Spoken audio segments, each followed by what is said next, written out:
My name's Regan. I get 10 a day in expenses from a detective bureau run by a guy named Anthony J. Lyon. They call me the Lion's Eye. With Jack Webb as Jeff Regan, the Lion's Eye, stand by for hard-boiled action and mystery and thrilling adventure in tonight's story of the guy from Gower Gulch.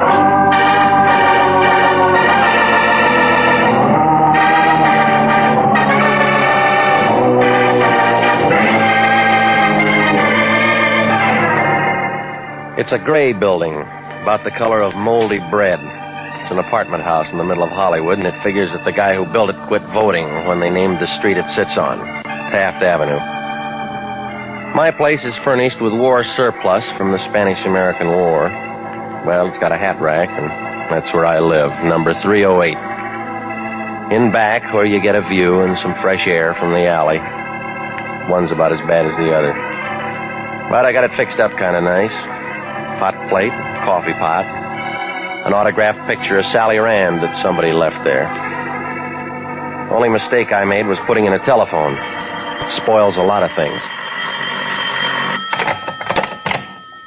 Regan, it's the Lion. Wake up. We got a job.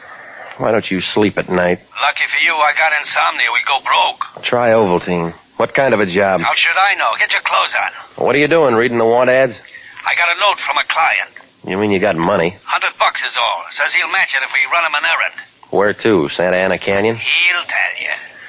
You know, you got morals like a cash register. Can he write his name? Davy Crockett. He's 50 years old. Well, he's a little old for cowboys and Indians, isn't he? That's his name, Davy Crockett.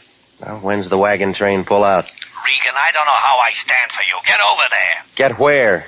Listen, a guy works pretty hard. Building up a business like I have takes a lot out of him.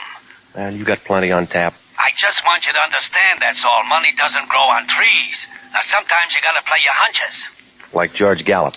This time I got a feeling the guy's okay. He writes like a gentleman, Regan. I want you to treat him like one. But where do I find him? He's in a location can give us a lot of business. Where? The city jail.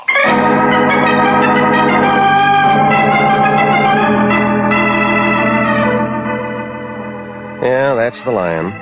Born under the sign of the dollar. Well, it happened on Monday night, and I found the Lincoln Heights jail looking real tired after a rough weekend. They were putting fresh creosote on the walls in front of the drunk tank, and the guy at the desk looked like he'd burst his radiator if anybody phoned for another reservation. It was about 1 a.m., but after a couple of jokes I know about alligators, Sergeant Gonzalez hauled out a drawer with some cards in it. Under C, he found it. Full name, David Crockett, cell 273, solitary. Gonzalez walked me through a couple of corridors, and then he opened his cell and let me inside. Davy Crockett was there, awake and standing up. He was about 4 feet high, skinny, with a head like a sunburned turnip. He had blue veins roaming all over his nose and a handlebar mustache to hold him up. He looked at me like I was holding the fifth ace. Howdy, stranger. My name's Regan, International Detective Bureau. How do I know? Start anything and I'll set up a racket. Now, I work for the Lion. You called him. Maybe yes, maybe no. You got credentials? Where do you want him? Easy, son. Not talking to an amateur. Flyweight champion, Buenos Aires, 29. Grab yourself a squat, partner. All right. What are you so nervous about? Nothing. Precautious, that's all. All right, look, let's start at the beginning, shall we? What are you locked up for? Fire plug. Got him in the dangest places in this burg? What'd you do, steal it for your dog? No. Parked my landlady's car alongside it while I ran an errand. You don't get jugged for traffic tickets. There were 2 cops. Looked like a posse. I don't like injustice. All right, resisting arrest, is that all? What more do you want? Told you I'm not a man to be trampled with. Taught judo in Tokyo, 34. The Japs still lost the war. Sit still, Regan. You're working. On what? Well, it's just another errand. It's not much. Well, come on, let's pick up the tempo, will you? My bicycle's double parked. Say, you ever get saddle sores on a bicycle? I did once. 8-day race. Yeah, I know. Now, what about this errand? Little package wrapped up in a sweater. In the alley by the ash can. Go on. I calculate I dropped it about 3.5 feet to the left of the big ash can. By accident? Man can't fight with his hands full. I'll get down the address for you here. All right. What's in that sweater you didn't want the cops to see? A polecat. It fits the rest of your story, yeah. Son, there's nothing in the life of Davy Crockett won't stand inspection. When you get the package, check it in at the Union Station. And then what? Save me the stub. You get 100. Save it for bail. You could do this job yourself. Thought I told you, Sonny. I like to be lonesome. So you had him lock you up on purpose? No, I just like it here. You want a reference? Check any of the boys in Gower Gulch. Movie cowboy, huh? Laddie, you're looking at the greatest jockey since Paul Revere. Eddie Sand to Eddie Arcaro. I beat them all. Kentucky Downs, 39. Yeah, sure. Well, a job's a job, Davy, but I got a hot tip where I fit in. Where's that? Trailing the field.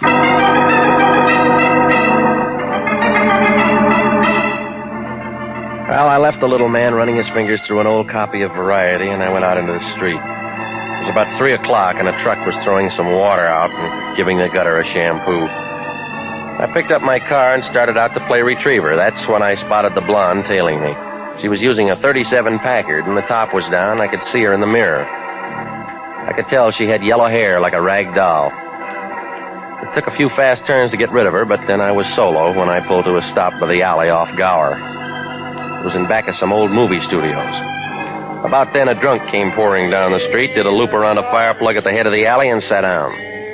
He was the talented kind, and I figured he thought I was Arthur Godfrey.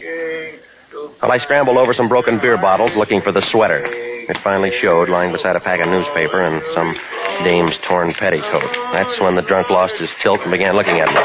I picked up an old shoe, I wrapped it in a newspaper, and I started out of the alley. The drunk went back to his audition, moving toward me. Marie, the dawn is breaking. Marie, you'll soon be waking. Hiya, friend. Have a drink. That's not my brand. Don't be a mug. A little drink between friends is real nice. We haven't been introduced. My name's Maxwell. What's yours? Slipped my mind. That's the trouble with the whole world. No fellowship. Except for my girl, Marie. You know Marie? No, I don't. Sort of short and plump with a little sinus trouble. That's too bad. Thought you might have met her. Lots of fellowship in that girl. Every time you look, another fella. All right, move it, buddy. Now, you don't want to get by me, friends. You want to stand right there and have a little drink. You got the subject we're going to talk about? Yeah, sure. Here, what's in the package? Dirty laundry. Ain't that funny, though? I just got me a new Bendix. Why don't you go into business? That's what I'm going to do. You're my first customer. No, I lux my dainties. Yeah, don't go away, friend. I ain't through with my sales talk. Well, hire a skywriter. Hold up, I said. Get your hands off of me. All right, Regan, the round's over. Yeah, what makes you the referee? This does. Friend here wants to play rough, Red. Reconsider, Regan. It'll make you happy. All right, what do you want? The package. You heard what he said, smart guy. Why don't you work for it? Heavy, Max. Don't leave, Regan. We're not finished. I got the package, Red. Give him a tip for picking it up. Sure. Oh. Guess I overpaid him.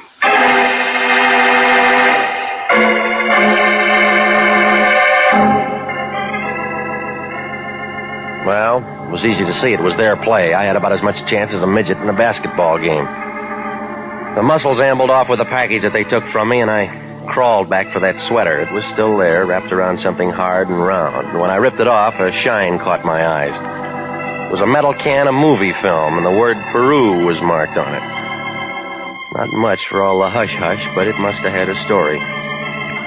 Well, I looked up a friend of mine who owned a camera shop, and I made a commotion with a $5 bill. That shook the sand out of him, and he rented me a projector with sound. The Lyons house was the next stop. We threw up a sheet on the wall and turned on the film. That completed the night. We had a trip to a good neighbor without a passport. Turned out to be a Joan Fitzpatrick giving with some kind of a travelogue. One of the most colorful in the world. A temple of worship. Home of Peru, 2,000 years old. In perfect condition. Well, stop screaming, will you? It's free. You know I can't stand movies. I got sore eyes. All right, shut up and listen to this. New Peru, the marketplace. A street vendor dressed in gay native costume, selling delicacies to Peruvian children. Beads and jewels of exquisite beauty wrought by the hands of master Peruvian artisans. Horse racing, an innovation from the modern world. And native dance. I'm going to bed. You won't sleep. I stole your eye shade. Oh, Regan, I gotta get up early. I got lots to do. It'll keep. A veritable symphony of motion. And so, it's with heavy heart we say adieu to lovely Peru, land of the Peruvians, land of charm and enchantment. And with the setting sun, we take our leave. Well, what'd you get out of it? A headache. Yeah, we'll talk about it in the morning. No, I can't wait. What you doing now? I'm phoning the city jail. Looking for a room? Looking for information. Davey will supply it. You've been drinking. Now listen, big shot. Somebody's after this film for some reason. I'm going to find it. City jail, Sergeant Gonzalez speaking. Danny's Regan. Oh, hiya, Regan. I'm glad you called. I just got that joke about the alligators. Yeah, well, do me a favor, will you? Sure, pal, sure. Say, I told it to the lieutenant. He's still laughing. You know, it may earn me a promotion, pal. Let me talk to Davy Crockett. Oh, I can't do that, Regan. Well, you can say I'm his lawyer. Well, it's not that, pal. He's not here anymore. What do you mean? Some guy bailed him out 20 minutes ago. When I was telling the lieutenant the joke, this guy in the briefcase comes in, slaps down the bail. Out walks your friend. Well, he said he liked it there. And Davey must have changed his mind. Where'd he go? Not very far. Just over to the morgue.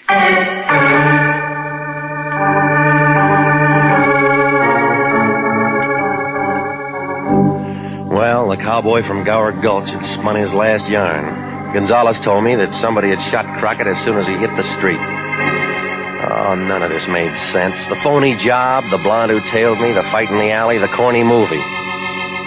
Well, the lion shoved the film in a desk, and I went out the door. I cut across his yard, but I stopped on the opposite sidewalk. My car wasn't alone. There was a 40-foot nag sniffing at its rear fender. Hey, Regan. Well, Maxwell. That's me. You look different. Did you take the cure? Shut up. Somebody wants to see you. If it's Marie, tell her my book's full. Thought you might like a lift. No, I got a friend who runs a streetcar. Now, go on, beat it. Regan, don't be that way. Offer him a panatella, Maxwell. Who's this, your father-in-law? You smoke, Regan? No, it might explode. Yes. So long. Hold it, Buster. Get in. Oh, Max. Max, I told you before, you're on probation. Oh, that's all right. Don't pick on him, teacher. He didn't hurt me. Get in front, Max. Sure.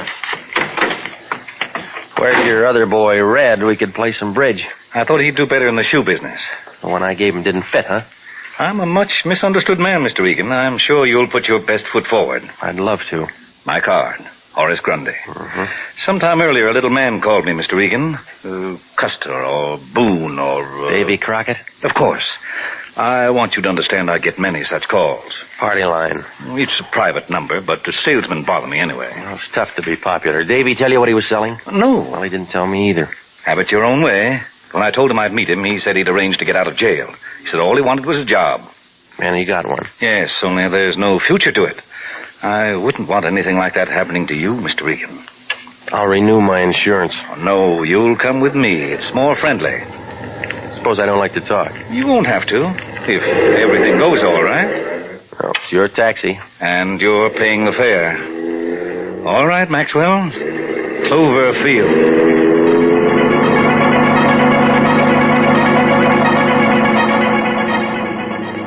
I never knew a guy could say the name of an airport and make it sound like Forest Lawn. Grundy sat in the corner checking the manicure on his fingernails, and Maxwell drove out Olympic. By the time we skidded into Clover, I'd figured absolutely nothing. It was still only 4 a.m., but there was a string of cars parked in the lot.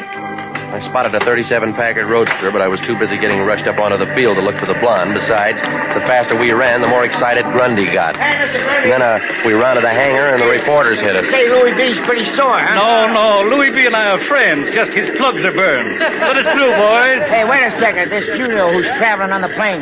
They say he wants $250,000. You going to pay him today? After I see a workout. Come on, Regan, let's go. Yeah, you're a real big man, Grundy. I'm going to be, Regan. El Romano, best rep of any horse in South America. So that's it, huh? Where the ruins come from. What's that? Peru? Oh, sure.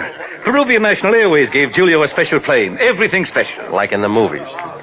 Well, look, suppose you watch him unload. I'll take a back seat here. Oh, no, Regan. This is a big day. I want you to see what... What's the ambulance for? I don't know. Don't look at me. Stick around, Regan. It could be you.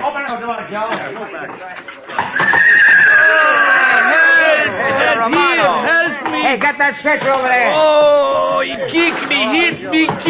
It's Julio. That the guy who owns him? Must be. I tried to hold him. The holder break. Oh, my rib. Take it easy, boy. We got you. What happened? Bounce. The landing, she is rough. That is all. Where is the doctor? You're going to the hospital. Lie down. I'm broken in 6 places. Lift up the stretcher. Come on, boys. Hurry it up. Oh, he kicked me. Move fast, boys. Yes, hospital.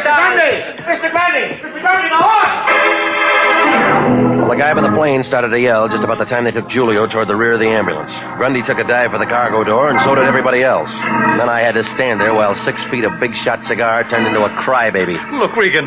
Look at the horse's leg. He's kicked himself. Okay, so he's clumsy. But he might not run again. He was going to be mine, Regan. That's too bad. Call a vet. I have already paid $50,000 retainer on the horse, Regan. I'll send you a lawyer. I got an idea you're connected with this. Oh, dry up, Buster. It's an accident. Yeah? I got an idea there's going to be another accident. Grundy, maybe you're right. Go! Hey, stop him! I didn't wait to see if he went down. Maxwell swung, but I took off through the crowd. It figured that Cloverfield wasn't for me, and I wasn't going to stick around for the daisy. And then I spotted a ride, the rear end of Julio's ambulance. I made it just as the buggy started to move. I pulled the door shut and tried not to step on that stretcher inside. I shouldn't even have bothered that. The stretcher was empty. The only patient was me.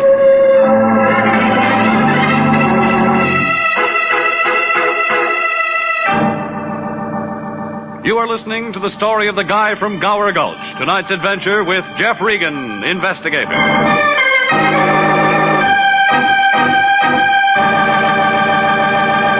Commissions are still available in the Army Nurse Corps Reserve. Graduate registered nurses between the ages of 21 and 45 may qualify for service with this fine organization. If you are interested in joining the Army Nurse Corps and believe that you qualify for a commission, apply to the Adjutant General, Washington, D.C. And now back to Jeff Regan, investigator, and the story of the guy from Gower Gulch.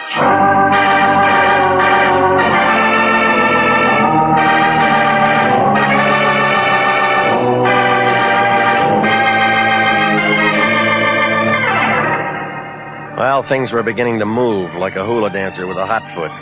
Davy Crockett sent me out to pick up a roll of movie film. A Joan Fitzpatrick travelogue on beautiful Peru. There was something in it that was hot, but Crockett got himself plugged before he could say what it was.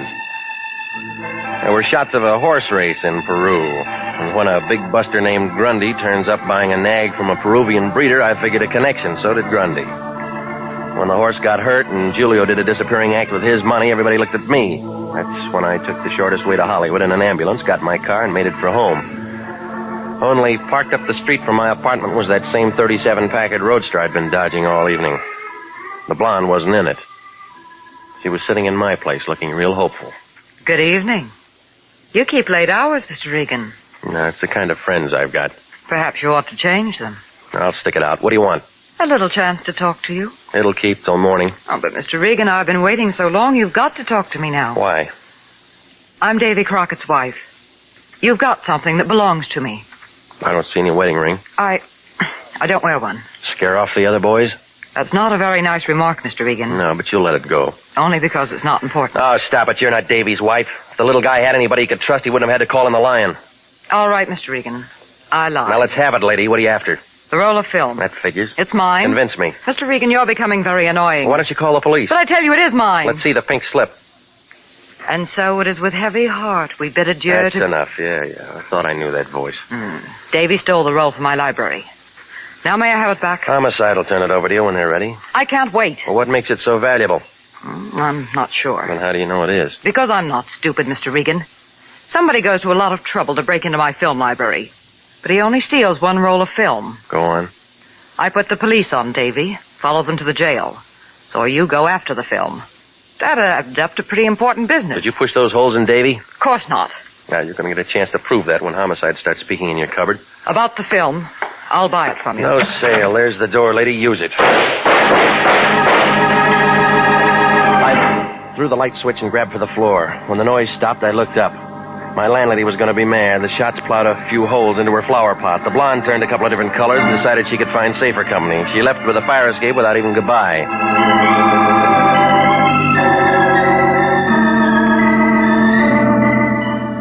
Well, I headed for the Lions. The idea being to make sure that he'd turn that film over to the police and advertise that I didn't have it anymore. That figured to cool me off and I could catch some sleep again. When I got there, the Lion looked kind of excited. He was wrapped up in a silk robe with red and gray stripes, and he carried a drink to match. He was holding a piece of that movie film up to the light. Hey, Regan, I've been calling all over for you. Where you been? I'm looking for a bed. I don't pay you to sleep. You're on a job. Now, I've been thinking since you left. We're handling this wrong. Yeah, now that's what I figured. Get on the phone. What for? To tell Homicide you got a package for him. You're turning over that film right now. Easy, Regan. You heard me, big shot. I'm tired of playing the fall guy. Now, Regan, you don't know what you're saying. I've been running over the section on that Peruvian horse race. And you know what? You picked the winner. And we're gonna collect. Who's making book? The insurance company. Well, come on, clear it up. Look at this clip. Yeah, Well, what do you see? What do you see? looks like a horse. But look at him. He's way out in front. El Romano. Yeah, maybe. Now, here's the way I added up. This film tells a story, or everybody wouldn't be grubbing around for it. Well, now that takes a big brain. So somebody's engineering a phony. Who? That's what you're going to find out. But I'll tell you one thing. That nag's insured by Banner Trust, and they pay off big if we can turn up the swindle. All right, give me that picture. Where you going? Over to Grundy's to check the horse. Now you're talking, Regan. You dig that out and we'll be eating squab. Yeah. And if you don't, you'll be collecting your unemployment insurance. Well, the payoff's about the same.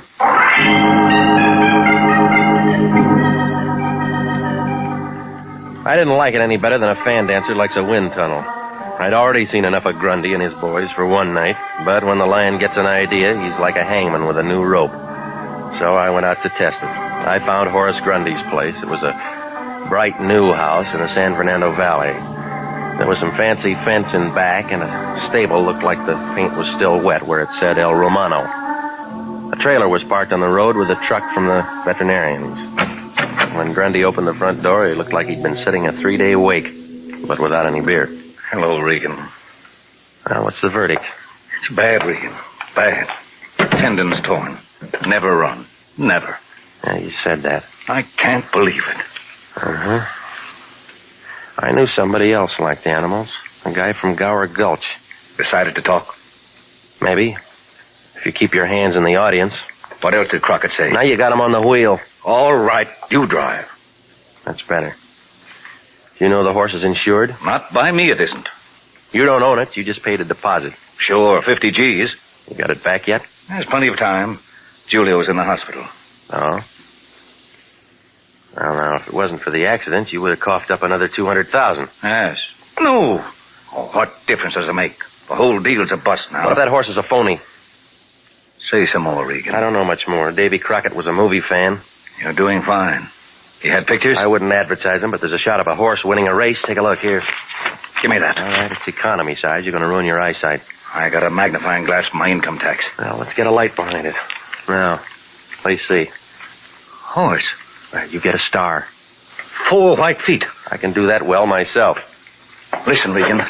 Horse in the stable's got 3. That does it. My boss gets promoted. Come on outside. I'll show No, you. I'll take your word for it. Let go of me. I got my information. Maxwell, where are you? I told you, don't whistle the bulldogs. You're in it now, Regan. You're on my All side. right, drop your blood pressure. There's a handkerchief on the plate. Hey, wait. Hello. I look for somebody. Good morning. Pan America. Si, I'm Julio. Is Mr. Grundy? It's the guy with his mouth open there. How do you do? I'm so glad to meet in Choke it. Okay? You switched horses. No, you'll not understand. El Romano, he kicked me. Wait for the encore. Mr. Grundy, with belief, I'm telling you. Now, look, you better make it fast, Julio. This guy goes off. Shut up, Regan. A man trades a stretcher for a slab. Let him talk. The hospital. I did not go. Julio is honest. A debt comes first. The interest's going up. When El Romano hurts himself, I know the deal is off. I know I must see the consul, so we cash the check. What? Here we are. 10,000, 20, 30, 40, 50. Your down payment is up. Now we are one big happy United Nations, no?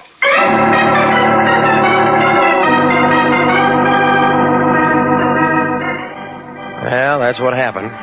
Now there were 2 guys with their mouths open. By the time we got them closed, the little gent from Peru had waddled off someplace, and Grundy folded his money and started to laugh.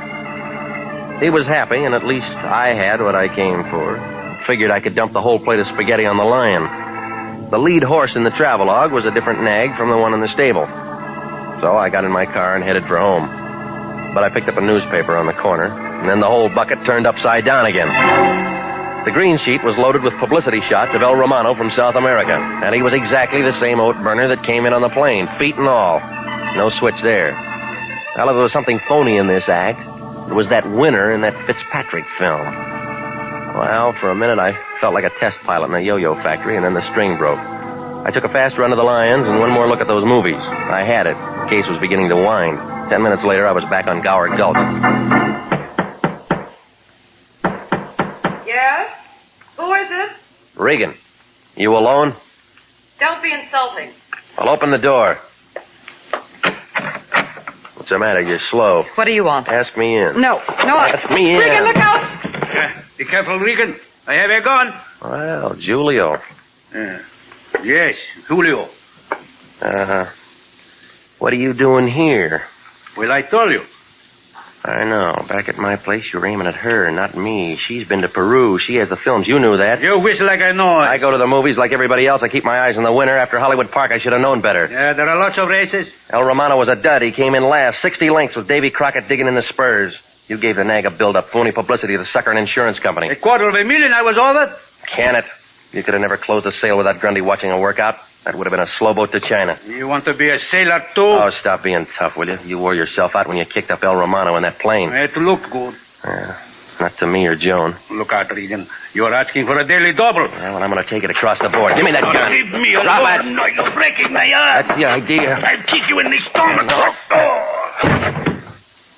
You better go back to his stretcher. Well, Yeah. you can be useful. When I'm working. What about after hours? I'm not bad, you know. No, I never noticed. Look again. No, I'm all through with the ponies. Want to bet? Davy Crockett told me to play my hunches. Here I am. Yeah, but you're a loser. What do you mean? You threw those holes into Davy. It was Julio. Oh, you're trying real hard, but he was on the plane. What do I do now? Well, you might bid a fondue to Gower Gulch. That's not funny, Regan. I know it. But you ran out of film.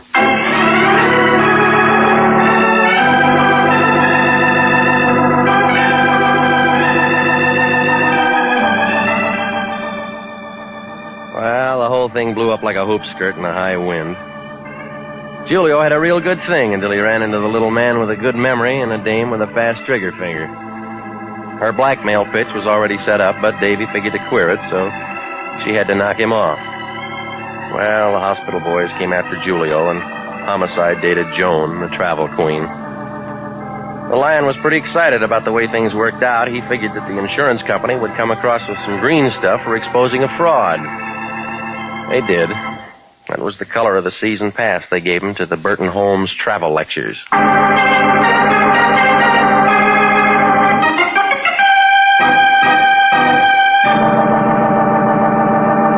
Jack Webb is featured as Jeff Regan with Herb Butterfield as Anthony J. Lyon. It's CBS at the same time next week for more hard-boiled action and mystery with Jeff Regan, Investigator. Written by Larry Roman and Jackson Gillis, produced by Sterling Tracy. Included in tonight's cast were Leo Clary, Clayton Post, Devon Patey, Ed Begley, and Herb Ellis.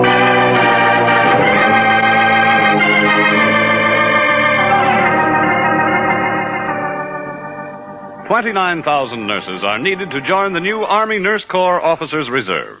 For the first time in history, qualified nurses have the opportunity of receiving commissions in the regular Army Reserve. These nurses will remain on inactive status, ready to serve their country in time of emergency. 4,000 of them, if they wish, may choose active duty. All nurses who receive commissions will benefit from the opportunity for specialized training offered to them by the Army. Inactive reserve status will not interfere with the nurse's civilian life, but the educational opportunities offered her by the Army Medical Department will be of a great advantage in her work. Don't wait. If you're a registered graduate nurse between the ages of 21 and 45, drop a card for complete information to the Adjutant General, Washington, D.C. Original music for this program is by Milton Charles, Bob Stevenson speaking. This is CBS, the Columbia Broadcasting System.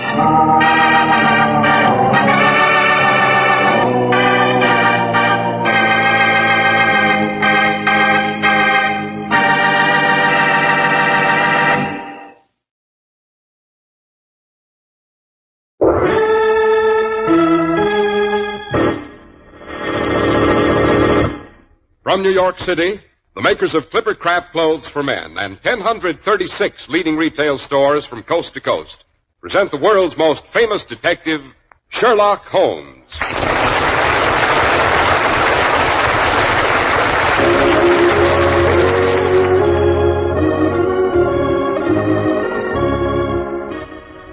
This week's adventure, A Case of Identity. Well, here we are as usual, about to pay our weekly respects to our favorite raconteur, the good Dr. Watson. What about tonight's story, Doctor? Tonight I have prepared a little challenge for you and our radio friends. Yes, the story I'm going to tell is one of Holmes' more mental adventures. It has its bizarre moments, of course, but still, all in all, its solution is fairly obvious. As you know, Holmes was the world's greatest master of the science of deduction. As a matter of fact, he unraveled this particular problem without moving from his armchair. I wonder how many of our listeners have learned enough of Holmes' methods to do the same. Well, I think I can make a fair stab at it, Doctor, if the clues aren't too involved, that is. Oh, no. All the clues are right out in plain sight, Mr. Harris. All you have to do is listen for them and make your own deductions. Oh, but before we become too involved with hidden clues, hadn't we better discuss a few clues to the secret of good grooming without straining the pocketbook? Good idea, Doctor. If you need a fine new suit for business or a good-looking sport jacket for weekend wear and really want your dollars to do double duty, here's how. Insist on Clipper Craft Clothes. Famous for stretching your dollars, for giving you positively amazing value, is the fine local independent store in your community that sells Clipper Craft. Despite rising costs of materials and manufacturing, you can still buy long-wearing, beautifully tailored Clipper Craft suits for only $40 to $47.50. Luxurious tropical worsteds for only $33.75 to $40, and smart sport jackets for only $26.50. It's the Clipper Craft plan and the Clipper Craft plan alone that makes Clipper Craft clothes possible at these low prices. Concentrating the buying power of 1,036 of the nation's finest stores from coast to coast, providing steady year-round operation, reducing manufacturing and distribution costs. And the savings go to you. Simply compare Clipper Craft with clothes selling for many dollars more.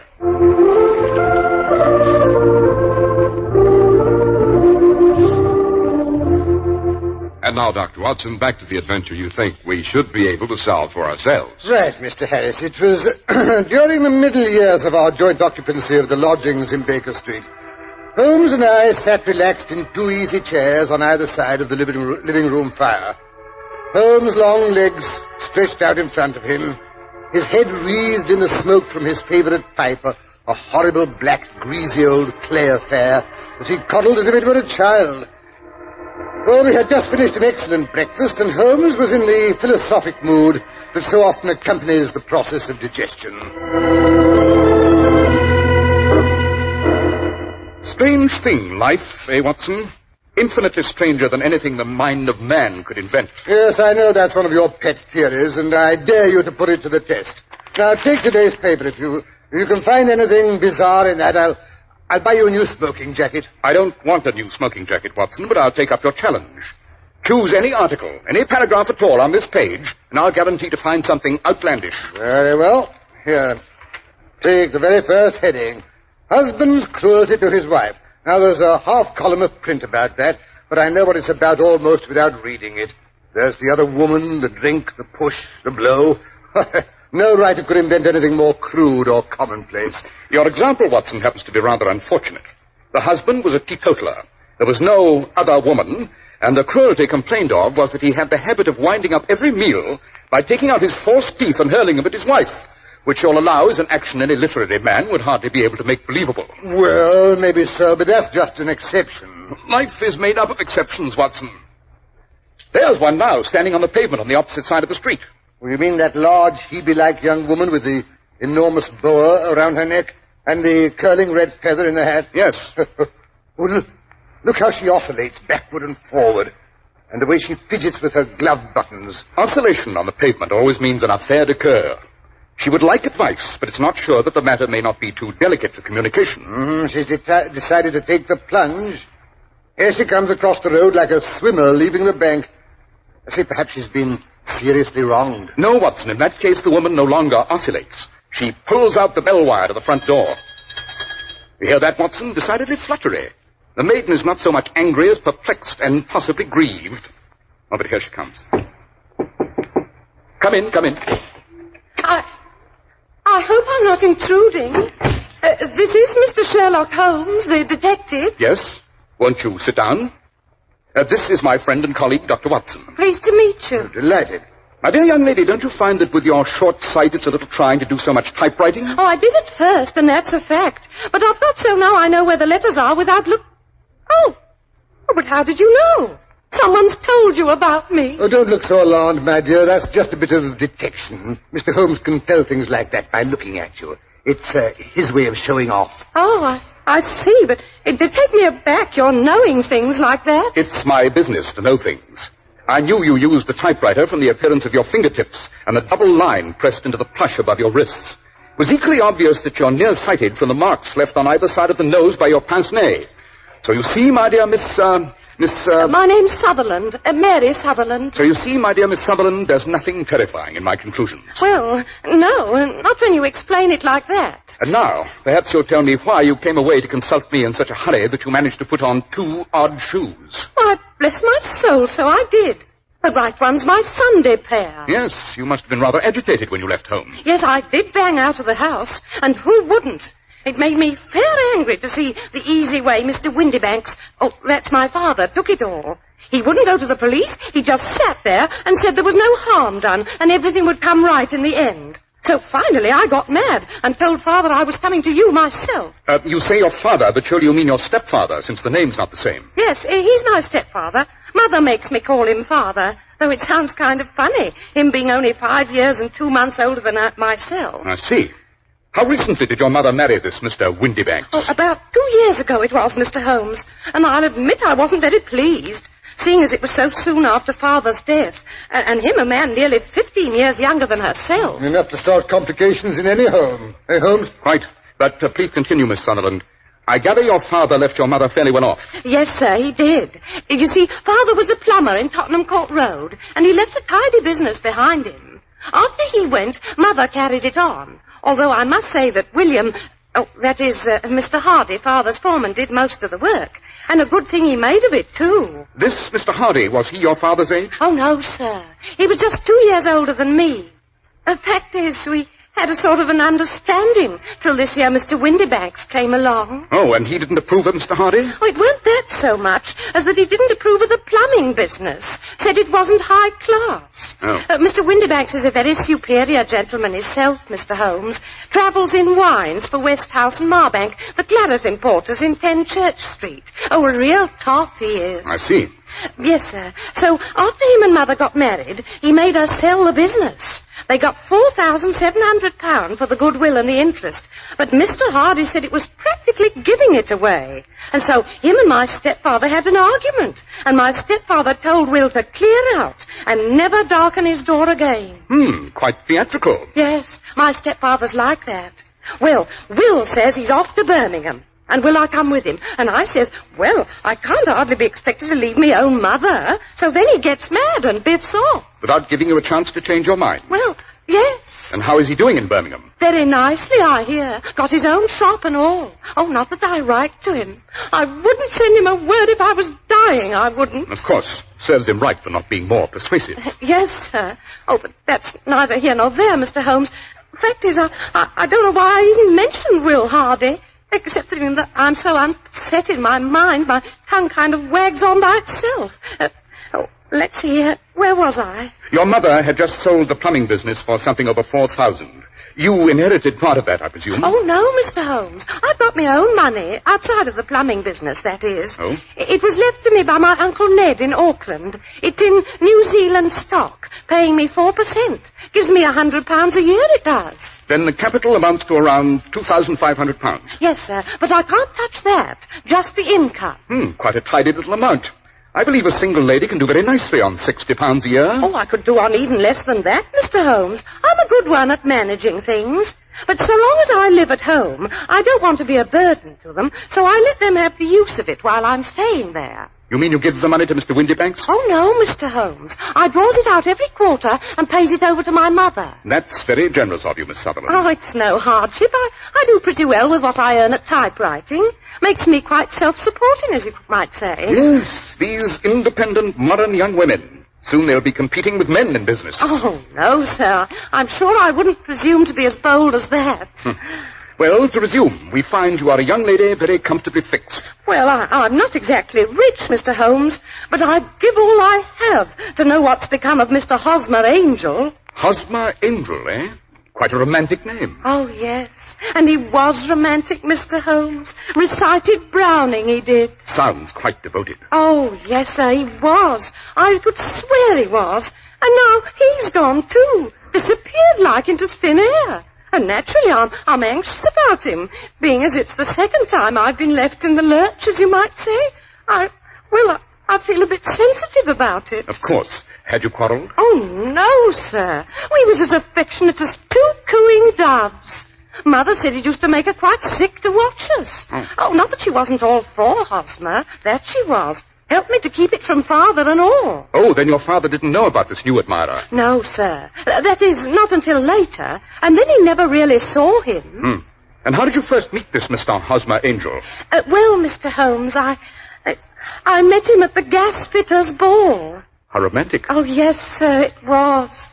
The gasfitters used to send father tickets while he was alive, and afterwards they kept on sending them to me and mother. Mr. Windybanks didn't wish us to go. He never did wish us to go anywhere. If I so much as wanted to go to a Sunday school treat, he would get quite mad about it. Rather unreasonable. Yes, sir. Well, it happened that the week of the ball, he had to go to France on business, so he wasn't there to make a scene when Mother and me went. It was a lovely ball, Mr. Holmes. I wouldn't have missed it for anything. It was there I met Hosmer. He was a lovely dancer. You should have seen him do the polka. Swept you quite off your feet, I've no doubt. Yes, sir. Well, he called next day to see if Mother and I got home safe the night before. And after that, I went out once or twice for walks with him, and things was going along as smooth as you could wish. And then Father came home, and Hosmer couldn't come to the house anymore. No? No, sir. Father didn't like me to have young men come to the house. Said it didn't look well for a young girl to have followers. Rather a tyrant, eh? Oh, yes, sir. But pretty soon, he had to go off to France again for a couple of weeks, so I started walking out with Hosmer again. And this Hosmer made no attempts to see you in the meantime? No, sir. I wanted to, but Mother said she didn't think it was safe. Oh, he wrote to me every day, Hosmer did. Oh, here, I brought the letters. I thought they might give you a clue. Quite right. We'll look them over later. Am I to take it that you and Mr. Angel had, an understanding? Yes, sir.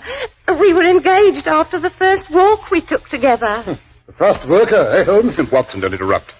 What was Mr. Angel's business, Miss Sutherland? He was a cashier in an office in Leadenhall Street. What office? Oh, that's the worst of it, Mr. Holmes. I don't know. Where did he live, then? Oh, he slept on the premises. And you don't know his address? No, sir. Except that it was Leadenhall Street. Where did you address your letters? Leadenhall Street Post Office, to be left till called for. He said if they was to come to the office, he'd be ragged by the other clerks. I offered to typewrite them like he did his, but he wouldn't have that. Said that when I wrote them myself, it seemed like there was something of me in them. That'll show you how fond he was of me, Mr. Holmes. He was always thinking of little things like that. Yes, quite suggestive. Can you remember any other little things about Mr. Hosmer Angel? Any little peculiarities? He was a very shy man, Mr. Holmes. He'd rather walk with me in the evening than in the daylight, because he said he liked to hold my hand, but he didn't want to be conspicuous. Very considerate and gentlemanly. Oh, yes, sir, he was a thorough gentleman, with the silkiest brown beard. Even his voice was soft-like. He told me he'd had quinsy and swollen glands when he was young, and it left him with a weak throat. How unfortunate. Yes, sir. His eyes were kind of weak, too, like mine, and he wore tinted glasses against the glare. I'd say he was about 5'5" and had small hands and feet. I see. And what happened when Mr. Windybanks, your stepfather, returned to France? Well, I wrote Hosmer, and he came round to the house, and he said I'd have to marry him before Father came back, as he couldn't stand the separation any longer. So I asked Mother, and she said, why not? Every girl was entitled to her own husband. Oh, Mother was all for Hosmer from the beginning, almost more than I was myself. So you got married? Well, no. Well, that is... not quite. Oh, what happened? Well, the wedding was set for yesterday morning. We thought it best to make it a quiet ceremony. It was to be at St. Saviour's Church, with a wedding breakfast afterwards at the St. Pancras Hotel. Well, about 9 o'clock, Mother and me was all dressed and waiting for Hosmer. I was a bit upset, I guess. You know how a bride feels, Mr. Holmes.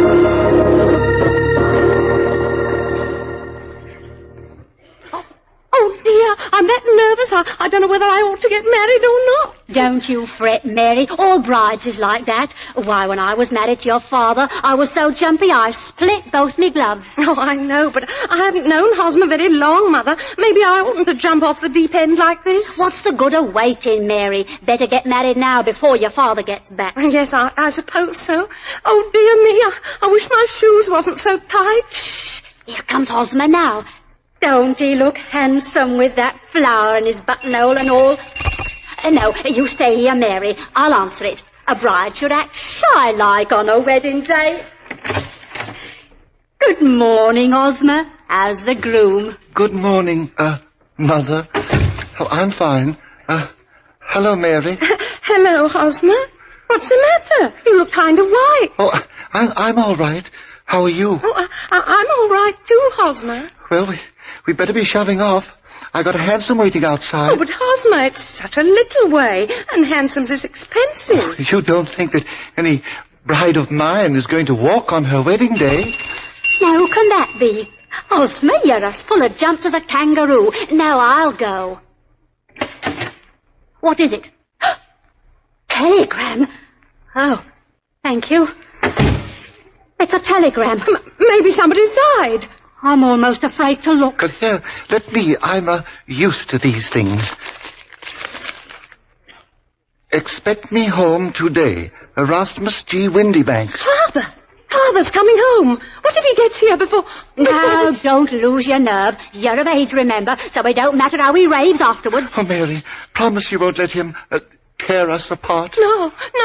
Swear it, Mary. Now, where's the Bible? Mary's carrying mine, the one I got married with, both times. All right.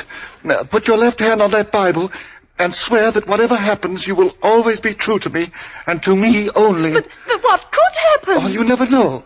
Now, swear it, Mary, for my sake. Swear it. Yes, Mary. Why not do as Hosmer asks? All right. I swear. Oh, good. Now then, let's get on with it. Yes, Hosmer. Oh, dear. Is my bonnet on straight? Yes. Only hurry. Mr. Windybanks may get back any minute.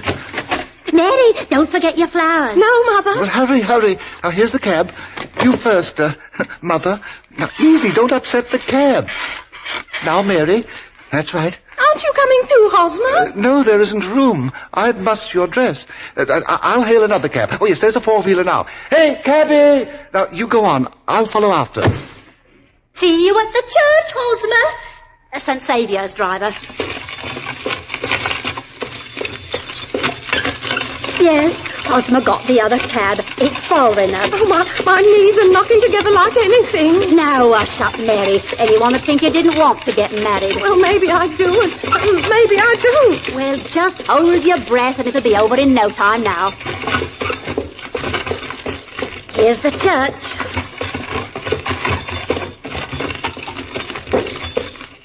You get out first and mind your dress. That's it. Now help me. Here, not so fast. I'm no blinking acrobat. That's it. Here, cabby. Oh, here comes Hosmer's four-wheeler now.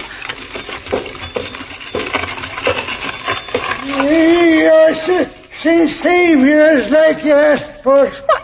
Why doesn't he get out? Give him time. Maybe his knees is shaky, too. Come on, sir. What ails the man? Mother, something's wrong with Hosmer. Oh, stuff. I'm going to see. Wake up there. I'll speak to him, cabby. What? The cab's empty. What? Something's happened to Hosmer. He's gone and left me waiting at the church.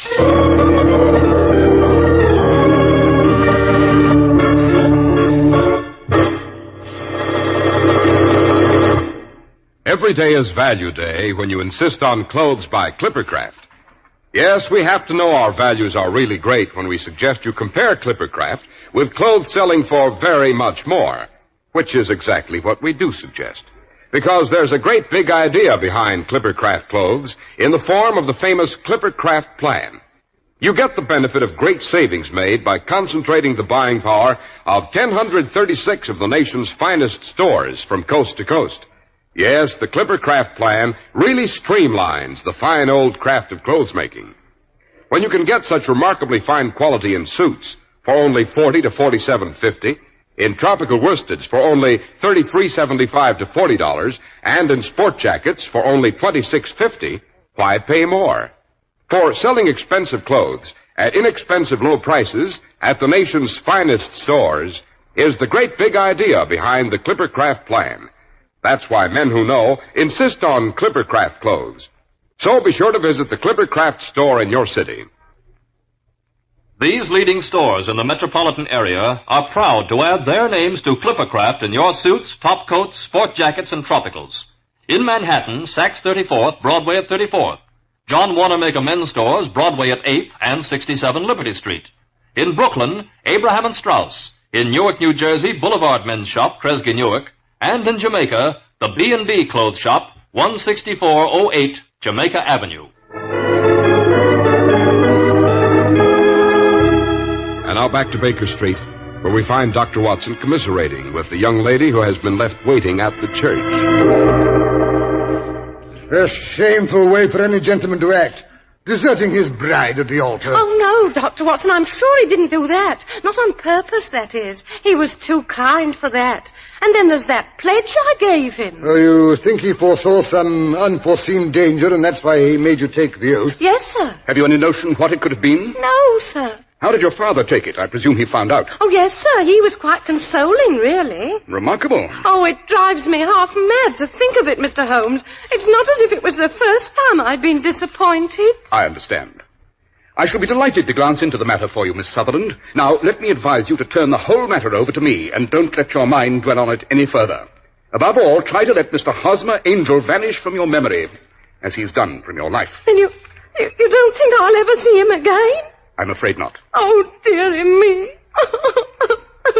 You've been very kind, Mr. Holmes, I'm sure. I don't know how to thank you. Not at all, Miss Sutherland. Well, good day, gentlemen. Oh, where's my hanky? Oh, here it is. Oh, dearie me. Another romance blighted.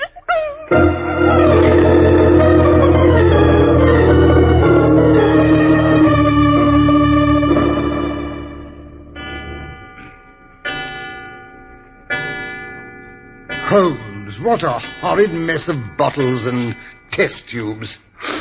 That smells of hydrochloric acid. Marvelous, my dear Watson, marvelous. I don't believe you've buzzed out of this room since that poor young lady left early this morning. No, it wasn't necessary.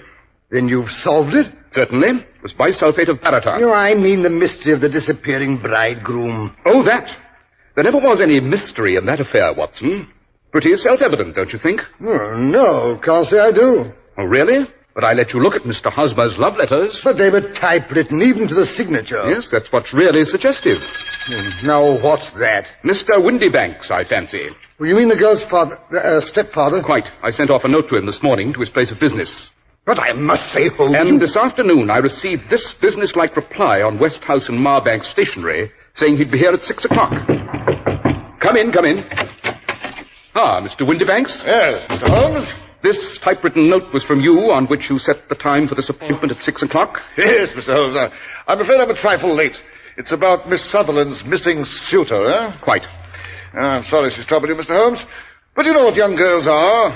Besides, it's a useless expense. Because how in the name of this and that can you expect to locate Hosmer Angel? Pardon me if I disagree with you, Mr. Windybanks, but I have every reason to believe that I have located Mr. Hosmer Angel. Delighted, Mr. Holmes, delighted. Yes. I wonder if anyone's ever told you that a typewriter has really quite as much individuality as a man's handwriting. You don't say. Oh, but I most emphatically do. Every typewriter develops its own little idiosyncrasies. Now, this note of yours, Mr. Windybanks, you'll notice that all the E's are slightly slurred, and there's a slight defect in the tail of the R. Yes, I never noticed it before. Obviously. Now, I have here 4 letters which purport to come from the missing man. In all of them, the E's are slurred and the R's tailless. Well, I didn't come here to waste time with fantastic talk like this. If you're going to catch the man, catch him. And let me know when you succeed. Certainly. Watson, be good enough to lock the door. With pleasure. Now then, Mr. Windybanks, I have caught Mr. Hosmer Angel, because you yourself are that gentleman. But Well, what if I am? I didn't marry the girl, did I? It's not actionable. No, your conduct is even worse than that. It's dishonorable and degrading. In the first place, you're the sort of scoundrel who marries an older woman for her money.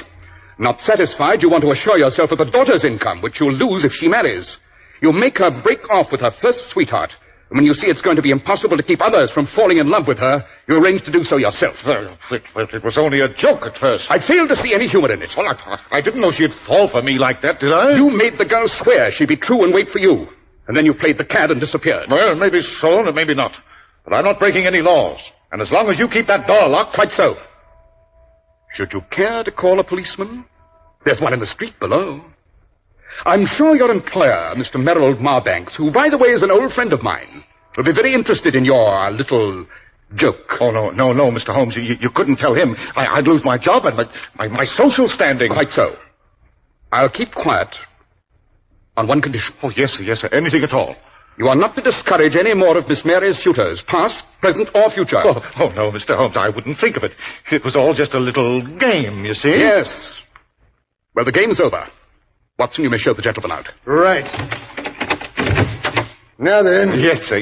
Well, good day, gentlemen. I hope you won't hold any hard feelings, Mr. Holmes. And if you ever... Come along, no loitering, or I'll boot you downstairs. Have a good mind to do it anyway. Well, I'm going. The filthy blackguard. I say, but I still don't see how you spotted the man. That typewritten letter, Watson, particularly the signature. Obviously, the man wanted to disguise his handwriting, which would have been familiar to the girl. Well, whose handwriting would have been familiar to her? Answer, the father's, as he was the only man she was allowed to come in contact with. Well, it's really quite simple when you explain it. Oh, by the way, are you going to tell the girl? I? No, heaven forbid. I shall let Mr. Will Hardy of Birmingham have that privilege. I wrote him the facts of the case this morning. No, he'll be able to persuade her to believe it. I never could. Holmes, you're a moral coward. Perhaps, Watson. You remember the old Persian saying, "There's danger for him who taketh the cub of the tiger, and danger also for whoso snatches a delusion from a woman."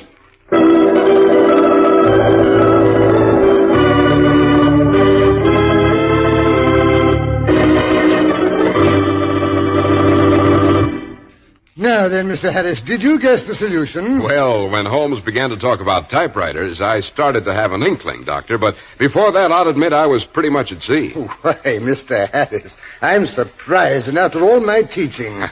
Well, how about giving us a hint about next week's story, Dr. Watson? Yes, Mr. Harris. Next week, I think I'll tell you about a particularly complicated case of violent and untimely death that Holmes and I ran across on what started out to be an uneventful excursion up the Thames. I call it the complicated poisoning on Eel Pie Island.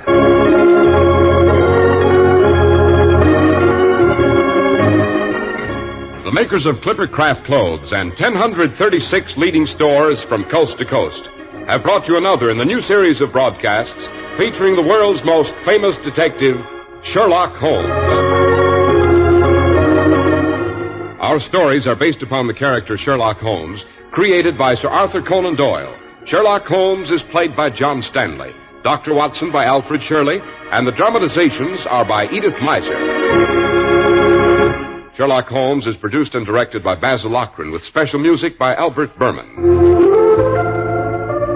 If you don't know your Clippercraft dealer, write Clippercraft, 200 Fifth Avenue, New York City. Be sure to listen next week to Sherlock Holmes in The Complicated Poisoning on Eel Pie Island.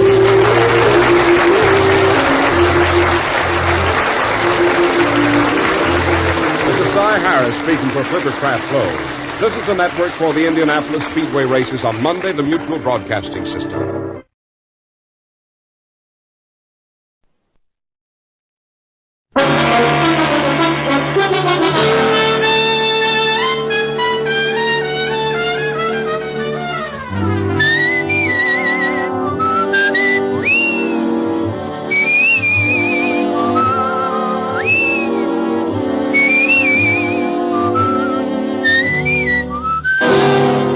Dick Powell as Richard Diamond, private detective.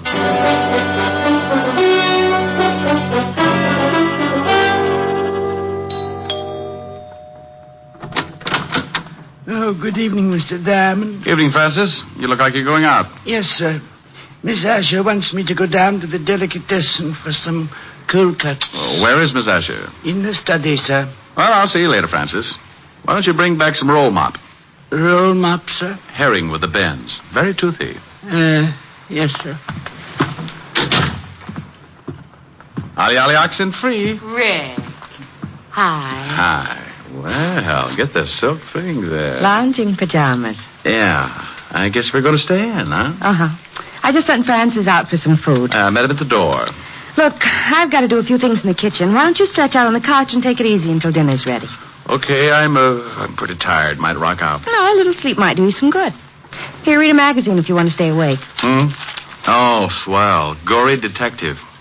Who sends you these things? The Corpse of the Month? Pretty bad.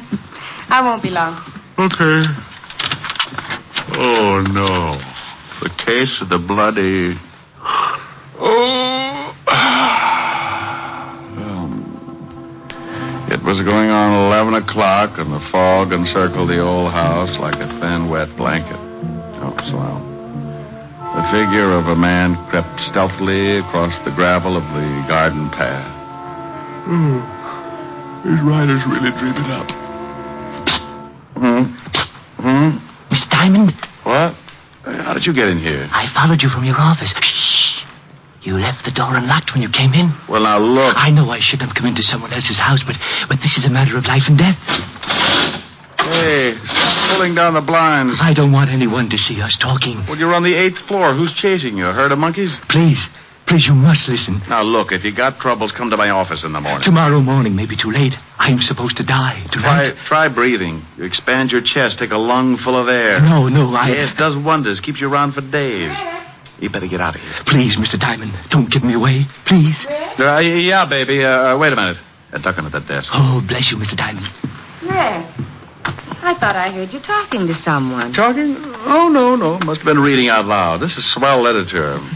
The case of the grisly ghost. Oh. I like to keep up on the exploits of a private detective. You don't tell me anything about your cases. I'm modest. Hey, you got your coat on. Where are you going? Oh, Francis just called. He's had a flat tire. I'm going to pick him up in the other car. Don't you want me to do it? Oh, I'm not going to let you out of this house. I'll be right back. Okay. Read The Grizzly Ghost. It's not bad. Bye, baby. Bye.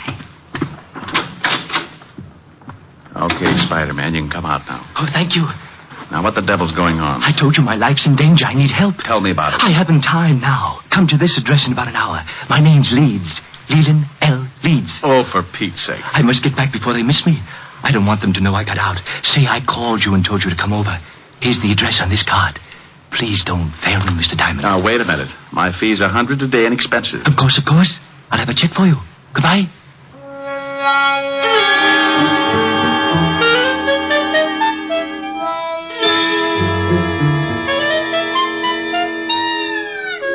He went out like an undertaker stealing a can of embalming fluid, and I poured myself something just about as strong. Helen would scalp me for leaving, but for some reason, nutty little guys like that interest me. I left Helen the note saying I'd be back later and took off to the address Leland L. Leeds had given me. It was out of town about 10 miles, but after hunting around for a while and running up a good-sized taxi fare, I finally found the house.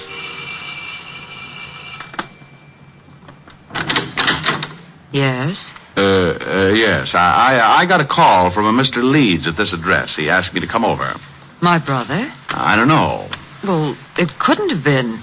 He's very sick. He's upstairs sleeping. Well, he was just coasting off to Dreamland when he called me. I think you'd better let me in. Oh, a detective. All right. Just what did my brother tell you, Mr. Diamond. He said his life was in danger. I'm Nina Leeds. I think you'd better come into the living room, Mr. Diamond. Dr. Miller can explain things better than I can. Sure. Roger?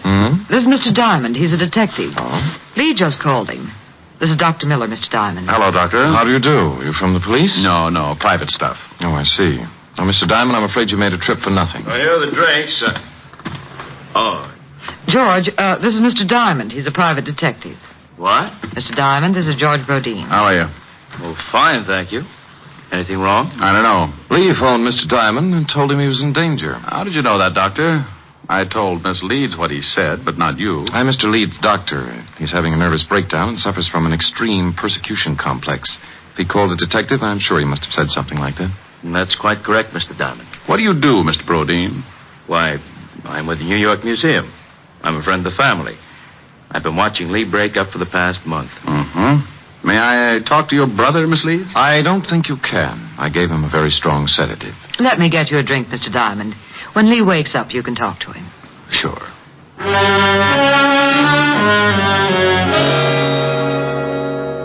We went into the bar, and she got out a big bottle and 2 glasses. I forgot all about Leland L. Leeds for a while and started concentrating on his lovely sister. It was easy. Champagne?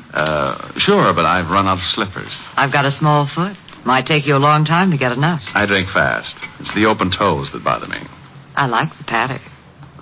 Where'd you come from? Same place you did, lover. Experience Alley. What do people call you after they get to know you better? Oh, different things at different times. For now, you can call me Rick. And later? Oh, you'll think of something easier. It's like that when you haven't got much time to talk. Here's to later, Rick. Yeah. What does a doctor specialize in? Roger's a brain specialist. Mental disorders mostly. It's Lee. He's off again. Maybe he's been listening to Sam Spade. Come on. You'd better stay down here, Nina. I'll take care of it. I'm going up. Lee needs me. George, get my bag. It's in the hall. Right. You'd better not come in, Mr. Diamond. I think I'd better. Lena. Lee, what is it? I saw the blood again. Oh, Mr. Diamond, I'm glad you came. Now, calm down, Lee. Everything's going to be all right. Get away from me. He thinks I'm insane. You all do. You want my idol, and you stop at nothing. Now, there's no sense in this much self-indulgence. Here's your bag, Roger. Thanks. What are you going to do? Just give you something to make you sleep. I don't want to sleep. I'll wake up and see the blood again. There's no blood. It's just your imagination. You're overwrought. You think I'm crazy. But I saw it. I tell you, I saw it. Now, this won't hurt. No, I don't want to sleep. Please, Mr. Diamond, help me. Lee, do what Roger tells you for my sake. Come on. The injection should take I'll get up. Just a minute. I won't go to sleep. Lee, please. Then leave Mr. Diamond with me. I want to talk to him. Well, I guess it'll be all right. Don't stay too long, Mr. Diamond. I want him to rest. Okay, Doctor. Remember, he's not at all rational. Come on, Nina. I'll see you downstairs, Mr. Diamond. Hey, what's the idea, Leeds? I'm locking the door. I don't want anyone coming in. Pardon me for walking around in circles. I've got to stay awake. Those people downstairs are trying to drive me crazy. They must have been working overtime. They're after my idol. Your what? My idol. That carved image standing on the night table. Oh, yeah. Here, look at it. Look at it. Well, that's dandy. How many box tops did you have to save? Mr. Diamond, at this moment, you are holding $100,000 in your hand. I am? Last month, my grandfather passed on and left his entire estate to my sister and me. Among the effects was that idol. It was left to me. What is it, platinum? Oh, no, Mr. Diamond. That is the lost idol of King Tut.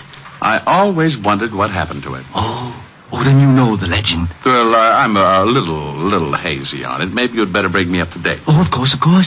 It was supposed to have been buried with King Tut. However, the story goes that a slave absconded with it before they sealed the tomb. And that makes it worth $100,000? I guess so.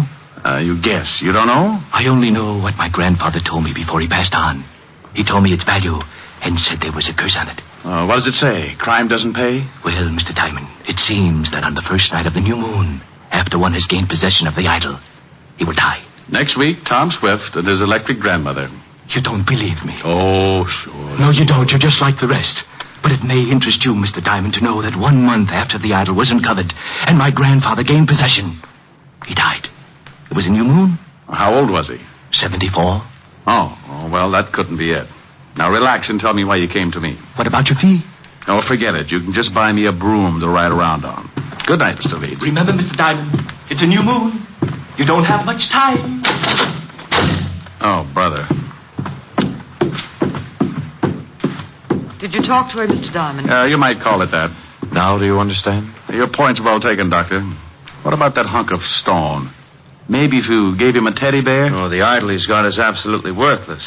His grandfather had the same unusual ideas about it. Is there such an idol? Oh, there's a legend, but no one has ever found even the slightest clue that it's a fact. Now, I've examined Lee's idol, and it's certainly not worth any more than the granite it's carved from. Well, I'll be saying good night. I hope he gets better. Can't I get you another drink, Mr. Diamond? You certainly deserve something for your trouble. No, thanks. Goodbye, Doctor. Mr. Rodin. Thanks, Miss Leeds.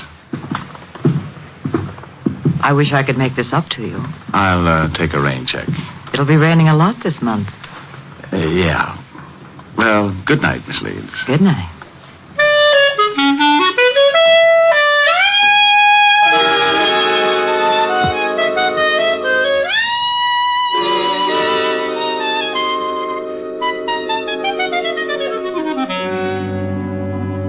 I went out and got a cab. As far as I was concerned, the frightened little man in the nightshirt was going to end up modeling straitjackets, and the private detective would only add to the confusion. It was 8 o'clock, and I told the cabbie to take me to 975 Park Avenue. Helen would be angry, but it was worth going back to. A couple of hours with her could make a guy as contented as a bear that had just cornered the honey market. We pulled up in front of Helen's apartment, and I paid the cabbie. I was just going in when a small convertible skidded to a stop in front of the building. Mr. Diamond! Mr. Diamond! It was Leland L. Leeds again, and you could still see part of the nightshirt under his topcoat. He leaned out of the car window and called. Over here, Mr. Diamond. Please, I must talk with you again. I'd had enough of the jumpy little man with the idol, so I started into the apartment without answering. He called again, climbed out of the car, and started to cross the street toward me. I looked back just in time to see the other car swing in toward me. Look out, Leeds! I ran back into the street and looked after the disappearing car. The lights were off, and I couldn't get the license number. It was too far away. I leaned down by the little man in the nightshirt. He was pretty far away, too. He was dying in a hurry. Mr. Diamond? Yes, Leeds? Take the idol. When you left, I found out why it was worth all that money. They didn't want me to tell you, so they followed me and ran me down. It's in my coat pocket.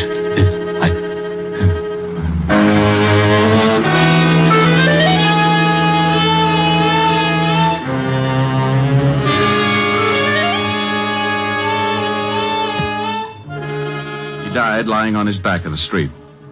Several people were coming out of the building, so I reached into his pocket and pulled out a chamois bag. I guess the idol was inside, so I put it in my coat and went in to call the police.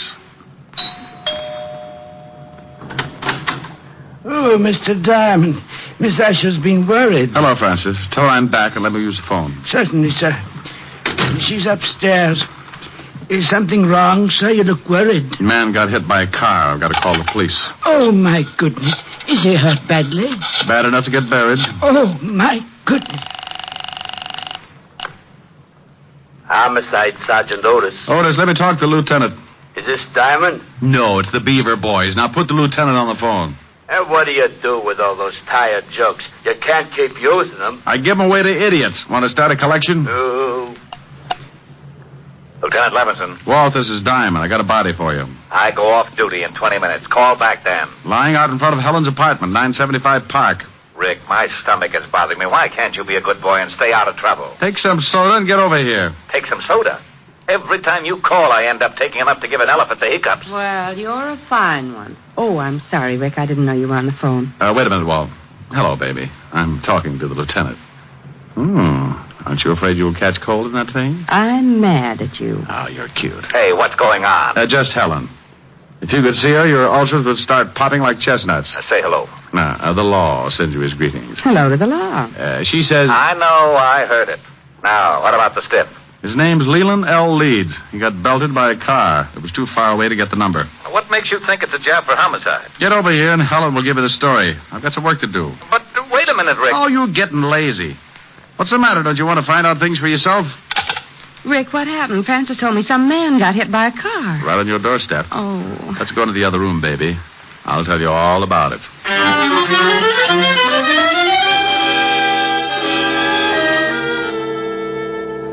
We went into the warm study, and Helen poured me a tall drink. I briefed her on what had happened earlier in the evening, and she sat down next to me. There's something about red hair that does things to me. It smelled fresh and clean, and with her that close, I could have been sitting in the middle of the Arctic and still kept my temperature above 102.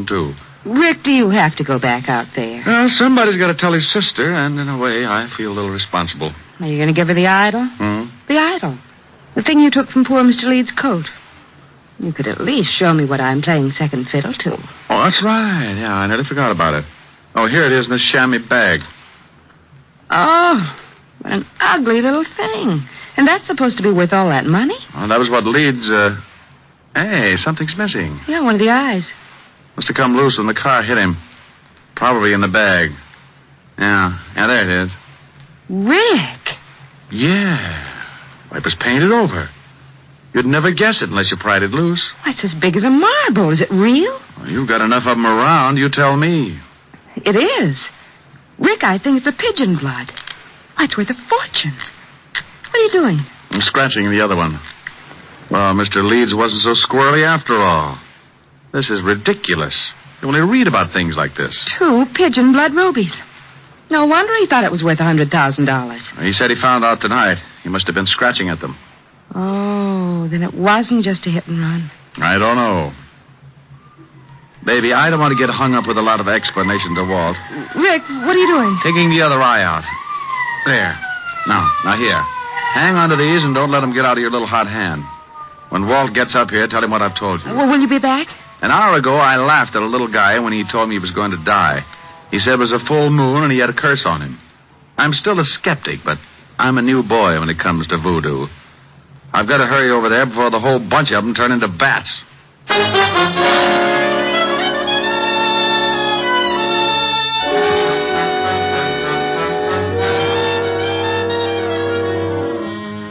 I went down in the service elevator and out on the street. The wagon was driving off with Leeds, and Walt and Otis were going into the building when I slipped up to the convertible and got in. Leeds had left the keys in the ignition like I figured, so I took off and headed across town. 20 minutes later, on a lonely stretch of road, I started counting suspects. All 3 of them could be in on it. Dr. Miller, who said Leeds was insane. George Brodeen, the man from the museum who said the idol was worthless. And that lovely sister. I didn't notice the car pulling up behind me until it was too late. It was doing a good 70, and as it swung around to pass me, the guy at the wheel cut in sharp and hit me broadside. Hey, look out!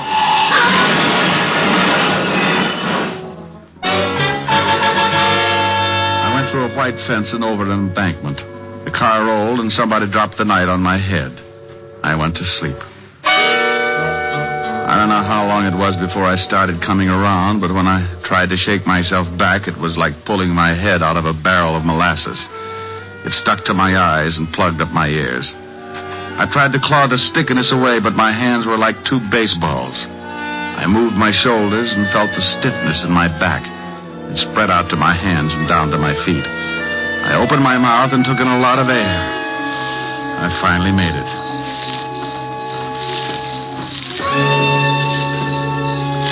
Someone was trying to get me from the highway, so I pulled myself clear of the wreck and started moving in a circle, keeping whoever it was at a good distance. I was too pushed around to put up a fight, so I made it back to the highway and walked along until I found a little gas station on the road. The joint ain't open. And then your lock's busted. No, it ain't. Then I floated through the wall. Where's your phone? It ain't for public use. Try isn't. Okay, wise guy, the joint isn't open. The phone isn't for public use, and you isn't so big you can't get tossed out on your face. And you isn't so wealthy, $5 won't make a difference. Oh, why didn't you say so? Phone's on the wall. Thanks. You know the Leeds family? Yeah, they get gas here sometimes. Hello. Evergreen 34369, operator. How far is the house from here? I'm a little turned around. About a half a mile. Hello, Francis? Is Lieutenant Levinson still there? No? Well, just tell him to get out to 19319 Jackson Heights Boulevard. I've got a killer for him. Yeah, oh my goodness. Now hurry it up. You a cop? Shamus. What do you take for the use of your car for an hour? My wife would kill me. I'll drive you wherever you want to go.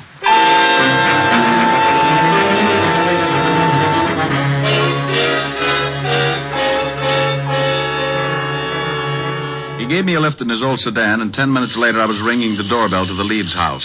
I was glad the girl answered. She made me feel better right away. Oh, Mr. Diamond, come in. Thank you. Where are your friends? Raj and George? Well, they went out to look for my brother. He disappeared right after you left. I'm terribly worried. Oh, have you got that drink? I could use it now. Certainly. I don't know why Lee ran off like that. He shouldn't have been driving in his condition. Were Roger and George together when they left to look for Lee? No, they took separate cars. Why? Has something happened, Mr. Diamond? Have you heard from my brother? I guess I'd better give it to you straight. Your brother's dead, Miss Leeds.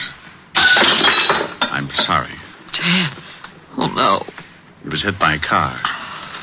It's all because of that horrible idol. That stupid, horrible idol.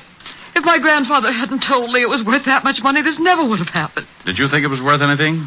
No, of course not. But we couldn't convince Lee. Now he's dead. Would you please answer that, Mr. Diamond? Sure. You take it easy. Nina, Oh, what are you doing here, Diamond? Did you find Lee? Why, no, I didn't. I've gone to every place I thought he could possibly be. I even looked up your address, went over there, but the building was closed. You better go in and see Miss Leeds, Doc. She's pretty upset. Upset? Nina, what's wrong? Oh, Raj, it's Lee. He's been killed. What? That's right. But how did it happen? Bingo. I'll tell you as soon as I let Mr. Brodeen in. There, Nina.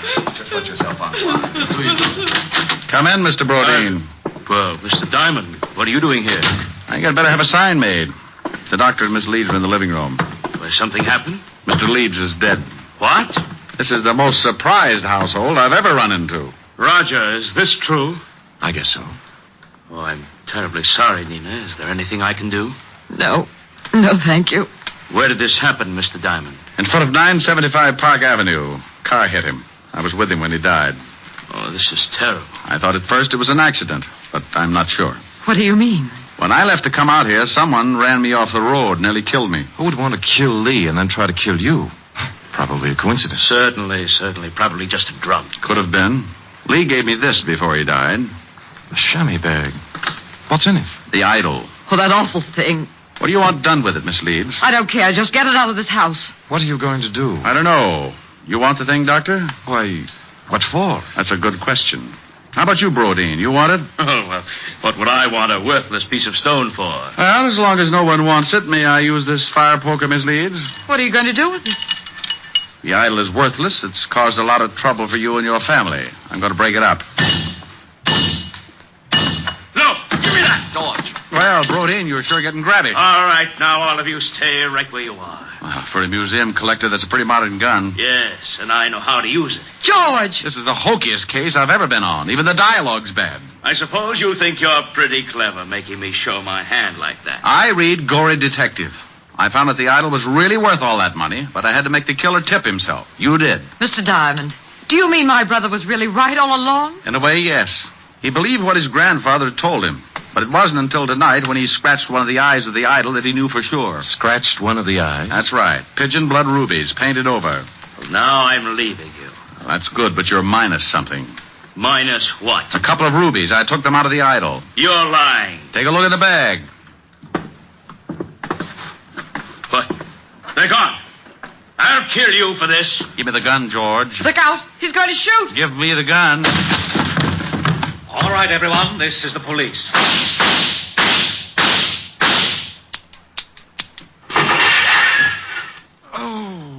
You killed Mr. Diamond!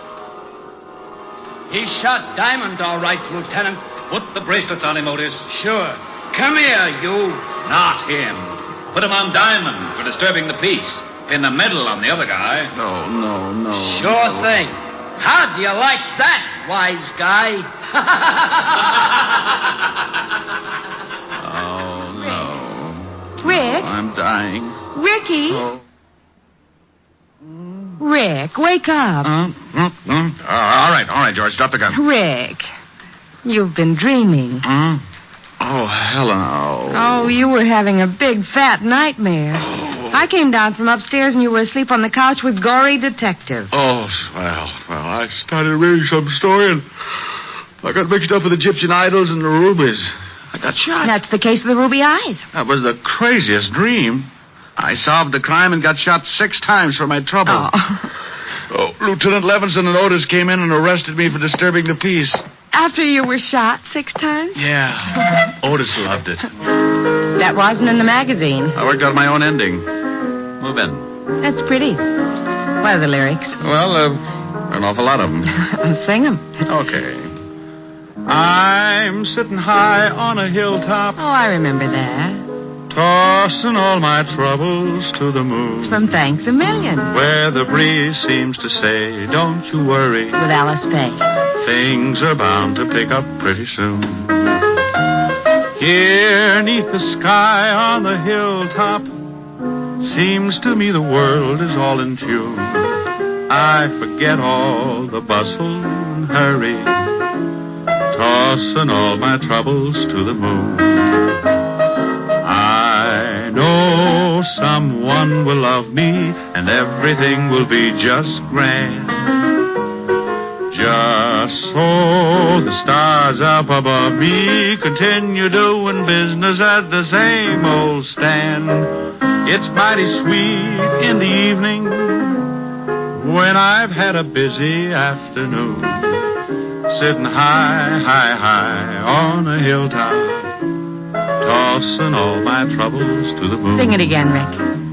I'm sitting high on the hill. Oh, Rick, the grouse. Yeah, listen to that. Where the breeze seems to say, don't you Hey. worry. How you like that, wise guy? Oh, that's really awful. Yeah, well, maybe you know how I feel when you open that big bazoo of yours. You mean I sound like you do? Look, Diamond, what do you think the rats keep jumping out of my window for? Well, maybe if you had some plastic surgery. And your crummy jokes are as bad as your crummy singing. So please, save the world from a horrible fate and cut your throat or something. Oh, yeah? Well, let me tell you, old boy. I'm sitting high on a hilltop, tossing all my troubles. Hey, you! Shut up! We want to hear Diamond. Yeah, shut your big bazoo. Yeah, shut up! What's that? You heard us. We want to hear Mr. Diamond. No. Rick. Yeah, my dear public.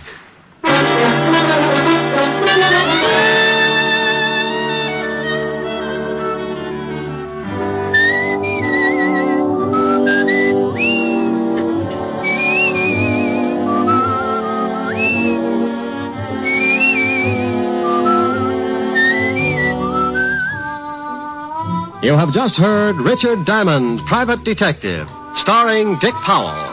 Helen was played by Virginia Gregg, Lieutenant Levinson by Ed Begley. Also in our cast were Wilms Herbert, Peter Leeds, Yvonne Patey, Stephen Dunn, and Jack Crucian. Music was under the direction of Frank Worth. Richard Diamond is written and directed by Blake Edwards. Portions were transcribed. Dick Powell soon will be seen in the screen version of the best-selling novel, Mrs. Mike. Now, this is Eddie King inviting you to be with us again at the same time next week when we will again bring you Dick Powell as Richard Diamond, Private Detective.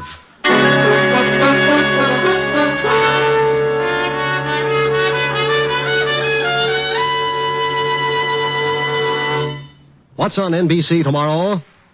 Detective story fans will want to hear Madeline Carroll and Basil Rathbone in the detective melodrama The Amazing Dr. Clitterhouse, tomorrow on Theater Guild on the Air. And for more detecting, listen tomorrow for The Adventures of Sam Spade.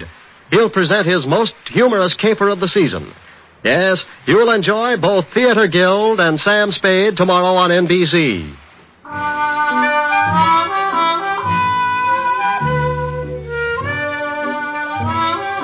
Next, it's Free Ride to Danger with Dorothy McGuire on NBC.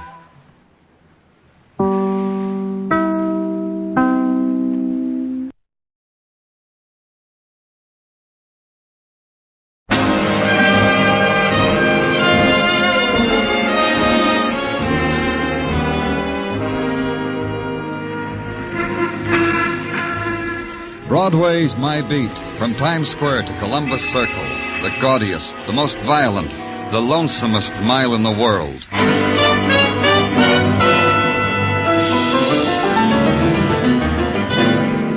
Broadway's My Beat, with Larry Thor as Detective Danny Clover.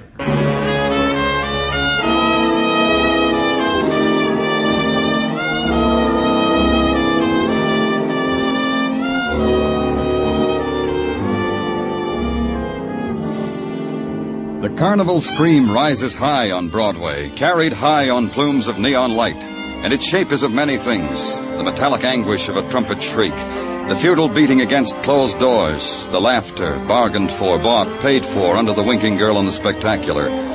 Broadway's scream rises, shatters into fragments of glitter, prowls through the city, and finally touches you. Wherever you are, it touches you.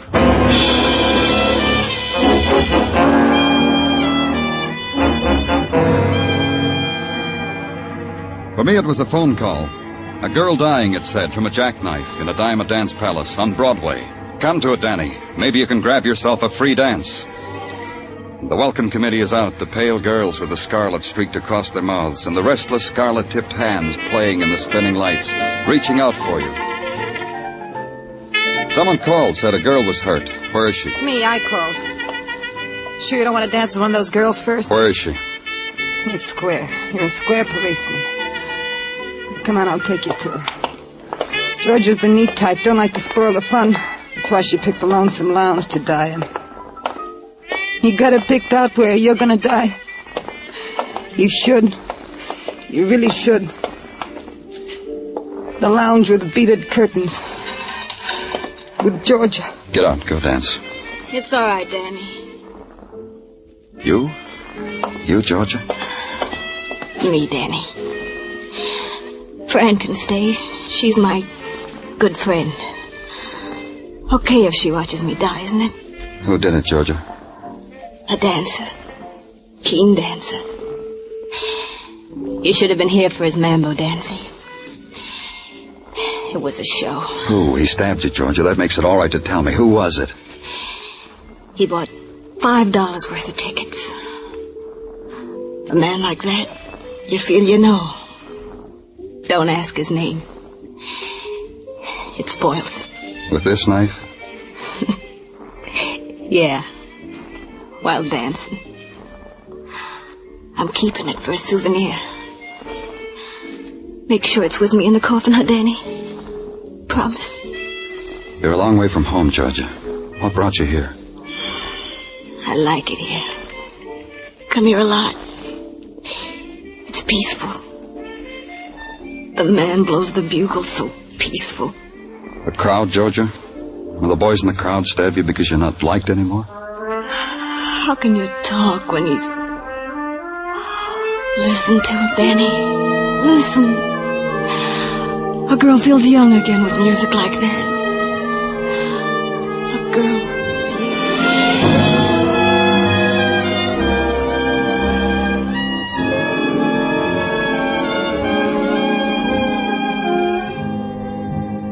After that, the place got cluttered up.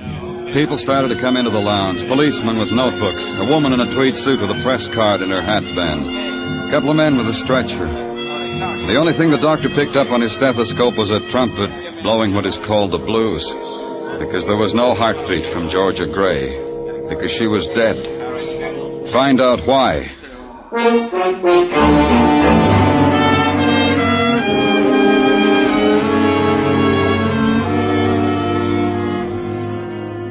Go now to Mott Street, where it intersects an alley whose name no one remembers. Climb 4 flights of stairs and wonder briefly why the quality of sound and light in a tenement is like nothing else in the world. And walk a corridor where mice and men live together in perfect tolerance. And stop at a door.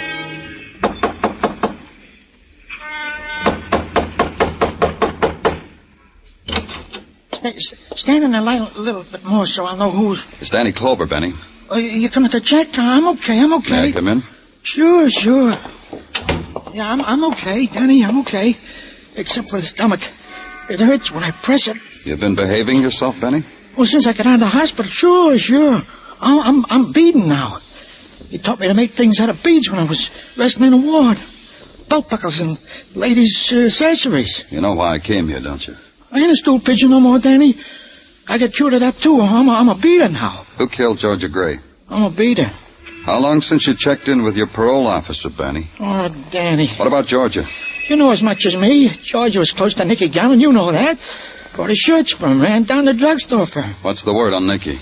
The crowd ain't happy with him, Danny. Oh, Danny, leave me alone. I got an order from a lady down the hall for a love bracelet. I got to deliver to you there or I'll be breaking my contract. Nothing else, huh? So help me, Danny. Nothing. Where's Nicky Gannon? I'm a beater now.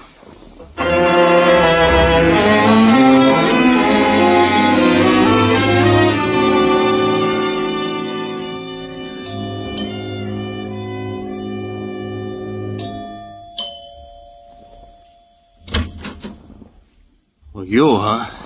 Off your beaten path, aren't you, Danny? Inside, Nicky. Don't strong-arm, Danny. I was going to invite you in anyway. Georgia Gray, Nicky. She's dead. Word came to me how you closed her eyes. I wish it had been me. Maybe you got there ahead of me, Nicky. Maybe you went dancing, saw Georgia in a place you never thought she'd be. Killed her because she was getting away from you. Oh, you're tired, Danny. Awful tired. No one gets away from me, not even the dead. Come on into the den. I want you to meet my mother. If she'll be hurt, I don't show her my friends. All right, Nicky. I wouldn't want her to be hurt. You'll wish yours had been like her. Just wait. Mother, look what I brought you, Danny Clover. Sit down, Danny. Have a mint. Nicky has 'em made up special for me. Thanks. Well, special, huh? Nothing too good for my mother. It's always been like that with my son. Up to now. Nicky hasn't been good? He let his girl die in a cheap place. Dancing with another man for pay, for dimes. That cheapens his name. You could have stopped it, Nicky? How could I have known, Mother? I told you. Don't snap at me, Nicky boy. I'll slap your mouth, wash it out with dirt. Georgia liked that hole, Danny. I never understood why. She tried to explain it to me about the music, about dancing. Crazy for dancing. Who understands these things in a girl? When she had everything Everything you gave her. Everything you worked hard for. You're getting your share, huh, Mother? The funeral, too, Nicky? Will you buy me one like the one you're buying for Georgia? Let me show you the invoices, Danny. I never knew dying came so high. Inflation, huh? Maybe it'll wipe out the taste of what happened to her. Where it happened to her. It's just a maybe, son. Don't build a monument on it. You want to know why they killed her, Danny? You know, Mrs. Gannon? They think my son is finished. Done. Used up. They killed the girl to frighten my Nicky boy. And you know what? My boy's frightened. Who does that to you, Nicky? Your friends? Your boys? You'll know when you see their bodies on a slab. It'll be in all the papers. You'll save the clippings for me, huh, Nicky? Oh, isn't she a dream, Danny? I told you. Wonderful girl, my mother. When I got back to headquarters, there was a file on my desk. The neatly centered sticker on its front cover was typed Georgia Gray. Open it, read it, digest it. Georgia Gray, age between 25 and 29, computed from data gathered from arrests. Hometown, Salina, Kansas. Followed a soldier to New York Port of Embarkation in 1943, but never caught up with him. So she stayed. Counter girl in a 5 and 10. Then model for ladies' garments. Then nightclub hostess. And 2 years ago in night court, after losing a race with a squad car, she said she'd retired. Because I don't have to work anymore, she said. Know a better reason, she asked? Name linked with Nicky Gannon from here on in. Address Park Avenue. Expenses shared by Fran Holland, who said now she'll have to look around. First thing I'm going to do is get another roommate. Did you get along well with Georgia? She had her ideas, I had mine. You know what I mean? Tell me. No, this and that. Georgia was what, a pretty girl? I'd say she was beautiful. Yeah, I guess she was very beautiful. Very. Ah, but she was ruining it. Ran around, danced, but she didn't enjoy herself. I know she didn't. She only enjoyed herself relaxing here with me. Something I haven't made up my mind about. Well, you better make up your mind about it, Danny. Sure. She had all that dough and she lived with a dance hall hostess with me. You know why? Because she needed someone like me. To run home to her? Right. So she could have soft hands rubbing the back of her neck. To bring her cold tomatoes when she needed it. She run often, friend? Look, Danny, she was dance happy. That's why she hung around the place I worked. A little bit of music and a guy in a high waistband with 2 strong feet could make her smile like she was happy. Did Nicky Gannon mind that she stepped out on him? Why did Nicky care? Used her for a front for his business. He didn't care about her dancing. Who killed her, friend? A man. What else but a man? What man? Who? You know what you ought to do, Danny? You know Tommy Chandler? Nicky's hood? The padded shoulder that stands near Nicky with his hand in his pocket. Ask Tommy. See how he reacts when you ask him. You know where Tommy is? I know where he'll be in the morning. You know where the ducks are in that pond in Central Park? 8 o'clock, he throws them bread. Stale bread. But what do ducks know?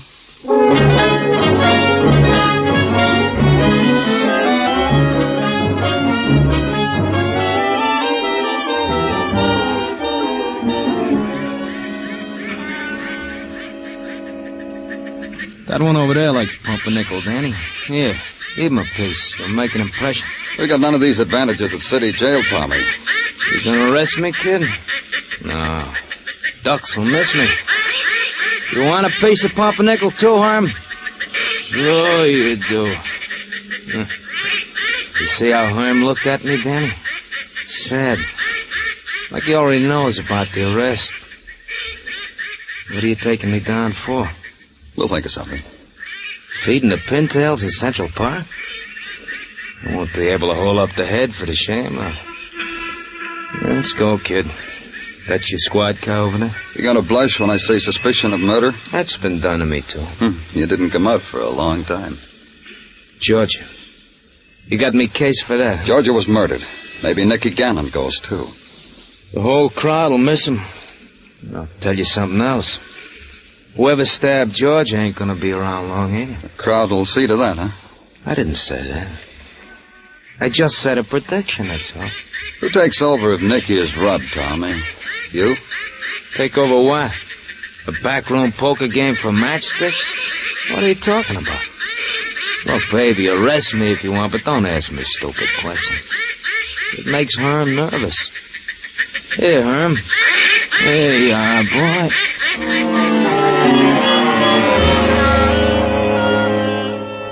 Herm looked sad when I took Tommy away from him. All the ducks looked sad. For a minute. Then they found a new love with a stale loaf of bread, swam away, screaming for it. Tommy looked back over his shoulder, stopped to call them a name, got shoved into the squad car.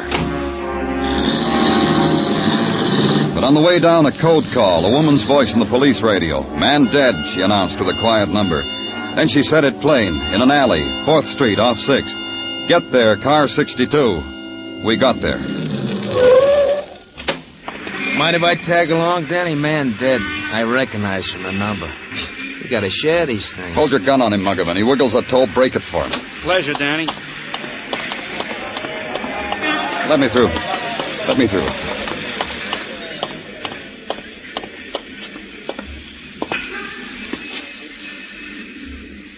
They can't scare you anymore, can they, Nicky? Not anymore.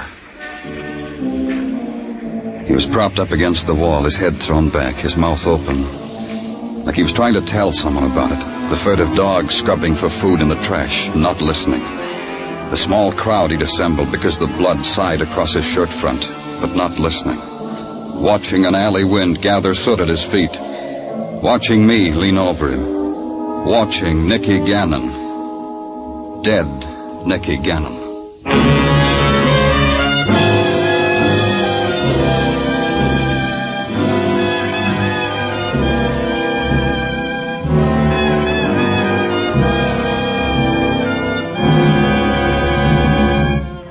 You are listening to Broadway's My Beat, written by Morton Fine and David Friedkin, and starring Larry Thor as Detective Danny Clover. You'll find Jack Benny in the desert this Sunday night on CBS. Jack and his gang are making a safari to entertain the boys at an airbase in Nevada. And for more laughs, there'll be another session with Eve Arden as the gay, romantic, fun-loving schoolteacher, our Miss Brooks, on most of these same CBS stations.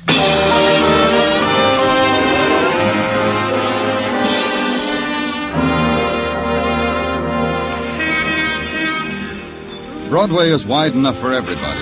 Generals in open touring cars, blondes in taxis, and sailors against lampposts. It's the place to come to, for one reason or another. To be a tourist, or get stared at by the tourists. To make a pitch, buy a bargain, get cheated, insulted, or have your picture taken. And end the day with a memory, depending upon what you wanted, what you got, and what you gave for it. And part of the day's memento of Broadway will be the news item. Nicky Gannon shot down in an alley. Hoodlum slain in new outbreak of mob violence. Police seek clues in killing, especially me and another man, the Sergeant Gino Tartaglia, who had once passed a civil service examination. And the medical examiner, Dr. Sinsky, reveals the death was caused by hemorrhage in the pleura, parentheses, lungs, closed parentheses. And that is why Nicky Gannon was done in. Thanks, Gino. Oh, you're quite welcome, I'm sure. Anything else? May I? Yes, you may. Thank you. You know, Danny, this shooting up an alley brings to mind a case which was solved by Lady Jane Pugh, the ne'er-do-well girl detective from London town. Do we have to, Gino? Lady Jane looked at the deceased and flipped her shiny tuppence. Flipped her what? Her shiny tuppence. Lady Jane has a lucky tuppence which she flips before she undertakes a case. That Lady Jane. May I interrupt? Oh, you're the boss. Do you have anything else to tell me about Georgia Gray or Nicky Gannon, please? Oh, indeed I do, Danny, indeed I do. In the murder of Nicky Gannon, Tommy Chandler, our prime suspect, has been released, and without a nickel's worth of bail. What? I have said it. So help me if you're kidding, Gino. Why was he released? Oh, because another fellow has confessed to the deed. You remember Cozy Barrett? Even at this moment, he is with Sergeant Muggovan, confessing all over the place. And that, Danny, is all the news I have for today. Case is solved, huh, Danny?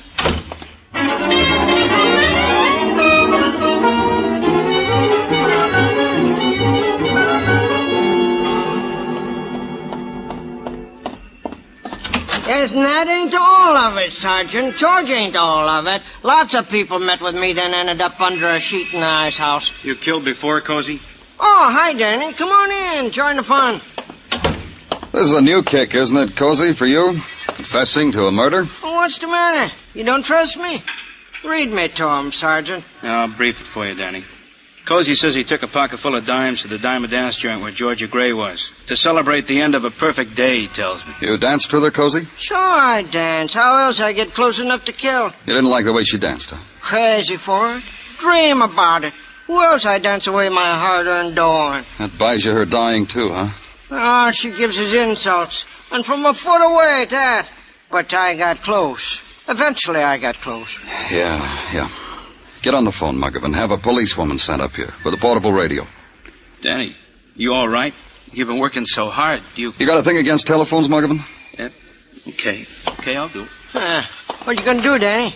Yes, you got Muggovan. tricks with batteries and portable radios to make people talk? I'm talking. Why you need electricity? Should be right up, Danny. Hey, you gonna put me away, huh, Danny? To the sound of music, huh?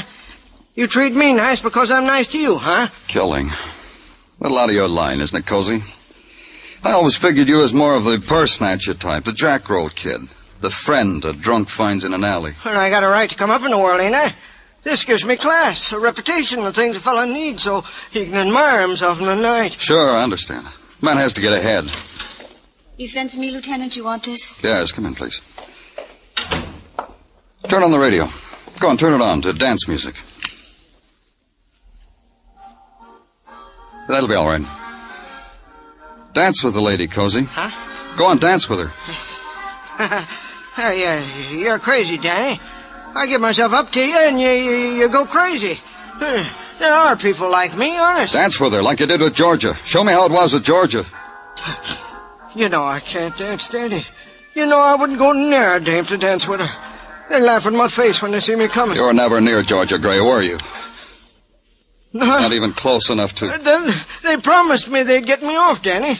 They said confess, and then when I got off, they'd give me the big dough. Who promised you all that? Well, friends, Danny. I got good friends. They promised me things. They call me up and promise me things. You gotta lock me up, Danny, so I don't disappoint them. You gotta lock me up. Make it come true for him, Muggovan. Lock him up.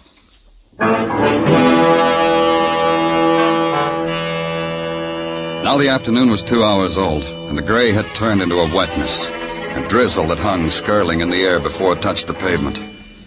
The citizens didn't mind getting wet. It was a sight to see. The funeral procession wasn't very long, not like the good old days when a gangster's death took up a mile of Broadway. Not like the good old days at all. None of the mourners walked, they all rode. And the wreaths were wrapped in cellophane, which not only protected the snapdragons from the rain, but it was more sanitary. I went along because I'd known Nicky Gannon for a long time. The rain let up a little when they lowered him into his grave. And none of the mourners stayed, not even his mother. And I wanted to talk to his mother. Mrs. Gannon? Hello, Danny. You want to ride back to town? I wanted to tell you how sorry I've... You talk like that, you don't ride with me. Come on. My son was a hoodlum. Why should you be sorry for him? We've talked together. We've had a beer together. That's the reason. You cry. Not me. Whatever you want. He was your son. My son got scared. Man gets scared, a man don't live anymore. And that's all his dying does to you, Mrs. Gannon? Look what I've got, Danny. A thug's funeral on a rainy day. He was your son. He's dead, Danny. I'm not. I'll think about him. Some things will come up in my mind from time to time that I've forgotten about right now. And I'll smile. And I'll think nice about Nicky then. Do you know who killed him? I know. Who? I said I know. The same person who killed Georgia? If I let you out of the car now, you'll get wet. You going to do anything about the person who killed Nicky? I'm sure of it, Danny. Sure of what? It's going to rain all day. Funny, ain't it? The paper said it was.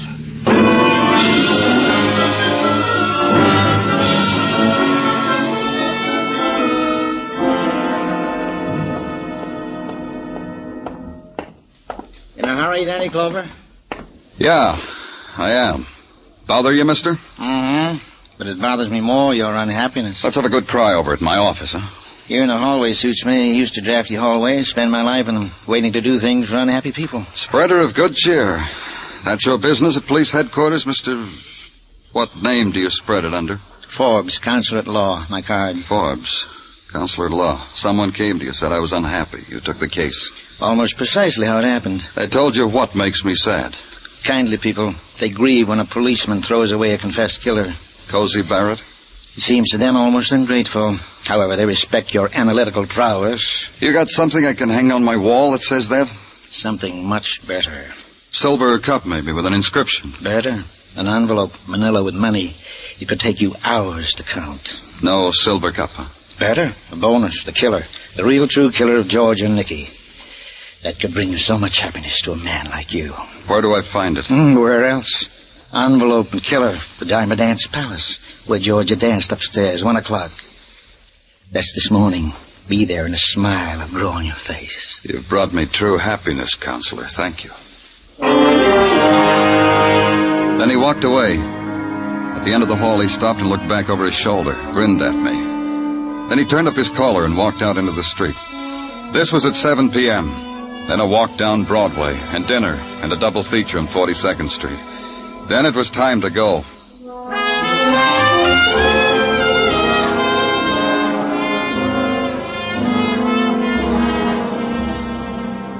The Diamond Dance Hall was blaring against its time of closing. I walked through it, pushed my way across the floor into a doorway. No one stopped me.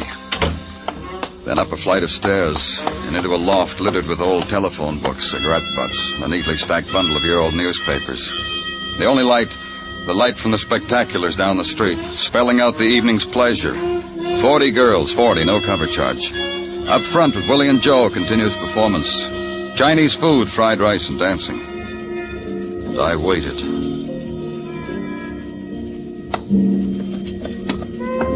I didn't wait long. You here, Danny? Come on in, Tommy. Thanks. I brought you something. Here. It's all yours, Danny. Who is he? The killer that got promised to you. Dead? Uh-huh. You bring the envelope, Tommy? You bring it? Sure. Sure I brought. Here. Counted at your leisure. 15,000, kid. I don't know, Tommy. A dead killer. How am I going to explain a dead killer? I thought of that, too. What did you come up with? Danny, I found a guy on Skid Row. He wasn't doing anybody any good. So I figured he could do us some good. So you shot him? With a police positive, just like you carry. Here's the gun. You tracked this killer down, he tried to escape, you shot him, makes you a hero. That's right. And how many heroes have $15,000? We're gonna get along fine. You've taken over for Gannon? I deserve, don't I? Yeah, you do. Killing Georgia and Nicky Gannon, sure you deserve it. Took courage. You don't know how much. Had me sweating there for a while that she didn't die right away. Only Georgia was a girl with character. Live and let live. Die and let live. Great girl. Well, I call you from time to time, Danny. Wait a minute, Tommy. Get used to it, Danny. I said I'd call you. Don't go away. You're under arrest for murder. You practicing being a cop? Don't be a cop around me. You forgot something, Tommy. I can't be anything else. Let's go. Because you're pointing the police positive. You got trouble, sucker? It's that way all over.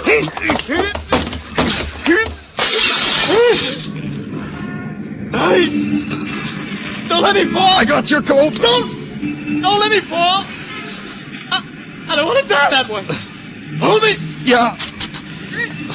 Daddy, hold me! His fingers clawed against the sheer stone. Daddy! Body twisting. Face tortured. Daddy! Pleading for a return to life. Daddy! His body hung there below me, out of reach. Daddy! Then the fabric that held his life together gave way. And the noise of the street came up to meet him. Killed his scream.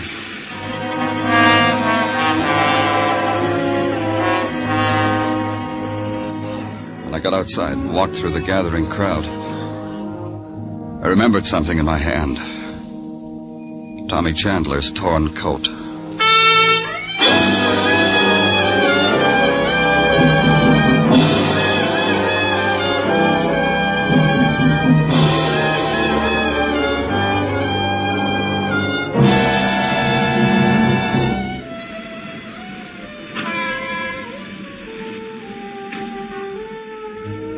It's the gathering place of all the sleepless nights, this Broadway, and all the unwept tears. The place to come to, erase what's happened, start all over, make a memory.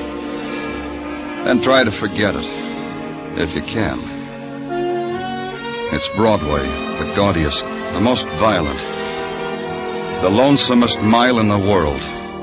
Broadway, my beat.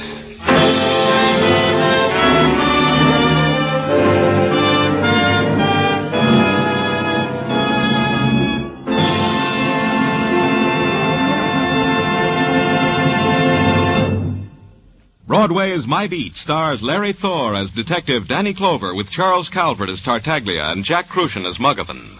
The program was produced and directed by Elliott Lewis with musical score composed and conducted by Alexander Courage. In tonight's cast, Anthony Barrett was heard as Tommy Chandler, Francis Cheney as Fran Holland, Martha Wentworth as Mrs. Gannon, Larry Dobkin as Nicky Gannon, Joy Terry as Georgia Gray, Leo Cleary as Benny Fane, and Junius Matthews as Cozy. Every Saturday night on CBS, Jan Murray gets on that coast-to-coast phone and gives away $1,000 at a crack if you can identify the phantom voice. Be listening for Sing It Again, which follows immediately on most of these same CBS stations. Joe Walters speaking. This is CBS, where you laugh at Jack Benny every Sunday night, the Columbia Broadcasting System.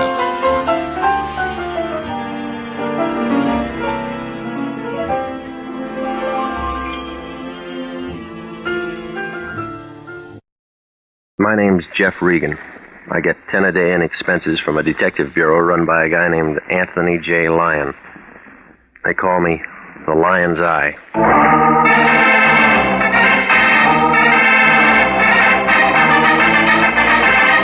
With Jack Webb as Jeff Regan investigator, stand by for hard-boiled action and mystery and thrilling adventure in tonight's story of The Man with the Key.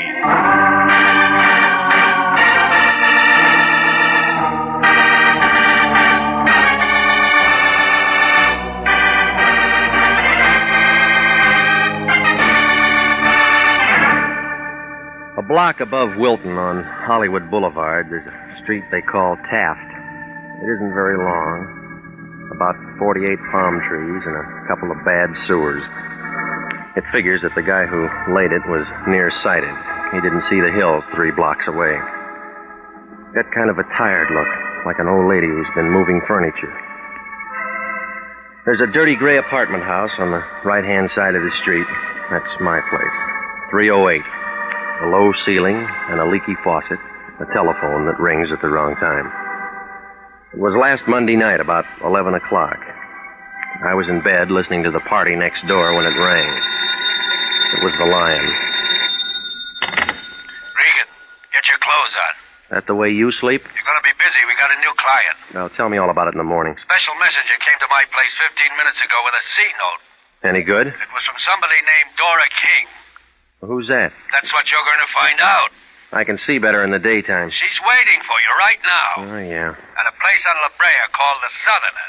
Should I take my banjo? Don't be funny. She wants to talk to you, so get over there. Well, what does she want to talk about? How would I know? Well, don't you ever check into things? That's what I pay you for. All right, where's last week's salary? You'll get it. When? As soon as I find out if your expenses were legit. Now get busy. That all? No, call me right after you've seen her.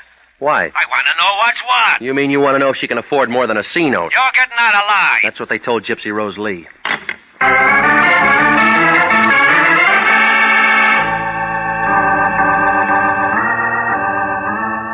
Well, I got over there about 11:30. Turned out to be a small place, long on the shadows and short on the whiskey. There was a bald-headed guy playing a piano in one corner. I guess he'd been inside for a long time, because he'd never been out for a music lesson. The bartender was the only other guy in the joint. His name couldn't have been Dora King. So I went to work on a straight shot and waited. 2 drinks later, a girl in a black dress walked in. She took in the piano player and the bartender and me, I-1. She started toward me with a slow, easy kind of a walk, like a panther looking for breakfast. When she oozed onto the stool beside me, the bartender got damp all over.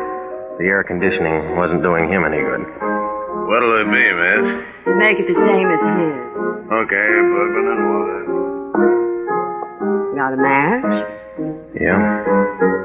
Got a cigarette? Mm-hmm. Got a name? Maybe.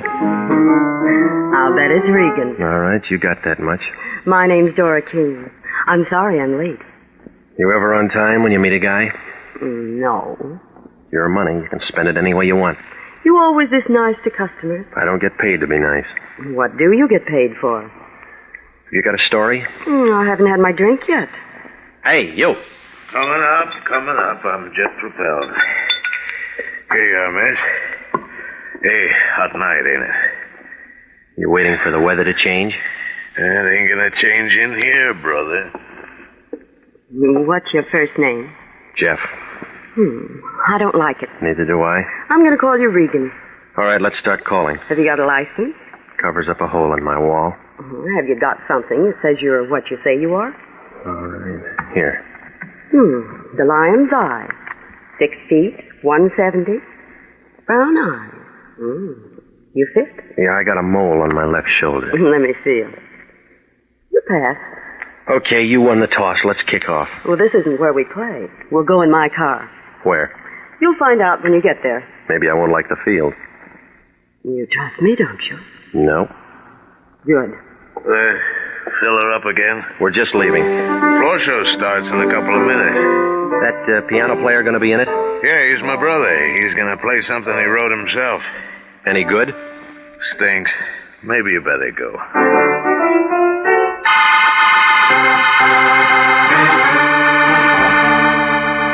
Well, the bartender was pouring himself 4 fingers of rye and about a fingernail of water when we walked out of there.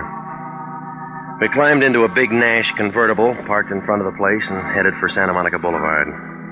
Then we turned east, past Western, down to Vermont, and south to Marathon. All at once, we were climbing a hill on a dark street that gave us a view of the city. 20 years ago, a real estate broker might have had something, but now it was just an old neighborhood with a sad look, like a toe dancer with a short leg. Nobody said anything, and I was beginning to have a feeling that maybe she'd forgot her compass when she slowed the car down. She pointed to a 2-story house in the middle of the block, and I nodded. Then she shoved the car in second and spun around the corner and came to a stop. I got out and walked around to let her out. She didn't move. End of the line. Short fare. Time for you to go to work. What kind of work? The white place back there, 3936. You saw it? It came through. It's a boarding house. I already got a room. On the 2nd floor, number 10. Knocked twice. Prohibition's dead, lady. There's a man there. His name's Bender. Ben Bender. It'll wake him up. He's expecting you. You're quitting? My job's finished. You're the new help. Well, what do I do? He'll tell you. That all? One thing more. Come here. Part of my fee? That's extra. I don't generally get tipped. Just for luck. You act like I'm going to need lots of it. You are. When do I see you again? You don't. Goodbye, gorgeous.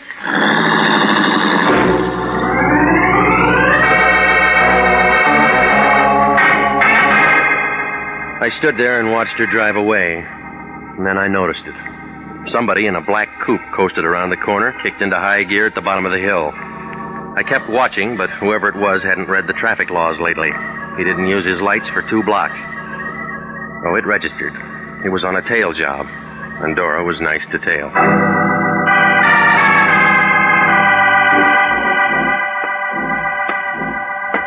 .39:36 Marathon. Inside, it smelled like stale beer and rotting wood.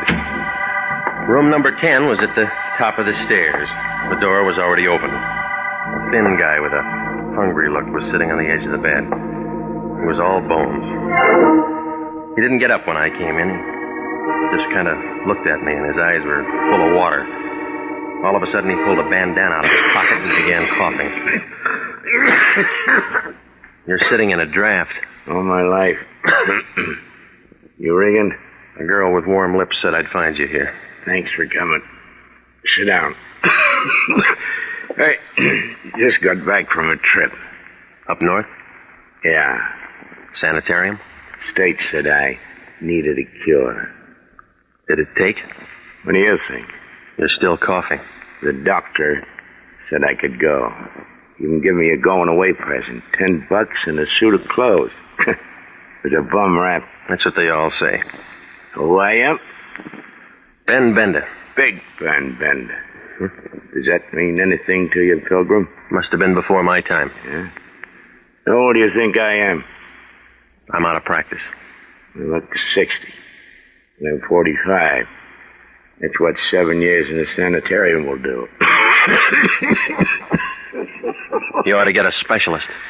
Already got one. What's his name? You. No, I'm only an intern. You'll do. All right, what do you want? When the guy goes up there, he makes a lot of friends. And a lot of enemies. Sometimes you can't tell one from the other. Does it make any difference? Big Ben don't trust nobody. No, what about that girl? Dora? Forget her. Her job's done. That's what she said. See this key? Yeah? I wear it around my neck. I worn it for 7 years. You'll wear it for the next 7 hours. Why? Them friends and enemies I was telling you about. What does the key fit? My safety deposit box at the American Security Bank. You meet me there. Tomorrow at 10. What if I oversleep? Stay up all night. I'll pay for the no-dose. Just be there. After that? And your job's finished. It's off this door you ever made. Look, now, you kept this key 7 years. Why can't you keep it for 7 more hours? My business. What's in the box?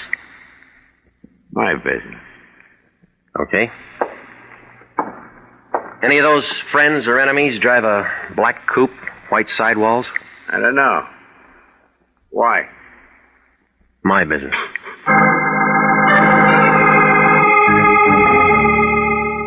I left him sitting there. He looked as happy as a sword swallower with the hiccups. Well, I put the key in my coat pocket, but it felt hot, like a dynamite stick with a short fuse. If Big Ben had been holding it for so long, somebody else might want it. Maybe somebody who drove that black coupe. Well, I went out the back entrance, walked down an alley, and doubled over 5 blocks to Vermont. I stopped a cab, and I had him take me over to the Lyons place. It was 2:30 in the morning when he opened the front door. He was wrapped in a bathrobe big enough to keep all the silkworms working overtime. What do you want, Reek? Information. You been drinking? I've been working. What kind of work? Well, I got a key. That all? That's what they say. Who's they? A con named Bender. Ben Bender? That's right. I thought he was doing a long run up in Quentin. Well, he's out now. Where does Dora King fit? Taxi service. She took me to Bender. He gave me the key. Let me see it. All right, here. Safety deposit box. That's right. Nursemaid to a hunk of metal until tomorrow at 10. What then? Well, I meet him at the American Security Bank and turn it over to him. Well, do it. Now, look, Big Shot, this key's hot. What makes it hot? Whatever's in that box. What's that? How should I know? Find out. You got the key. You got the client. Now, just a minute. Somebody waves a green back at you and you think it's a rainbow. That's enough. Oh, stop it, will you? It's another bum client and you know it. Let me worry about that. If Ben held that key for 7 years and won't hold it now, he's scared. What's he got to be scared of? Somebody else who wants in on the So play. what? I'm holding the key. That makes me the clay pigeon. You're getting paid for it. Just be there tomorrow at 10. Alive.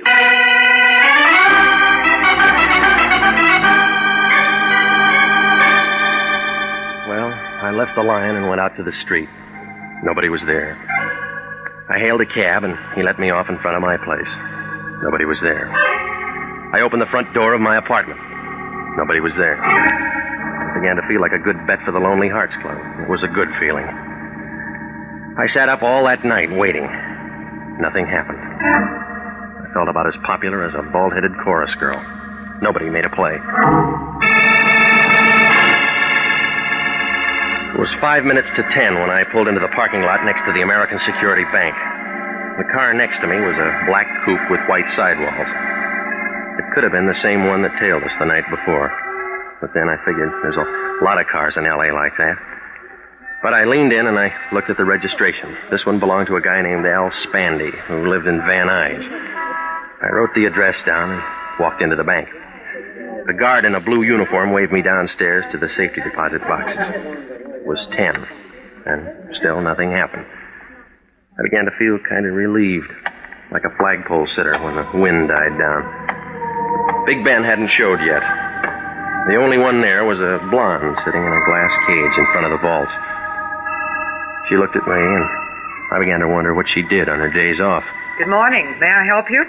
Yeah, I want to see if the rent on my box has been paid. Here's the key. 60B. Just a minute. I'll take a look. 60B. 60B's all paid for.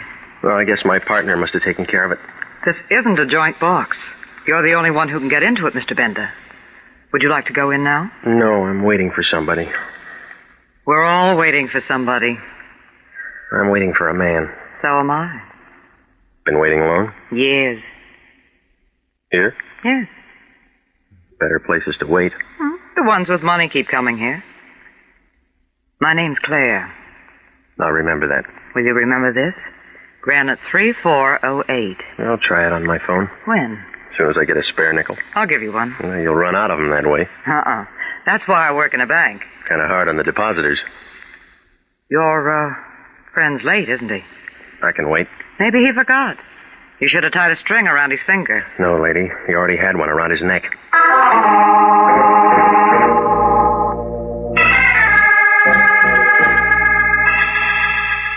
Well, she went back to copping nickels, and I sat down in one of the plush chairs and waited. 10:30 came, 11 came, Bender didn't. I began to get an uneasy feeling, like a bubble dancer with a slow leak. At 11:10, I couldn't take any more waiting, so I left to head for Bender's place.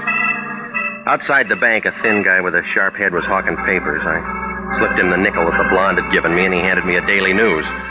I wanted to see what a horse named Larry R. had done at Belmont. I didn't get beyond the first page. Bender's picture was there, right next to Governor Dewey's, only Ben wasn't running for office. They found him in his room full of bullet holes. I guess he finally got a cure for that cough. I took my car out of the lot and headed for home. I mixed myself a tall one, and I was just getting to the bottom of it when a couple of guys kicked my door open. Regan? Yeah. I'm Lieutenant Anderson, homicide. This is Sergeant Pinelli. Hi. Don't you guys believe in knocking? My knuckles are sore. Nice stuff. Well, help yourself. It's out in the kitchen. Don't drink on a job. Pinelli? Me neither. You boys should have told me you were coming. I'd have called some girls. Not on a job. Pinelli? I got a wife. All right, Regan, find your hat. What for? Well, you want to look nice. We're going downtown, you and me and Pete. Right, Pete? Right, Andy. No, it's too hot there. We thought of that. We'll give you a nice, cool place, won't we, Pete? Sure will, Andy. You got a warrant? No, we just figured you might want to tell us why you did it. Did what? Tell him, Pete. Knock off Ben Bender and burn his feet. You're out of your mind. Regan, we know you saw Bender last night. We know you got out of a car on the corner and walked up to his place. We know you were the last one to see him while he was still alive. You got a witness? Pretty one. A girl told us. Oh, you're trying real hard, Anderson, but you haven't got anything. If you were the last one to see him alive, you're the first one to see him dead. That's how we figured. Did you figure on a guy named Al Spandy who drives a black coupe? I never heard of him. And how about a dozen other hoods who knew Bender? Now you're trying hard, Regan. You haven't even got a foundation. We got the whole building. It'll never stand up. We'll see. All right, you tell me why I did it. You private eyes get folders on bank jobs. I get them from Charles Atlas, too. Bender was in on an $80,000 heist 8 years ago. He went up for carrying a concealed weapon, but the money was never found. You know that the Imperial Bonding Company's offering $5,000 for the recovery of that dough. A lion. Don't make any dates tonight. You're not going to be available. All right. The Lion will tell you I was working on a case when I saw Bender. Oh, we already talked to the Lion. Well, what did he say? He says he hasn't seen you for 5 days. You are listening to the story of the man with the key, tonight's adventure with Jeff Regan, investigator.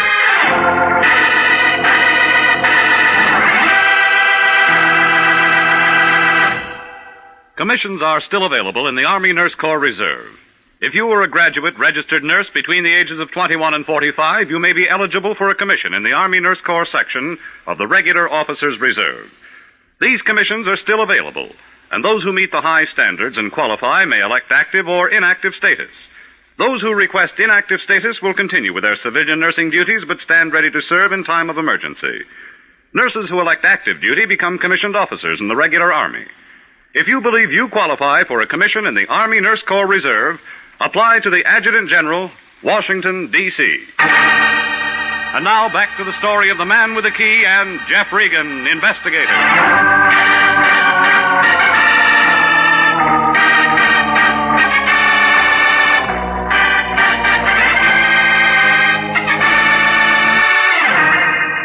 Well, I had about as much chance as a violin player with no chin. Anderson and Pinelli took me down and locked me in one of the rooms upstairs. They didn't ask any questions. I guess they figured they had enough answers. Oh, it was a real nice fix. A dame named Dora King takes me to a con named Ben Bender. He slips me a hot key and says meet him in a bank at 10. I'm there on time, getting the phone number of a blonde named Claire, only Ben doesn't show. Somebody burns his feet and fogs him before he can keep the date. And then there's that black coupe registered to a question mark named Al Spandy. And then the Lion deals one from the bottom. Oh, it was a screwy picture, and I was right in the middle of the frame. Well, I spent the next 4 hours taking in some free entertainment from the drunk in the next cell.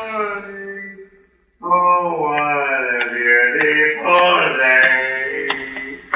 I've got a wonderful feel. Okay, Regan, on your feet. Bastille Day? You're sprung. Well, I was getting tired of the floor show anyway. Try and make it Saturday sometimes. That's our big night. Or if I bring a date? Can I get a phone? That guy ought to be at Ciro's. Where do you think we picked him up? Regan, I'm running out of patience with you. How many times have I told you to keep out of trouble? Why didn't you tell him I was working on a case? I went to a lot of trouble to get you out. And you went to a lot of trouble to get me in. That was easy. Still got that key to Bender's safety deposit box? I got it. Tomorrow morning at 10, you're at that bank getting into the box. You're crazy. It's in Bender's name. I'll teach you how to spell it. I won't do it. Homicide might like to know you got that key. Now, you listen to me and we'll both make dough. Where I'd be, I couldn't spend it. If the $80,000 from the bank job Bender pulled happens to be in that box, like I think it is, Imperial Bonding owes us $5,000 reward. I don't like it. You owe it to the company. Now listen, you. Bender was knocked off for this key. Whoever wants it might make another try. Nobody knows you got it. Well, I'll give it to you, and nobody will know you got it. Regan, I'm giving you a chance to straighten yourself out. That's right. What do you mean? I feel stiff already.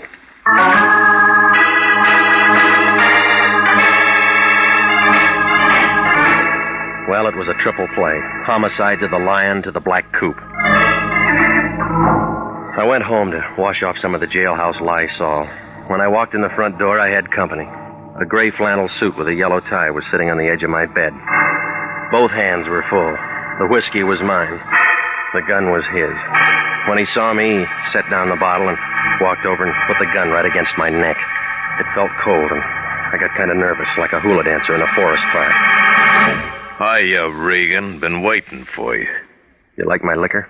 I'm a rye drinker myself. Well, bring your own next time. That ain't being sociable. You weren't invited. Huh. How could I have been? You don't even know me. You're Al Spandy. You drive a black coupe. What'd I have for breakfast? Egg, and it's all over your tie. You look hot, Regan. You have to hold that gun there. Right there. Same one you used on Benda? The same. All right, now, gimme, Regan. I told you, I don't have any rye. Where's the key? I don't use one. My door's always open. I'm talking about that key you got from Benda. I don't have it.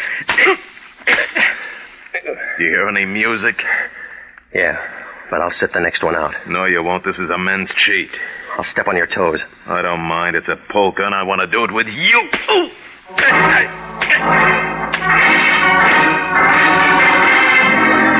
Oh, it was a long dance, but Spandy didn't get tired. I knew I wasn't going to last the evening out. And then I saw Dora King standing in the doorway back to Spandy. She was taking everything in like a Hoover vacuum cleaner on a dirty rug. She had a .25 in her hand, and she knew how to use it.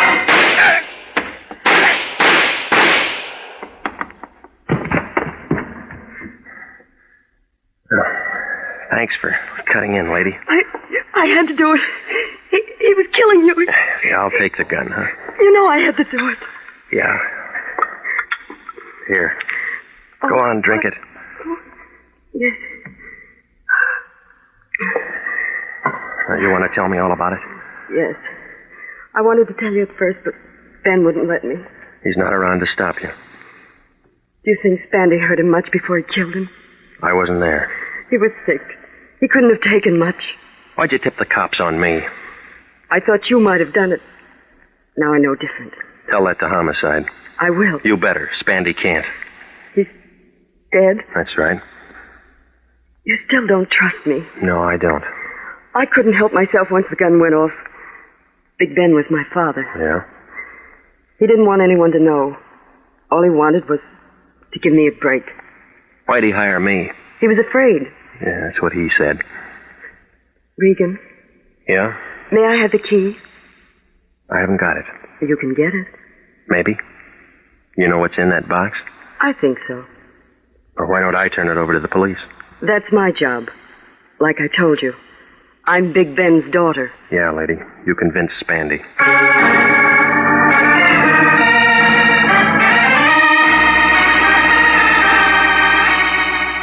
Well, I called homicide, and Anderson and Pinelli handled it.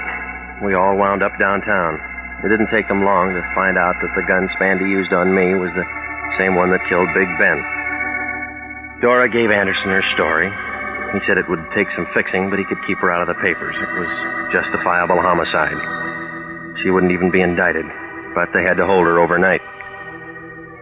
Well, it was almost daylight when I pulled to a stop in front of my apartment. I was beginning to feel a little better, but it didn't last long. When I walked into my place, it looked like the L.A. Dons had been having a scrimmage. Every corner had been gone over. Oh, it didn't make sense. Benda was dead, Spandy was dead, Dora King was downtown, but somebody still wanted that key. Well, I crawled into what was left of my bed and set the alarm for 9:30. I didn't sleep much. I kept seeing keys and faces and $80,000 bills.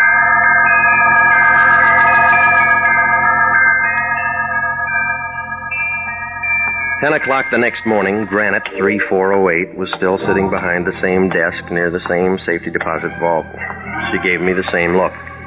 I waited for you to call last night. I spent the nickel. On a doctor? I'd like to get into my box. All right, Mr. Bender, sign here. All right. Looks like part of the new freeway.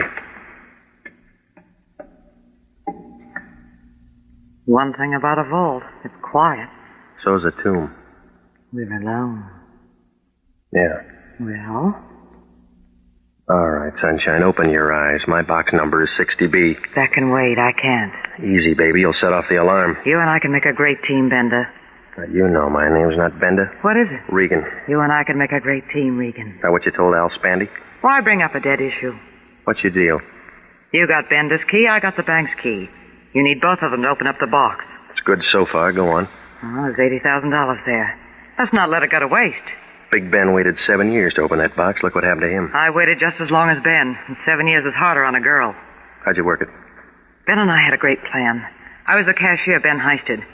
Only I just gave him a bag full of paper. The real dough's in his box. Well, that's the safest way. Keep your money in a bank. Yeah. When it cooled off, both of you go in and pick up the dough together. That's the way it was supposed to work, only Ben was dumb enough to get himself picked up and tucked away for 7 years. Oh, you made real good partners. Nobody trusted anybody. I trust you. That why you went through my place looking for the key last night?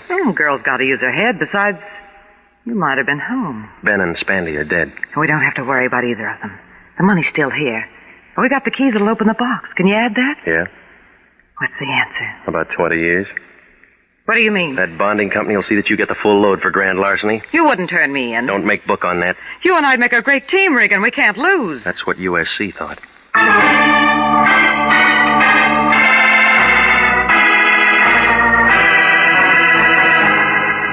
Well, I called Anderson and Finelli, and they came out and picked her up. I rode down as far as the office with them. That wrapped it up. When I told the Lion what had happened, he was as happy as a college boy in a harem. He got on the phone right away and called up Imperial Bonding, told him to make out that reward check for 5 G's to Anthony J. Lyon. But he was real good about it. He took me for a ride in his new Nash convertible. Well, I guess he deserved it. He was really the patsy that had done all the heavy work ever since he bailed me out of jail. 'Cause that's when I slipped Bender's key in his pocket.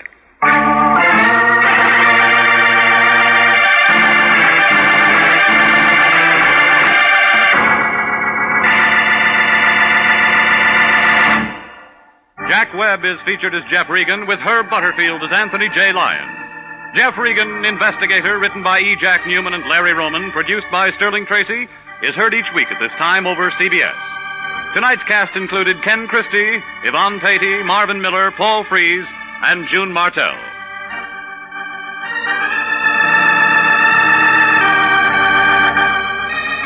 If you are a graduate registered nurse, please listen carefully to this important message. 29,000 nurses are needed to join the new Army Nurse Corps Officers Reserve.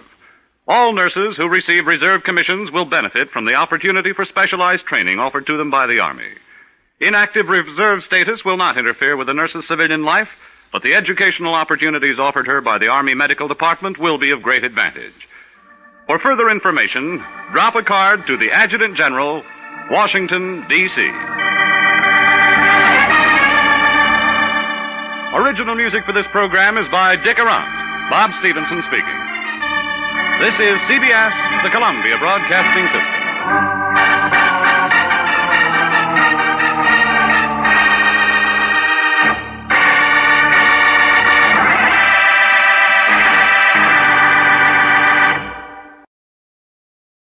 The Adventures of Michael Shayne, Private Detective.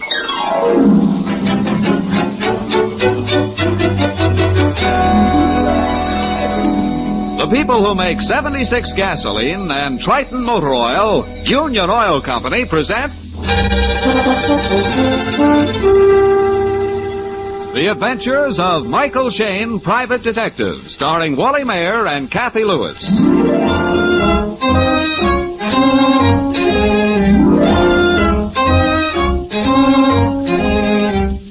When Mike Shayne isn't burning the midnight oil over some unsolved crime, he's generally doing the next most interesting thing, talking about one. Right now, he's leaning back in his easy chair doing a powerful ad of talking to his old friend, Inspector Faraday. It's a stag session, for Mike's assistant, Phyllis Knight, has gone home early this evening. Of course, Faraday, I don't know much about the case except what I've read in the papers, but it seems to me that you're going after the wrong guy. Mike, this Joe has got a prison record as long as a kangaroo's tail. Why should he sidestep a little thing like murder? Just because he has got a prison record as long as a kangaroo's tail. Look, I remember a case back in New York that's almost a carbon copy of this. I've got some newspaper clippings on it in the files here. I'll read them to you just a second. You don't get the point, Mike. This killing is gruesome, horrible. It would take a hardened criminal to carry it through. Doggone it, they're here in the files somewhere. Now, Phil could turn right to it. Yeah, she went home kind of early this evening, didn't she? Yeah. She's got a girlfriend staying up at the apartment with her. Went home to help her pack up. Friend from out of town? Uh-huh. Girl had a fight with her fiancé and wants to play hermit for a few days. I know. The old feminine trick. Goodbye forever. Till next Saturday night. Right. I'll get it, Mike. Hello? Mike, well, thank heavens you're still there. This is Faraday, Phyllis. Mike's ransacking his files. I'll get them for you. Wait a minute. You better hear this too, Inspector. Maybe it's your business. What's wrong, girl? You sound scared blue. I am. I know something's happened. I don't dare look. All right, but what is it, Phil? Yeah, wait a minute. Let me talk to her. Here, she sounds like she's going to cry. Hello, Angel. Oh, Mike. Mike, get over here quick. Now, wait a minute. Calm down, honey. Now, tell me what's wrong. Well, you know Lois was leaving my apartment tonight, and I came home to help her pack. Yeah, sure. Well, Mike, she's not here. At least I don't think so. Now, please, Angel, wait a minute. I can't tell what you're talking about. Well, I found her trunk already packed and locked, and... Yeah? And I think... Yep. Yeah, what, honey? What? I think her body's inside.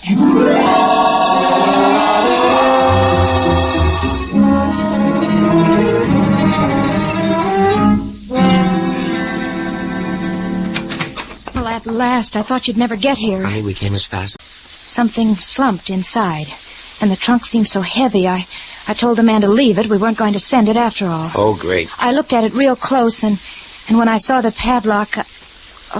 that's when I phoned you, Mike. Mm-hmm. Well, I see it. It's smear of blood on the lock. But that's not unusual, honey. Maybe she cut her hand when she closed the trunk. Oh, for heaven's sakes, I'm no child. Look here in this closet. There are all Lois's dresses, still on the hangers. They weren't packed in the trunk. It just means that she hasn't finished packing. I thought of that too, Mike. I started to push the trunk back against the wall, but it wouldn't budge. There's something inside of it, and it isn't clothing. Well, let's see. I'll say. It's loaded with something. There, you hear that? Something slumped inside. Just as you tipped the trunk, Faraday. Okay, I guess the only way we can satisfy you is to open it, if we can find the key. Oh, here, I've got it. It's here in her purse. That's another thing that scared me, Mike. Lois's handbag. Just laying here on the dressing table. Let's have it, Phil. Honey, wasn't that the hall door? Of course, there's your girl now. Oh, it's about time that she... No, it's Nelson. Let's see.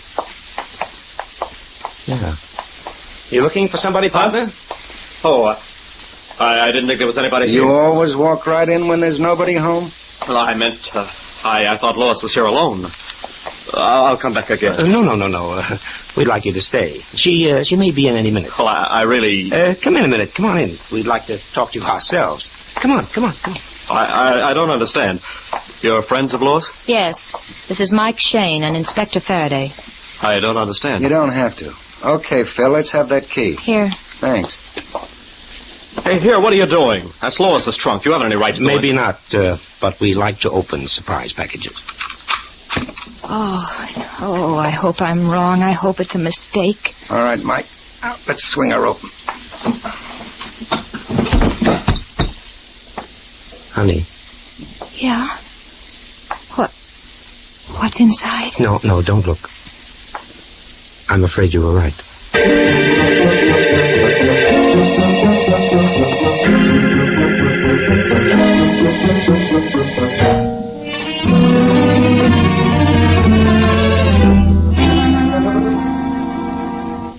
Coroner's on his way. It doesn't seem real. Just a few hours ago, I was talking to her, and now... I know, honey, I know.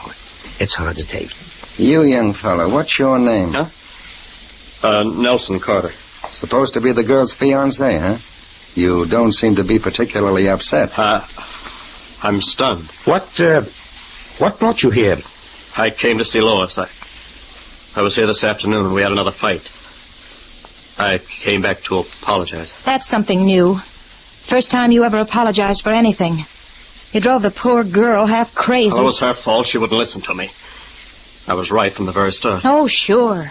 So right you never let her have a thought of her own. You hounded her with your rightness. That's why she moved in with me, to get away from you and your pestering phone calls and your fights. That's a lie. You came between us. Lois told me this afternoon you said she should forget me. I told her so at breakfast. But she couldn't. She was still in love with you. What? She was going back to her apartment tomorrow morning. There's something I don't get. If Lois was using Phil's apartment as a sort of hideout, how did this fella know she was here? That's my business. It's also ours, son. What time did you come here this afternoon? Why, about 4:30. And the girl's been dead 3 or 4 hours. Say, look here, if you're trying to pin this on me, you're crazy. Maybe. Lois told me about your insane temper. You threatened to kill her. I did not. Oh, you're a pack of fools. But I think I do know who did it. Yeah? Who? Wait a minute. Who can that be? Oh, it's too soon for the coroner. I'll answer it. Good evening. Good evening. I'm sorry to bother you at this hour, but we had some trouble about a pickup at this address. Oh, what kind of a pickup? Why, a trunk. I'm the traffic investigator for the transfer company. We gave one of our drivers a pickup order at this apartment, but he didn't bring it in. In fact, he's disappeared. Oh, wait a minute. I can explain part of it. I told your driver I'd changed my mind. I didn't want the trunk sent. Oh, I see. You're Miss Phyllis Knight. That's right. Haven't I met you somewhere before? Your voice sounds familiar. It ought to, Mr. Shane. You used to hear it every day. Going up, sir? Floors, please? An elevator operator. In the Rust Building. Well, I'm sorry I disturbed you, but we're just trying to locate our driver. Good night. Yeah. Good night. That's funny. Why should a baggage company driver disappear? Right after he came for this trunk. I wonder... All right, kids, let's get back to business. Now, Mr. Carter, you start to say you knew the killer. Yeah, Lois's old boss, Joseph Spiegel. He's head of the Spiegel Chemical Laboratories.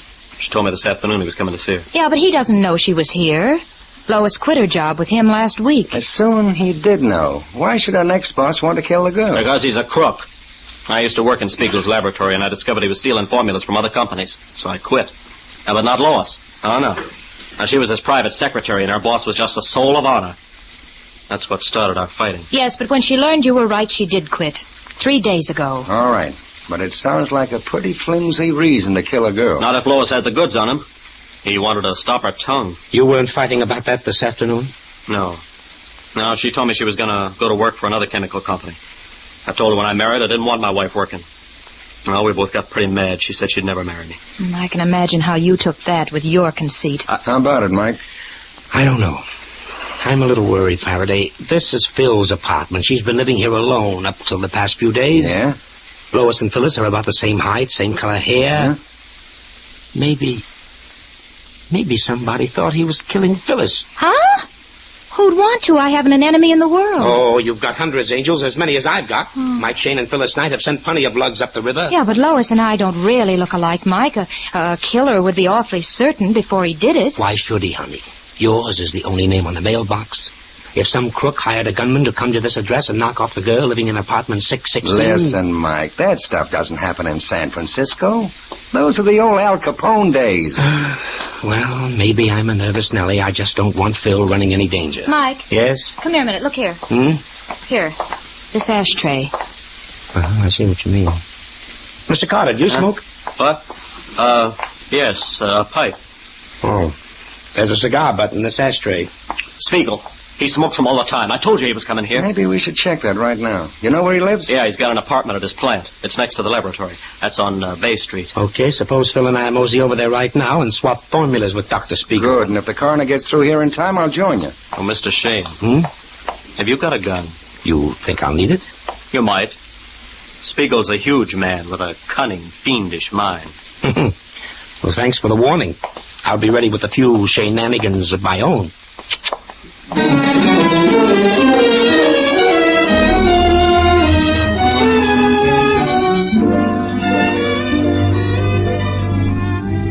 In just a moment, we'll rejoin Mike and Phyllis in their adventures.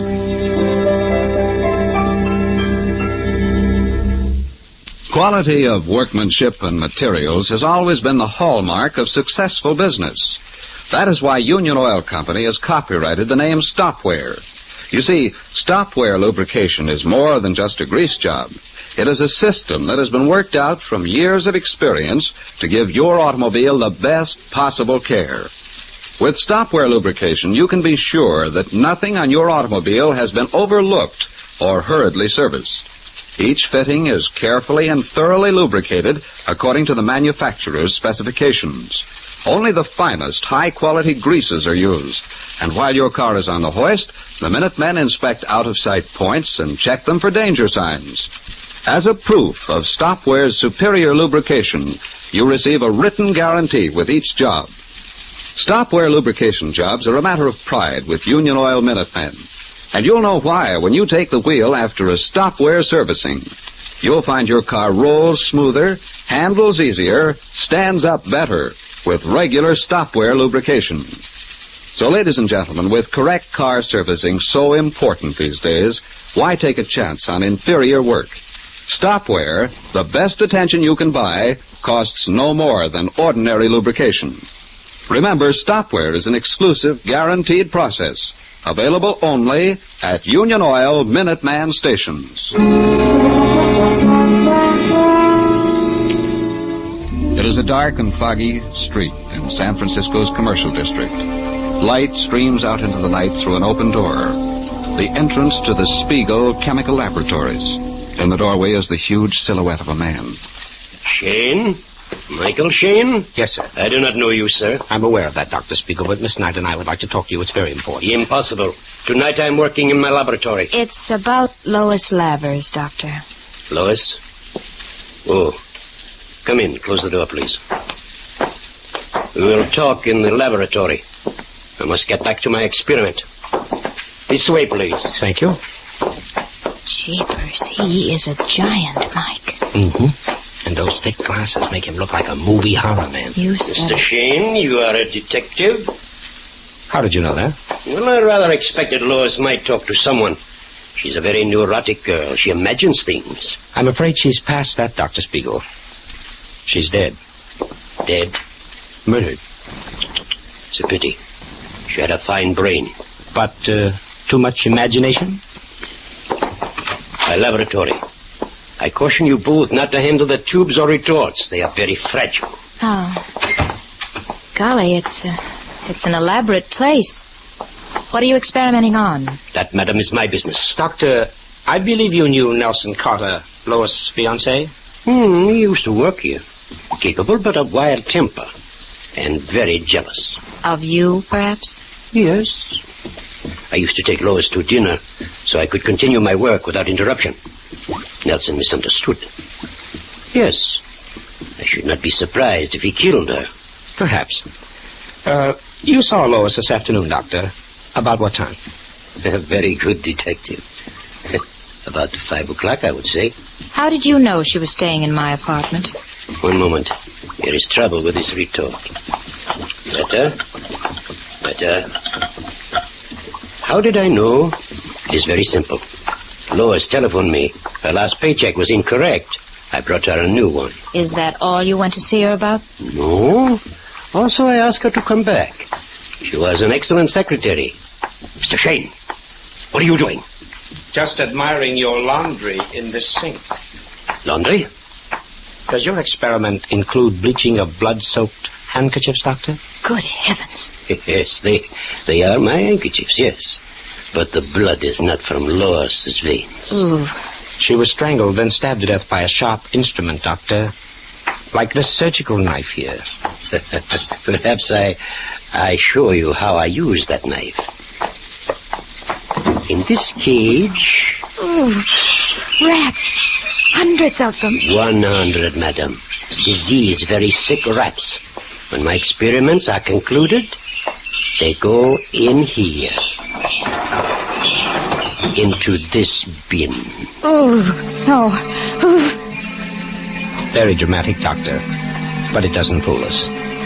Sure, you wanted Lois to come back to work, but she told you she was going to another chemical company. That scared you, Doctor. If she told about your stolen formulas and your other cookery... So she did talk. I thought this was a trick. Don't you reach for your gun, Mr. Shane. My hand is already in my pocket. You killed her. You lie. She's not dead. It's a trick to get something on me. Get out. Get out of here, both of you.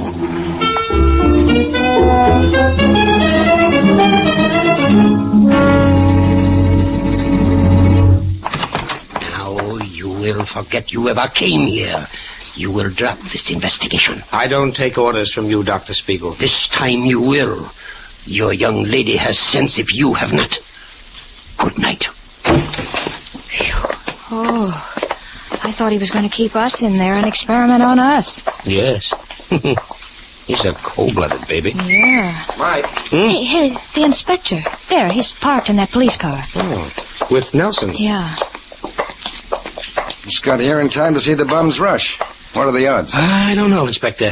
He's devilish enough to commit murder. Should I take him in for questioning? No, not yet. He'll be here. He doesn't scare out. Mike found handkerchiefs soaking with blood. He said he was experimenting with rats. I think he was sincere, though. He figured we were on the trail of those stolen formulas. He killed her, I tell you. If the police don't get him, I will. Oh, stop acting. You're too dead anxious to pin it on Spiegel. Yes, and the good doctor threw the honor right back at Nelson. I'm on the fence. Spiegel had the motive, Nelson had the jealousy and the temper to do it. Each saw the girl about the time she died. Mike, if you ask me, you're passing up a bet. The killer stuffed Lois into the trunk so her body could be smuggled out of the building. Find where the trunk was going, and perhaps we'll have the address of the murderer. But she ordered the trunk picked up herself, Phil. Maybe she didn't. Anyway, it's worth a try. Hop in, Angel. We're heading for that transfer company.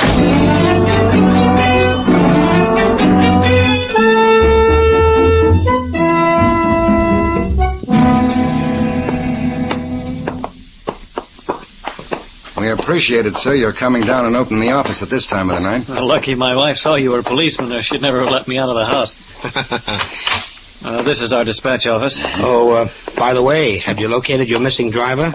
Missing driver? I don't understand.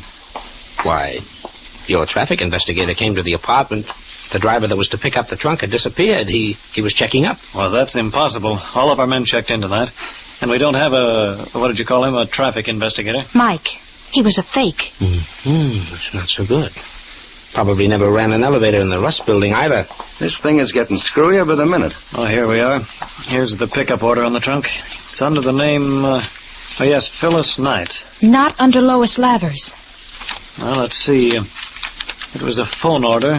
Received 5:25 p.m. Yeah. Trunk to be sent to 9053 Jennifer Street. Seems to me I've heard that address before. 9053 Jennifer. 9053 Jennifer. Yeah, there's something about it. I should hope so. It's the address of Michael Shane.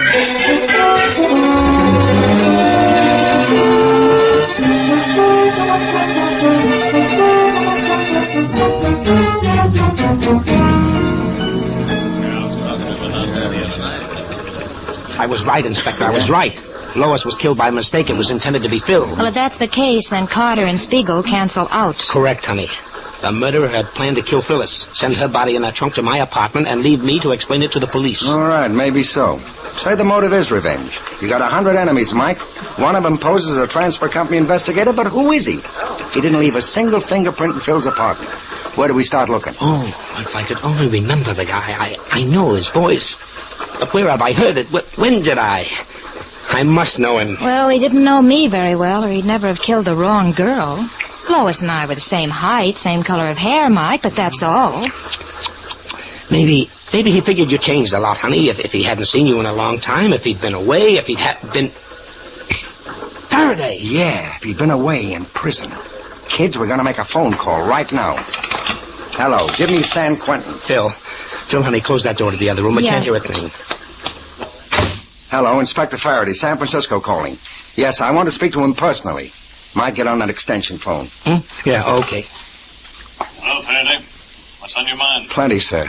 We need a list of all prisoners you've released from your little sanatorium in the past 2 weeks. Past 2 weeks, huh? Yeah. I'm afraid it'll hardly make a list, Faraday. Only one man. What's his name? Now, let me see. Well, it was Ford. Harold Ford. That mean anything to you, Mike? Never heard of him. Oh, who's that on the phone, Mike Shane? Well, you got sharp ears, sir. We figured maybe you had released a prisoner who had a grudge against me. Some old enemy of Mike's who might try his hand at revenge. Oh, that's the only release we've had lately. In fact, Mike, you can subtract one enemy from your book. Died here last week. Al Smock. Holy jumping. Now I remember. It's Al Smock's brother, Jack Smock. That's right. He had a brother. Came up here and claimed the body. Does that mean anything to you? Ha-ha! Does it? Set an extra plate in your dining room, Chief. We're sending you a new boarder. Goodbye, sir, and thanks a million for your help. Jack Smock. He must have dyed his hair and put on glasses. Phil, you remember the case? The two brothers, about 4 years ago? Yeah, vaguely. It was manslaughter. You helped send the one called Al Smock up for 20 years. Right, honey, right. Jack was supposed to be brothers Al, alibi. Yeah. But our testimony tied him up in bow knots. Yeah, that's so right. Al died in prison. Now brother Jack is out for revenge. Oh, fine. But where is brother Jack right now, and how do we catch him? Got it, honey. Jack claimed the body, so he must have buried him. Now we gotta find that body.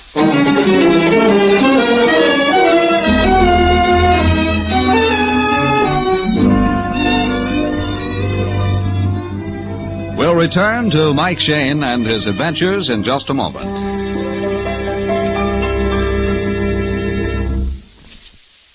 Due to their position, the front wheel bearings of your automobile are subject to damage from dirt, water, grit, and brake dust. Because of their more exposed position, and because they are so important to safe, easy driving, front wheel bearings need the best possible lubrication. Failure to keep these bearings well greased can mean wheel shimmy, hard steering, and weakening of the whole front assembly. For these reasons, your neighborhood Union Oil Minuteman uses extra care when he lubricates your front wheel bearings. First, he washes out all the old grease and dirt with solvents. Then the bearings and races are individually cleaned until they are dry and shiny. Finally, the clean, polished bearings are carefully assembled in the races and greased with special equipment. With each bearing snugly sealed in a smooth, sturdy coating of Union Oil ball roll grease, your front wheels are all set for months of well-lubricated, easy rolling. The cost for the entire service is nominal, so for safer, easier driving, just stop in wherever you see the sign of the big orange and blue 76 and ask for Union Oil front wheel bearing service. Thank you.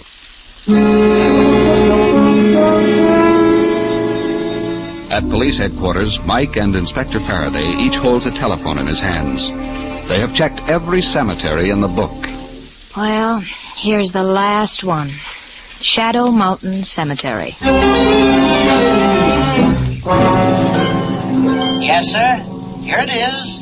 Albert Smock, interred last Friday. The plot was bought by a Mr. Jack Smock. Swell. What's his address? Our records show it as 1960 Waterfront.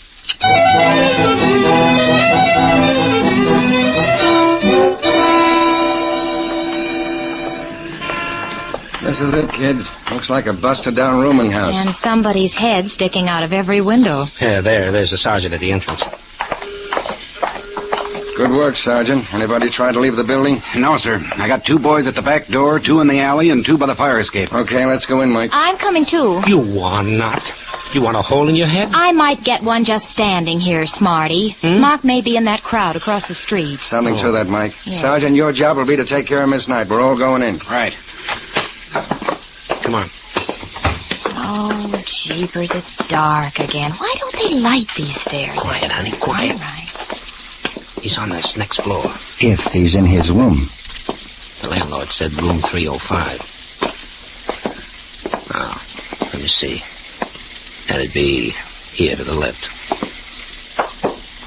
Keep close to the wall. There it is. That door there. There's no light shining under it. Maybe he's playing possum. Sergeant, you and Phil stay here. Flatten out against the wall. Yes, sir. Now, you ready, Faraday? Ready. He's playing coy. Open up, Smock. You're completely surrounded. Okay, so you won't open up. All right, Faraday? Yeah. So that's his answer. Okay, Mike, let's go. Down there!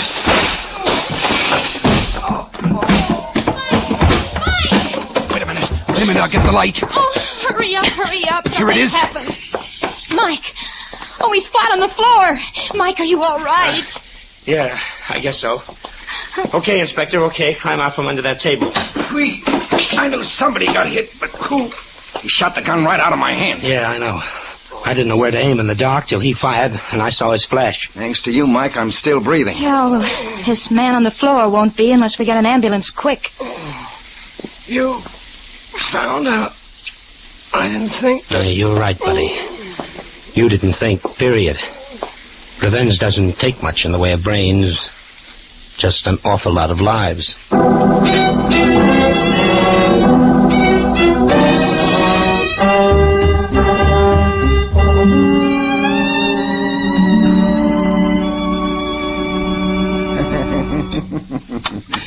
Don't be silly, Phyllis. Mrs. Faraday will be glad to put you up for a couple of nights. Here, drink this down. He's right, honey. Stay out of your apartment for a few days till you sort of forget what's happened. Oh, all right. I was just thinking, this was a freak case. Everything stacked up so strongly against Nelson Carter and Dr. Spiegel. And yet at the last minute, it turned out to be almost a complete stranger. Because we were looking for the wrong motive. Yeah, I'm worried about that guy Spiegel. He looks to me like a guy who'd commit plenty of murders. And will before he gets through with his career. No, you can spike that, Faraday. Lock him up for stealing chemical formulas. That'll keep him quiet. Not a bad idea. Keep him so busy making little ones out of big ones that he can't make dead ones out of live ones. Well, I hope, honey, that this little episode won't scare you out of the detecting business. Nearly getting bumped off by your boss's enemies. He's got plenty more enemies besides Jack Smock. Oh, I don't know. I'd stick anyway. My boss forgets the attractions of the job. What? What? Why, honey?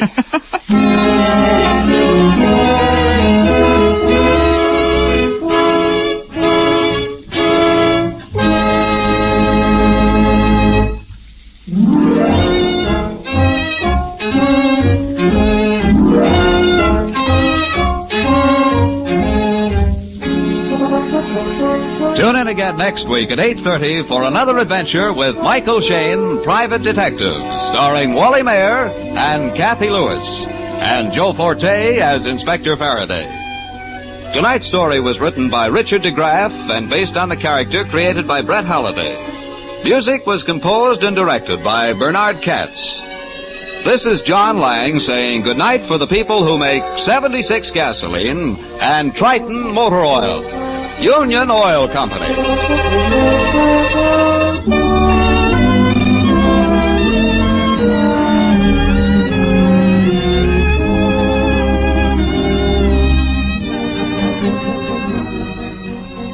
This is the Mutual Don Lee Broadcasting System.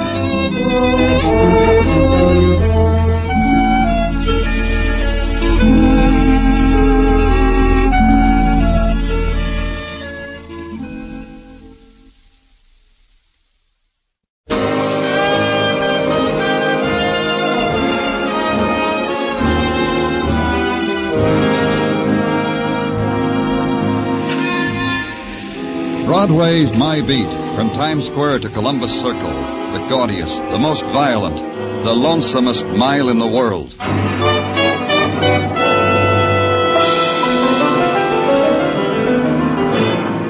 Broadway's My Beat, with Larry Thor as Detective Danny Clover.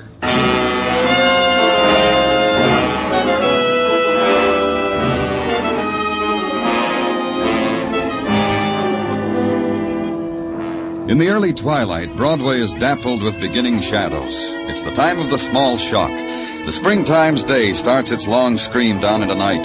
It's time clock time, the hour for going home again. Close the ledger, lock the store, figure the overtime, smile at the boss, and out into the street. Blink, then run. The subway waits for no man. Home again. End another day again.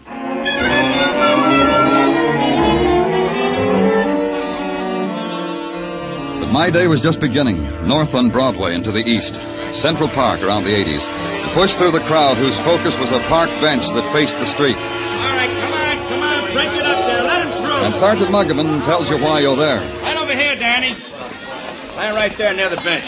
I found the knife. I didn't pick it up. Who's the boy? Paul Gilbert. Yeah. I haven't been home from school yet. Oh, you'll go home in a squad car, Paul. I promised him with the siren, Danny. Yeah, with the siren. What happened, Paul? How did the knife get there? I saw the man take it out of his own back and throw it down. And then the man staggered away. Did I show you this, Danny? All this blood? Wherever he is, he's hurt real bad. I want you to think for a minute, Paul. What did this man look like? Tall, I guess. Yeah, I guess that's all. He was tall. Most grown-ups are tall, aren't they, Paul? All of them, except for midgets. One more thing, Paul. Was there anyone with this man? Think hard. No, I don't think so. Well, you told me that the other man I saw wasn't with him. The other man in the hat just watched him. Then the man in the hat ran away. He wasn't with him. What did the man in the hat look like? He had a hat. That's all I know. I got scared. I ran. That's right, Danny. Paul ran right into Officer Curcio on the beat. Almost knocked him down. Curcio came back, saw the blood on the bench, the knife, phoned it in. Paul, did you know the man with the knife? No, I usually don't come home from school this way. We had an after-school game with the 8B2 over there on the playground. This is the first game of the intramural. A squad car, Muggerman, for Paul, with a siren.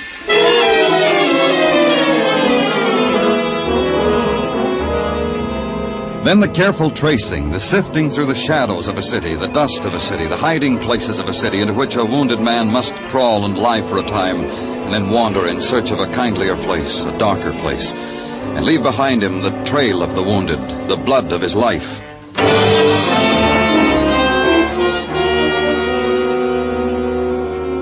But the man who'd been stabbed had done none of these things. The hospitals told me that, the doctors, the fellow in the neat white jacket in the drugstore across from the park, who, not having a wounded man, offered me a special on shaving cream. Then the legwork of the man on the beat, harvesting the crop of those who had been at the scene of the crime, sorting them, packaging them, parceling them out to me, one by one. Look, mister, how many rides do we have to give you guys? I was calling on my girl. I brought her a box of chocolate-covered peppermints. She was beginning to understand me. We won't keep you long. You don't understand, mister. I don't stick close to my little bird. She busts out of her cage. I've known her to do that when I pop out 2 minutes for a corner newspaper. You were in the park this afternoon, saw a man who was stabbed. Can you describe the man? I was never in no park where an unfortunate got stabbed. An officer took your name. You made him erase it, start all over again because he wasn't spelling it right. So you caught me in a lie. Can you describe the man who was hurt? Describe? Who got a chance to get close to him? Everybody pushing, shoving like it was a parade for a general. I'm lucky I got a peek at the top of his fleeing skull. Oh, that's all. Look, I want to explain why I lied about not being in the park. My girl, the bird, thinks I work for a living. It's a little white lie I used to keep her caged. That's all. You can go.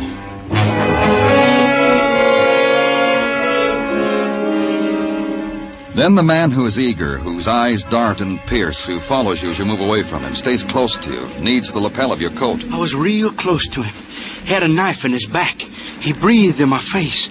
I could tell you the color of his eyes, how close I was. Tell me. Blue eyes, washed out blue, and no tears in them, no tears at all. No remorse for the evil doing that had brought wrath upon him. Blue eyes. What color hair? Dirty. A dirty color. All matted. No, it was blonde and shining. And there was a kind of light that shone about it. That's because he was dying. Dying in protest against all the wickedness that'll drown us all. A big man, a short man, What does it matter how he looked? I was close to him, I tell you. He reached out his hand to me, touched my hand, tears on my face. Help him out of your office. Motion a policeman over. Watch him be gentle with the man. Take him away. And then motion for the next one to come in. I realize, of course, that you're imposing on my time. Not that I mind.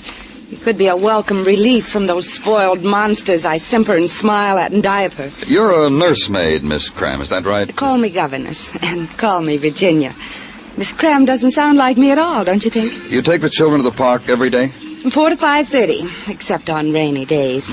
On rainy days, the children and I stay at home, and I'm permitted callers from 4 to 5:30. That's on rainy days. You told an officer you saw the man who was hurt. I was making conversation. I needed that to get those brats out of my hair. You didn't see him? I wouldn't have gone near him. But I can tell you who did see him, the looker. Who? The looker. All of us in the park know her. She sits in a window across the street on the 5th floor, watches every move we make every day. Sits there and watches. It makes you feel as if you're being spied on, know what I mean? 5th floor, in an apartment on 80th and 5th. Oh, you can't miss her. Just stand out in the street for a while. Her eyes will bore right through you. But on a rainy day... I know, you're permitted callers. That's all, Miss Graham.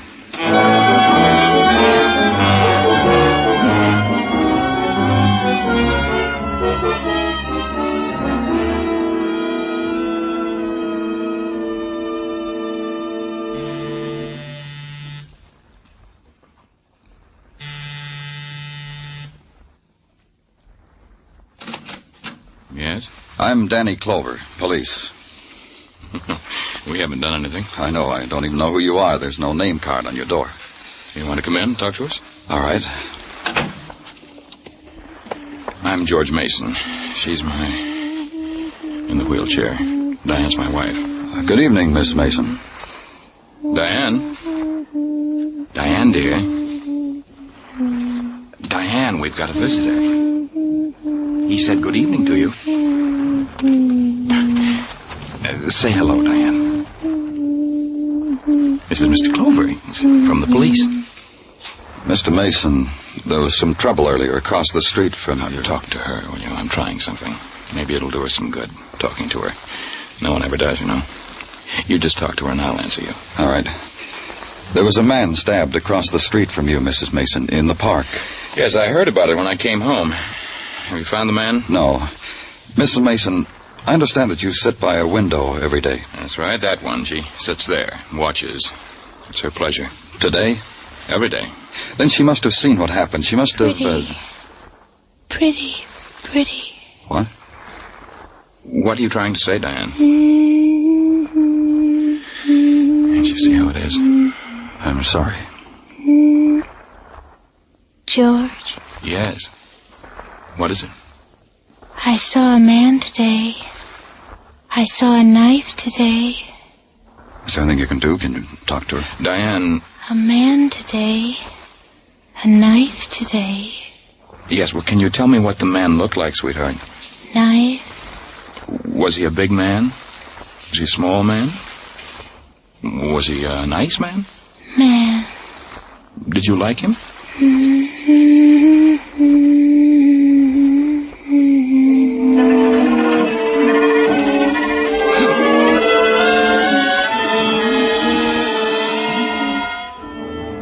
Try to erase from memory the eyes of the woman filled with the named terrors, the known terrors that dart and scurry, gnaw and nibble at the fleeting instants of serenity within her. And try to wash away in the city's night screaming the crooning of a tuneless song. And suddenly the known words, a man, a knife.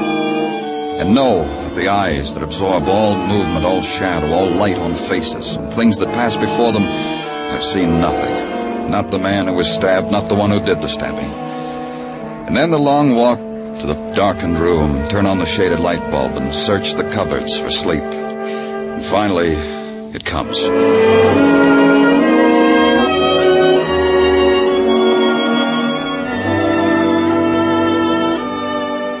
In the morning, the scorching cup of coffee, the walk to headquarters, and the cheery greeting on the threshold from the cheery Sergeant Tartaglia.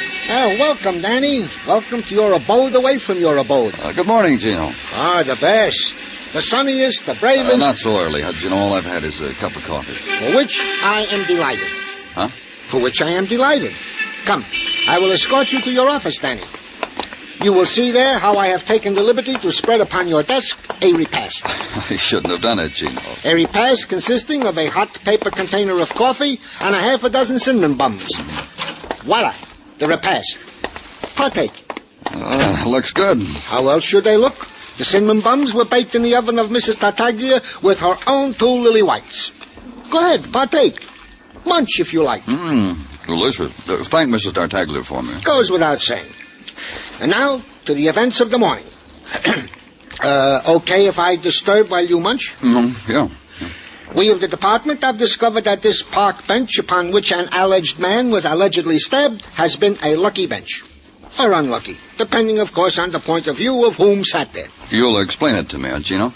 Goes without saying. The lucky part of the bench is that 5 weeks ago a man found upon it, wrapped in a newspaper, $300. Turned it over to Lost and Found. So? So is that 4 weeks ago, same man turned into Lost and Found from the same bench a like newspaper containing another $300. And we have not seen this pleasant, honest citizen since. Do you have his name? Oh, it goes without... Harry Forster, 1345 West 16th. Want I should keep the cinnamon buns hot for you, Danny? Oh, do that, Gino. You go ahead and do that.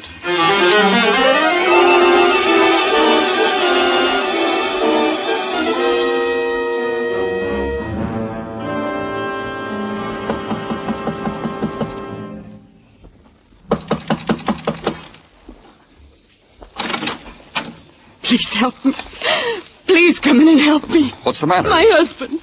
No one will help me. I asked the neighbors. They said, call the police, call an ambulance. Please, help. Where is he? You'll help.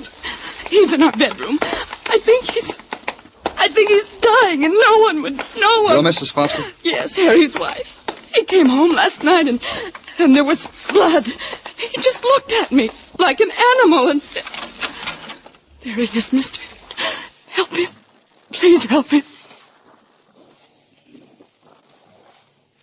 Dead. No, you're wrong. He's been dead for a long time.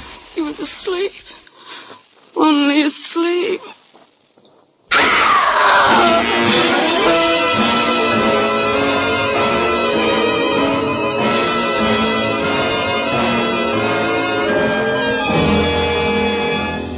You are listening to Broadway's My Beat, written by Morton Fine and David Friedkin, and starring Larry Thor as Detective Danny Clover. On CBS this Sunday evening, Charlie McCarthy will play a tattoo artist for a group of sailors, while beautiful Ann Southern acts as his reluctant model.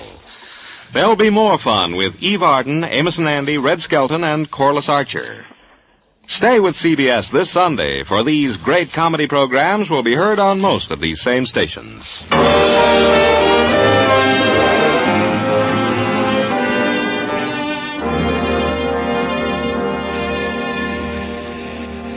In the Maytime, the sun grins down and pats Broadway's cheek. Broadway loves it. The sunlit minutes are added to the 10-minute break for a cigarette. The walk is slower, the sway gentler. The windows are opened wide, and the doors, too. And glints of sunlight are carried through long hallways on the sigh of a summer's wind, touching the lips of the girl at the typewriter, touching the hand of the man at the water cooler watching her, touching the steel of the file cabinets, warming them. And having made the tour, back onto Broadway and start all over again. But where I was, there was no warmth. Only a woman drawing a shawl tight around her shoulders and talking quietly to her dead. Harry, listen to me. You were right. We should have told them. We should have told them all about it. And you wouldn't be like this, and I would. Mrs. Foster, what should you have told us? What? What did you say? What should you and your husband have told us? About the money, nothing else. Money found on the park bench? Yes. You see, we should have told them, Harry. But he did, Mrs. Foster. He reported it, turned it in. You don't understand. I knew no one would understand. Then maybe you can help me. Friday was always Harry's day off. From the factory out there. You can see it from here, see? On his day off, I'd pack him a little lunch, and he'd kiss me goodbye. Walk uptown to Central Park. Go on. He always went alone. He always sat on the same bench. Harry used to describe it to me.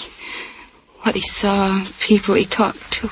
Felt as if I'd been there with him. And one day he found money in a newspaper. And turned it in like you said. The next week turned it in. But after that, I told him he didn't have to do that anymore. You mean he found more money? Is that what you're trying to tell me? What? You mean he found more money? For 5 weeks in a row. I told Harry he didn't have to turn it in anymore. I told him to go back. To be sure and keep going back. Every week. Yesterday, too. And we'd be rich. No more of this. No more factory. Why didn't you call us when he came home hurt? Call a doctor. It would have spoiled it, ended it. The money, don't you see? I thought he'd live, and with that money... No. You couldn't. You couldn't see.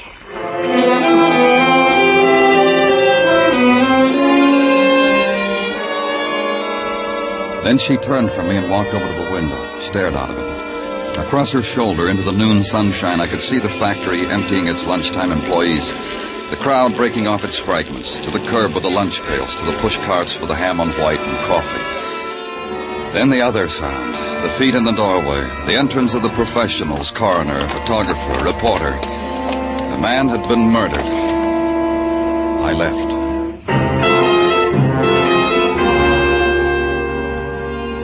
Then back again to Central Park and the park bench of the stabbing. Sit on it.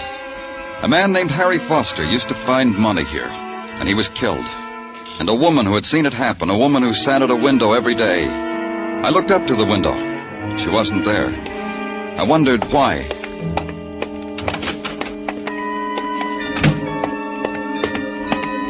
I knew why.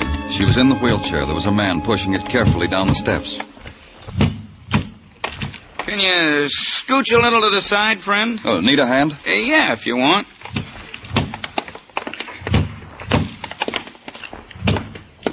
Thanks. How are you feeling, Mrs. Mason? She ain't gonna answer you. I didn't know she left the house. Why should you even bother? Oh, I'm Danny Clover, police. Oh, hi, I'm Ben Taylor. Got a U-drive down the street. Only Mrs. Mason here, different. Kind of a take drive. Oh, I see. Just today? Oh, no, all the time. From 1 to 3, the element's willing. I take her for a ride. Sometimes here, sometimes there. Oh, sure. Right away, Miss Mason. See you, Danny. Oh, wait a minute.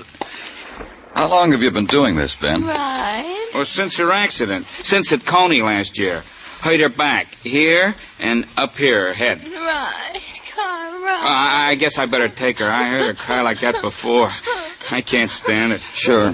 It's a nice day, Mrs. Mason. I hope you enjoy your ride. Oh, she will. She likes riding in the car. See you around, Danny.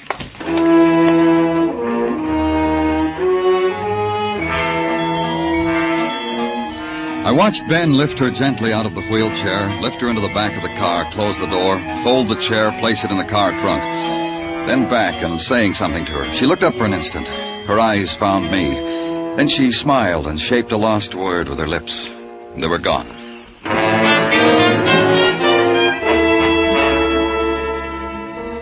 And back at headquarters, the wall clock ticking off the hours of Harry Foster's death. Ticking off the hours that his murderer came to a park bench, looked at it, smiled, walked away in the warm sun. Ticked off the question of why money had been left there for Harry Foster to find week after week on Friday's twilight. And at 4 o'clock, the door opening slightly, and all you saw of the man was his cocked head. You Mr. Danny Clover? That's right. You want something? Only to know if you're Mr. Danny Clover and to give you what I have in my pocket. They said I should give it to you, you being the interested party and all. What have you got in your pocket? This. An envelope. Stamped and everything. I found it. Give it to me. It's addressed to George Mason. Anybody can see that.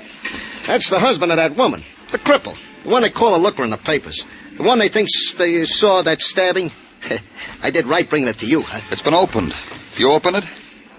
Don't lie to me. You opened it and then resealed it. All right, I opened it. I'm a normal kind of fella with all the normal curiosities. First, I was going to mail it when I found it. But then I saw who it was addressed to. I couldn't restrain myself. I'm like the proverbial cat, Mr. Clover. It could make trouble for you being like that. Not when you see what's in it. Not when you see what it says. It says, you've made a terrible mistake. That's all. Not another word. See? You can't do anything to me for just reading that. You just read it yourself. That's why I brought it to you. Because I'm a cooperative citizen. Where'd you find it? At Grant's tomb. You know, I've been curious about that tomb for years now. Finally, I took time off to go to study it. Then I found a letter on the steps. And I never did get to really study Grant's tomb. Tough. You'll stick around, huh? Some of our boys want to have a long chat with you. They enjoy curious fellas. Sure, anything you say. I'm nothing if I'm not cooperative. Just nothing. I wouldn't say that, but you stick around, huh?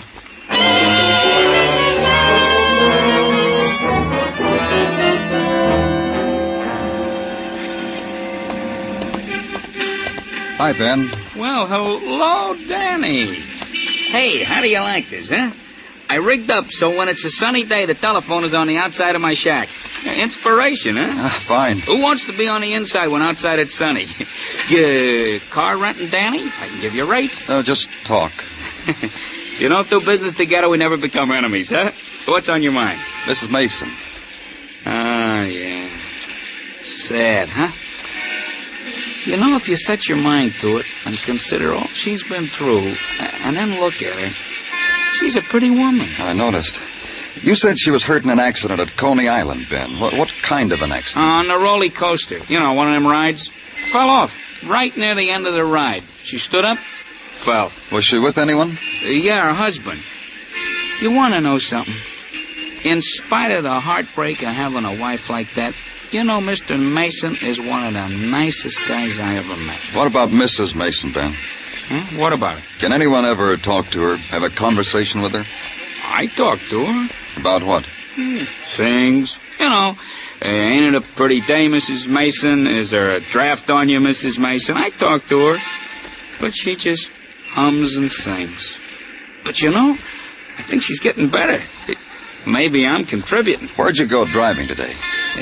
Down Riverside Drive. You know, the river, Grant's tomb, the churches. Thanks a lot, Ben. Anytime, Danny, anytime at all.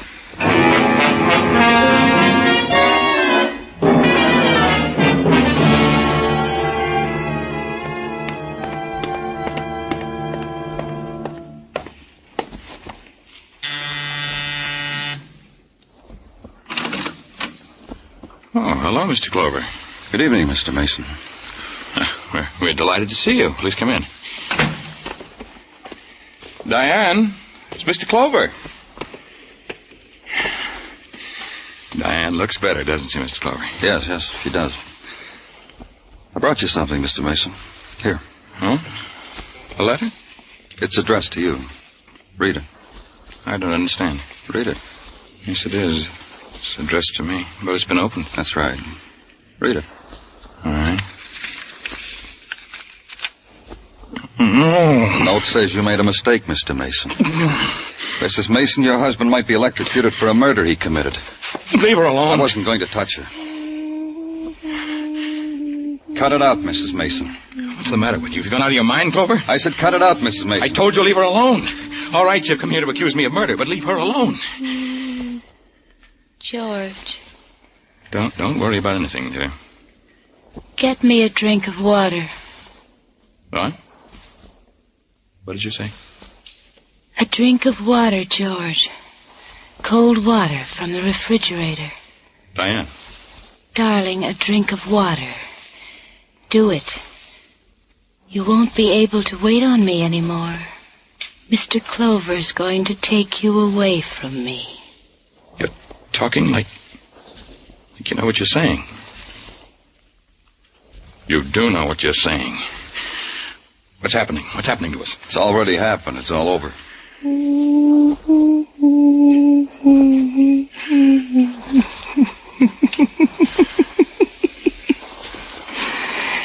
Poor George. Paid off, didn't it, Mrs. Mason? Sitting at the window watching for a man your husband could kill. Simple little man. He came and sat on the same bench every Friday. He got paid for a while. It was you. You wrote that first letter, Diane. And this one. Made me pay blackmail to a man who didn't even know me, didn't know anything about me. It was so simple. Write a letter, put a stamp on it, drop it from the car.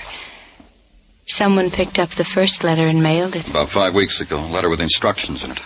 Why, yes. Leave money every Friday on the park bench. And the man who picked it up, Mr. Mason, you thought was a blackmailer, so you killed him. She's crazy. She really is. She's crazy. No, I'm not.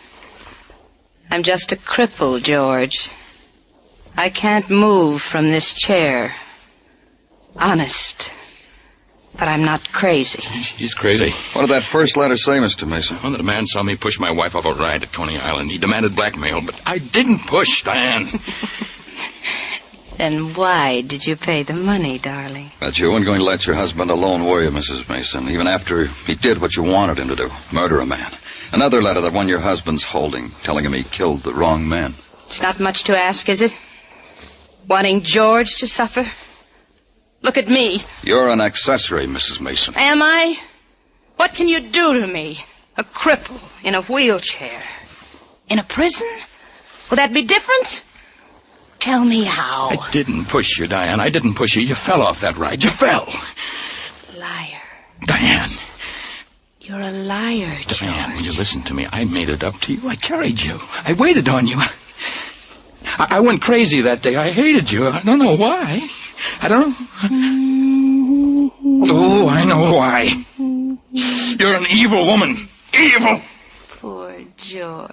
You should have died. You should have. You should have. Poor George. Poor George.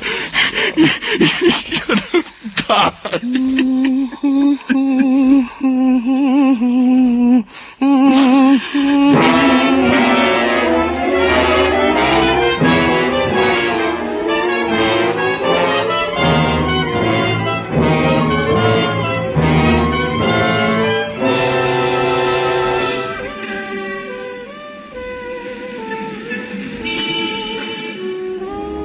It's night on Broadway now. There's easy laughter, and a trumpet skirls its music into the grinning mob. It's top of the evening. Have another drink on me, kid, and let's sit this dance out.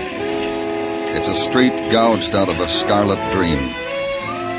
It's Broadway, the gaudiest, the most violent, the lonesomest mile in the world. Broadway, my beat.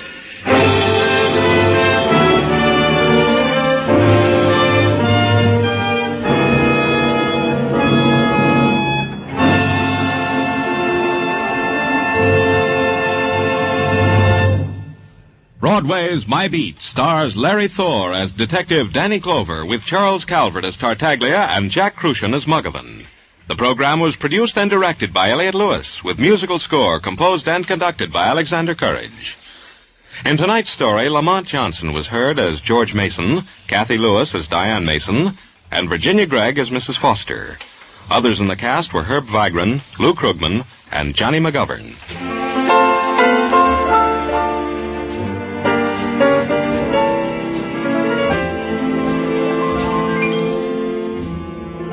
Every Saturday night, Jan Murray takes a tip from Danny Clover and goes looking for people.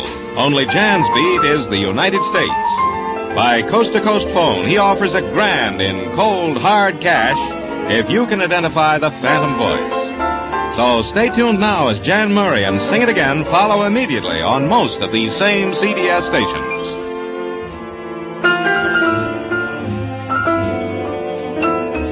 Joe Walter speaking. This is CBS, where you laugh at Jack Benny every Sunday night, the Columbia Broadcasting System.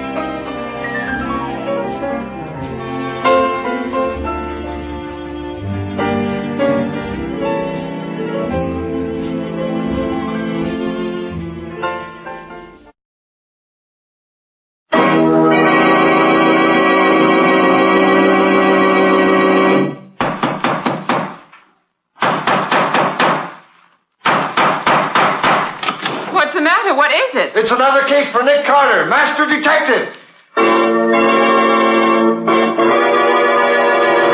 Yes, it's another case for that most famous of all manhunters, the detective whose ability at solving crime is unequaled in the history of detective fiction.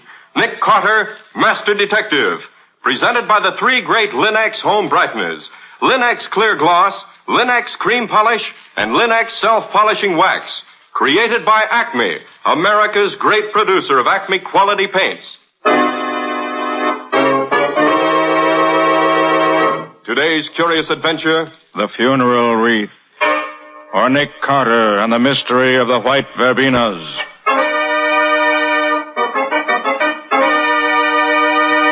In just a moment, we'll hear how Nick Carter made a funeral wreath give him the answer to a cold-blooded murder.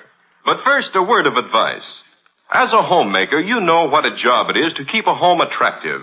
That's why you've appreciated the new beauty which Chemtone, the miracle wall finish, has brought to your walls. And that's why you'll appreciate Linex Cream Polish, which restores your furniture's original handsomeness in one quick, easy application. Yes, Linex Cream Polish saves one whole step in your housekeeping routine, for it cleans as it polishes without tiresome rubbing. And it removes cloudy dust and polish accumulation, banishes fingerprints, helps to conceal ugly scratches, drying to a hard finish that leaves no oil to attract more dust. So ask for Linex Cream Polish now at your hardware, paint, or department store. Headquarters for all three great Linex home brighteners and Chemtone, the miracle wall finish that covers in one coat. And now for today's mysterious adventure with Nick Carter. As we look in on Nick's office, we find Lieutenant Riley telling Patsy and Nick about a rather unfortunate experience. Well, it's like this, you see, Nick. Tonight, after old man Bramwell gave me the devil this morning about there being 4 robberies on his street in 3 weeks, I picked the best man I got on the force, and I sent him up to Pine Street, where all these robberies been taking place, and I told him to watch like his life depended on it. Mm-hmm. And then about 1 o'clock this morning, I got to thinking about it, and I decided to go up there and have a look for myself, just to be sure, you know. Sure, I know. The demon of the police force goes on the job himself. Oh, now, look, Nicky, you got to let me tell this or not. Sorry, Riley. Go on with your story. Well, like I said, I went to Pine Street myself, and I found the cop I'd sent up there was right on the job, okay. and everything was quiet as far as I could see. So I asked him how he was making out. Nothing stirring so far, Lieutenant. No suspicious characters around at all. You've been right here all the time, eh, Green? Oh, every minute, Lieutenant. Good. I just dropped around to be sure. Lieutenant, have you got a minute to spare? What do you mean, have I got a minute? Well, it's like this. My wife's having a baby tonight, I expect. Oh. She went to the hospital this afternoon, just before I came on duty. And being as how I'm out here where no one could reach me, well, I just kind of thought I'd You like want to find call out. to see if you're a father yet? Well, yes, sir.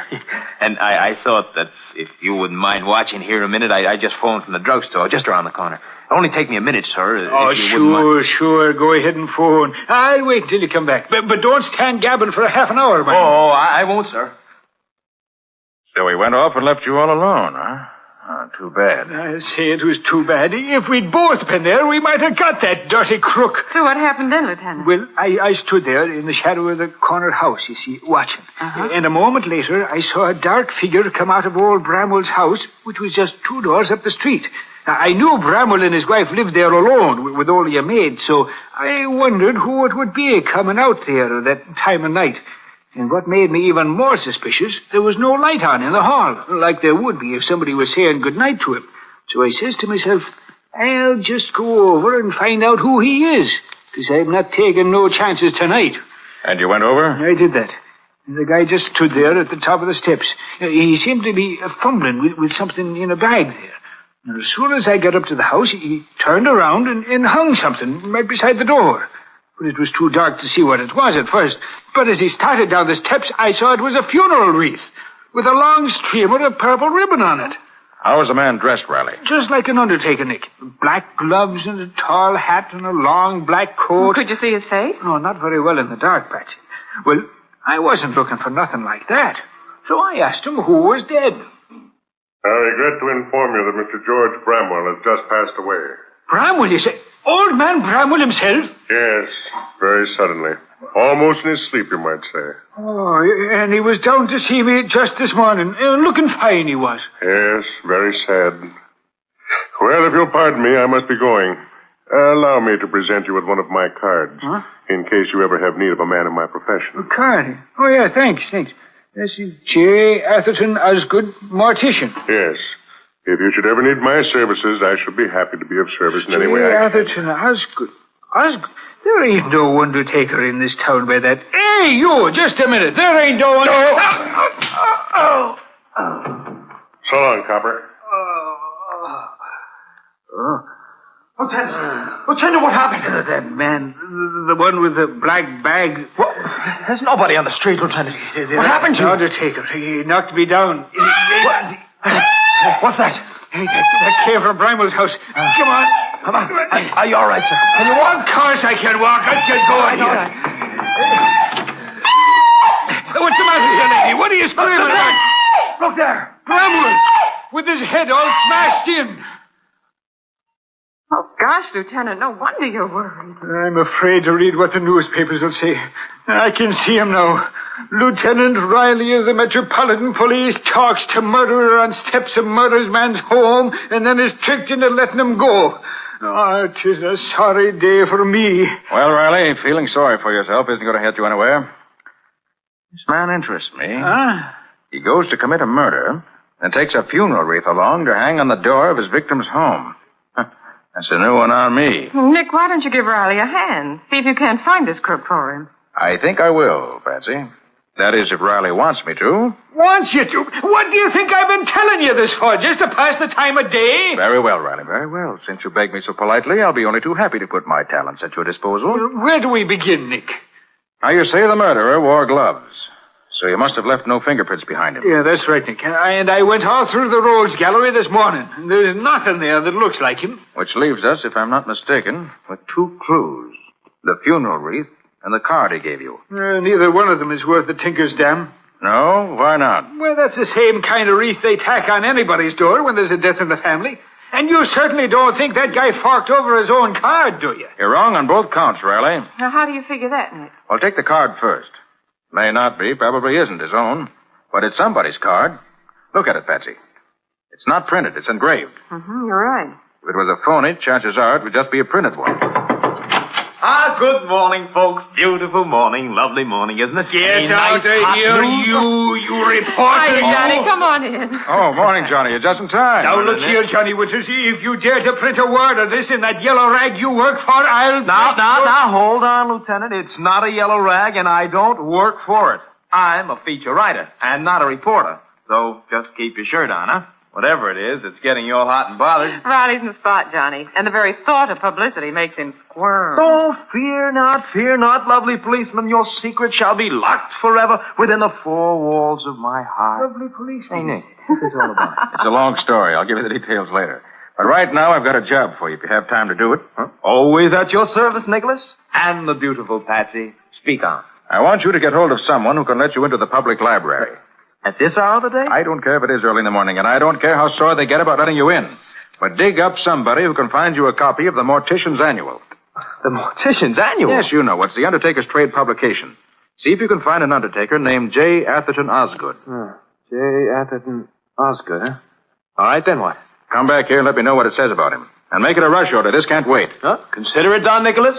I'm on my way. Toodaloo. Nick, are you batty? Did you mean to tell me you think that guy's name really was J. Atherton Osgood? Not at all, Riley. But since it's a genuine business card, he must have picked it up somewhere along his travels. This man Osgood may help us get a line on him. That's too much for me, Nick. You want me for anything more here? No, not just now, Riley. I'll let you know if I do. Well, what are you going to do? I'd rather be shot than do what I have to do, Nick. What's that, Lieutenant? Go down to headquarters and explain to the reporters how it happened that crook got away from me last night. Well, good luck to you. And you better put a shamrock over your left ear for luck. Okay, Nick, okay. Have your fun. But you're laughing at a sick man. So long. So long, Lieutenant. I don't envy Riley when the reporters get after him. Well, Patsy, we've got something to do ourselves. Get me the latest city directory. It's right here, Nick. I was using it. What do you want to know? I want a list of all the florists in the city.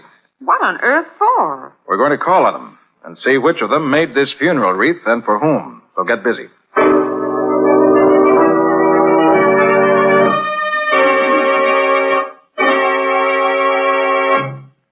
Nearly through, Patsy? Just a couple more, Nick. But what a list. Maybe we'll be lucky and only have to call on a few of them. I should hope so. Why, if we have to call on him... Hi, folks. Your messenger is back. Johnny.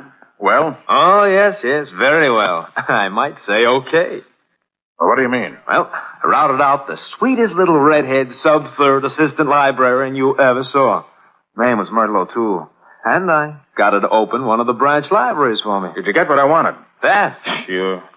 Myrtle was kind of sore at me for making her lose her beauty sleep, but, I soothed her. Oh, yes, I soothed her. Casanova Winters in person. Johnny, what did you find out? Here, Nick. Down in black and white. J. Atherton Osgood, Funeral Chapel, Akron, Ohio. Yep. Johnny, Patsy, and I are going out. I want you to go through the files and see what you can find that has to do with Akron. Right, Nick. About what dates? Say within the last year. I'm not quite sure of the dates yet. I finished the list, Nick. You want to go now? Yes, Patsy. The sooner the better. Okay. Get your hat and let's be on our way. Hey, Nick. Where are you going with that funeral wreath? I don't know for sure, Johnny, but I hope to hang it around a murderer's neck before long.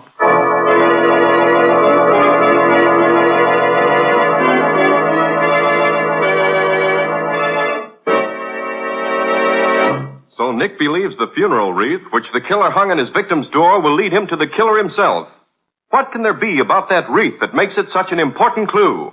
We'll see in just a moment. Ever notice how much a shining, clean floor adds to the appearance of any room?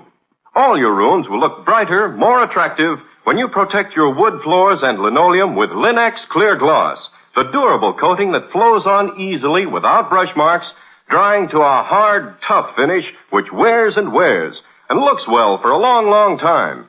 Linex Clear Gloss gives a lustrous, transparent finish to all wood or linoleum surfaces in your home, resisting boiling water, hot grease, perfume, fruit acids, even alcohol.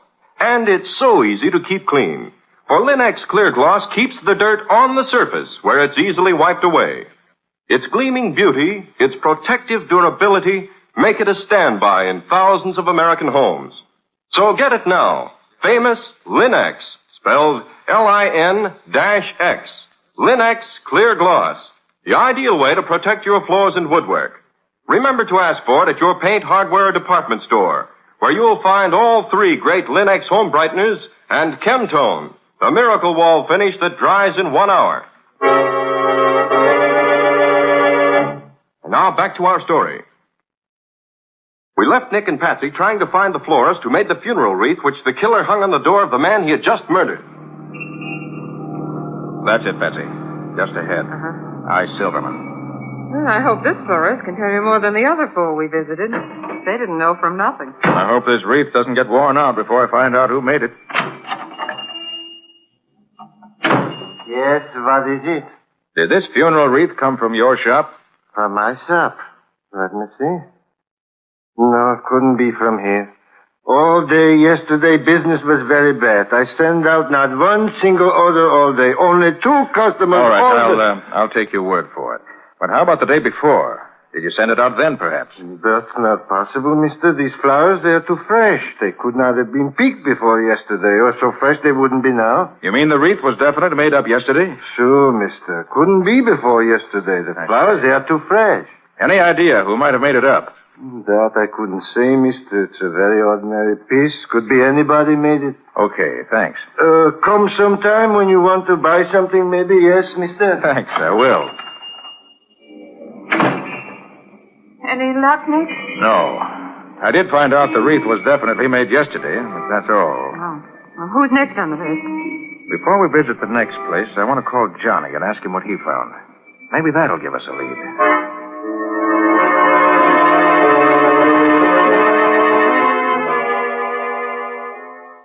Yeah, I found 3 notices from the Akron police, Nick. Any of them the man we want, Johnny? Well, I can't tell. Descriptions are so general, they don't mean much. What are the dates on them? Oh, one is dated almost a year ago. One is dated about 3 months ago, and the other is 2 months ago. I see. Well, not much help there, I'm afraid. And, wait a minute. 2 of the men are wanted for murder and robbery, and the other for robbery alone. Okay, Johnny, sit tight. I may need you again. So long. So long, Nick. I gather he didn't find anything that will help us. No, not without some additional evidence. Too bad. Well, we better call on the next florist on our list. That's the only lead we have that's any good.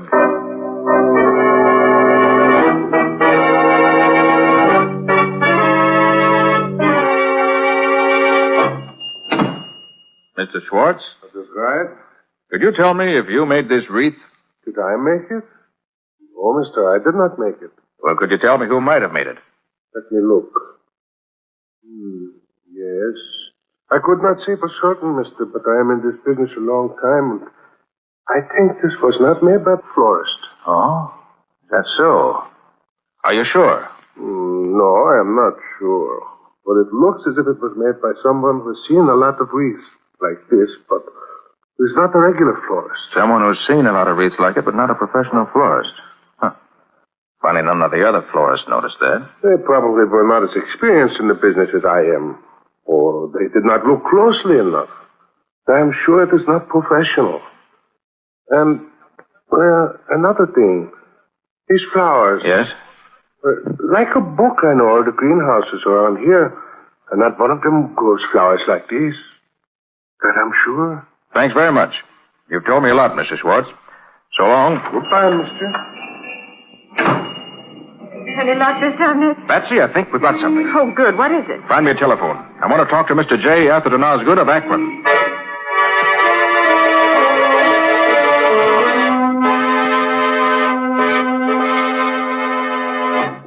Thin, sallow-looking man, thin cheeks, looked like a cartoon of Old Man Gloom.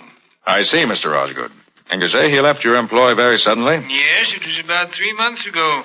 He went home one night and he never showed up again. No word from him at all. That's the man, all right. Thanks very much, Mr. Osgood.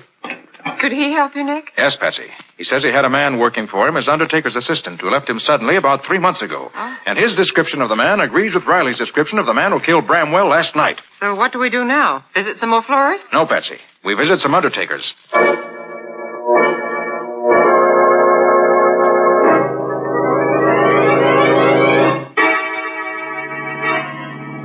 But why are you so sure the killer works for an undertaker, Nick? It's logical, Patsy. He apparently came to town about 3 months ago. But he started these robberies, as far as we know, only 3 weeks ago. Now, what could be more natural than for him to get a job at the trade he knew, undertaker's assistant? That would give him time to look over the town and decide where he wanted to pull his jobs. And it would also legalize his being in town in case anything came up to question it. Well, we've tried 7 undertakers, and none of them had any nice, fresh assistants. Hope we have better luck at this next one.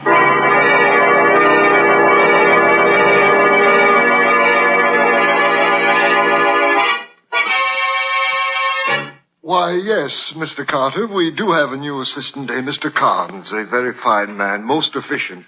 Came here about 3 months ago, but I'm sure he can't be the man. What does he look like? Why, he's about as tall as you are, not nearly as heavily built. His cheeks are thin, and he looks rather like... Like Old Man Gloom? Well, I wouldn't like to say that, but he does. Well, now that you mention it, he does rather resemble that character, yes. I'd like to see him. Why, he's not here today, Mr. Carter. He's home packing his bag. Packing his bag? You mean he's leaving town? Oh, just overnight, that's all. We're shipping one of our late clients to Cleveland. Mr. Carnes is going with the body to deliver it to relatives there. I see. Well, you mind telling me where your Mr. Carnes lives? Why, I'm not sure, Mr. Carter. I've never become that friendly with Mr. Great Carnes. heavens, man. Surely you know where your own employees live. Oh, but he's not one of my employees, Mr. Carter. I'm not the head of this establishment. Mr. Grayson is. He could tell you, of course. Well, where's Mr. Grayson? I'll ask him. I'm very sorry to say he's not here today. Not here? No, he's been called out into the country to supervise a very special... All right. And you say you don't know Carnes' home address? No, I don't. But I believe he lives on Oakmont Terrace, if I remember correctly. Oakmont Terrace? Yes, Mr. Carter, but I don't know the number. I'll find it. Oh, by the way, this body that Carnes is taking to Cleveland, who got it ready for shipment? Why, our Mr. Carnes did. He came to work early this morning in order to get it ready in time, and now he's... Thanks, that's all I want to know. So long.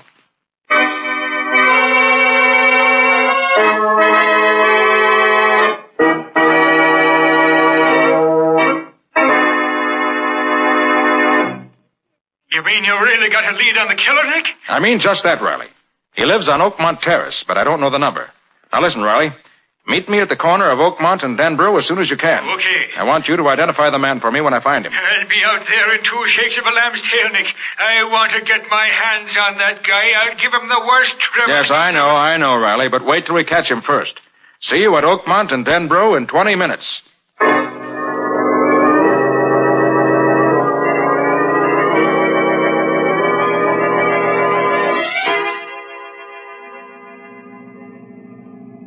Just drive slowly along the street, Patsy. I want to see if I can get any clue to which is Carnes' house.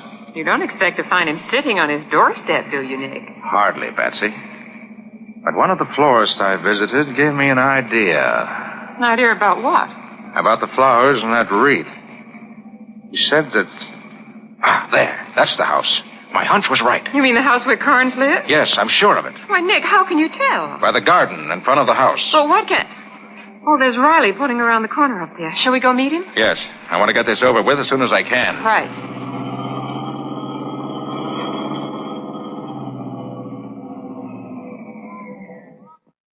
Hey, Nick. What's cooking? Just this, Riley. I feel sure the killer of Old Man Bramwell lives in that gray bungalow up the street. Huh? I think he's probably in there now. I'm going in and see. You wait outside in case he gets away from me. Oh, but why not let me go in? Because you know him when you see him. I don't, so you wait outside. And you, Patsy, stay down here at the corner out of the way. But suppose he tries to shoot you, Nick. Wouldn't it be safer to take Riley in? If there's any shooting, Riley can come in and give me a hand. I'll do that, Nick, and happy to get a shot at that rat. Okay, let's get going. Leave your car here, so he won't suspect anything if he should happen to look out the window. Yeah, sure.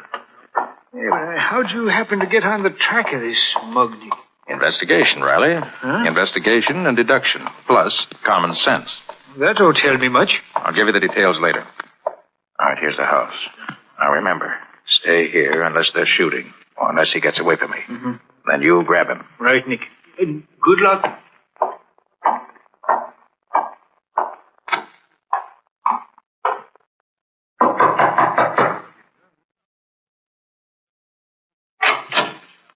Well?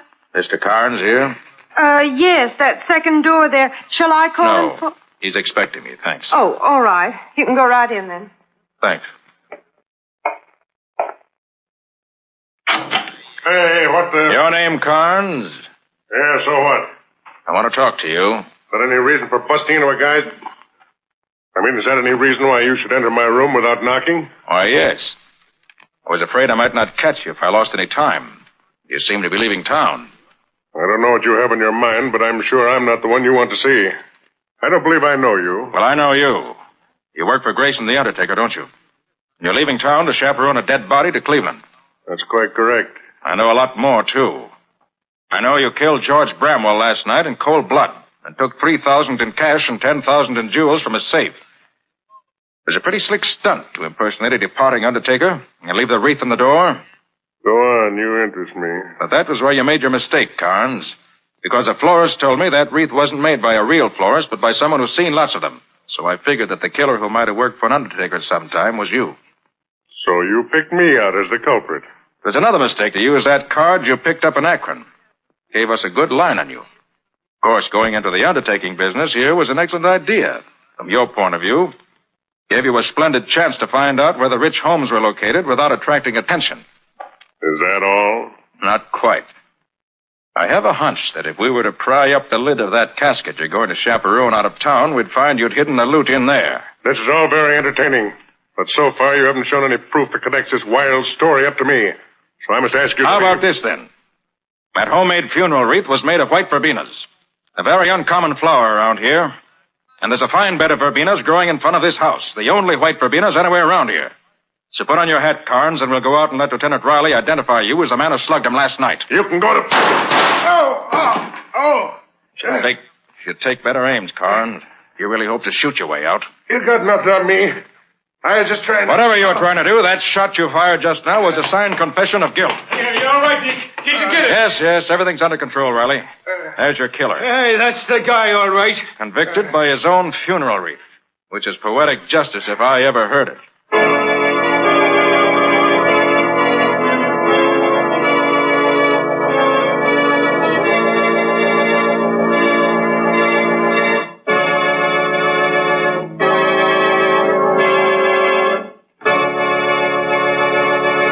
In just a moment, Nick and Patsy will bring you a preview of next week's exciting case.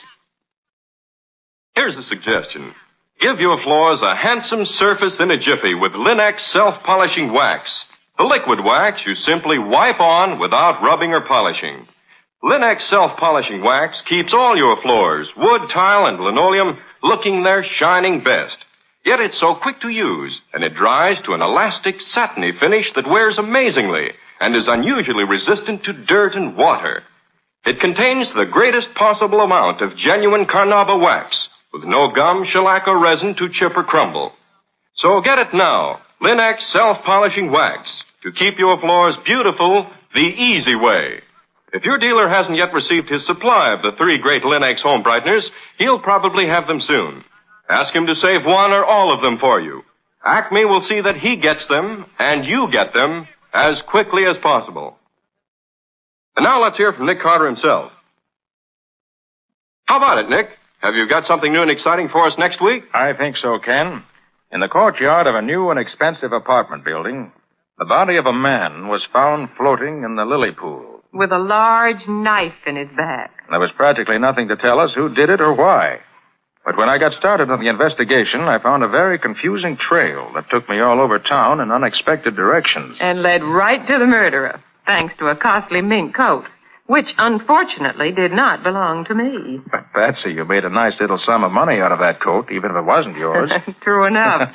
That was some compensation for what I went through. Well, it sounds interesting, Nick. What do you call the story? I call it Death in the Pool. Or the mystery of the mink coat. And that's all until next week.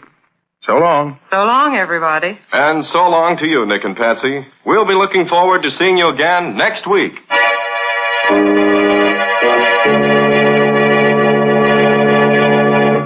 Next week at the same time, listen to another curious experience of Nick Carter, Master Detective, entitled Death in the Pool. Or Nick Carter and the Mystery of the Mink Coat.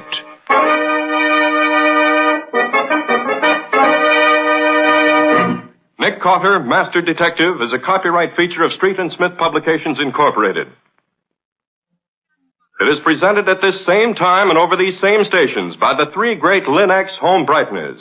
Linex Clear Gloss, Linex Cream Polish, and Linex Self-Polishing Wax.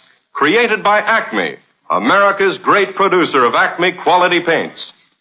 In the Nick Carter Adventurers, Lon Clark is starred as Nick. Helen Choate is featured as Patsy. Lieutenant Riley is played by Humphrey Davis. Original music is played by Lou White. The programs are written and directed by Jock McGregor. This is Ken Powell speaking for the thousands of Linex dealers all over America and saying so long until next week. This is Mutual.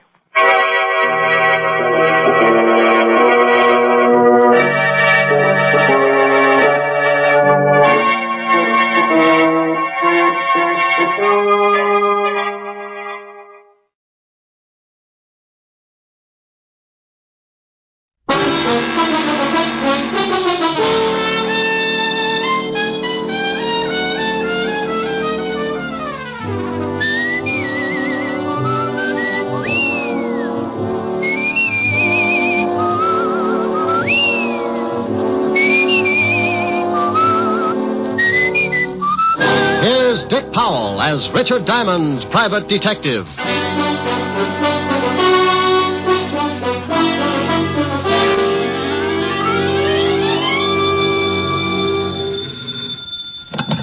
Diamond Detective Agency, handy hints on homicide. Oh, no. Oh, yes. Just pick a victim. All right. Got it? Yes? 6 of spades. Oh. Hello, Helen. Hi. Am I going to see you tonight, Rick? Depends on how many lights you leave on in the study. But are you coming over? Wouldn't miss it. I've been puckered up since 8 o'clock this morning. Francis has the night off.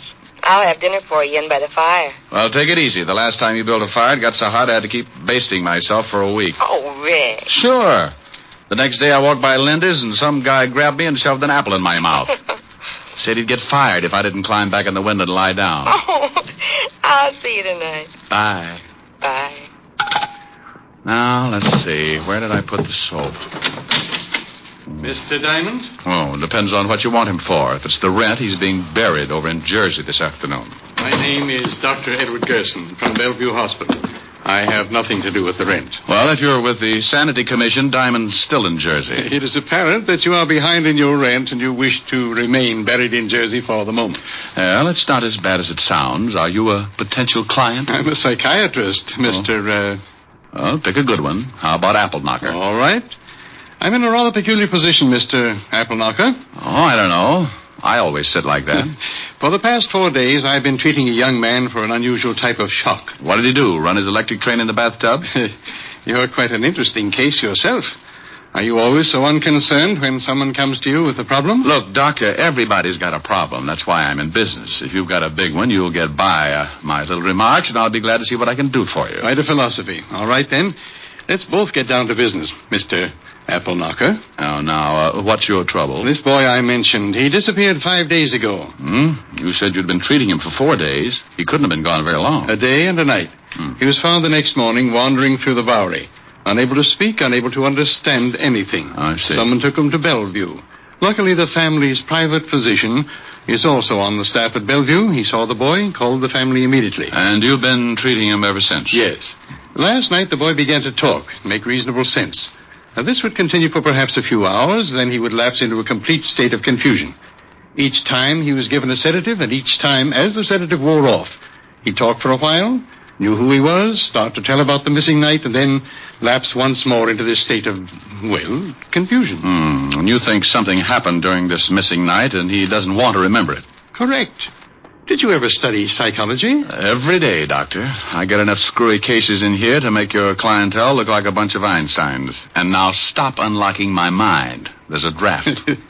Well, as you said, this boy won't let himself remember something that happened on that missing night. He'll talk about everything up to that point, but the minute he reaches it... he jumps the tracks. Well, yes. What do you want me to do? You know what I want you to do, Mr. Diamond. Okay. Now, here's one that will throw you. You know what I want you to do? The boy's family is quite willing to meet any expense that you feel is necessary. Oh, remind me not to take you on a double date. If I don't discover what happened to this boy on the night in question, I'm afraid he might lose his mind permanently.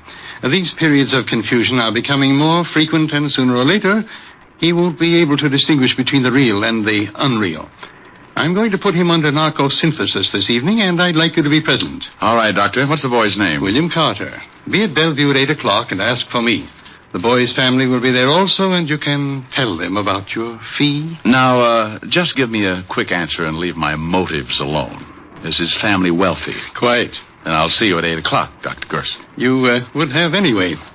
Goodbye, Mr. Appleknocker.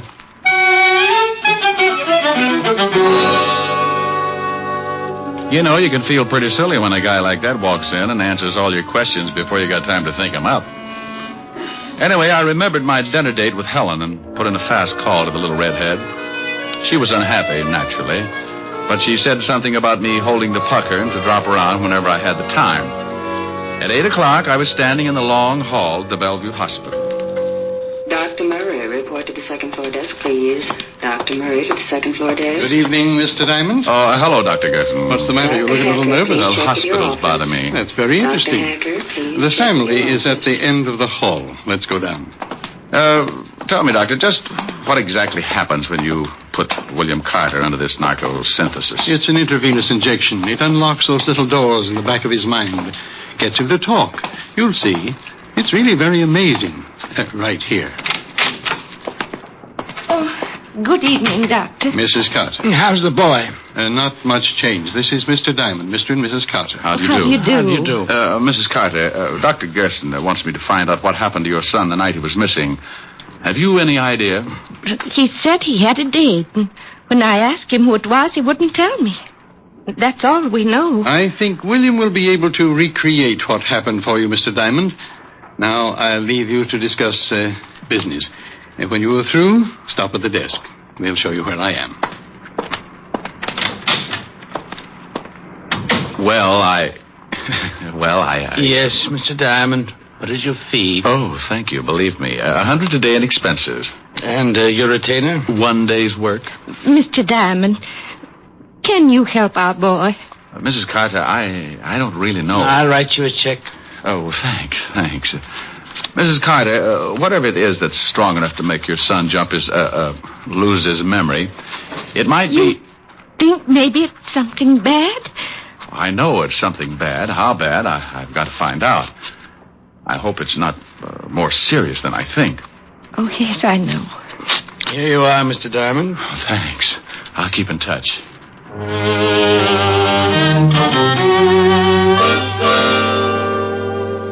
I left the Carters with that lousy feeling in my stomach. I looked at the check. $200. For what? Maybe a down payment on a man's sanity. Maybe not. William Carter could have done a lot of things that missing night. Maybe that $200 was going to be a mortgage on murder. I went down to the desk, and an intern showed me downstairs to a small room with one desk lamp in the corner. I'm glad you didn't take too long. The patient will be down in a minute. Oh, isn't this a little irregular, Doctor? I mean, me listening in on a man's secrets? If he's done something against the law, I want you to find out whether it really happened. Well, if he tells you about it, it must have happened. He might have thought it happened. I can't take the chance. If he's committed some sort of a crime, I don't think I'll be able to do much for him. Now, I want you to sit behind that screen there and be perfectly quiet. Sure. Comfortable? Oh, yes. The needle can't reach this far. This should be quite interesting for you, Diamond, particularly in your kind of work. You can find out about anything you want with this stuff, can't you, Doctor? If it's a recent shock, why? Oh, I was just thinking about a little blonde I know. Now, here he is. Roll him right over here. Now lift him over on the bed. It's all right, William. Everything's going fine. All right, thank you, nurse. How do you feel, William? Can you understand me? Say it again. Say it again. Can you understand me, William? Yes, but keep talking. Say anything. Just make my mind stop jumping around. Sure. It's nice in this hospital, isn't it? Huh? It's nice in this hospital. Yeah. Oh, what's the matter with me? Just be quiet. Think about lying in a boat under the warm sun. Lying in a boat. Lying in a boat. Lying in a boat. Uh-huh. Just lying in the sun, rocking back and forth. What are you going to do? This won't hurt. You're going to have a nice, long sleep. Oh, yeah, please, please. I want to sleep. There. Now start counting. Do what? Do what? Tell me again. Start counting. 1. 2. You're doing fine. Keep counting. 3, 4, 5, 6, 7, 8, 9.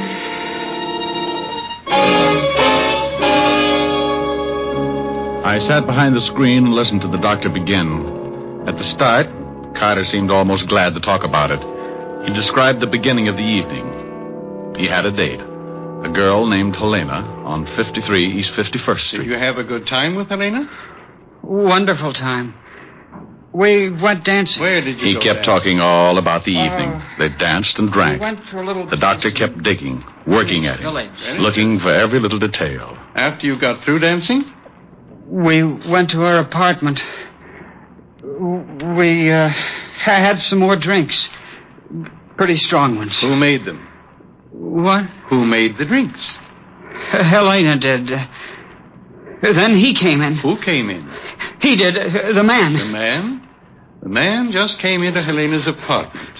Who are you? Helena, who is this guy? What are you doing here, William? What are you doing? What do you want? Get out. Get out. I don't care who you are. I'm not going to get out, William. I don't believe it. You're not her husband. Stop it. Take your hands off her. He's hurting Helena. Yeah. I'll fix you. Helena needs help. There. You hit him. Yeah. Gotta get out of here. Why do you? I gotta get out. He's dead. I killed him.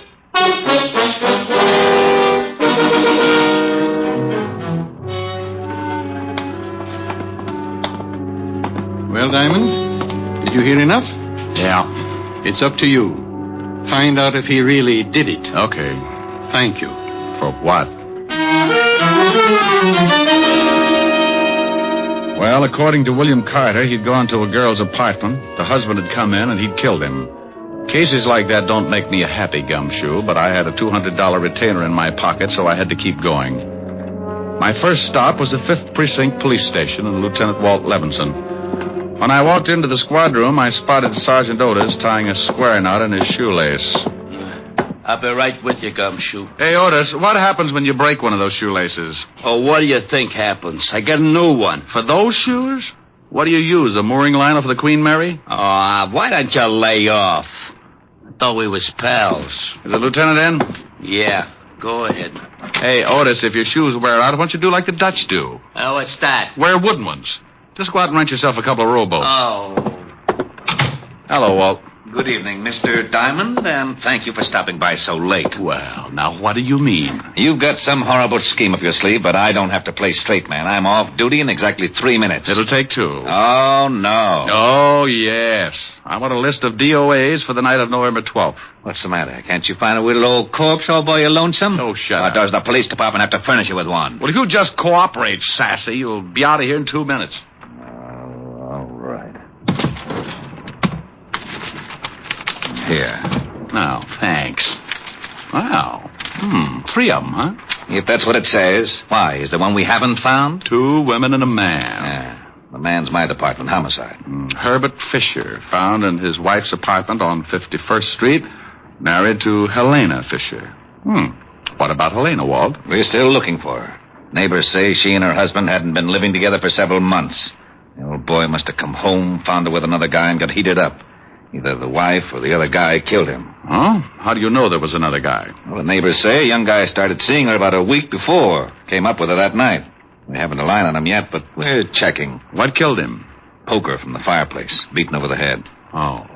No prints. Nope, clean as a whistle. Say, what's with you? What are you so interested in this killing for? Oh, I just like to hear about crimes. Oh, now stop that. If you know something... I do know something, Walt. Yeah, what? One word. Will it help me solve this case? I don't know. Well, what is it? Bye. I left the precinct and headed back to Bellevue and Dr. Gerson. I had a hunch that was growing roots, and if William Carter's sanity was going to be saved, it would have to be done in a hurry. Up till now, only 4 people knew who was in that apartment when Fisher was killed. Myself, a missing girl named Helena, the potential killer, William Carter, and the good doctor. The girl hasn't gone to the police? Why, if William Carter did it? Well, that's what I've been asking myself all the way down here, Doctor. Unless she wants to protect him. That's the only one I could come up with. I want to ask you 2 questions, Doctor.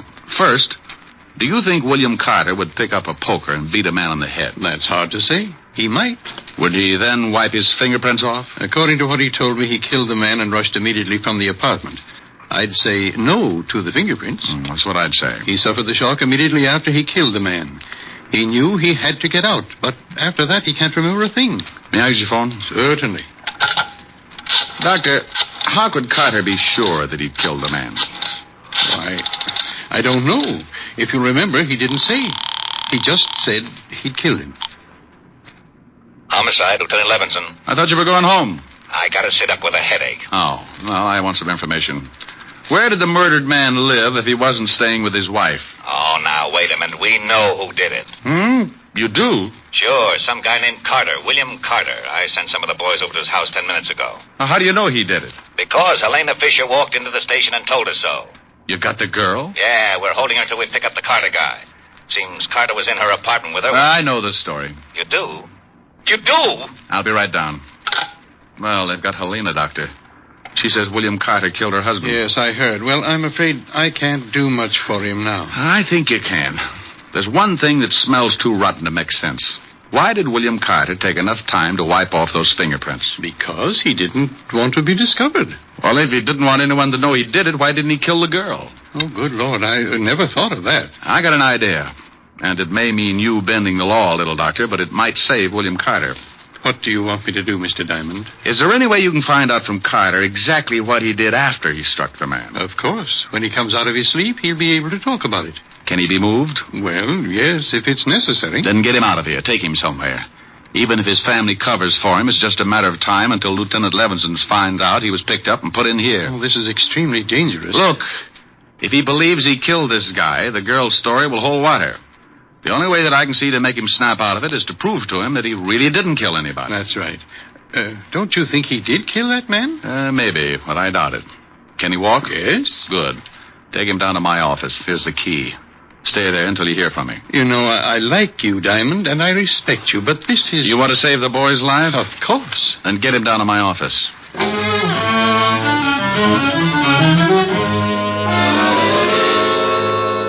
I left the hospital and grabbed a cab back to the 5th Precinct. Sometimes when things don't add up like ABC, you've got to go out into left field for the answer. Everything pointed to William Carter, and he believed it himself. But I kept thinking about those fingerprints. I told Walt my idea. Are you crazy? So the guy did wipe off the prints but didn't kill the girl. What of it? People do crazy things the first time they knock somebody off. Besides, you can't go around posing as a police sergeant. Oh, now stop that, Walt. Admit it. There's a hole someplace. But you told me yourself the Carter guy admits killing the girl's husband. In his condition, he'd admit anything. He says he did it. The girl says he did it. What more do you want? I don't want any doubts at all. Will you just try the idea? If you'll tell me where you've got William Carter. Promise not to have the boys there? Just you? Yes, I get mixed He's up in my office. Wouldn't you know it? Okay, Walt. Get the girl in here and tell her just what I told you. I don't need any rehearsals. Otis. Yeah, Lieutenant. Send Mrs. Fisher in here. Right. I hope you know what you're doing. You're putting me in an awful spot. Well, if it works, Walt, the state won't burn an innocent man. Yes, but this... Mrs. Fisher, Lieutenant. Oh, come in, Mrs. Fisher. Thank you, Lieutenant. Sit down. This is Sergeant Diamond. Oh. Well, how do you do, Sergeant Diamond? How do you do, Mrs. Fisher? We've checked your story, and everything seems to be all right. You can go home, but please don't leave town. I'm terribly sorry about this. I know I should have told you sooner, but William was... Well, I didn't know what to do. You did the right thing. Have you found William yet? No, but we will. Well, didn't you check his house? Isn't he with his family? No, he didn't come home at all. Oh, and that reminds me. You know, you're the only witness who can prove he did kill your husband. Oh, Why, yes, I guess I am. Well, I'd be extremely careful. He just might, Lieutenant, you don't think he might try and kill me, too? Well, you never know. After a man kills once and he's got time to think about it, he's liable to do anything. Well, then, I demand police protection. And you'll get it. Sergeant Diamond here has been assigned to the case. Oh, how nice. I'll do as much as I possibly can. Well, when do you start? Right now. I'll meet you out in the squad room right after I have a few words with the lieutenant. All right, Sergeant. Thank you, Lieutenant. Perfectly all right. This is ridiculous. All right. You get over to my office and pick up William Carton, the doctor. I'll stall Mrs. Fisher. Take her to a bar or something. All right. But if the commission hears about this, Sergeant Otis will be the new head of homicide.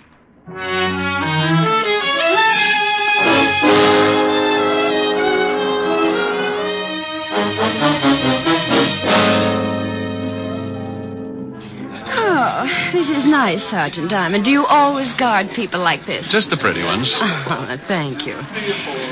If you really think William might try to harm me, you'll have to stick pretty close, won't you? Mm-hmm. Do you mind? Not at all. What time is it? 11:30. Getting tired? Yes, a little. It's been a hard day. I'll bet it has. What if William comes to my place in the middle of the night? Where will you be? Watching the front door, baby. He won't get in. Watching the door from inside or outside? Outside, baby. Sorry. Yes, so am I.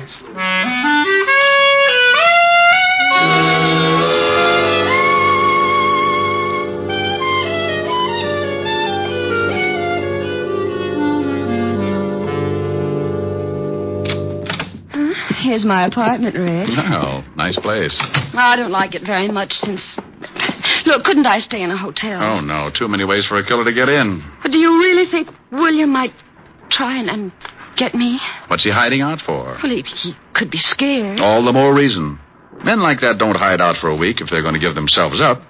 And if William isn't going to give himself up, he'll probably try to get rid of the one person who knows he did the killing. But William isn't like that. He wouldn't... Wouldn't what? I was just going to say he wouldn't kill anybody. But he did. He knows he did. Yes. Well, I'm going out in front and check the building. I'll be back. Oh, do you have to go? That's a good idea. You just take it easy. But William has a key. Oh, well, then you better give me one, too. I'll be right out in front. Oh, all right, here. Don't be too long, Rick. I can't stand this place long if I'm alone. Sure, baby.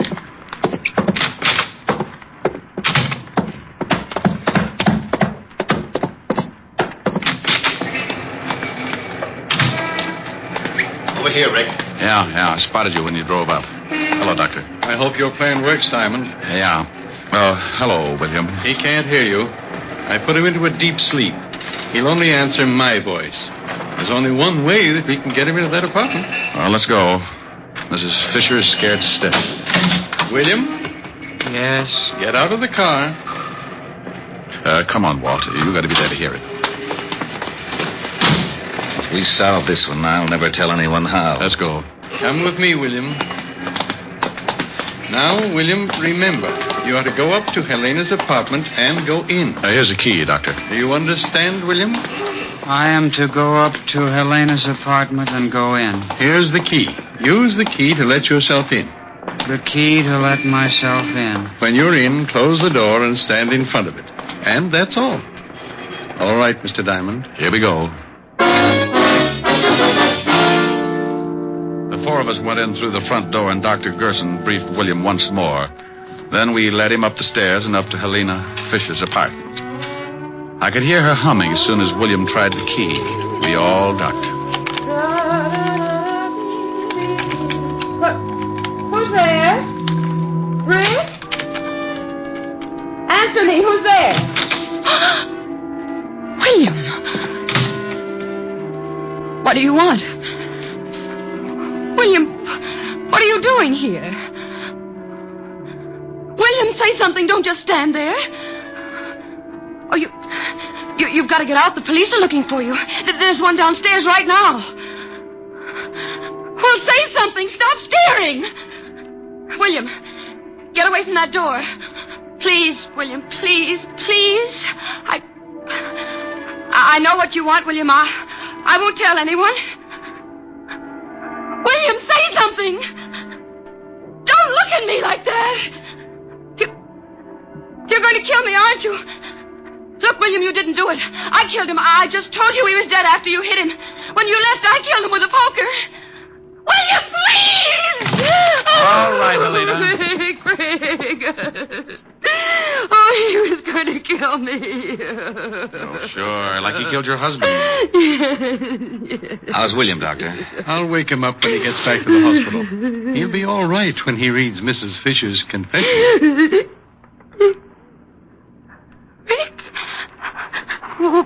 What's going on here? You better go along with the lieutenant, baby. Why? We heard your whole confession from outside the door. What?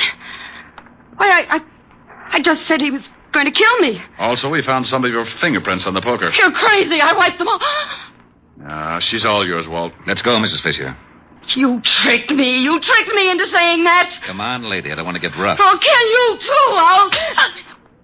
I think you can take her along now, Lieutenant. Holy cow. Why, Doctor. Well, I've never hit a woman before, but this one made me very unhappy. Well, you're a good doctor, Doctor, but you're certainly no gentleman. You should have kicked her.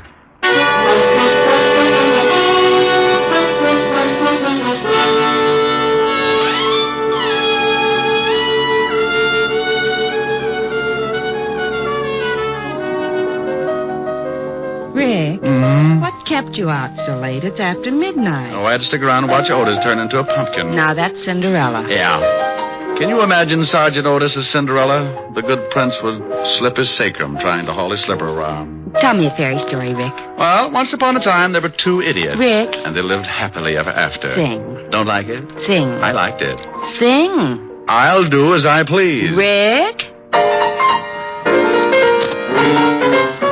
I love those dear hearts and gentle people who live in my hometown, because those dear hearts and gentle people will never ever let you down. They read the good book from Friday till Monday. That's how the weekend goes. I've got a dream house I'll build there one day with picket fence and rambling rose. I feel so welcome each time that I return, that my happy little heart keeps laughing like a clown. I love the dear hearts and gentle people who live and love in my hometown. Well, how was that, honey? Well, Harold Appleknocker, where'd you pick up that there song? From my hometown, Mountain View, back up in the hills of Arkansas. Oh, that sure was mighty fine. Well, Lulabelle, I'm glad you liked it. Mind if I bust you up with another 8-bar? Nope. Bust away. I love the dear heart and gentle people who live and love in my hometown. Da-da-da-dee. Well. Yeah, I think I did pretty fine that air song. Oh, yes, sir. You done busted me up right proper. Oh, you ought to come over to Mountain View sometime, Lulabelle. Got dear hearts and gentle people all over the place. Oh, I'd like to make the trip. Oh, you'd love the people. You'd love to see them, love to greet them. How would you greet them, Lulabelle? How would you greet them? What would you say? Howdy. Oh, they'll love you, Lulabelle.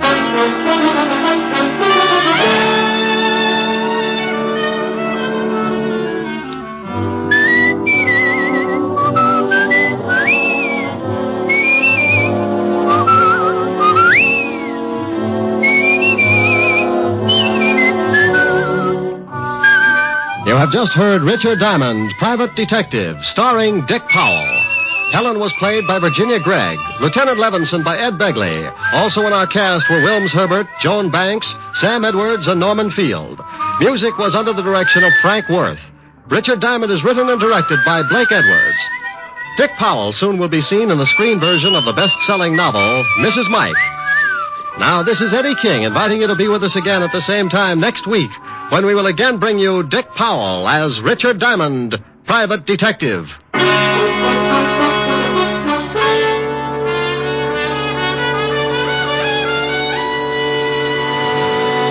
What's on NBC Sunday?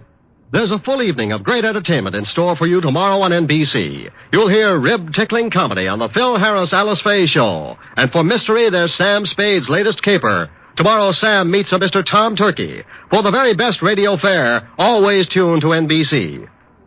Coming up, it's Brian Donlevy and Hollywood Star Theater on NBC.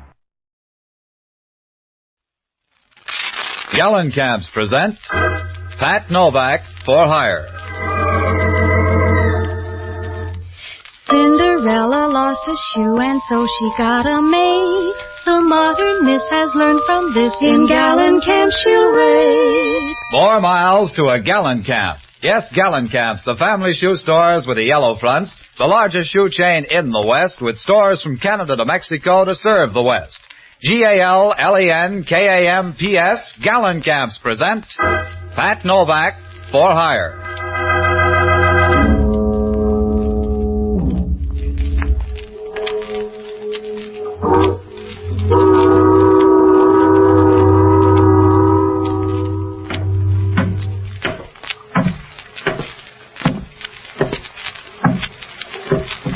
Sure, I'm Pat Novak for hire.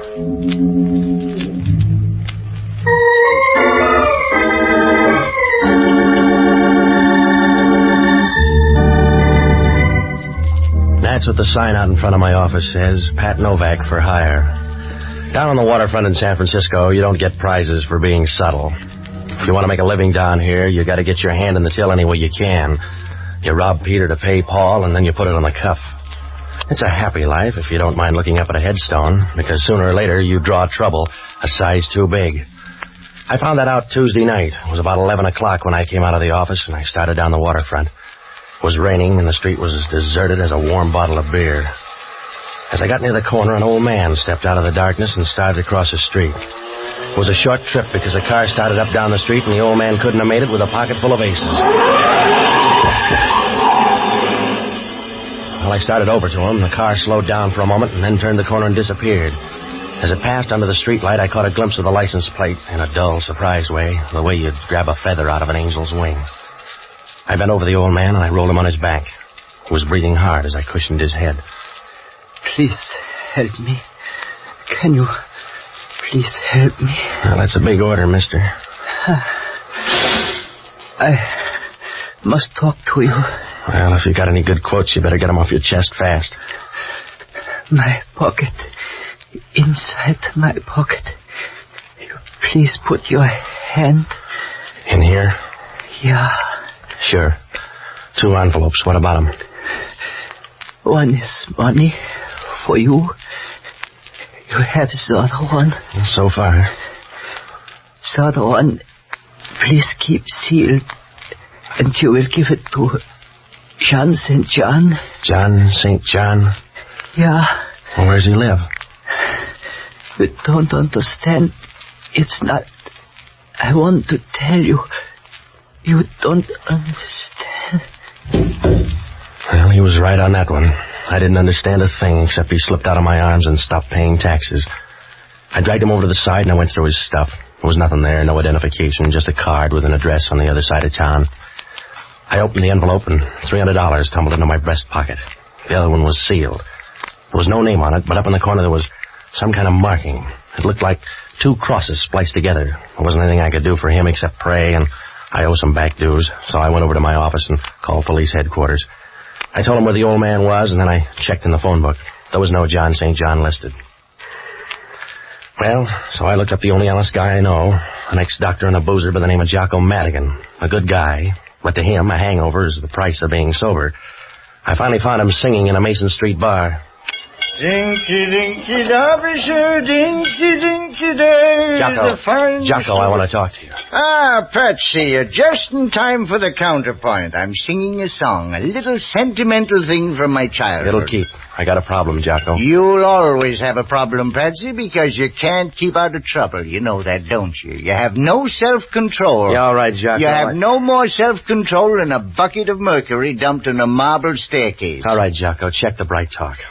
I just saw a guy get killed. You're like some violent disorder in nature, some large but unprofitable storm. You keep whirling in circles, Patsy.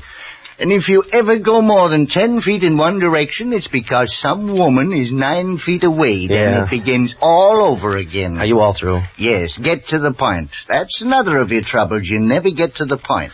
Some old guy was killed down on the Embarcadero. He checked out 50 feet away from me. Who killed him? I don't know. Then why do you care? Professional jealousy? Some car came out of nowhere and clipped him. You're sure it wasn't an accident? Yeah, just like the fall of France. Will you stop needling me, Jocko? I told you the guy got killed. He was murdered right in front of me. I gotta find a guy called John St. John. How, St. John? John St. John. I don't feel like vaudeville tonight, Jocko. The old man gave me $300 to deliver a letter. I made him a promise. Well, you can break it now with only the slightest risk. I got the license number of the car. I want you to hop down and look it up. Then check at headquarters to see if the guy's got a record. I don't like policemen. They depress me. Check it. I gotta go out here to this address. Here. Uh-huh. Well, what kind of neighborhood is it? Well, it's not exactly a neighborhood. It's more like an architectural afterthought, a lingering defense against the early California bear. All right. No speeches. Just check on that license plate. Now, if I'm not at my place, try this address here. Yes, that's always very interesting at this time of night. Goodbye, lover.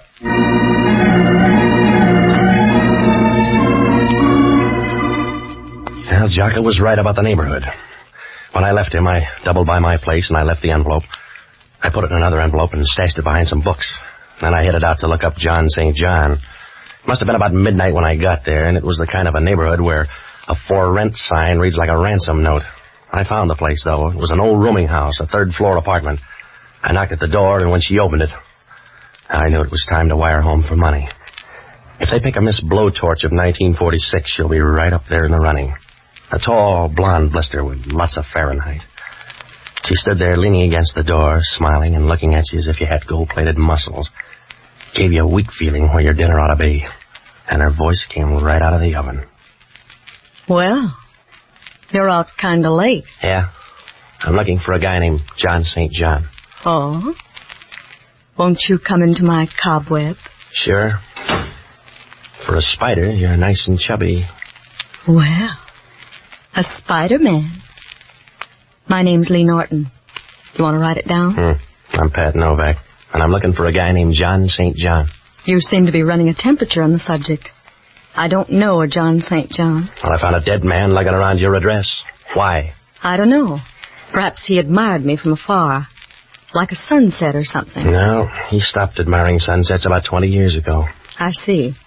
What are you, the avenging angel? He gave me a sealed envelope. And you were supposed to give it to a man named John St. John. That's right. He gave me $300 to ease the pain. Yeah, I figured that. You don't look like the charitable type. He was a nice old guy, so I'm going to find his boy. Perhaps I could help you. You got a clear, fast track. Let's see you go. I told you I don't know John St. John, but I'll do this much. Yeah, I know. You're going to be big-hearted and offer to take that letter just in case you ever meet someone named John St. John. How did you pay the rent this month? Keep the kettle on. I'll only be a moment. Hello, Lee. If we're early, just give us a magazine. No. Come on in. Thanks. Well, just enough for bridge. You're right. You're only gone a moment. Who are your friends? Don't sulk. Did they lock the manhole before they left home? His name's Novak. Yeah, that's a pretty name. Don't rhyme with anything, but it's pretty, huh, Joe? Yeah, it's all right. Let's have the letter, Novak. You got hold of a bad rumor, fella. The one I got's good. Let's have it. I don't want to strain your mind, Junior, but try to understand I don't have a letter. Ask him again. Go on home, mister. You're not going to get anything out of me except a small tip. Now, if you're a good boy, I'll give you a nickel for your friend, too. All right, Joe. Now, hold him up. Yeah, just a minute. He's got a head of hair. Hold him up. All right, Mike. That's enough. Oh, that's enough. All right, baby. Don't look so sorry. You can't have everything.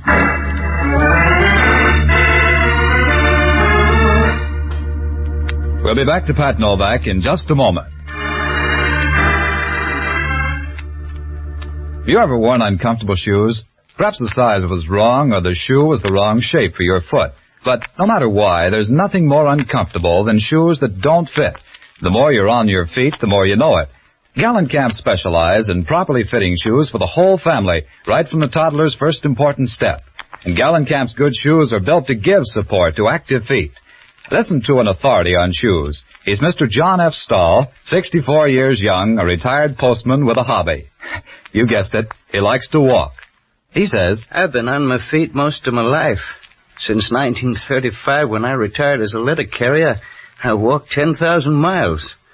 I just walked to San Francisco from Trinity Center, California. That was 410 miles.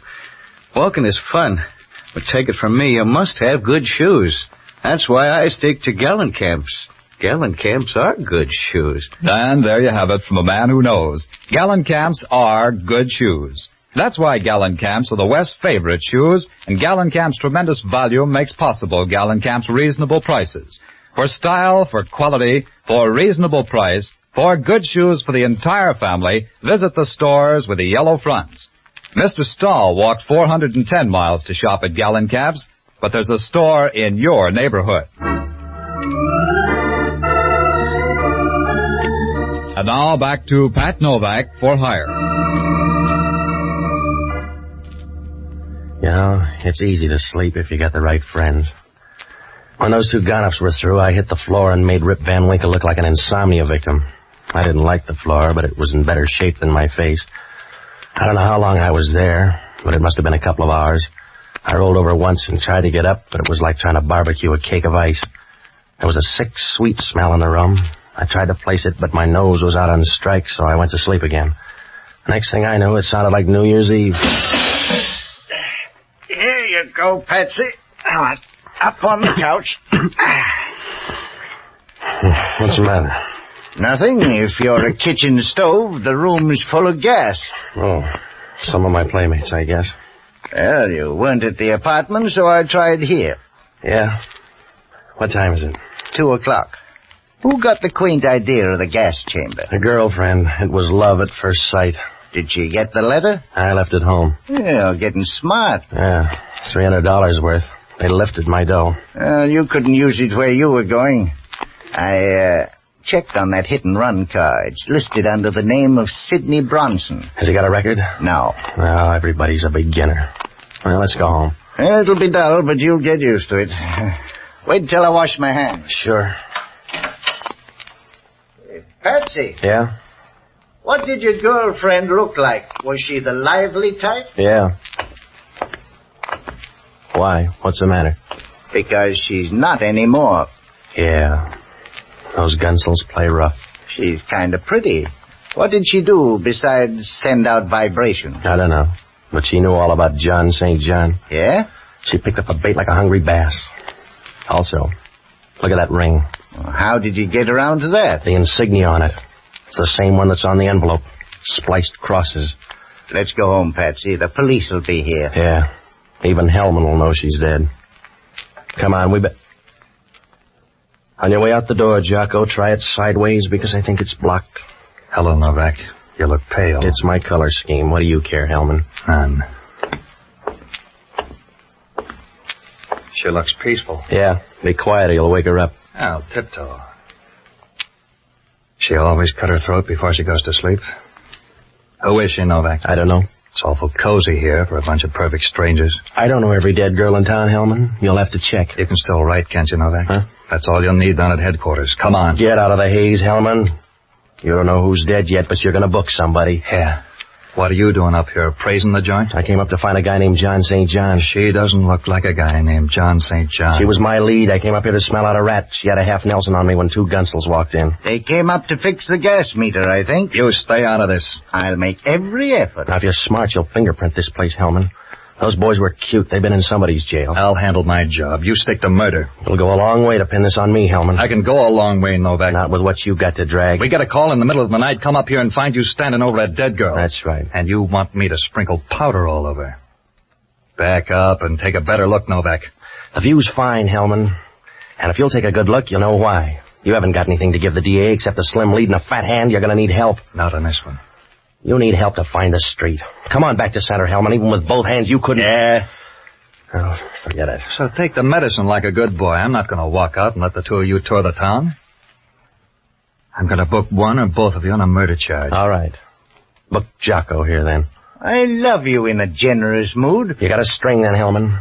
Somebody's got to find John St. John. Who's going to find Jocko? Stop worrying, I'll bail you out. You haven't got the right size heart, Novak. You'll let him die on the vine. Helm, sometimes you're guilty of unexpected wisdom. I know it's reflex action, but it's consoling anyway. I want you, Novak. I want you bad.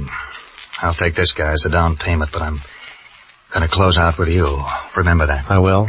All right. Come on, mister. Wait a minute. Patsy, you're not going to let him lug me off like this? What else can I do? The guy likes you.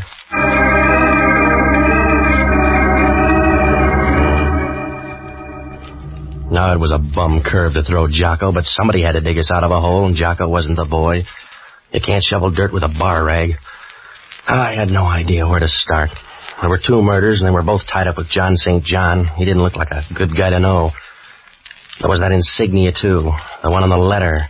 And the girl's ring. Oh, sure, it could be coincidence, but that's what they said about Bluebeard. The only thing I could do was open that letter, so I went back to the apartment. I didn't have to turn on the light. They were running in pairs tonight. She was sitting there on the couch, proud of a pair of long silk legs and smiling like a guy who knows he's got $1 million in the bank. She was blonde, too. A little more lemon juice, maybe, but blonde anyway. She was nice and comfortable, and I got the idea she'd just signed a lease. Good evening. How do you do? Not very well so far. A sly remark, Mr. Novak? No, I'm just bringing you up to date. Your girlfriend's dead. Yes? Yeah. I just want to let you know the gas jet's out in the kitchen. Oh, don't shout. I'd like you better if you purred. I don't need your vote. Who's John St. John? I don't know John St. John. Is he worth breaking your heart over? There's a good guy down on the clink sweating out a murder rep for me, so I want John St. John. You've got nice friends. Who's Sidney Bronson? How does that fit into the picture? This started with a waterfront corpse. The leftovers belonged to an old guy that was hit by a car. The car's registered in the name of Sidney Bronson. Mr. Novak, you seem so intense. It's a pity to waste it on random speculation. I told you. I got a friend in the jug. Loyalty's a nice trait. One of your nicest. Yeah. You're a pretty thing, Patsy. Well, don't get fooled by the wrapper. I'll take a chance. Anybody ever brief you on trouble? You're hard to see that far away. Come on over into focus, Patsy. Yeah. You're pretty, Patsy. You look like you want to bill a sale. I'm the gentle kind, Novak. I'd just like to break your ribs. Go ahead. I can get a brace. Come here. Mr. Novak, I'll bet you do a swell rumba. Yeah? What's on your mind? What you're going to say when you find out about this gun. Huh? That's right, sweetheart. My finger isn't hollow. Back up and take a look at the gun. Well, you got to that purse, huh? That's right. Well, you've ruined my confidence. I'll give you a testimonial. In the meantime, I want the letter. You go after everything the same way. I want the letter. Well, it's in the desk. Come on. Right here in the top drawer. Oh, let go. Stay away from me. I'm already here, lady. Come on, all right. Drop the gun, sis. Drop it. Well, you can let go of my arms now. Well, that's your version. Let go of me. Let go of me. What was that for? A little something on the house. Now beat it. Well, you've ruined my confidence. You're lucky. Go on home. You won't change your mind about that letter? No. Well, suit yourself. I'll be going. Oh, Patsy. Yeah? I can't help you on John St. John, but I wouldn't worry about that fella, Sidney Bronson. Huh? Why? Because I'm Sidney Bronson. See you soon.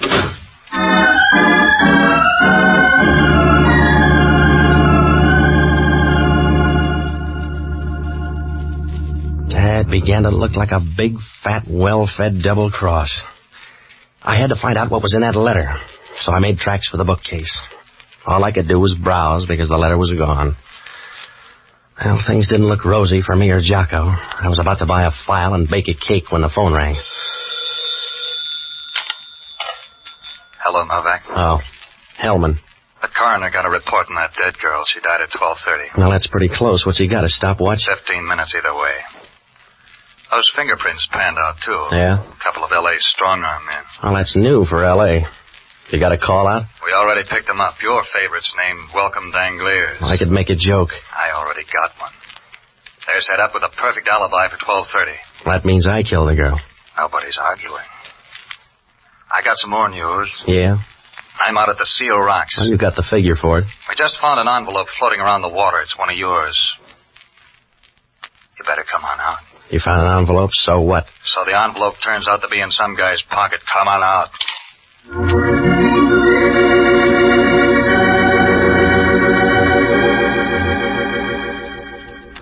Well, that only meant one thing. Whoever took the envelope out of my place got popular. It was getting late, so I grabbed a cab and rode out to the beach. When I got there, Hellman was standing down in the water. He had Jocko with him. The surf was rolling in, and Jocko wasn't much better.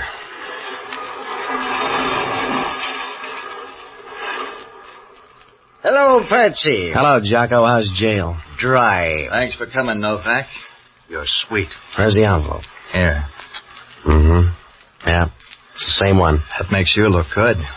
There was a letter in here. Did you take that with the guy's money, Hellman? You got all there is.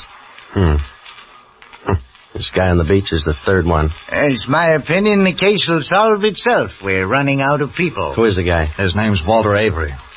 Here's his stuff. Yeah, what's left?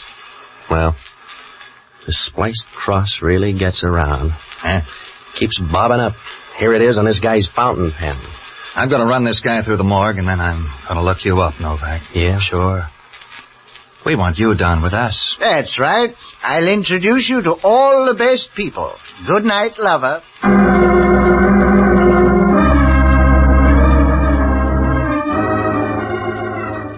It was close to 5, so I tagged by my place for some sleep. I tossed around like a fish on the living room rug. Hellman called about 9 to throw more dust in my eyes. He said one of the airlines had a passenger to Portland named Walter Avery. Just to make it tough, the guy made the 12 o'clock plane and got off at Portland. I had left field all to myself. I got dressed and I looked up Sidney Bronson's number. There was no answer, so I went over.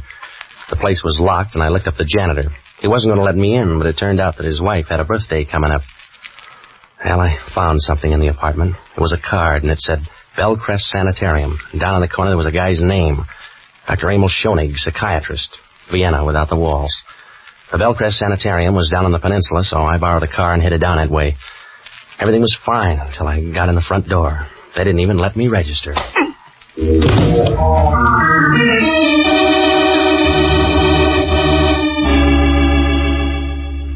I woke up on a couch in Schoenig's office. It was dark outside, and my left arm was throbbing like a love story in a woman's magazine.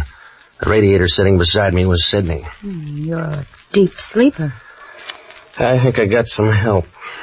What happened to my arm? Hypodermic. You only need one arm, anyway. In your case, I need a spare. Who did it? Dr. Schoenig. Oh, he's a darling boy. Where is he? Out on the phone trying to figure out what to do with you. What's that make me, a patient? That's one way of putting it. You made things easy. We were coming to you for the letter. Do you want to try that over again? We were on our way when you stumbled in. You're wrong, Sid. Somebody's given you a fast pitch. That letter was gone when you were up at my place. I don't want a bum rib, Patsy. I want that letter. You're trailing the field angel. I told you. The letter's gone. A guy by the name of Walter Avery took it out of my place. Walter Avery? That's right, and somebody thanked him. They found him this morning making like a dead seal. Walter Avery left for Portland last night. A plant, sweetheart. You better read up on your friends. Yeah. Thanks, Patsy. I told you to watch him, Sid. You had more shots. What's the difference? Oh, none, I suppose. Why don't you mix us a drink while I talk to Mr. Novak? I'll be right with you. Well, Mr. Novak, you're one of my best patients. Well, that's because I like your needles. You better go easy on that drink. Yes? Why? Well, you'll get drunk and run somebody down the way you did that guy on the waterfront. Oh? A good guess. You should be proud. That's a good, sensible, final emotion. Here's your drink, Emil. Thank you, my dear. It's to you, Mr. Novak. Sorry, there's no drink for you, Mr. Novak. You probably will be. Huh? Forget it. Emil, I talked to Mr. Novak before you came in. He thinks you're a heel. He does. And so do I. I can stand it. He told me about Walter Avery. I'm sorry about that. Walter got that letter. You killed him and took it. I was supposed to blunder around until you got rid of me, too. That's a bum joke, Emil. You're getting hysterical. With laughter, Emil. You put one of your boys on the plane. Only Novak aired the wash too fast. Suppose I did. Somebody ought to bring you up to date, Sidney. You've been hanging on too long. The free ride's over. I might as well tell you now you're all through. I carried the whole bunch along and... and I'm all through. Steady, Emil. What's the matter with me? What's the matter with me, Sid? Give him a hand, Novak. He just had a bad drink. You wouldn't do that, Sid. I'm full of surprises. You got a stomach full of poison. You got a stomach full of poison in 15 seconds, Emil. Put down that gun, Emil. I want you to, Sid. Please, Emil, put down the gun. I'm a selfish fellow.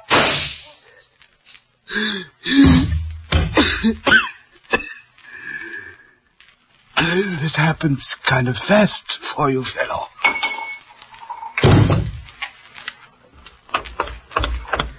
Lots of noise, huh, Patsy? Yeah. I'll get you a pillow. I'd rather have your lap. You get mercy, not love, baby. Well, thanks for small favors. How do I look? Not so good. That was the 3-2 pitch. Yeah, I had it coming up. I'll tell you about John St. John. I know.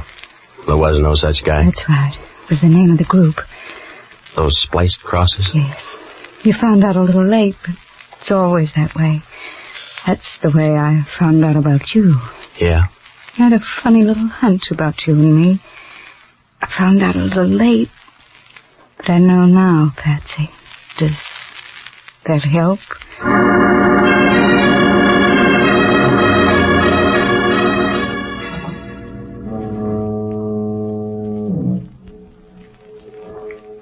Well, John St. John was the name of an organization buying and selling government information. That old man tried to tell me, but he checked out too fast. I began to figure something like that when those spliced crosses started showing up. Schoenig killed the old man in Sidney's car. He couldn't stop because I was around. The 2 girls and Walter Avery were both in on the deal. Schoenig knew who I was when he saw me go into my office. He trailed me to my place and left Avery there to look for the letter. He killed that girl up in the rooming house, and then he found out she didn't have the letter. When Avery showed up, he took it away from him, threw him to the fish. He was trying to shake Sidney by sending her up to my place after he had the letter. The scheme went haywire when I showed up at the sanitarium. He was trying to work himself out of that one when the payoff came. John St. John? Well, right from the start, Jocko said he was either dead or in the state pen because anybody with a name like John St. John would have killed his parents as soon as he got old enough to find out about it.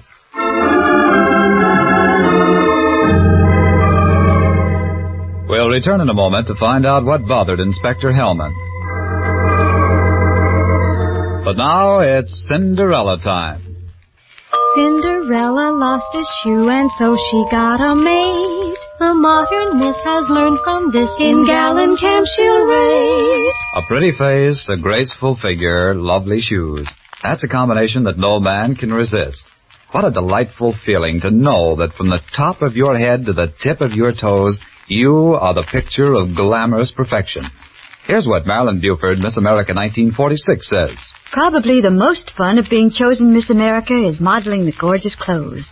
What girl wouldn't be thrilled to select costume after costume from a collection of America's leading designers? And after seeing the importance they attach to the right shoes for every costume, I'm glad I learned about Gallon Camps years ago. Yes, Marilyn, there's magic in a pair of shoes, as every woman knows. And having the right shoes is no longer a luxury thanks to Gallon Camps, the home of lovely shoes at reasonable prices. And that's why Miss America's favorite store is the favorite store of America's misses. Cinderella lost a shoe and so she got a maid. The modern miss has learned from this. In Gallon Camp she'll rate. And now back to Pat Novak. It worked out all right. They found the letter out at Schoenig's place, and there were some plans for jet planes and a few other trifles. Hellman asked only one question. How come Schoenig didn't kill me before I could talk to the girl? It's always that way with a guy who commits murder. Either he goes too far or he doesn't go far enough.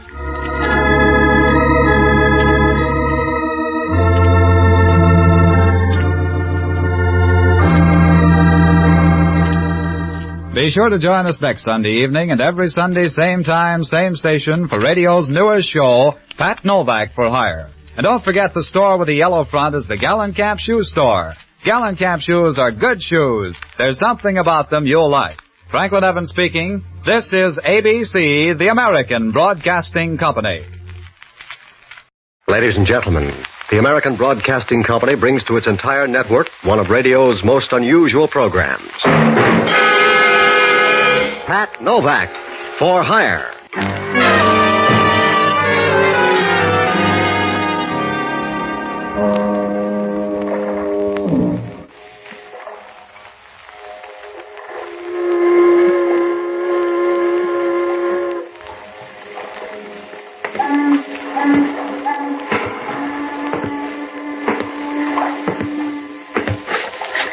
Sure. I'm Pat Novak for hire.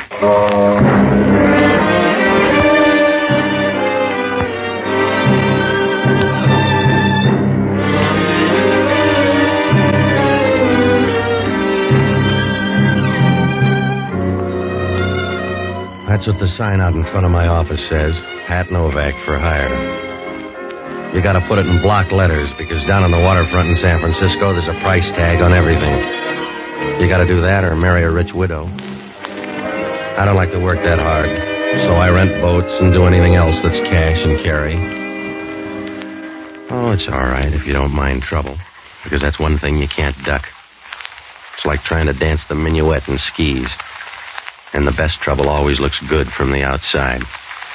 You're all smiles and feel like a kid opening a hand grenade under the Christmas tree. I found that out Tuesday night. It was around 7 o'clock. I was getting ready to close the office when this little guy showed up. He was about the size of a golf bag with arms. And if he had a cigar box, he could see over a pool table. He walked up to the desk and started talking in a voice that made you think he was trying to put Lily Pons out of work. Hello, you Novak? You're doing all right so far. What's on your mind? I'm Jackie Gregg. You heard of me, huh? You're the shy type, I know. I'm Jackie Gregg, the jockey. You heard of me, huh? All right, now I heard of you. Put the show on the road. I'm looking for a horse. You want to find me a horse? Yeah, I breed him in the back room. What color do you want? You're so tough I gotta take that from you? Calm down before you wind up in a boys' choir. If you got anything to sell, put it on the line or beat it. I'm riding a horse tomorrow called Fleet Lady. She's disappeared. She's not here. I'm supposed to ride the 6th race with her tomorrow, the Bonanza Handicap, and she's gone. All right, she's gone. Maybe your horse likes to go out at night. I haven't seen her. Get to the point. I'll give you $200 to find that horse. Somebody took her in a van. I trailed her down here at the waterfront. But you lost him up at the ferry building. That's right. Something funny's going on. My mount disappeared, and you gotta find her. This is a big waterfront, and where's the $200? You'll get that all right. Down by Pier 19. The van turned in. Think you can find Fleet Lady? I don't know. Who owns her? Woman named Sybil Thornton. She's, mixed up, I think. Yeah. Why steal your own horse? I don't know. Run a ringer, maybe. That's a tough trick. This woman's got some good ones. You want the $200? Yeah. How are the odds? What's the difference? You gonna open a book? You better take the $200 now. Yeah, the dough will keep. You sound frightened, Junior. And you sound nosy. Here's the $200. I want you to find the horse. You let me know at the Kingston Hotel, huh? Sure. And if you don't find anything around the waterfront, maybe you better try the track. Ask around there. Yeah. By the way, how do you fit in? How come you got $200 interest in that horse? Maybe I love horses. What do you care if maybe I love horses? I don't. A guy like you's got to love something.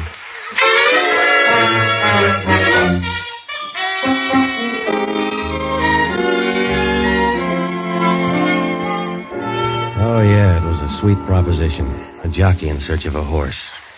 There's something phony about the whole thing. I had the $200, but I didn't feel good. It was like a guy stealing a murder gun to help out in a scrap metal drive. Well, after the little guy left, I closed the office and started to hit the docks, but it didn't work out. You know, you can buy good whiskey these days, so you feel funny walking up to some guy on the pier and asking, "Have you seen a racehorse around here, mister?"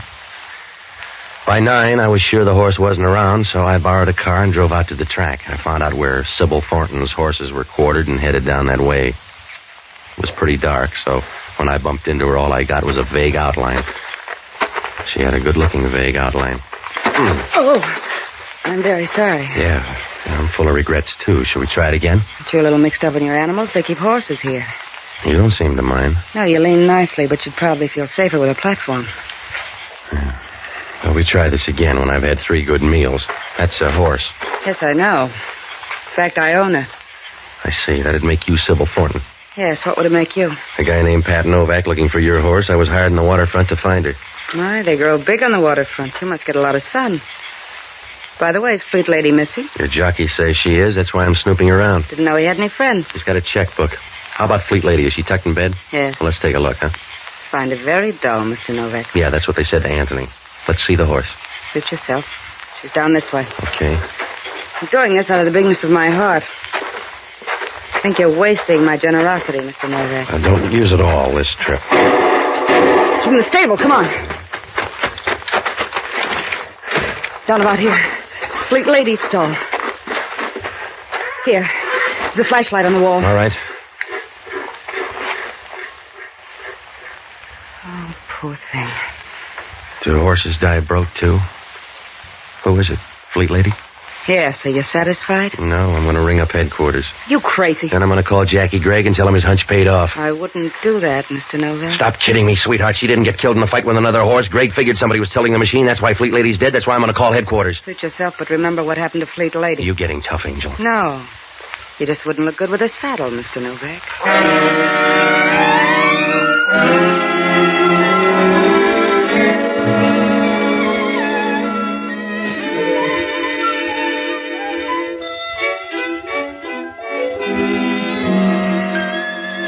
Well, I watched her as she turned and walked out of there. It was the kind of a walk that makes you flip the calendar and find out how far away spring is. I looked around a while, but it didn't do any good. The place was full of doors, so whoever killed Fleet Lady got out easy, like a rumor at a church picnic. I closed the door and went down the line to call headquarters. As I stood in there talking, I saw Sybil Thornton drive away. It was a long convertible with red asbestos seat covers. After I called headquarters, I went back and waited near the stable. About a half hour later, a police car pulled up, and when I saw who got out, I began to get unhappy like a three-legged man in a ballet school. It was Hellman from Homicide, and he had a squad with him. All right, I'll talk to him. Hello, Novak. Where's your trainer? Your boys get paid to laugh at you, Hellman. I don't. Yeah, where's the horse? What are you doing on the case? I came for the ride. You mind, Novak? No, I just wondered if they wised up downtown. Yeah? Because you could find a dead horse, Hellman. If they staked it out in the middle of Market Street, you'd find it before long. I'll try this time. Where is it? Stall 18 over there. Keep an eye on him, boys. I'll be back in a minute. In here, Novak? Yeah, the one with the teeth like yours. You better shut up, Novak. Don't get jumpy. You haven't seen the horse. Just shut up, huh?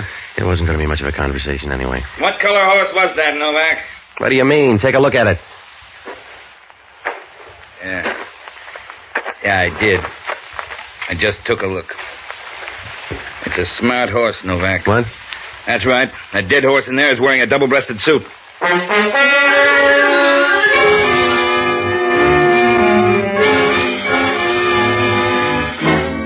Hellman got the message straight. I walked in and took a look. Jackie Gregg was lying there on the floor as dead as last year's love. The sickness didn't show until we rolled him over on his stomach. Somebody had gone duck hunting in the middle of his back. I began to feel a little sick myself, and I was ready to send out for the same gun when Hellman started to talk. You forgot to mention the guy when you phoned headquarters. He wasn't there. I was in here before, and the guy wasn't around. What was he doing under the horse? I don't know. Hellman maybe crawled out of a crack. I don't know. There were 2 shots. I came in and found the horse. Yeah? Check the horse. You're trying to tell me the horse shot back? Who is he? A guy by the name of Jackie Gregg. He gave me $200 to find a missing horse. Yeah? A horse called Fleet Lady running into Mars Handicap. This is the end of the line. How do you know it's the same one? I don't. Maybe you gotta be a horse to tell. Why don't you ask one of your boys? Yeah, your boy's real tough. Call him off, Hellman. He's nasty. We all hate him, Novak. It's all right. I'll put it on your bill, Hellman. That's good. You can write it up at headquarters. Hellman, you ought to rent an idiot. The heavy thinking's too much for you. I can piece this together. We come out here and find a dead man with you kicking up dust 40 feet away. Look, Hellman, I didn't kill the guy and call up headquarters. I know they're bad in homicide, but I'm not that big-hearted. We got a spare hook for you, Novak. That's where you stay until somebody gets you off. Well, you can start out with Sybil Thornton. Another horse? She's got the speed for it. Look her up. She owns Fleet Lady, and she was dashing around in the dark here playing easy to get. I'll look her up. You better leave the boys behind. After all, she's only a woman. When you see her, ask her about that van down on the waterfront and what she was doing before I made that phone call. I'll tag all the bases. Don't worry, Junior. And if things fit together, you'll both be in the jug. I'll see you later. I got work to do. Yeah, it's getting late. You better put the boys back in the cave.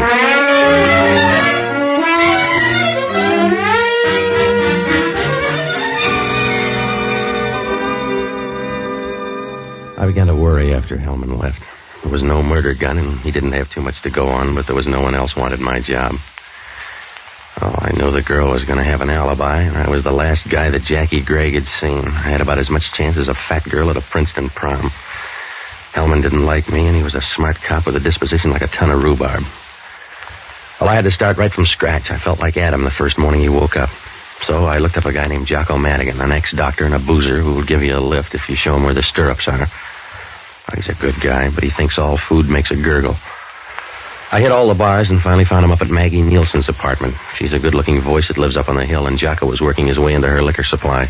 Hello, Patsy. You're just in time to join me for my first drink of the evening, or one of my first, at least. Yeah, I see. Maggie's not here, but I found her whiskey. It was in plain sight, locked in the closet under some newspapers. All right, Jocko, when are you going to sober up? Oh, I'd planned to do it briefly on April 1st, when the rest of the world plays the fool also. Look, I'm in trouble, Jocko. You got to help me. Good. I've a special bottle I use to forget your troubles. Now, look, stop caressing that jug and listen to me. I'm in a jam. Patsy, there's nothing in nature so sad as a half-empty bottle. It's like a broken vow or an unfulfilled promise in the skies, a falling star almost. All right, Jocko. A falling star, and you shrug it off, never realizing that a whole world is ended at that moment. Yeah. 100 million dreams, maybe, and you watch it fall and make an asinine wish. That's all the good it does a star to fall. It gives some kid a chance to wish for a bicycle.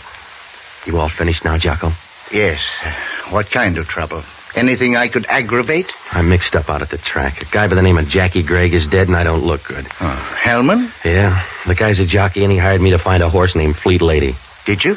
The horse and the jockey ran a dead heat, but there's something funny about the whole deal. Did you talk to the jockey? No, not enough. Oh, Patsy, you've got to break yourself of the habit of waiting until people are dead before you think of a question. Jocko, I want you to hit all the horse rooms. Find out what you can about the 6th race tomorrow. It's the Bonanza Handicap. Now, hurry up, will you? Well, if it's the 6th race, why can't we wait a while? Start now. Get everything you can and call me. I'll leave a message at your place. Where are you going? I don't know. Maybe up to see the girl. Oh, Patsy, you're going to be waving at the hangman's wife when they spring the trap door. I gotta see her. She owns Fleet Lady. Well, why don't I see her? She's got a stake somewhere, and I got a lot of questions. What could you do up there? Ah, yes. If it weren't an academic question, I'd argue the point. Oh, it looked like a bum deal right from the start. Patsy, you have the instinct for recognizing trouble, but not the intelligence to duck it. Save your breath, will you? You're like a man walking under a scaffold on a building. You realize it may crash down and kill you, but instead of hugging the building where you can't get hurt, like every other dope, you scurry for the edge of the sidewalk where you're bound to get hit if it falls. Jocko, will you get out to those horse parlors? I need facts, not fables. Now give me a hand. All right. Give my love to Fleet Lady. Her name's Sybil Thornton. I'll bet I'm not far wrong. Good night, lover.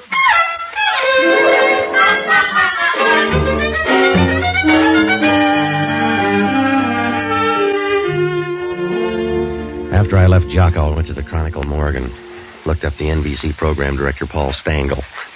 We pulled out the clips on Sybil Thornton. They were nice and fat because she'd been to Reno 4 times and hadn't broke training for years. She'd been traded around more than a Red Sox pitcher.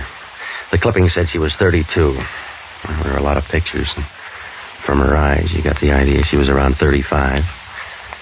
But there were arguments the other way, too. Well, there weren't any stories on her for the last few months, just a few items from the columns. They all said the same thing. She was hitting the night spots with a gambler named Rudy Hauser. There were pictures of him, too. Now, he would have looked good in a cave with heavy curtains.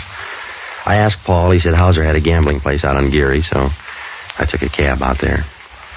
For $10, the guy at the door said Sybil Thornton had left the place an hour ago. That made me feel good. When Hauser opened the door to his office, I lost the glow. Yeah?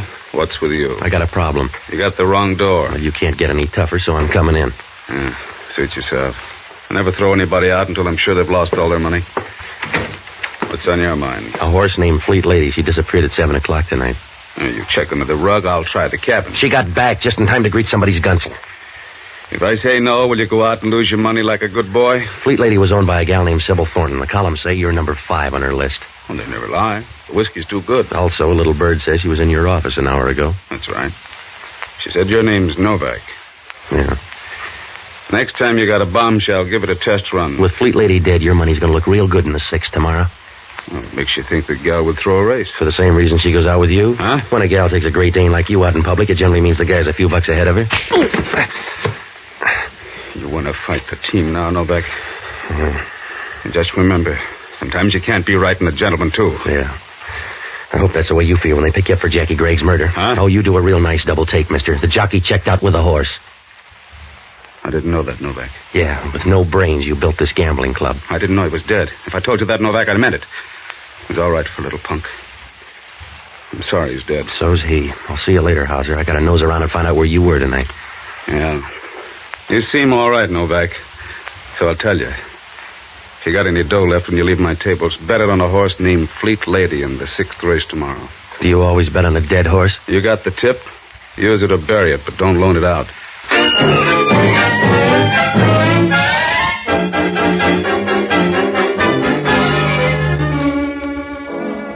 Oh, the case was a regular grab bag when I walked out of Hauser's office.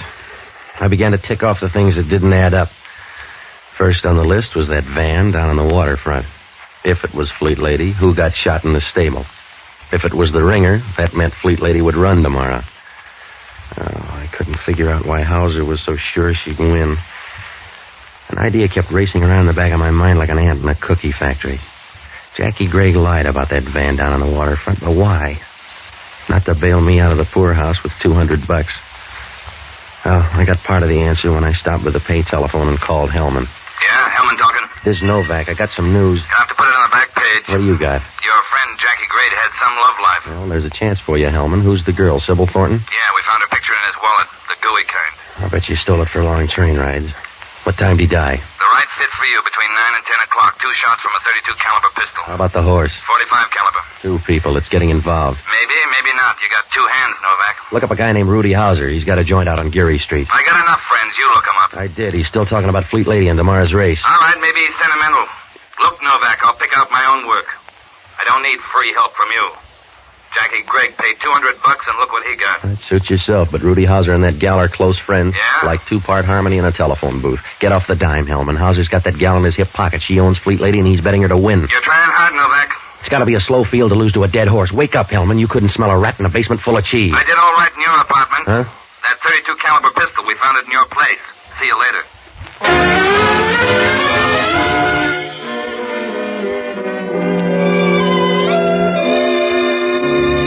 Well, I wasn't too worried about that. Hellman's smart enough to know a phony plant.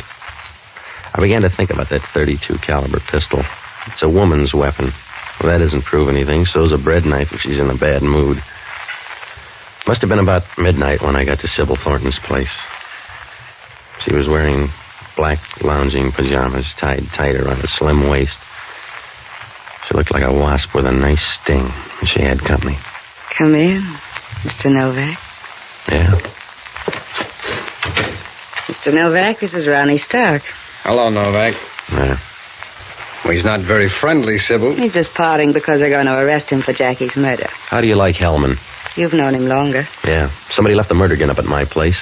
Where you been all night? Please, Mr. Novak, you're embarrassing Ronnie. That's right. I'm blushing, and it's not the whiskey, Novak. I see. You must stay longer, Ronnie. She's persuasive, huh, Novak? See you tomorrow. You won't forget, Ronnie. No, I won't forget.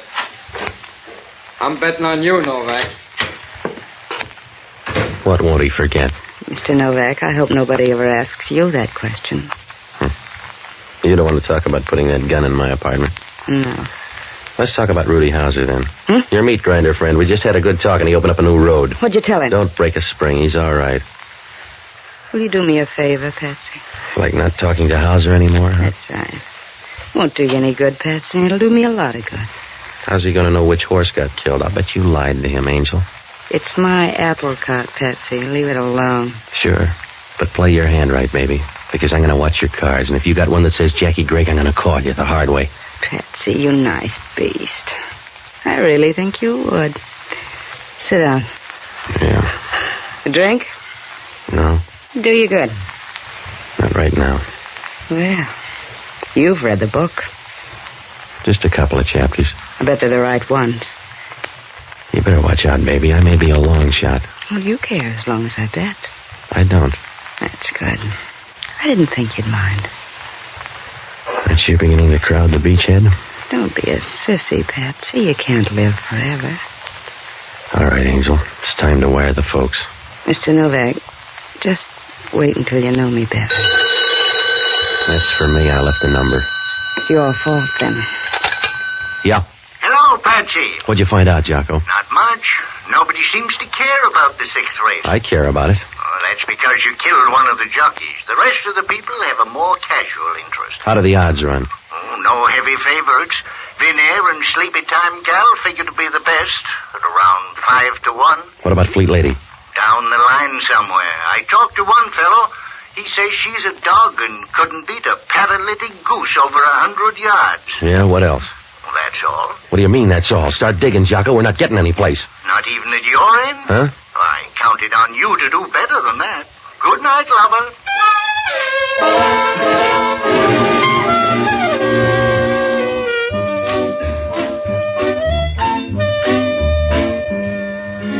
On the way home, I bought the morning papers. There was no story on Jackie Gregg, no details, and most of the story was a statement by Hellman on Hellman. There was no mention of Fleet Lady, and at 1 o'clock in the morning, there was nothing I could do but roll into bed. I woke up about 9, called Jocko. It was like sending a message out to the Farallones by Indian Runner. He just muttered and said he'd meet me out at the track. Well, I had to have some more dope, so I called Ira Snow. He calls the races and bets on them. The way he does it, a horse is a real beast of burden. He was playing elf when I got him on the wire. Yeah? Ira, this is Novak. What do you know about the Bonanza handicap? It's a horse race. Now, you're funny. What about the field? Are the horses any good? For hamburgers, maybe.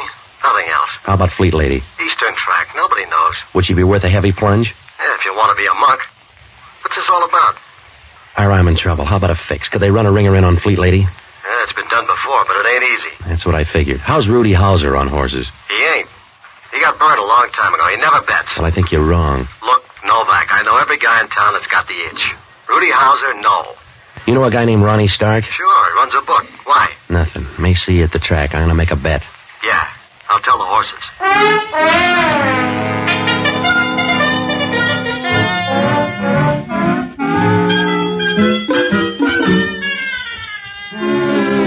Well, that left me in a hole. If Ira was right, Rudy Hauser on Fleet Lady didn't make a bit of sense. I got out to the track about 2:30. Jocko was there. Hellman was wandering around up in the grandstand where they couldn't push him into a starting gate. Sybil Thornton waved from her box as I walked by to get a better shot at the starting line for the 6th. They were almost at the post when Jocko came back from the betting window. Well, Patsy, I bet $2 on a horse called Scotch Victory. It seemed like a good omen. Yeah. I saw your friend Rudy Hauser at the window. Huh?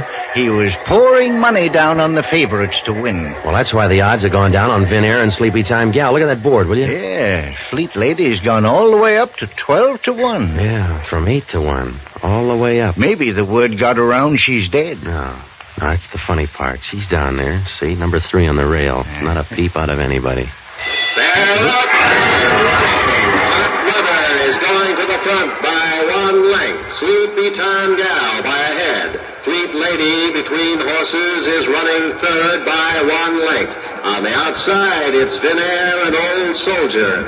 Going into the clubhouse turn, it's Hot Weather by 2 lengths. Sleepy Time Gal by a half length. Fleet Lady is moving up on the outside. It's Vin Air 4th by 1 length. And Old Soldier. Down the back stretch, it's Hot Weather by 2 lengths. Fleet Lady moving up on the outside is now 2nd by 1 length. She runs well for a ghost. Yeah. Rudy Hauser'd better hurry up or he won't see much. What? He better hurry. He left the track 10 minutes ago. Huh? Are you sure, Jocko? Yes, I heard him tell someone he had to make a phone call just before the betting closed. Well, Jocko, you're a sweetheart. Oh, I like to think Come on, let's go to that stable. The race isn't over. It was over 5 minutes ago. Well, how about my $2? Come on, will you? There's only one person who will try to fix a horse race. That's a horse.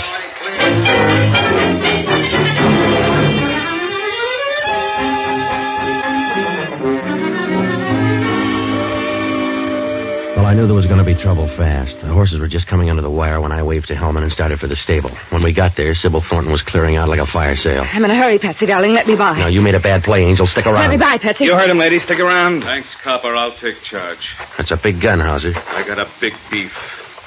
You let me drop 100 grand, Sybil. It's your idea, Rudy. Not this way. You let me drop 100 grand because you ran Fleet Lady. The program said Fleet Lady, and that's who ran. I brought those odds into line at the window. My other 80 looked bad on Fleet Lady. You didn't stay to watch her trail the field. All right, I didn't stay. You lost your 100 grand. You killed the ringer. You were a smart big shot who was going to sew up the race. You ran Fleet Lady and cost me $100,000. All right, cop, I'll move away from her. Over this way, Sybil. No. Don't let him do it, Patsy. I want to see how tough you are. Come on, Sybil. Let Shue and me move against the stall. Watch out, Hauser. You're backing into the horse. Grab the horse, Novak. He's going to trample him. You grab him. It's your idea.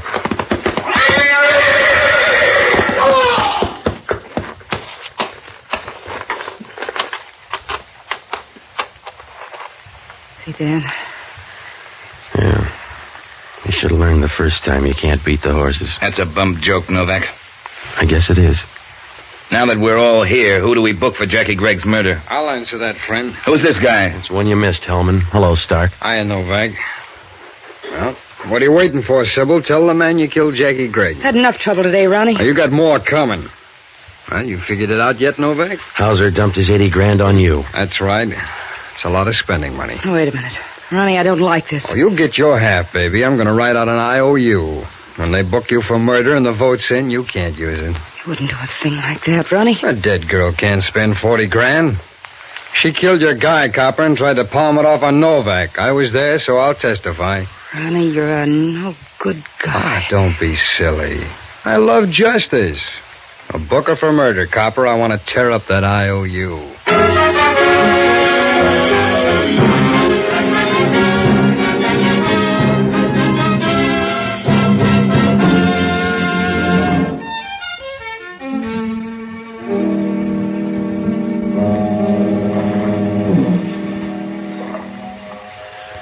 Well, Hellman finally worked it out.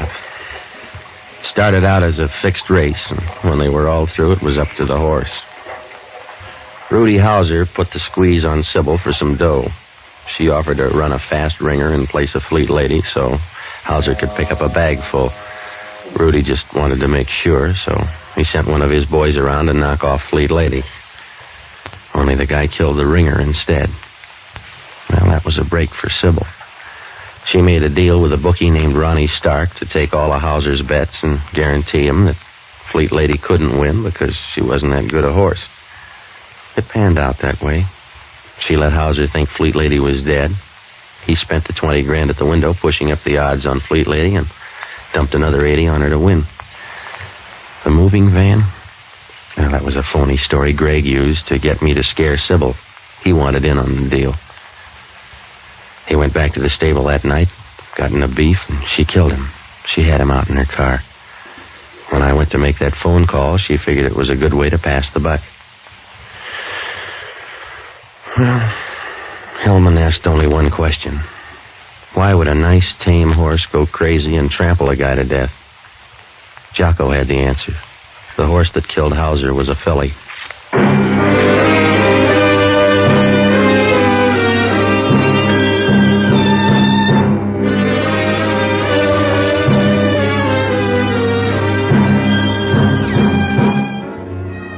Broadcasting Company has just brought you the fourth of a new series, Pat Novak, for Hire, starring Jack Webb. Pat Novak is produced and directed by William P. Rousseau. Jocko Madigan is played by Tudor Owen. Inspector Hellman is played by Raymond Burr. Music was composed and conducted by Basil Adlam. In our cast were Virginia Gregg, Tal Avery, Stacey Harris, Hugh Thomas, and Carlisle Bibbers. This program is being released to our servicemen and women overseas through the worldwide facilities of the Armed Forces Radio Service. Be with us again next week when over most of these same ABC stations we will bring you Pat Novak for Hire. This program came to you from Hollywood.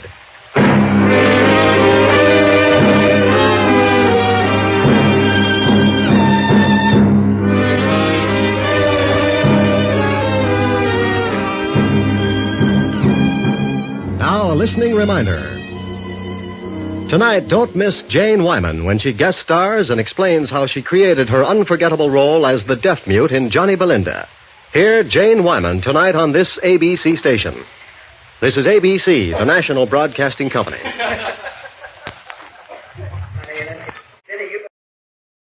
The Adventures of Michael Shayne, Private Detective.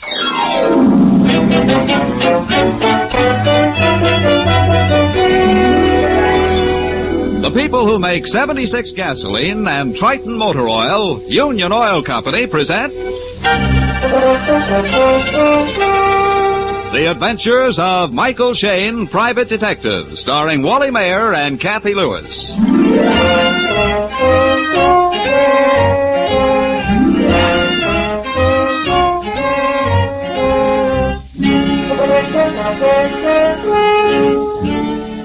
Even the busiest detectives can't always be detecting. And on this late Saturday afternoon, we find Mike Shayne and his pretty assistant, Phyllis Knight, driving through the timber country high up near the Nevada border. They're on their way to keep an important date. A date with a wedding. But no, not theirs. It's the wedding of Betty Harrison, daughter of the timber tycoon, and Mike has been unwillingly dragged along to help Phil carry out her social obligations. You know, I ought to have my head examined coming way out here to see two people I don't know get married. Oh, Mike. Betty was my closest friend at finishing school. Yeah, but I only finished high school. Now, where do I fit into this high society stuff? Michael, it's a quiet wedding. We're the only guests. And I'm supposed to hold the bridegroom's fevered head? Mike, where is your romance? Romance I've got, Angel, but when it comes to rice and orange blossoms, I'm strictly allergic. Mm-hmm. You're hopeless. Hey, look. Look, there's the Harrison place. Place, you say? That, my love, is quite a shack. And there's Betty. There's Betty waiting for us. Yeah, say, honey, that guy with her looks familiar. Huh? Mike, that's Inspector Faraday. In the flesh, and that spells trouble. Betty? Betty? Phyllis, I'm so glad you've come. Oh, you look wonderful. Me too. Betty, this is Mike Shayne. Hello. I'm pleased to meet you. Well, I'll be. Mike and Phyllis. Say, Inspector, aren't you early with your vacation? No, I'm here on business, Mike. Mr. Harrison phoned me. Said he was leaving on the second section of 98. But he transferred to his own private trainer for me to meet him here. Father wasn't planning to come up for the wedding. Then all of a sudden I get a wire that he is. Hey, that must be Harrison's train now. Yes, it runs up to a little station behind the house. Well, then why don't we walk over and meet it, huh? Let's. Father will be surprised. Betty, hey, where's the bridegroom? Don should have been here by now. Oh, bridegrooms are always late. Those last 3 hours. You be quiet. Betty! Oh, there's Don coming now. Hey, he's a bit of all right. Mm-hmm. Sorry I'm late. Had a flat tire. Oh, Don, dearest, this is Phyllis Knight, Hello. Mr. Shayne, Mr. Faraday, Don Manchester, my fiancé. How do you do? Hello there. How are you? Well, there she is, coming around the mountain. You know, this is something to see, an engine pulling one coach. Say, drop the lumber cars off at Camp Junction. Oh. Is that what they do? Hey, look. There's somebody getting off. Oh, that's Mr. Oliver, Father's business associate. Oh, that's Mr. Miller getting off the back platform. I still don't see Mr. Harrison. No. Oh, Mr. Oliver. Oh, hello, Betty. Where's Father? Oh, as usual, in his private compartment. Hasn't even stepped out since we left Northwood City. He's probably napping again. He certainly was fine company. Well, I'm going up to the house. That's one happy character. Let's climb aboard and get Father. Sort of like a welcoming committee, huh? Mm-hmm. Okay. Inspector, watch your lumbago on these steps. Never mind my lumbago, Mike. Watch out for those fallen arches of yours. Oh, get him. Man. Here's Father's compartment. I'll sneak in and shout boo. Father! Something's wrong. What is it? What is it? Father! It's Harrison stretched out on the floor. Betty's fainting. Here, put her on that couch, Don. Wait a minute. Rub her wrist. Wait a minute, I'll get some water. Well, Inspector, how's Mr. Harrison? He's dead, Mike. Looks like a heart attack. Uh-huh. Maybe so, Inspector, but this heart attack has had a little help. What are you talking about? About murder, Inspector. Froth on the lips and dilated eyes don't spell a heart attack. Somebody slipped Mr. Harrison a nice big slug of poison.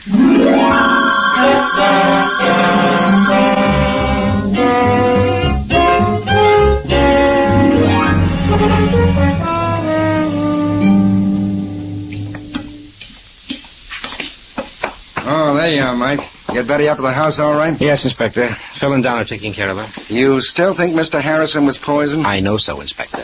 Look at his neck, stiff, and his jaws locked, eyes wide open and staring. Mm-hmm. I've got a little plan, Inspector. Would you like to try it? You know me, Mike. Well, look. No one knows we suspect murder, and whoever pulled this job figured on a local doc calling it a heart attack. So? Now, you take Harrison's body into Northwood City along with that thermos of coffee we found by him. Mm-hmm. While you're checking for poison, Uncle Shayne here will keep his big ears open here.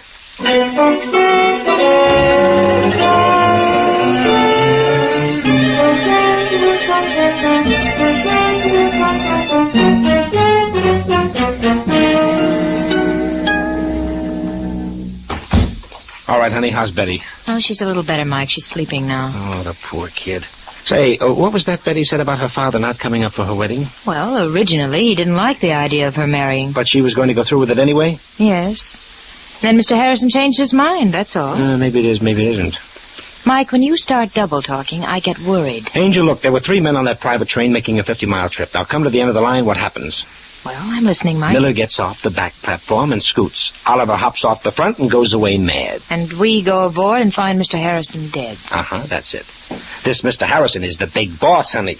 You'd think those other 2 would wait for him, sociable-like. Oh, it's probably just a coincidence, Mike. And is it a coincidence that Faraday is here on business? All right, mastermind. So what do you make of it? Angel, a good detective works from facts, so let's go get some. Facts? Where? Where, Mike? Mr. Miller's room is at the end of this hallway. Let's stop in and say hello, huh? Oh, I hope you know what you're doing. Yeah, me too. Here's his room. I'll knock. There's no answer, Mike. So, being friendly people, we'll go in and wait. Well, you can't just barge into somebody... Why not? The door's not locked. Come on.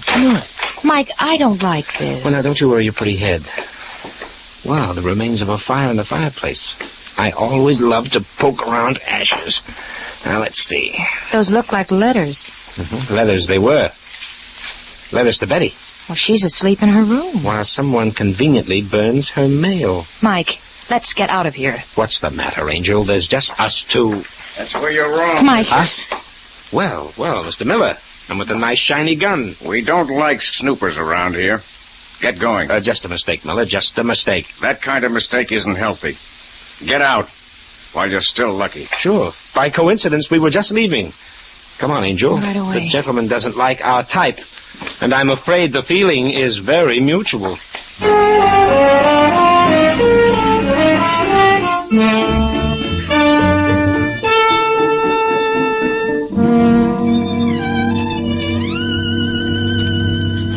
These couple of scraps I took from Miller's fireplace don't help much, honey. Well, I can't understand why anyone would burn Betty's letters from her father.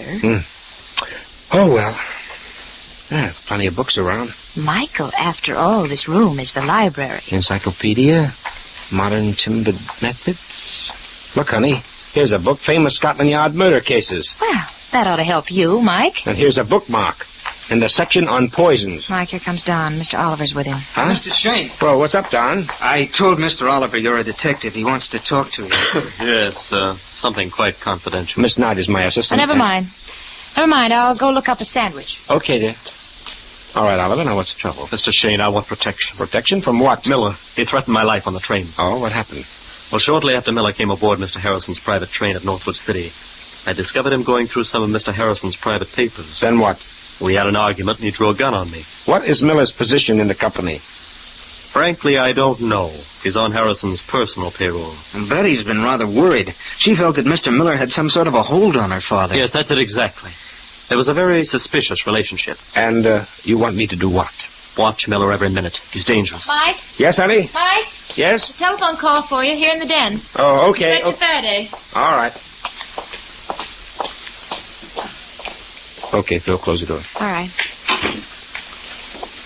Hello, Faraday. Well, what's the dope? Yeah? Well, that might help. Oh, sure, they're all here.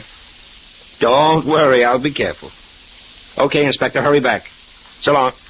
What'd he say, Mike? I was right, honey, 100% right. Harrison was loaded with strychnine. Well, then it was murder. And that's not all. I heard the click of an extension phone. There are extensions all over the house, Mike. Someone listened. We're keeping company with a murderer, honey. And the trouble is, we don't know who he is. But he knows we're looking for him.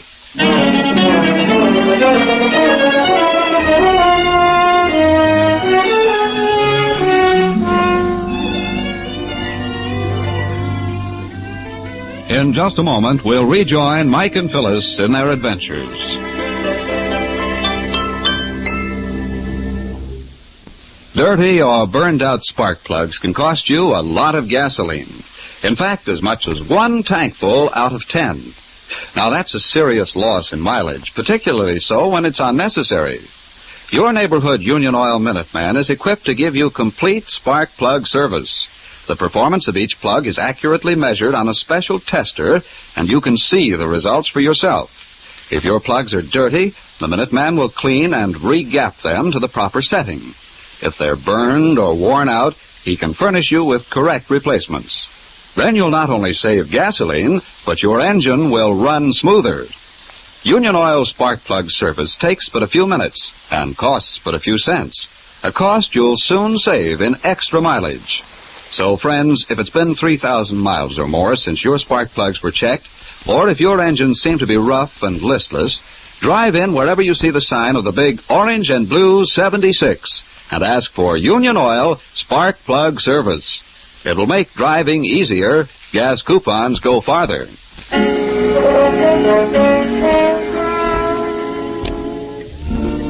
It is a few minutes later. Mike and Phil have learned that what started out as a happy wedding has turned into a grim case of murder by poison.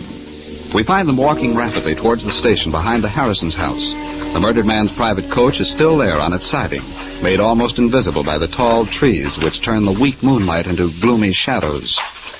Come on, honey. I'm hurrying as fast as I can. I want to see if that briefcase is still in the car. Inspector Faraday remembered that Harrison mentioned some important papers he was bringing up with him. Well, then whoever was listening on the extension, they know about it, too. Right, and I want first crack at that briefcase. Hey, maybe you do, Mike, but so does someone else. Yeah, a flashlight. In Harrison's private car. Maybe it's the murderer. Hang on, honey. We'll find out. Mike, there he is at the end of the car. Hey, honey, look out! Mike, did he hit you? No, a clean miss. Oh, he got away out the front. Could you see who it was? No, a flashlight in my eyes. Well, we'll catch up with him sooner or later. Oh. Let's go look over the compartment. Here it is, the briefcase. Oh, what a break for us. We frightened him away without the case. Sorry, honey, bad guess. The lock on the briefcase has been forced open. Oh.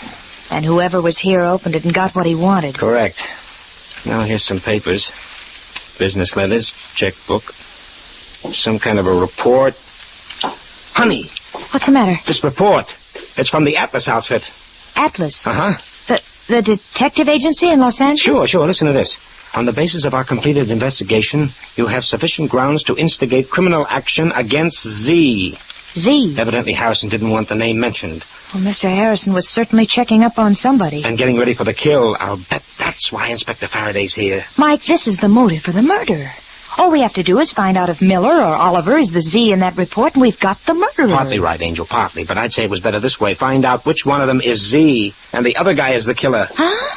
I don't get it, Mike. Look, Angel, look. The murderer listened in on my telephone conversation with Faraday. Yeah. He heard the inspector tell me about this briefcase, and he knew it held evidence that could hang him. Well, of course. That's why he dashed down here. Right, Angel. He beat us to the briefcase, and yet this report is here for us to find. Oh. You see? Mm-hmm. He wanted us to find this report, and that means the killer isn't Mr. Z.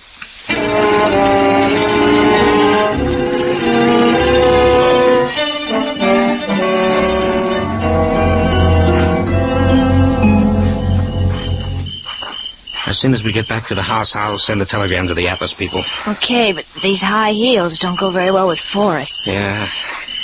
Mike. Yeah, I heard. There's someone on that other path. He's behind this tree. Right. Whoever it is, he's walking fast. He's going past. No, he isn't. Hey, you hold it. Hey, what the... Mike, it's Miller. I say... What's the big idea of roughing me? I just want to ask you a few friendly questions, pal. Oh, now look here. First, about a gun that took a couple of shots at us. Oh, you're off the beam. I'm not carrying a gun. No? Well, don't mind me. I'll just search. Oh, go ahead. Well, Mike? No gun. But you could have ditched it easy enough. Oh, Miss Knight, Mr. Shane. It's Don. Well, what's the hurry, Don? I was out for a walk. Is something wrong? Plenty. I'm glad you're here. Oh, I don't understand. Yeah, Shane. How about you doing some explaining? Okay. Mr. Harrison was murdered. What? Murdered? But why? Who? That's what we're finding out. Miller, you're on the spot, and it's plenty hot. Are you saying I killed Harrison? He was poisoned on that coach, and you and Oliver were the only ones aboard. Oh, that doesn't prove a thing. It proves there's a 50-50 chance that you're it. Listen, smart guy. Your mathematics aren't so good. There were 3 of us on that train. Sure. But only you and Oliver walked off. I don't mean Harrison. Somebody else got on that coach. Oh, now we have the ever-present mysterious third party. No, not so mysterious. He's standing right next to you. All right, Don. That means you. Well, as a matter of fact, Mr. Shane, I did get on Mr. Harrison's train at Mill Junction. Well, Shane, guess I can be running along while you turn the heat on him. Not so fast. I still think you know some of the answers. You know, maybe I do. And maybe I might just do a little talking. To the right party. And when it will do me the most good. You're sticking your chin out a mile. This is murder. Well, I'll be around, resting in my room. No, I don't trust him at all. Yeah? But you're still right in the middle of this, Don. You were on that death train. Oh, but I only stayed a minute. You see, Mr. Harrison was asleep, and I didn't want to disturb him. Which still doesn't explain why you drove out of your way from Northwood City to meet the train at the junction. Oh, it's a very personal matter. Look, Don, a man has been murdered. Wait, why should I want to kill my future father-in-law? Harrison wasn't too happy about you marrying his daughter. But he changed his mind. That's why he sent me a telegram this afternoon, asking me to meet his train. Oh, and what kind of a telegram might that be? Well, I have it right here. Read it for yourself. Here, honey. Huh? I'll hold the flashlight. All right, Mike. Wait a minute. Don. Have changed my mind. Happy to have you as son-in-law. Meet my train at Camp Junction. We'll ride in together, much to talk over. Harrison. Sounds all right. Let me see it, Angel. Here. Yeah, from Northwood City at 3:20 today. Yeah, I wish I could help in some way. Yeah, sure, but... Hey, what was that? It's a window. Someone lowered it. That's Mr. Oliver's room. Mike, he must have heard everything. Yeah, something tells me we'll be hearing his little story very soon.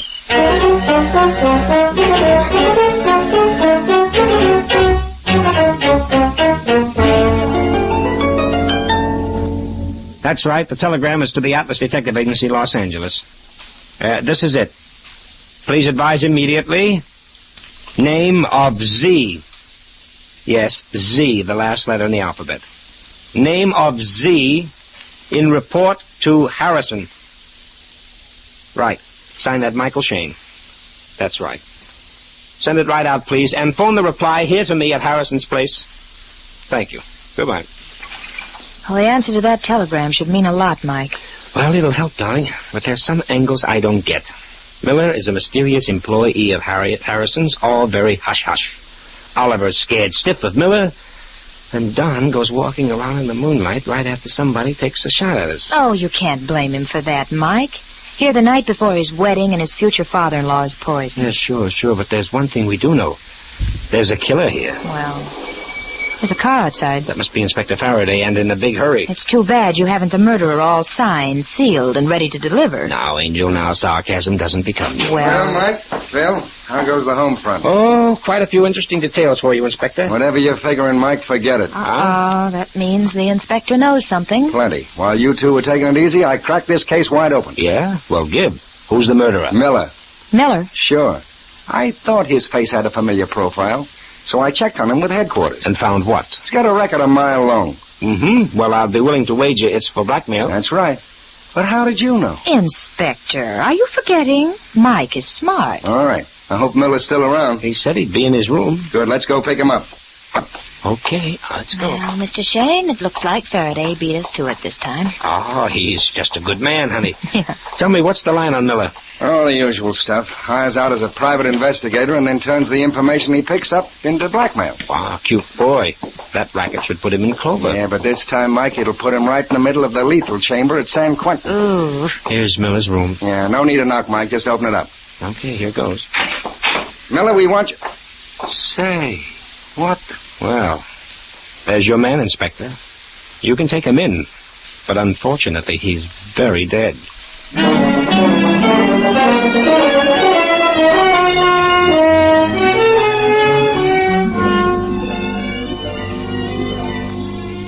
We'll return to Mike Shane and his adventures in just a moment.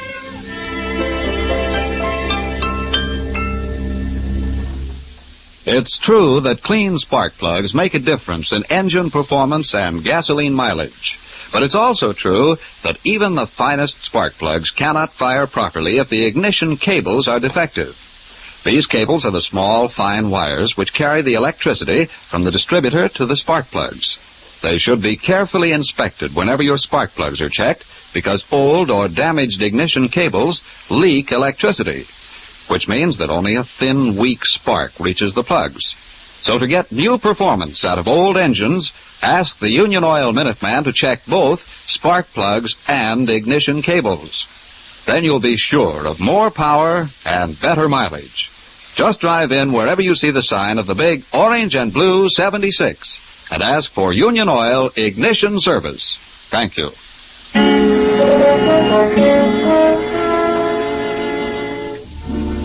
Phyllis, Mike, and Inspector Faraday have just burst into Miller's room, only to find him dead, shot through the heart.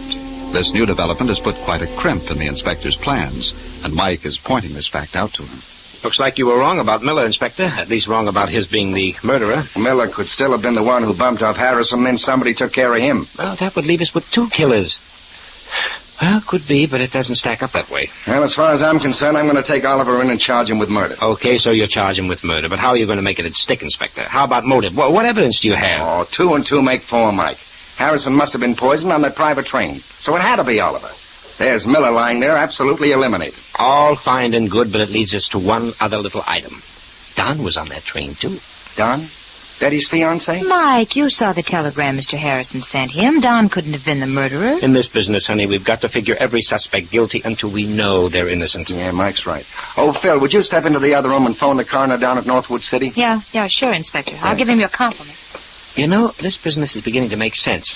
The one who poisoned Harrison had to get rid of Miller because he knew too much. Miller said he might do some talking when the right time came. Well, Mike, for my money, Oliver fits into the picture. He's our man, and I'll get some evidence out of him. Oh, I'm sure he knows plenty, but... Yeah. Inspector, I tried to call the coroner, but the telephones are dead. The wires have been cut. Well, that don't make much difference. Oh, yes, it will, Inspector. You see, I'm expecting a reply to a telegram I just sent. A very important telegram. About this case? Yes, sir, in connection with the detective agency's report to Mr. Harrison. The answer to that wire might be just what we need. Oh, now that the phones are dead, what are we going to do? Simple, darling. The inspector will sit tight here while you and I go for a nice moonlight ride back to Northwood City.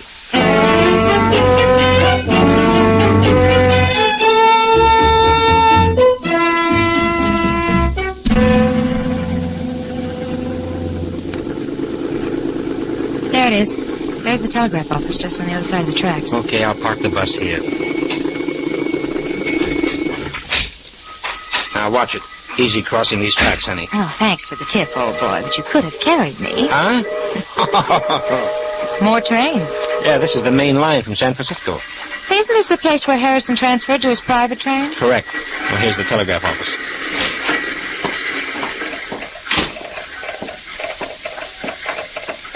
Folks, can I help you? Yes, I'm Mike Shane. I'm expecting a wire from Los Angeles. Shane. Let me see. Yeah, your telegram's coming in now. I'll have it for you in just a minute. Okay. Look, Mike. There's another. The train just pulled in. That's 8:20, miss. Only stops for a few minutes. 8:20? Well, it's late. It's 8:35 now. Nope, train's on time. That there's the second section of the 8:20. Oh, so many people traveling, huh? Yep, too many. That's why they run 2 sections. Like this afternoon, the second section of 98 came in at 3:40 with a whole passel of folks. Is that right? You know, honey, that's interesting. Very interesting. Yeah, of course it is, isn't it? What are you staring at me that way for? Well, here's the telegram, mister. Oh, swell. Oh, come on. Who was Mr. Z in that report? Well, this does it, honey. This does it. That Z is nobody else but Oliver. Oliver? Then Faraday's right. No, Angel. Faraday isn't right. Oliver wasn't Harrison's murderer. But come on back to Harrison's place for a little meeting of the minds with Inspector Faraday.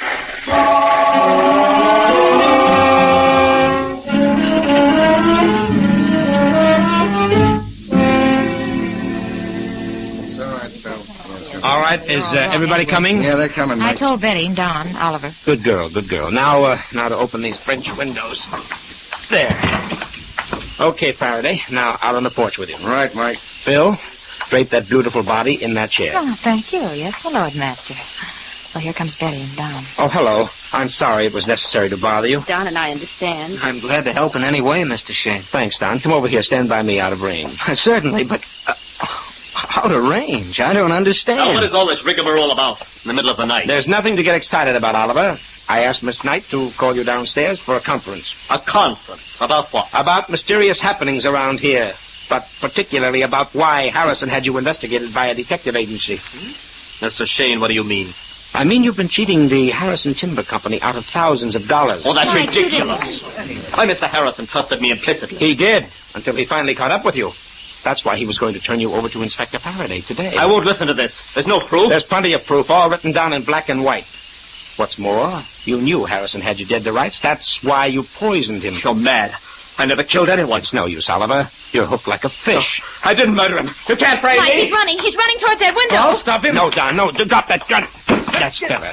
You knocked the gun out of my hand. You let Oliver get away. Oh, no. Here comes the inspector. And he's got our friend Oliver by the well-known collar. No! Here he is, Mike. Squirming, but safe and sound. I didn't do it. I'm innocent. Take him in, Faraday. You've got enough on him to make it stick and stick hard. Yes, he's a dead duck. Oh, Mr. Shane, I can't believe Mr. Oliver would kill my father. But, he didn't, Betty. What? Well, you just told the inspector to take him in. Sure done. I'm taking Oliver in for theft. But for Mr. Harris's murder, we'll take you. Me? Oh, what are you saying? Sorry, Betty. Don wanted to marry you in the worst way. He married a couple of other girls with wealthy parents. Oh, Betty, don't listen to When him. your father suddenly wired he was coming up, Don knew it was the showdown. That's ridiculous. Oh, no. You had a hunch Harrison engaged Miller to investigate you. It's a lie. You saw the telegram Mr. Harrison sent me just this afternoon. Sure, Don, sure you got a telegram.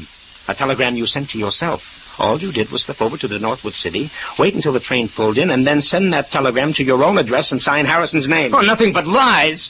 No, son. It's a fact that we can prove. Because you made a mistake, a bad mistake, Don. You saw the train pull into Northwood City and thought that Harrison was on it.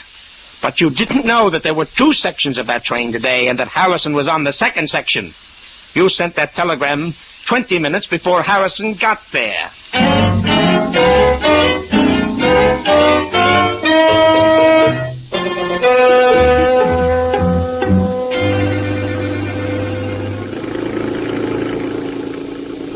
Mike, you know it's wonderful to be getting back home. Here by the Golden Gate. Oh, I like it. You know, honey, one of these days they're going to put up a statue for me. Right on Market Street. Well, I don't doubt it. I don't doubt it at all. You're such a genius.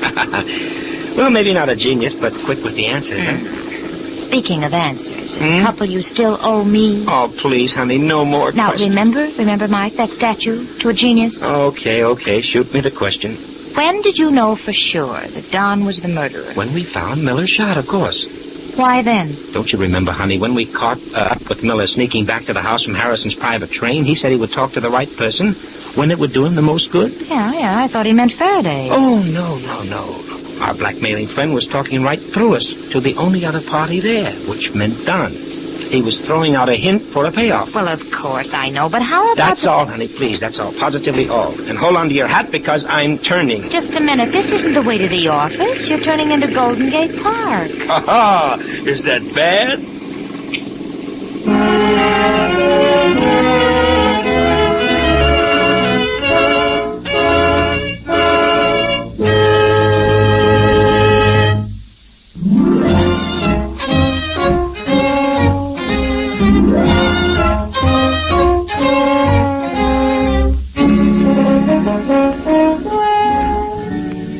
Tune in again next week at 8:30 for another adventure with Michael Shane, Private Detective, starring Wally Mayer and Kathy Lewis, with Joe Forte as Inspector Faraday. Tonight's story was written by Richard DeGraff and based on the character created by Brett Halliday.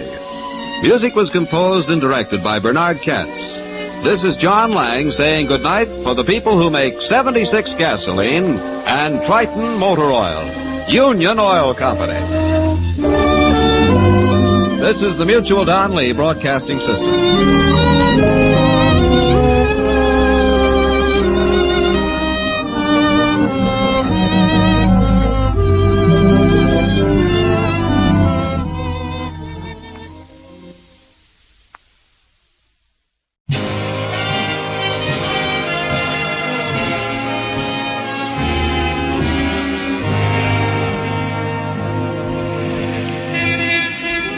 Broadway's My Beat, from Times Square to Columbus Circle, the gaudiest, the most violent, the lonesomest mile in the world.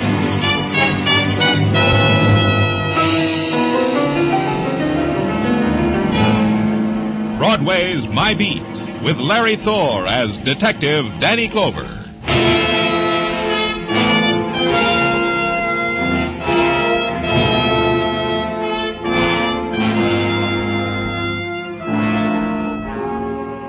In the mid-afternoon light of Maytime, Broadway shimmers and languor walks the street.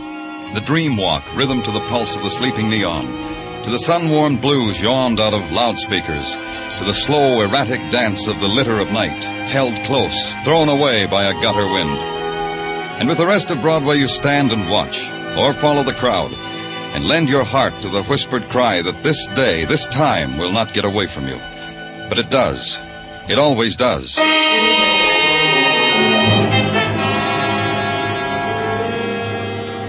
The web of blood in the alley was already dust-heavy, its threads leading you to the man huddled in a forgotten anguish against the flaking brick of an alley wall.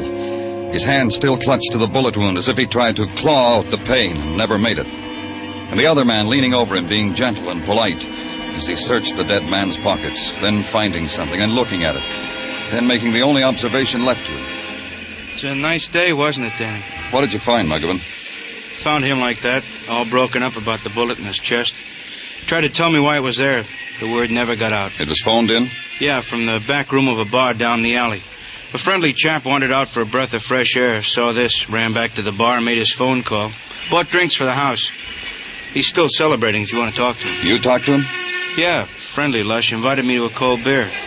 I didn't take it. He knew this man? Never had the pleasure, he told me. All the citizens of the alley never had the pleasure, I checked. Uh-huh. What's that in your hand? This? Oh, I almost forgot. It's a ticket for parking made out to a Charles Crandall. Overparked in the loading zone. He can snap his fingers at it now, huh? This your witty day, Muggavan? I tried, Danny. Days like this, I guess I don't make it. Oh, anything else, huh? Oh, not a thing, nothing. Except that expensive watch on his wrist. You have to listen awful close to even hear it ticking. Very expensive. It's running, but in this alley you can't hear it ticking. No wallet, no identification, just the parking ticket, is it? That's all.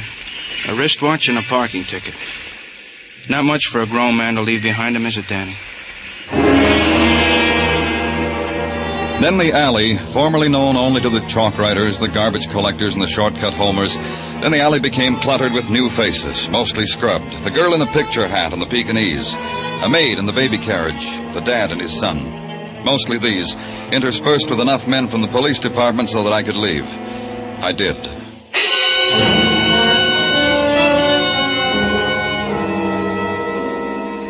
Back to headquarters briefly with the traffic ticket, and to the traffic department, long enough to check an automobile license number against a name and be given an address. Charles Crandall, rooming house on West 17th Street. And go there. Wait a few seconds until the woman at the front door had finished shaking out her mop. Good morning. Guess I should say good afternoon. House cleaning, you sure lose track of the time. I'm looking for Charles Crandall. I'm from the police. Oh, my. Charlie hasn't done anything, has he? Is he home? I wish you'd answer me. I'm his landlady, and I never had a better roomer than Charlie. What's Charlie done? We found a man with a traffic ticket in his pocket. Charlie told me parked illegally. Is he home? Why, no. Charlie hasn't been home for the last couple of days. I see. Yeah.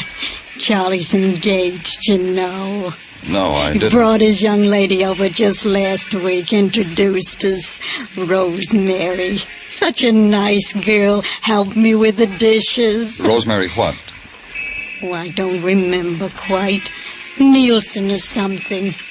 Rosemary, such a nice name for a girl gonna be married. Can you tell me why Charlie hasn't been home? Of course.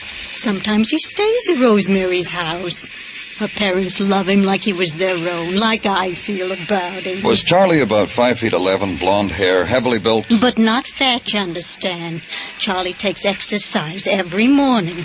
When the chandelier shakes in the parlor, I know Charlie's taking his exercises.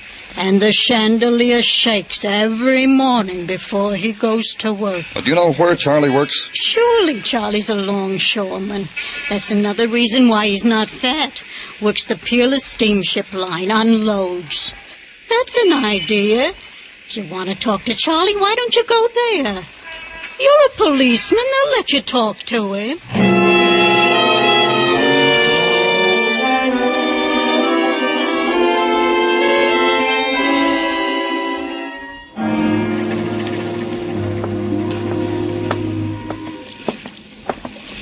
The foreman said your name was Charlie Crandall. Yeah, that's right.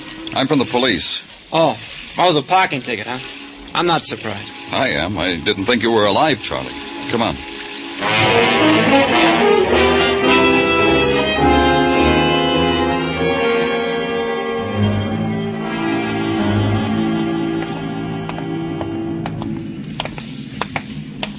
If I'm not being too previous, where you taking me, Mr. Clover? You'll see. I had parking tickets before. Nobody ever took me by the arm and led me down a cold, damp hallway. That's so? Nobody ever? Never. So help me. I've been missing out on things. Life has passed me by, huh? In here, Charles. Don't tell me. Let me guess. It's a morgue. Uh-huh. I keep looking at such things in the papers whenever you boys put on the safety campaign. Look, the paper says, drive carefully, or this on the slab is you. Because I got a lousy parking ticket, you're making me live it? This the new up-to-date method?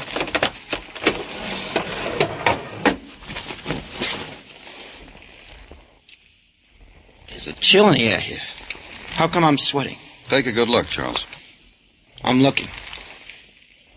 I make you a promise. I will drive carefully, observing all the traffic signals, and I will never overpark in a loading zone again. Promise. Cross my heart. Gypsy blood oath if you want. You know him? Cover him up. Put him back. I've had him. I said something, Charles. You know him? Who knows people who ask for this kind of thing? A shelf for a grave. I'm grateful to you, though, Mr. Clover. You've introduced me to a new experience. You've given me a memory I never had before. We found this parking ticket on it, Charles. Yours. Huh? Look at it, yours. Why do things like this happen to a man like you? It's very complicated. I'll listen. You sure you got the time? You got nothing better to do? Down here, there's all the time you'll ever need. Fortunate me. That's right, Charles. Count your blessings. What I'm building up to if you give me the chance. Last night was a blessing. Maybe this, what you're showing me, was a part of it. I wouldn't know. When the mood hits you, the part you know. I'll wait.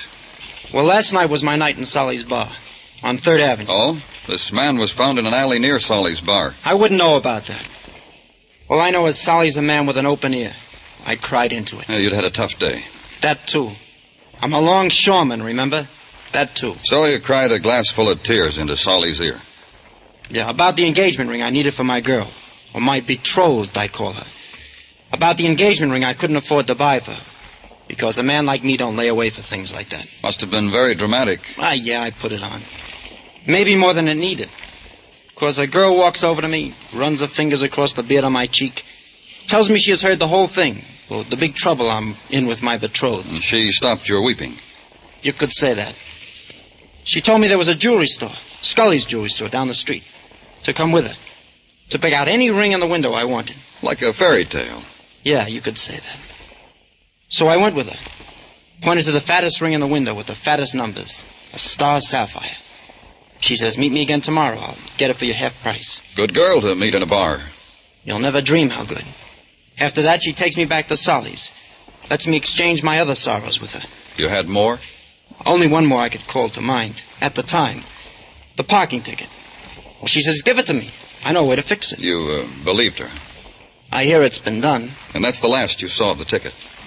The gypsy blood oath, if you still want it. Who was the girl? Helen, address Solly's bar on 3rd. Go to her, Mr. Clover. A girl like that can ease many sorrows. Just ask for Helen. They'll know. Don't thumb through any travel folders, huh, Charles? Why should I? I found a home here. Cover him up, huh, Mr. Clover? It's chilly in here. Solly's bar on 3rd Avenue, the boy had said. Go there and ask about a girl named Helen, because Charlie had given her a traffic ticket, and the ticket had turned up on one John Doe, dead on arrival. 3rd Avenue is a tenement 5 stories high and miles long. At 9 o'clock, the night is going full blast. The open-air card games for juveniles only, the doorstep trysting places. And every 7 minutes, the elevated screams.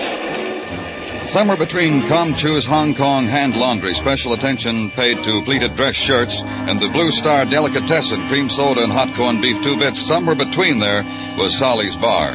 I walked in. What's yours, friend? Beer. Make it draft.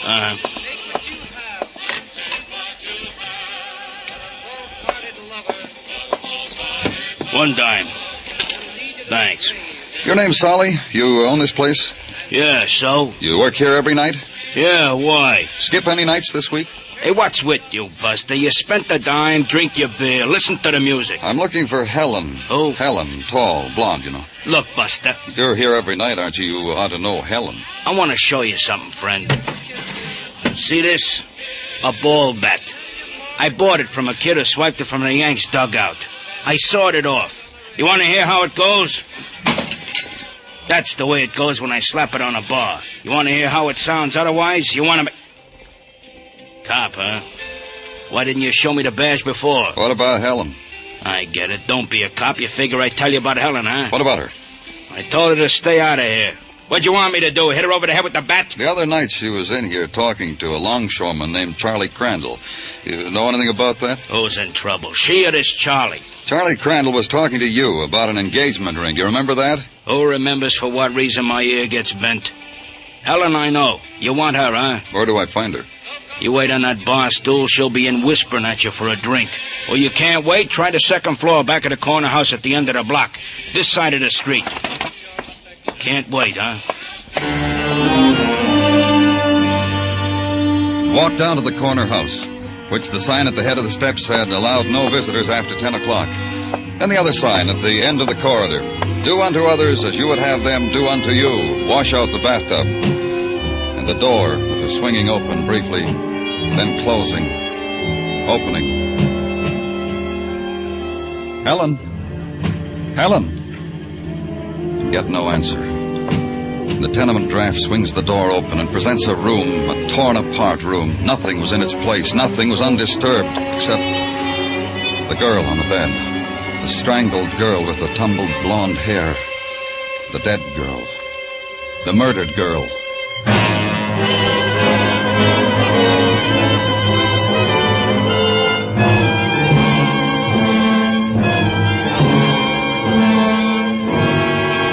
You are listening to Broadway's My Beat, written by Morton Fine and David Friedkin, and starring Larry Thor as Detective Danny Clover. Anyone interested in an auto ride from Hollywood all the way to New York? A fella in Hollywood named Jack Benny has to make the trip. He's got a fine Maxwell automobile, and he's looking for someone who loves sharing the scenery and the expenses. For full details and fascinating highlights, be listening to CBS's Jack Benny Show this Sunday evening. And remember, Eve Arden as our Miss Brooks will be on hand, too.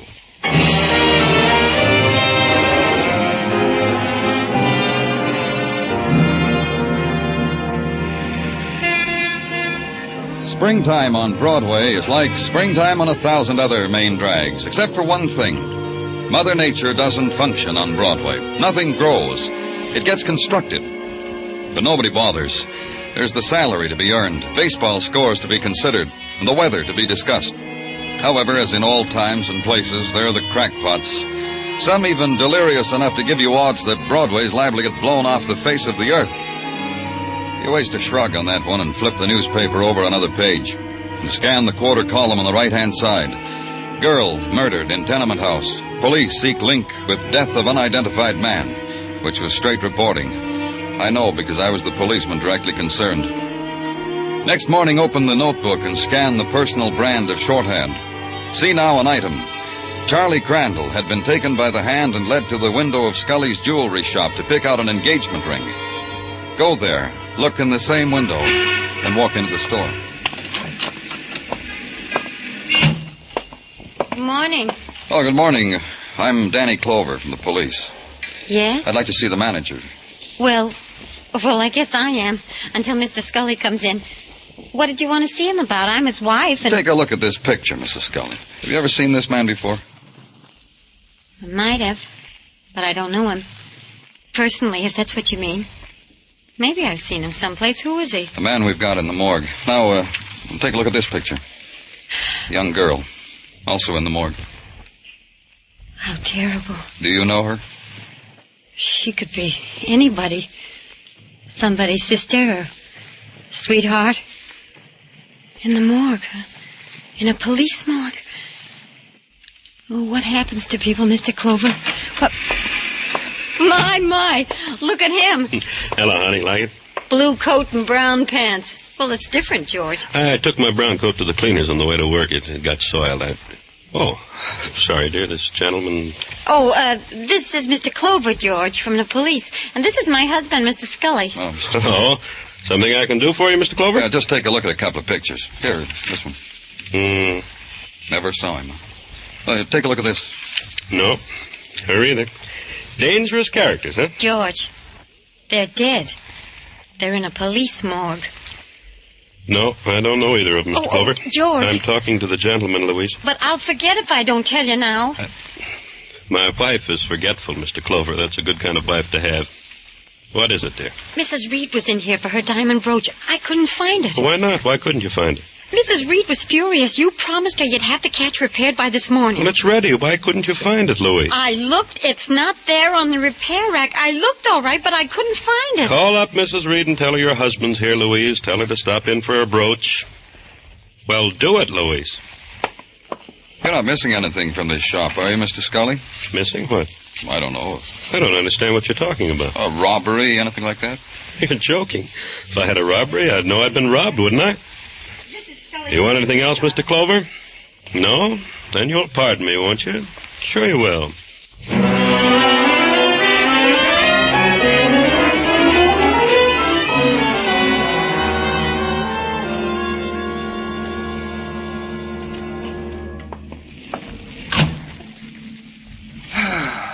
Gino.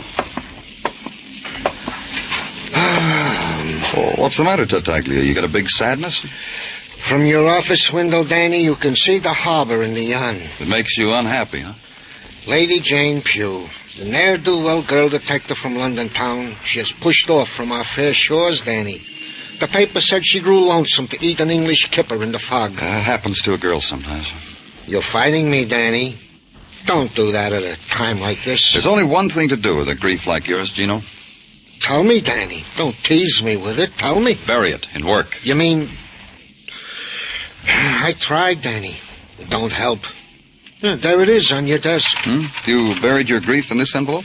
A part of it.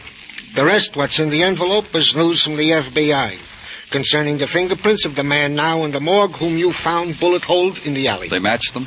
To a minor hoodlum. Name of Johnny Malloy. Used to work our fair city. Crossed a few sweaty palms with silver. Address unknown. I informed them his new address. Finally caught up with him, huh, Gino? Yeah. Danny Clover speaking. This is Rosemary Nelson, Mr. Clover. Can you come to our house right away, please? Who did you say? Rosemary Nelson. I'm Charles Crandall's fiancée. He told you about me, he says. It's about the ring he gave me. The engagement ring. I don't want it. Nor him anymore. Please come. What's your address, Rosemary? The brownstone with the marble stoop.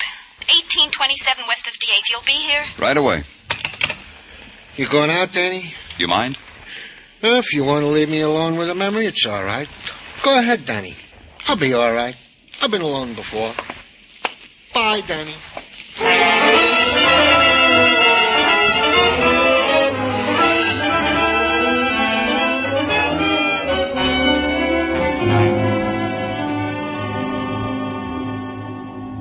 Don't pay any attention to her, Mr. Clover. She's upset. A lover's quarrel upsets a girl like Rosemary. I know. We've had them before. And that's all it is, Rosemary? Just a quarrel that needs a policeman to referee it? Look at this ring, Mr. Clover. Beautiful. Star sapphire, huh? Take it. I don't want it. Give it back to whoever Charlie got it from. You know where I got it from, who I got it from, how I got it. Don't make a tear-stained production out of it. I'm not crying, Charlie. Not anymore. That's one thing I used to like about you. You never gave me a reason to cry. You got a star sapphire, didn't you? Is that what eats you? Because you never had a thing like that before? Because the star shoots pains through your head? Leave me alone. Just you leave me alone, you hear? Rose. Rose, honey. Where'd you get the ring, Charles? Honey, Rose, baby. Listen to me. I told you I'd tell the police. I dropped into Scully's jewelry store a little while ago. I noticed a little square, clean place in the window, like where a ring box had been. This the ring, Charles? Yeah. You need an engagement ring, lonely man. Take it. Looks like I don't need it anymore. Helen Griffith get it for you like she said she would? Half price and everything? Half price and everything. You could go ask her. Except I read in the paper she's dead. So you'll have to take my word for it, huh? You were with her. You were with her. And she sold you the ring. And now she's dead and you want me to wear it. Get him out of here. Get him out. Yeah. Why don't you do that, Mr. Clover? It ain't the same between Rosemary and me anymore. So why don't you do like the pretty girl asks? Let's go, Charles. I'm sorry, Rosemary. Leave me alone. Just you leave me alone, you hear? What are you waiting for, copper? What is it? Come on.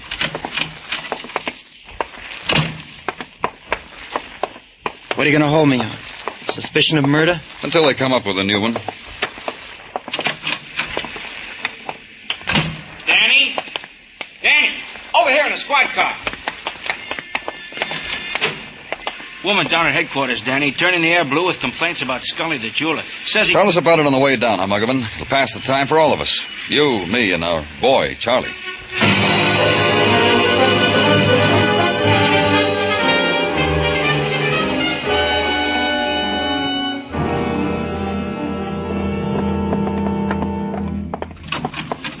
Well, finally. This is Danny Clover, Miss Christie. What am I supposed to do? Put 2 fingers in my mouth and whistle? You made a complaint about a jeweler named Scully. What's the complaint?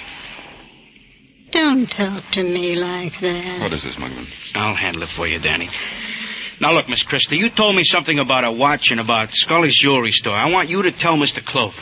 What's the matter? You got amnesia, Sonny? Please tell him. It's about my layaway plan. Whirl that around for a while. Danny, this is a mad dream. We lost that one, Muggavan. Try another move. Miss Christie. I told you it's my layaway plan. My layaway plan. You mean you bought something for Mr. Scully on a layaway plan? You don't you, boy? What did you lay away, Miss Christie?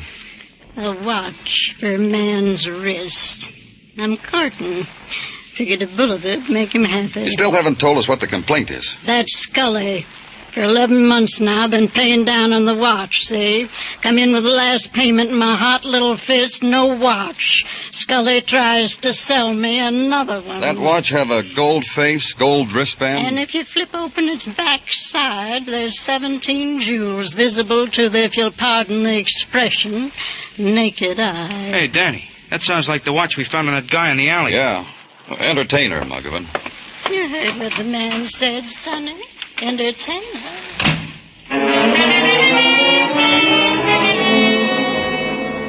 Then a squad car, and on the way to Scully's jewelry shop, the gathering together of the after images of 2 people's dying. Item, Miss Christie. The fact that her wristwatch had disappeared from Scully's store had turned up on a murdered man's wrist. Item, Helen. The fact that she had gotten a star sapphire from Scully at a big saving. The fact that she'd been murdered. Conclusion. Mr. Scully had been robbed, or he'd been giving away merchandise. Anyway, it was a conclusion that needed Mr. Scully.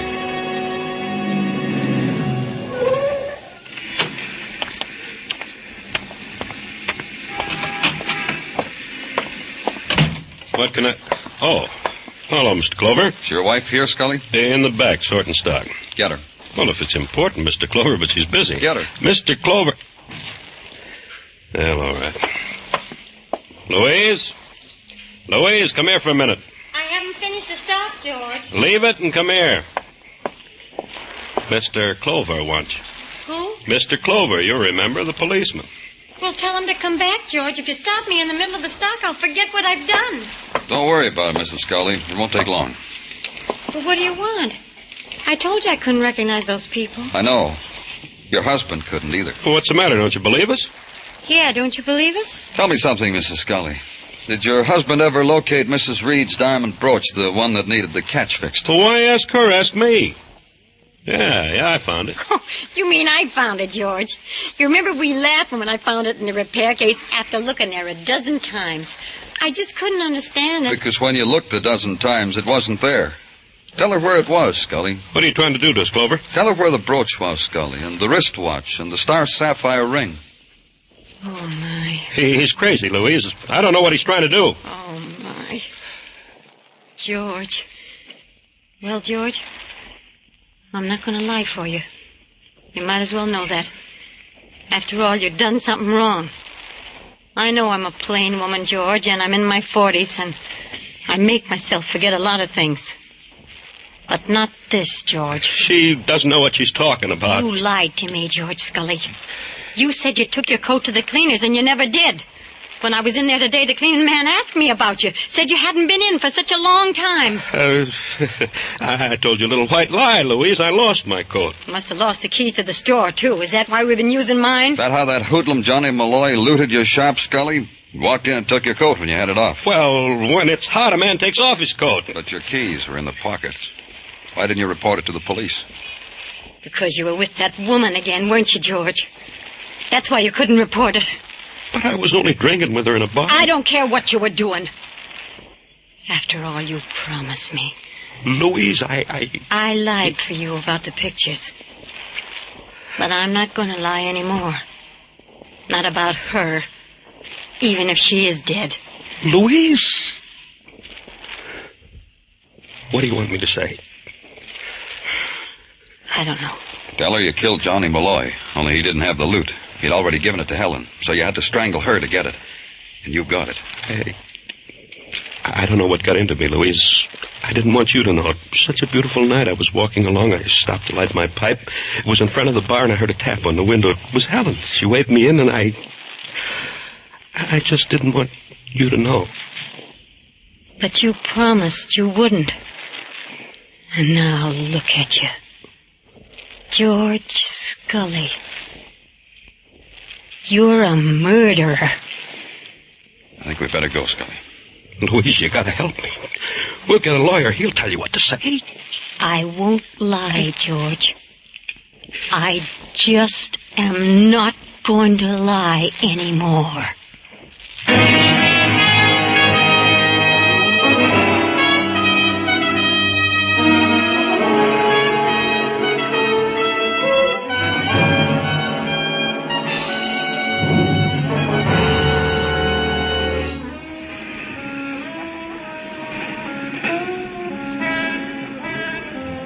In May, the night sighs down on Broadway like a rosy promise.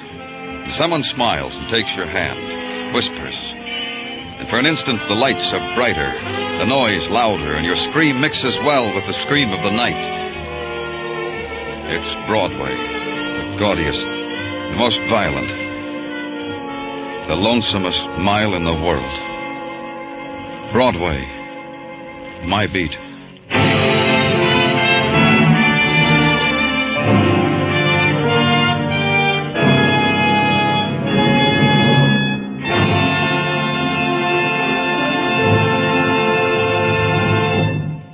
Broadway's My Beat stars Larry Thor as Detective Danny Clover with Charles Calvert as Tartaglia and Jack Crucian as Muggavan.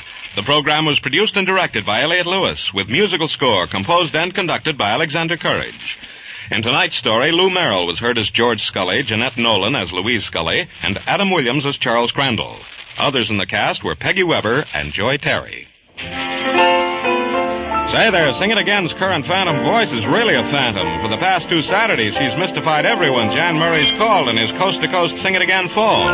Tonight, Jan may call you. If you can name the phantom, she's worth $3,000 in cold, hard cash. So stay tuned now for Sing It Again, which follows immediately on most of these same CBS stations. Joe Walters speaking. This is CBS, where you laugh at Jack Benny every Sunday night, the Columbia Broadcasting System.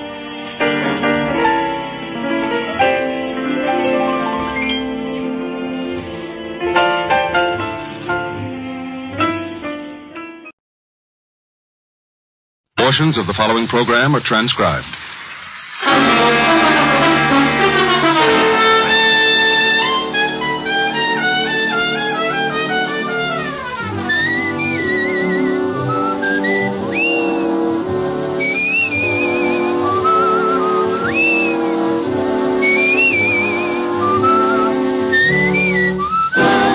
Here is Dick Powell as Richard Diamond, private detective.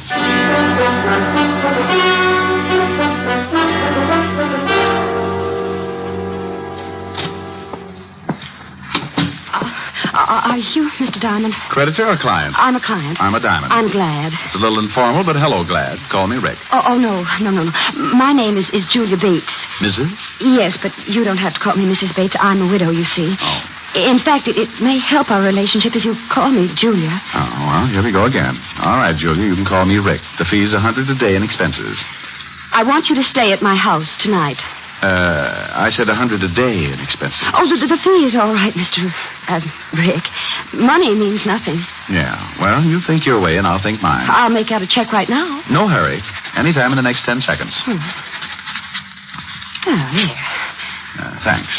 Now, about this assignment. Well, it may sound silly, but I'm afraid of the house I live in. Oh, dandy.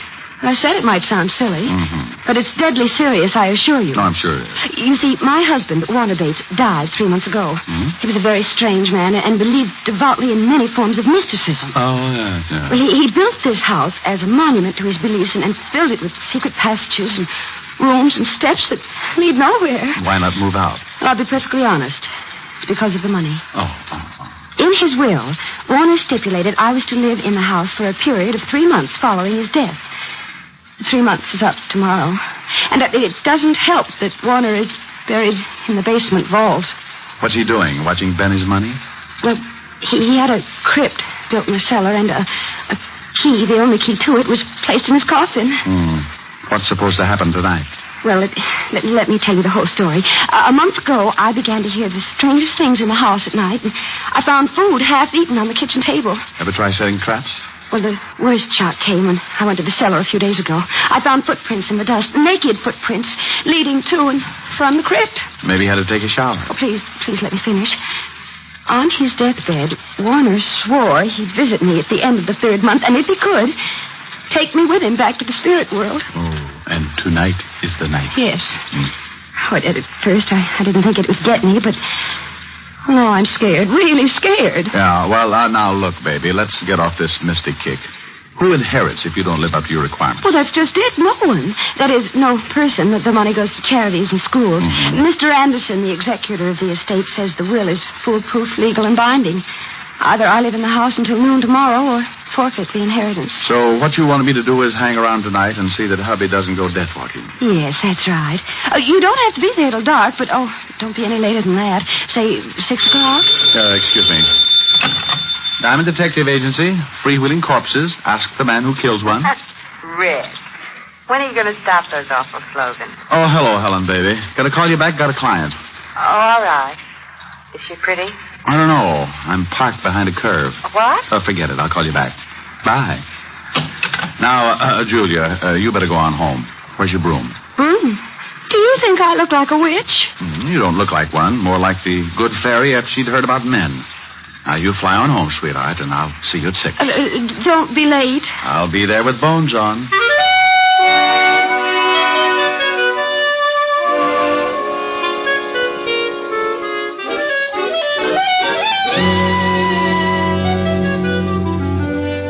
I tried to uncurl my toes and get my mind on business.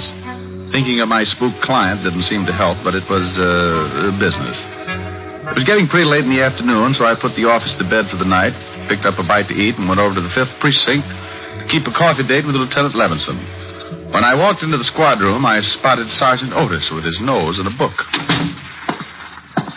Oh, hello, Otis. What's with the book? Don't tell me you're learning to read. Hello, Shamus. How's tricks? The book, Sergeant. What's the book? What book? Lieutenant's inside. He said for you to go right in when you came. Otis, tell Uncle Richard about the book. Oh, it's just a book. Here, I was trying to improve myself. Well, don't feel ashamed, Otis. You've got reason to do that. Yeah, very funny. Let's see. The art of graceful dancing. Otis. Well, what's wrong with me dancing, Shamus? I don't want to be no social outcast. Dancing? Well, maybe. But graceful? Otis, you couldn't be graceful even if your feet did match. Tell you what, though, I'll give you a hand. Now, just open your arms and pretend you have a dame. Go on, I'll start you on a waltz. Well, okay. Da-da-dee-dee-dum. Tweet, tweet, tweet, tweet. Da-da. Oh, no, Otis. You look like an elephant with sprained ankles. Now try again and close your eyes. Ya-da-dum-dee-dee-dee-dee. Otis, where's your button? Otis! Put me down! What? Oh, yeah, I'm sorry, Lieutenant. I thought you was a dame. You what? Oh. I mean, I had my eyes closed. I was dancing. Oh, Lieutenant, the shamus talked me into it. Rick, would you mind telling me what you're doing? Saving Arthur Murray ulcers. Oh, yeah, well, come on in and get some coffee. And Otis. Yeah? Shut up. Shall I pour? Please do. You know how I like mine, Walt. Yeah, no cream, 12 lumps. Better change that. I would think so. Okay, how many? Make it 14. Your coffee's stronger than mine. It's not so strong, Rick. Here. Thanks.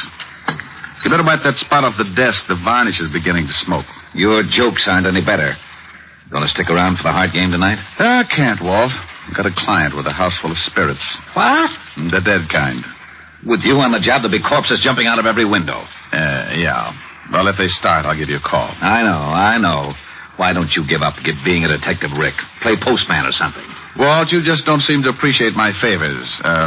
I'm getting late. It's nearly 6. It's a peaceful night, Rick. See if you can't keep it that way. Oh, sure, Walt, sure. This is one night you can take it easy.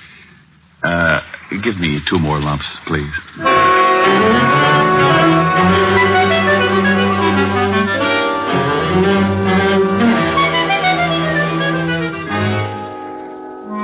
Leaving Walt and heading to the Bates house, I was feeling as happy as a bird in a hat full of worms. I had $100 to stall off the landlord, a lovely red-headed girlfriend with curves, and a spook client with trouble. Everything great. Then the storm began to blow up.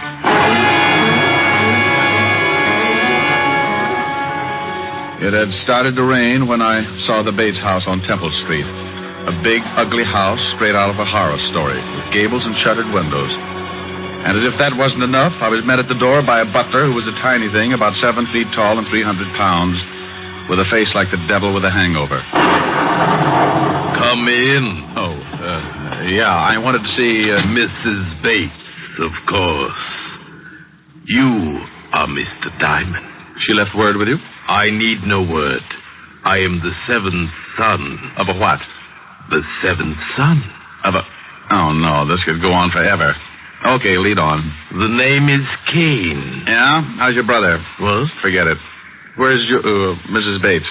In the drawing room. This way, sir. Cozy little mausoleum. What time do the ghosts come out? Usually right after the vampires, sir. Oh, dandy. I hope they have an early show. Oh, it will be soon enough, sir. The dead are restless tonight. Maybe if I rocked them to sleep. Got a rock? Mrs. Bates. Yes. Mr. Diamond. Oh, thank you, Kane. Hello, Rick. How do you like my house? Oh, it's lovely. What do you use for doorknobs? Heads? And what's with the big zombie? You didn't mention him. Kane? Oh, he's a fixture around here, but I get frightened more when he's around than when he's gone. Oh, well, now you take it easy, baby. Come on over and sit down and let me chase those fears away. Oh, that is an idea. Name me a better. Can I fix you a drink? Oh, I think I'll take a glass of milk, sir. Here you are. Oh, now, hey, look, Crusher, put a bell around your neck or something. One more surprise like that, and you'll be best man at a funeral. My apologies. Your milk, sir. Yeah, thanks, sir. Come on, Julia, let's get back to where we were. And you, Kane, you... Hey, where'd he go?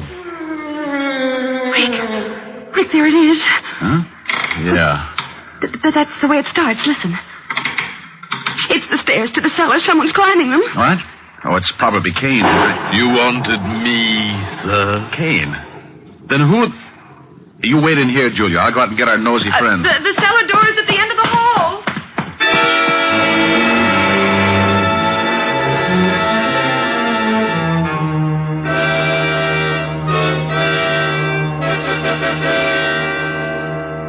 I left Julia looking as nervous as a one-legged man walking a tightrope and took off down the long hall. There was only one door, the one to the cellar, so I opened it and flipped on the switch. I was moving my ankles down the creaking steps when I heard trouble. What the devil? Julia! Are you hurt? What is it? Rick, over there in the closet. A dead man. Oh, no. There's no dead man in here. Not there.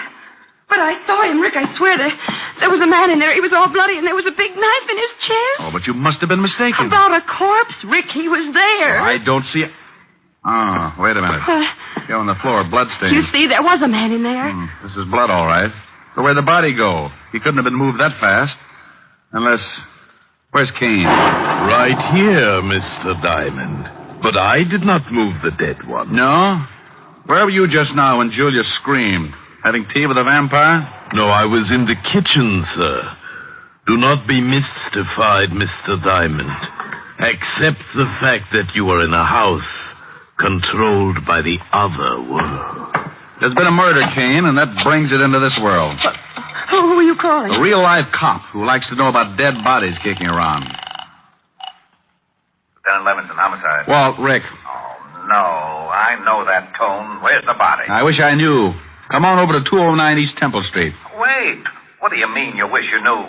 Is there a body there? Well, it's here someplace. Now, don't argue. Get over here. Wait. And hurry. Now, Kane, you can go back to the kitchen, but stay there. Don't roam around. As you wish, sir. And now, Julia, baby, we're going to do some investigating. Investigating? That's right. I got to begin to see what's in that vault downstairs. And this time, I'm taking you with me. But, Rick, it's locked. I hope so, but I'm not making book. You mean you think it may actually have been Warner come back from the dead? And kill that man, I mean? Right now, I don't know what to think.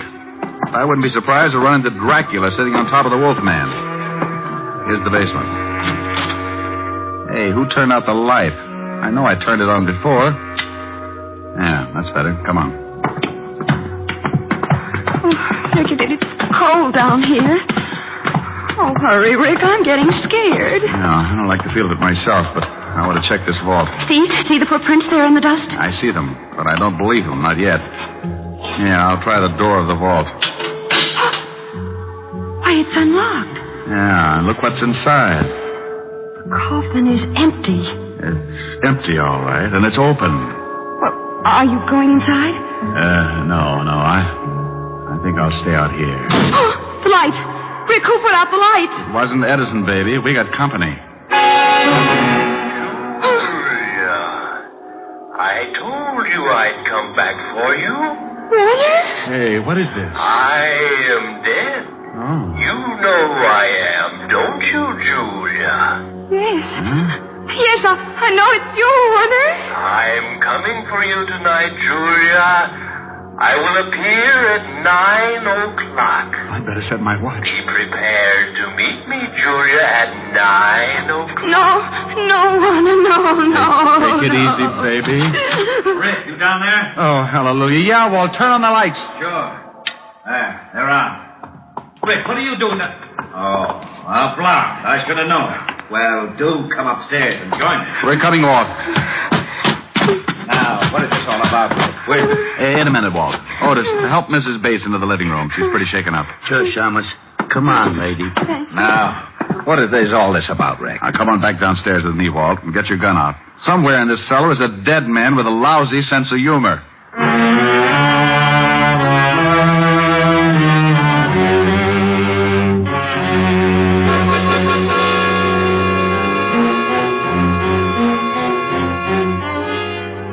We searched the long cellar but good while I briefed Walt on the events of the evening. Neither was much of a success. Walt didn't believe me, and our ghost remained a ghost. As we went back up into the living room, I was at a point where I didn't believe the things myself. They couldn't have happened, but they had. Hey, Otis, where did Mrs. Bates go? She went upstairs to pack, Shama. Said she was going to leave. Leave? And give up her dough? Oh, for Pete's sake, she can't... Not just because of this ghost house. Ghost house? Oh, this is the wackiest yet. Rick, if I didn't know you were so... Walt, do I look like I'm happy about these things? I'm at a point where I'm believing in spooks and spirit worlds and dead men who talk from out of nowhere. Yeah, so the Shamus is afraid of spooks. This I'm loving. Otis. I know, Lieutenant. Shut up. Did I say that, Otis? Well, no, Lieutenant. What'd you want me to do? Shut up. Oh. Gee, I wish I had a glass of... A glass of water, Sergeant. Oh, come out from behind that chair, Otis. It's only Kane. Who's he? Well, didn't he let you in? No, we found the door open. When we rang and no one answered, we came in. Oh, did you? Hey, Kane, where were you? Did you hear the doorbell? I knew the door was open, Mr. Diamond, and I was busy. Like maybe playing ghost? No, sir. baking a cake. Cake? Oh, swell. Rick, I'm all packed. Will you take me to a hotel? Now, but, Julia, look, you can't leave. Think of the money. Money or no money, I'm getting out of here, Rick. That was Warner's voice, and I just don't have the nerve to stay. Oh, but look, baby, you know there aren't any such things as ghosts. Do I? You were in the cellar with me. You heard him. And did you find anybody down there afterwards? Well, no, but... Just a minute, Mrs. Bates.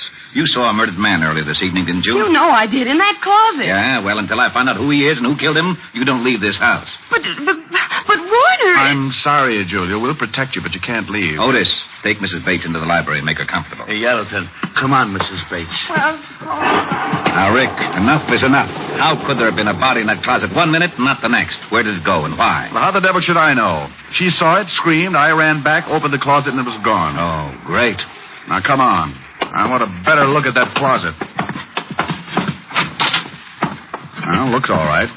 Wonder how it sounds. Use your gun butt on the walls. Yeah.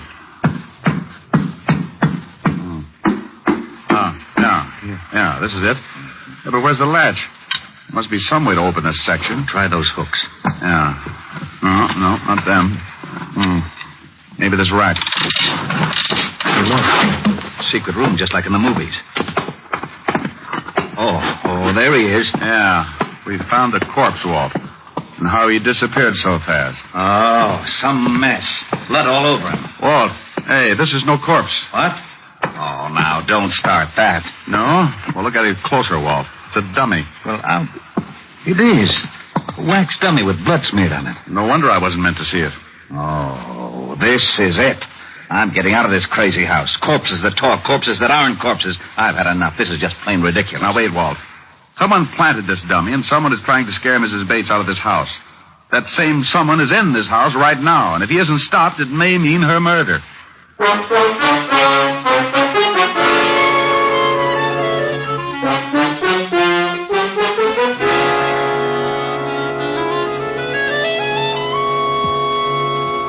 How are you feeling, Julia? I'm exhausted, Rick, but We found the body, Julia. It was a dummy. A dummy? Well, then there wasn't any murdered man? No, this whole thing is a bluff, even that voice in the cellar. Oh, no, that couldn't be. That was Warner's voice, Rick. I know it was. And he's not in his coffin. I know, baby, and I think that's all phony, too. Now, tell me, who knew of that only key in the coffin business? Well, just myself. And Mr. Anderson. Anderson? Oh, that's right. You remember, he was Warner's lawyer. Oh, yeah. How about Kane? Did he know of the key? Well, I don't know, Rick. He may have. Warner confided in him a great deal. Rick, this isn't getting us any place. Come with me. Otis, you stay with Mrs. Bates. Yellowton. All right, Walt. What are we going to do, grill the dummy? Go ahead. Be funny. But I want to search this whole house. Oh, Walt, this place is a nut house full of secret rooms and hocus pocus. It'll take 2 maps and a Ouija board to get around in it. Well, I'm going to get around in it, and up these stairs is as good a place as any to start. Oh! Hello, Walt. Oh, stairs that lead to a blank wall. Rick, that's too much. Now, would you stop playing games? Playing games, he says. Oh, where is my bicarbonate? Here you are, Lieutenant. Sorry to be late. Where's the thunder, Kane? You're Mr. Q. Will there be anything else, sir? I don't see how, sir. Not unless Frankenstein drops in for a game of jacks. I doubt if he will. Tonight it's at his house, so I'll be on hand if you need anything. We won't. Go on back to your embalming. Come on, Walt. You feeling okay? Oh, I'll never feel okay again. Rick, I've stood for your getting me mixed up in some crazy cases, but this night I'll never forget. Oh, don't quit on me now, Walt. We still have to find that spook and keep Julia from being killed. How? Please, tell me how. Look, he said he was going to appear at 9 o'clock tonight to take her to the spirit world with him. Yeah, well, I'll get a squad down here to see that he doesn't. No, Walt, wait. He'll never show up if we're all hanging around, right? Well, yeah. The only way we can catch the ghost is for him to show up, right? Yeah, go on. So what do we do? So we pretend to leave, make a big fuss about giving the whole thing up. Then we sneak back in and hide. We wait and see if he shows up, and when he said he would, and if he does, we nab it. Case closed. Well, it sounds screwy, but to wind this case up, I'll buy anything. Where do we hide? We'll get Julia to wait in the living room. We'll sneak back and hide in that secret room behind the closet. If the ghost shows, we can grab him as soon as he gives himself away. And I think he'll show.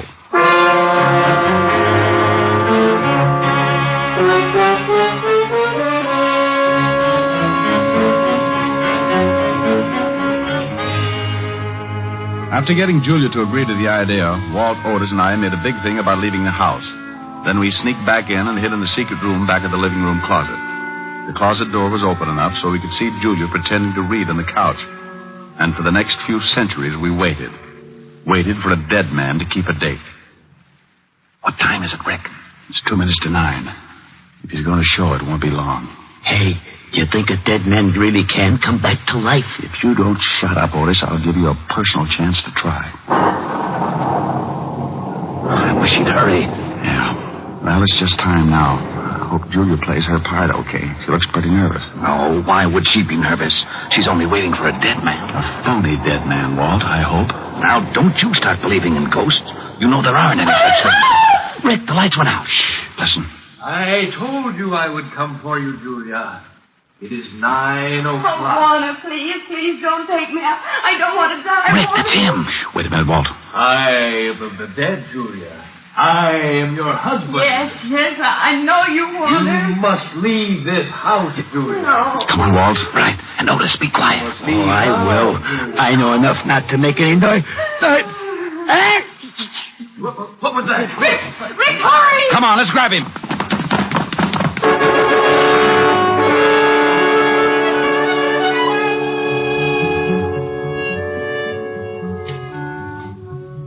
We all took off after the ghost. It led us on the screwiest chase yet. In and out of the secret passages, upstairs, and then back downstairs again. Trying to lay hands on him was like trying to swat a fly with a piece of string. He finally made a break for the outside door. Then, not to be outdone, I made like a big athlete. Hey, that was a pretty nifty tackle, Diamond. Rick, think you okay? Yeah. As soon as I get this hood off, I'm going to have a few words with this spook. There. He's out cold. Otis, bring Mrs. Bates in here. Oh, okay. Come on, you. Wake up. Who is he? I don't know. Come on, wake up. Before I make a real ghost out of you. Okay, don't hit me anymore, please. Here she is, Lieutenant. Mrs. Bates, do you know who this man is? Why, it's Warner's lawyer, Mr. Anderson, the executor of the estate. Sure, baby, had to be. All right, Buster, what's the story? Oh, all right. It was the money. If I could get Julia to break the will, I had a dummy charity set up so I could get the estate. He's all yours, Walt. Wrap him up. It'll be a pleasure. Otis, put the cuffs on him. Take him out of here. Yeah, Lieutenant. Come on, Spooky. Well, that takes care of that. Hey, what about Kane? He must have known about all this. Of course I knew, Lieutenant, but I did not wish to intrude. Those who interfere with the dead pay their own penalty. Lose their haunting license? Nothing. Oh, sir, my cake is done. Would you like some? It's devil's food. No, thanks. I'll skip it. With nata.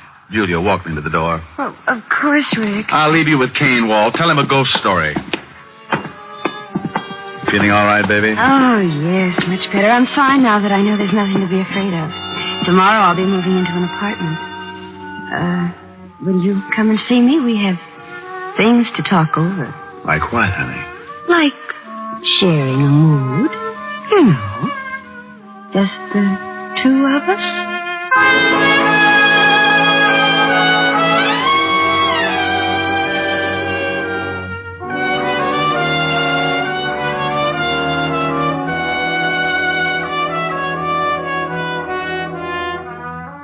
With that, she reached up and showed me what she meant with a big smoochie. Oh, I'd have probably stuck around, but I was afraid the house would be too disturbing. I wouldn't have minded having to get up to chase the bats out of the room, but with Kane showing up every time I wanted something, well, that could have led to complications.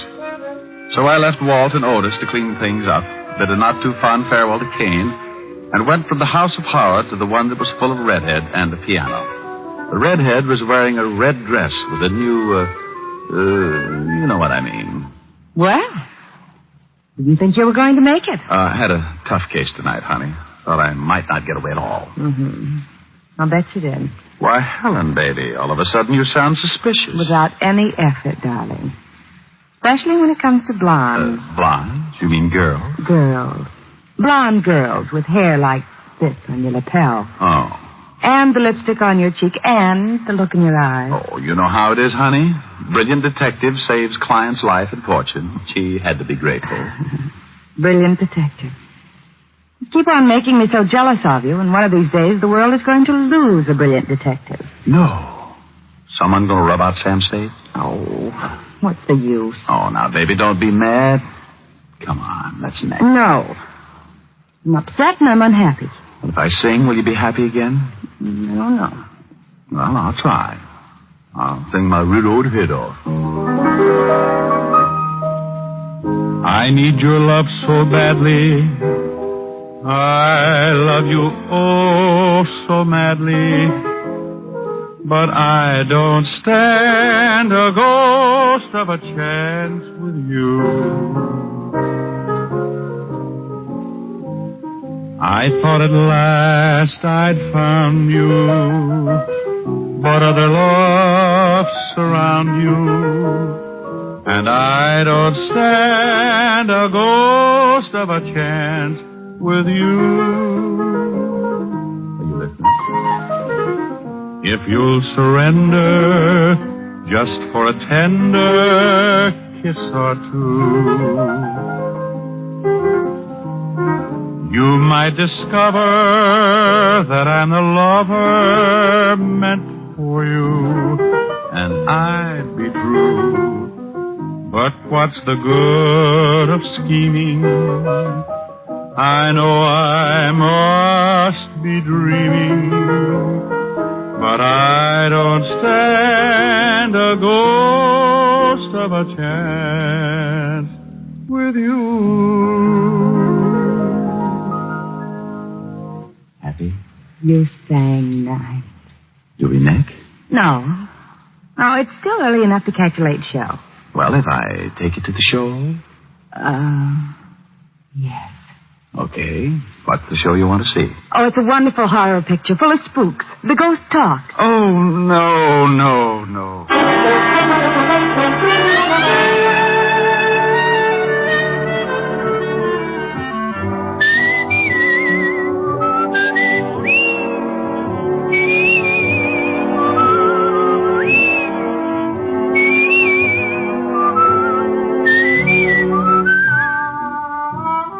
You have just heard Richard Diamond, Private Detective, starring Dick Powell.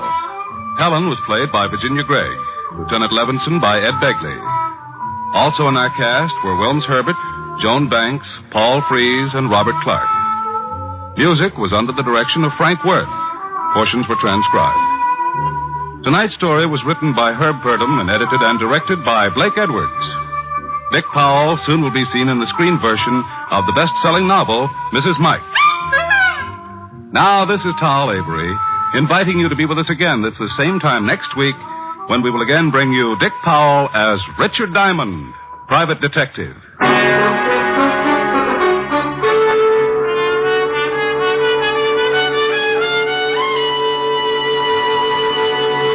What's on NBC tomorrow? There's great comedy in store for you on the Phil Harris Alice Faye Show when Phil and Frankie go shopping for Alice's Christmas present. And there's excellent drama on Theater Guild on the Air. Tomorrow, Richard Conte, Diana Lynn, and Shirley Booth will be starred in the Pulitzer Prize-winning play Street Scene on Theater Guild on the Air.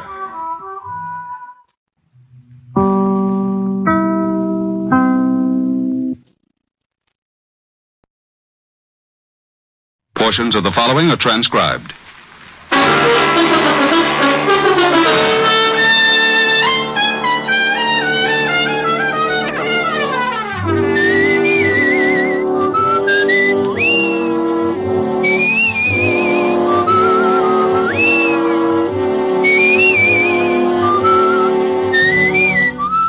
Here's Dick Powell as Richard Diamond, Private Detective.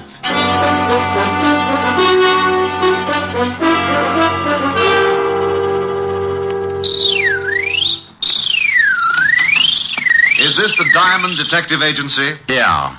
Down, up, round, and down.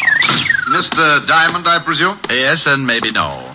Down, up, round, and round. I don't understand you. Yes, I'm Diamond, and you're not presuming on me, not if you're a client. Oh, no, that's not what I mean. What is that object you're playing with? This is a yo-yo. You make it go down, up, round, and down. See? Yes. But I came in on business, Mr. Diamond. I want to hire you. Just drop it like this. Now. As a detective. Oh, well, $100 a day in expenses, and I throw in the yo-yo lessons free. Mr. Diamond, are you in business? Do you have the $100 a day? I do. I am. That's fine. Your name? Oh, I can't tell you that. Goodbye. Will you kindly put that thing away? I have a terrible head. Oh, I don't know. It's not so bad. Carve it yourself. Why, you insufferable... Now, wait a minute. Until we've had a formal introduction, the word insufferable is your ticket for a new set of dentures. Now, why don't we get formal and save your gums that lonely feeling? I told you my name is not important. That I believe, but let's kick it around anyway. Is that necessary? Look, you said you wanted to hire me. So either tell me your name or what you wanted me to do, or let me get back to my practicing. I should find another detective, but you came highly recommended, so... All right. You can call me, Johns. Other wife? What? Forget it. The initials on your briefcase read J.B. Oh, it's one I borrowed. So now that I've conquered your coyness, what's the pitch?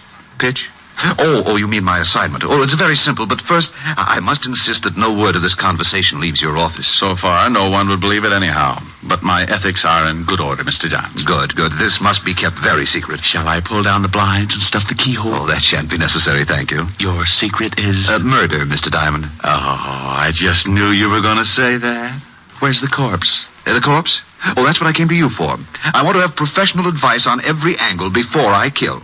Now, you've had police experience. Unless my hearing aid's on the blink, you're saying you want to commit a murder. Oh, not want. I'm going to. This evening. Oh. What do you want me for, the victim? Oh, I have the victim, the opportunity, method, and the man to handle the details. However, I want to be sure that I'm not tripped up by my lack of foresight to police procedures. Sure, yeah. Whom are you calling? The police, but you'll probably get sent to Bellevue. Mr. Diamond, your ethics. Ethics about concealing or helping a murder are free passage to Sing Sing. The phone. Put it down, quickly. Oh, my. Isn't that shiny? A real gun. Those things are illegal, you know. Must you shake it so much? Sorry, I'm a little nervous. Oh, swell, you're nervous. Quiet. I'm thinking. This visit has obviously been an error, but perhaps not a fatal one. Let's see. I have it. Into the closet. What? With my bicycle? It'll be too crowded. Your bicycle? Well, my exercise bicycle. And there's my rowing board and my be quiet. Stop walking. Oh, this is ridiculous. Now open that door. Oh, okay. Now that bicycle. It has a seat? Well, yes. Sit on it.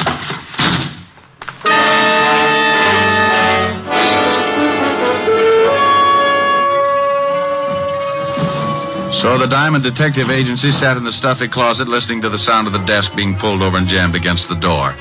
Not having anything better to do except call myself names, I rode. On my fifth lap around the world, I gave birth to a brainchild and began applying the art of leverage against the blockaded door, using both legs and the flat of my back. Result? A Charlie horse. On the third lap following, I came up with something more substantial. A heavy barbell.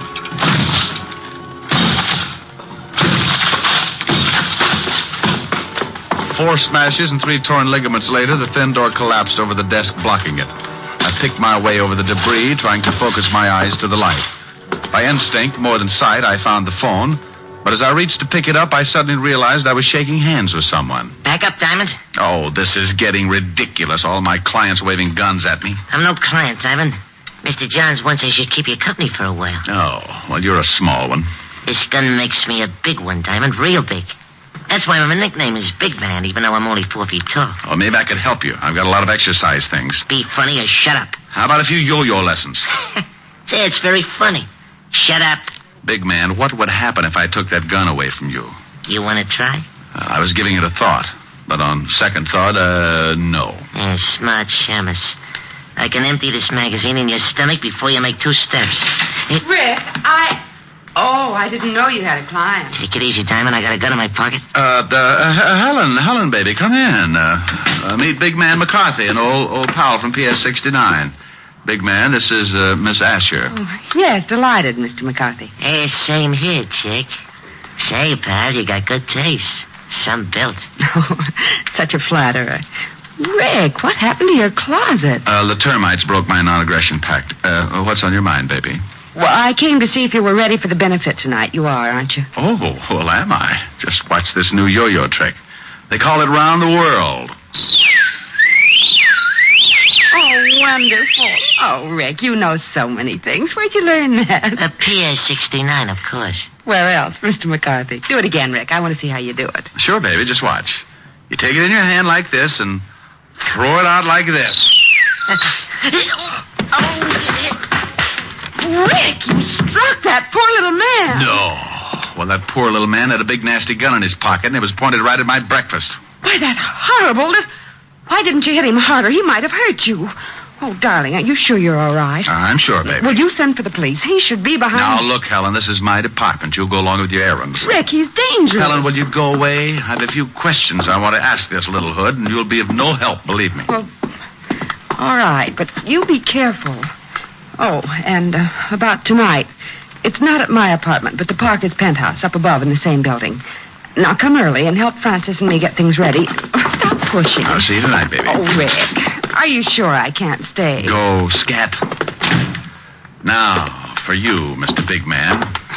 Come here. Wake up. Wake up. The mule train went that way. Come on, come out of it. That's you, huh? Yeah, me. Now, what's the real name of your boss? Who's he going to kill? You can stop the questions, Diamond. I'm not going to talk. You want me to wring it out of you like a wet wash? Who is Mr. Johns? You know, there's a big advantage in being Little Diamond. Yeah, you can hide under smaller rocks. Who's your boss? There's another advantage, too. A man my size can be awfully hard to catch. What? Hey, come back here.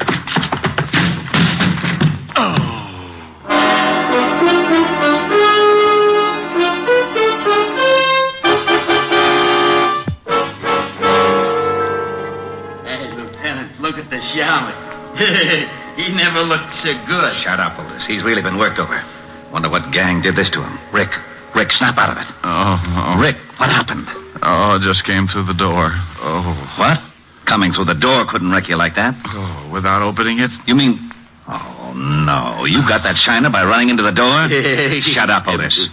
Okay, Rick, where's the body? Beside you. Now, that's Otis. I mean, where's the corpse? The corpse isn't a corpse yet. Otis, get my bicarbonate. Yellowton. Go on, Rick. The corpse isn't a corpse. Tell me, what is it, a ghost? Exactly. Otis? Yellowton. Now, Rick, do me a favor. Please tell me what you're talking about. Oh, you aren't trying, Walt. All I said was that the corpse isn't a corpse yet and that it's a ghost, because I don't know who's going to be the corpse. Rick, before I go stark raving mad, will you tell me what you're talking about? Well, a man came into my office this morning, said he was going to commit a murder. Threw a gun on me when I started to call you. Locked me in a closet. I broke out only to find he left this little man, Big Man, the midget who just ran out of here. Stop, please. So Helen came in. I turned the tables on Big Man. She left. I asked questions, drew a blank. Big Man started to run. Why didn't you nab him? He ran through the door. I ran into it. You're up to date. I'm up to date. Get him. I'm up to my ears in confusion. So we've got a man who's going to murder someone. All right, what's his name? He said Johns, but it's a phony. Initials on his briefcase read J.B. Say, Shamus, what do you look like? Otis, do you have a son? Oh, you know I don't. Well, that's what he looked like. Rick, are you sure this J.B. is planning to kill someone tonight? Well, if he isn't, he sure took a lot of pains for nothing. Let's get down to headquarters. I want to check the files. Okay, but we don't keep files on ghosts. Oh, by the way, why did you come up here? Helen called. Said you were holding a pigeon for us. Oh, lovely girl. I'll say. Can I have a dance with her at the benefit tonight? No, Otis. I think I better fix you up with Francis. Swell. Otis, you gravelhead. Francis is a butler. Oh, it's all right, Lieutenant. I like them foreign dames.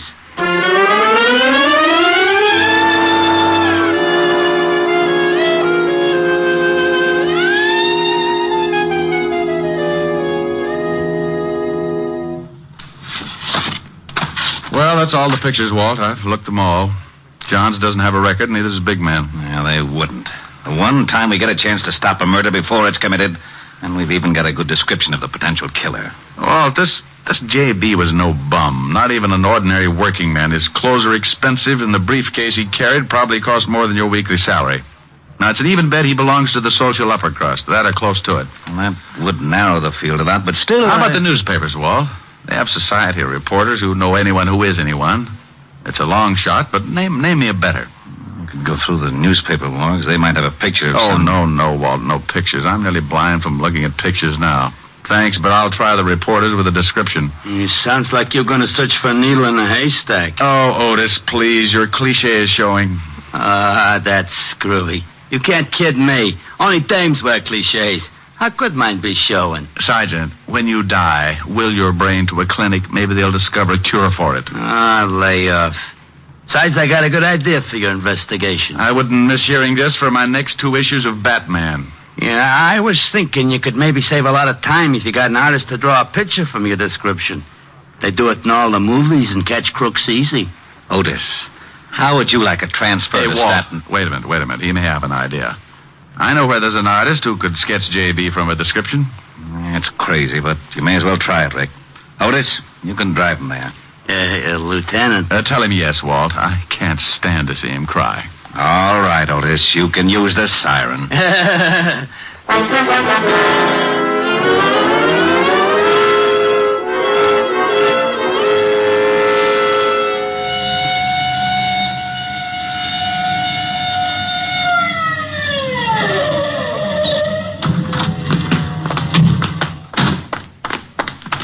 Come on, Otis. It's right at the head of the stairs. Who is this guy? Name's Vladimir, and be careful. He's temperamental. Oh, that's okay. I've been vaccinated. What? Open up, Vladimir. Wrong address. Go away. My name Patrick O'Brien. It's Diamond, not the landlord. Comrade, come in. Stallion. No, Vladimir, that's Sergeant Otis. Oh, what a startle he gave me. Vladimir, can you sketch a man's face from a description? Can I sketch a man's face from a description? Can I sketch?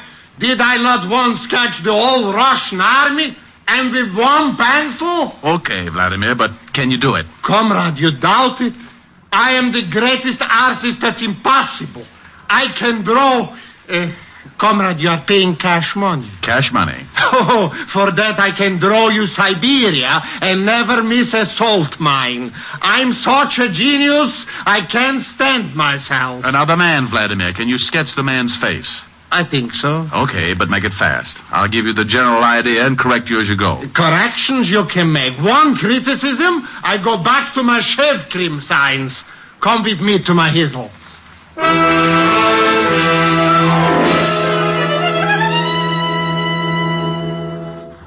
Well, almost, Vladimir, but the nose still isn't quite right. Make it look a little more like a pickle. Sweet? Dill. Off that side, just a pinch. Oh, like this? Yeah, you've done it. That's him. Now, how much do I owe you? For you, comrade, $100. What? $50. A buck. Sell my genius for $1? I die first. $1.25. Comrade, please, I'm a capitalist now. $1.50. Last price. I wouldn't get... Last price, I take it. But I may die. If you do, give me a call. It's a good job, Vladimir. Of course. Was I not the artist to sketch the Tsar himself? Of course, it didn't pay so well, but was great honor. Looks pretty fuzzy to me. Comrade Diamond, your patronage I appreciate. But if you must bring along this peasant, don't. Even his face makes me sick with the repulse. Otis, come on. You'll have to pardon him, Vladimir. Whenever his shoelaces come untied, his brains slip out. See you later. Ochichornia, comrade.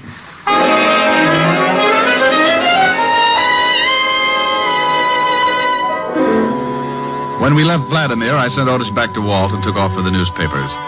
I showed the sketch to one society reporter after another and watched so many heads shake, my eyes began to cross.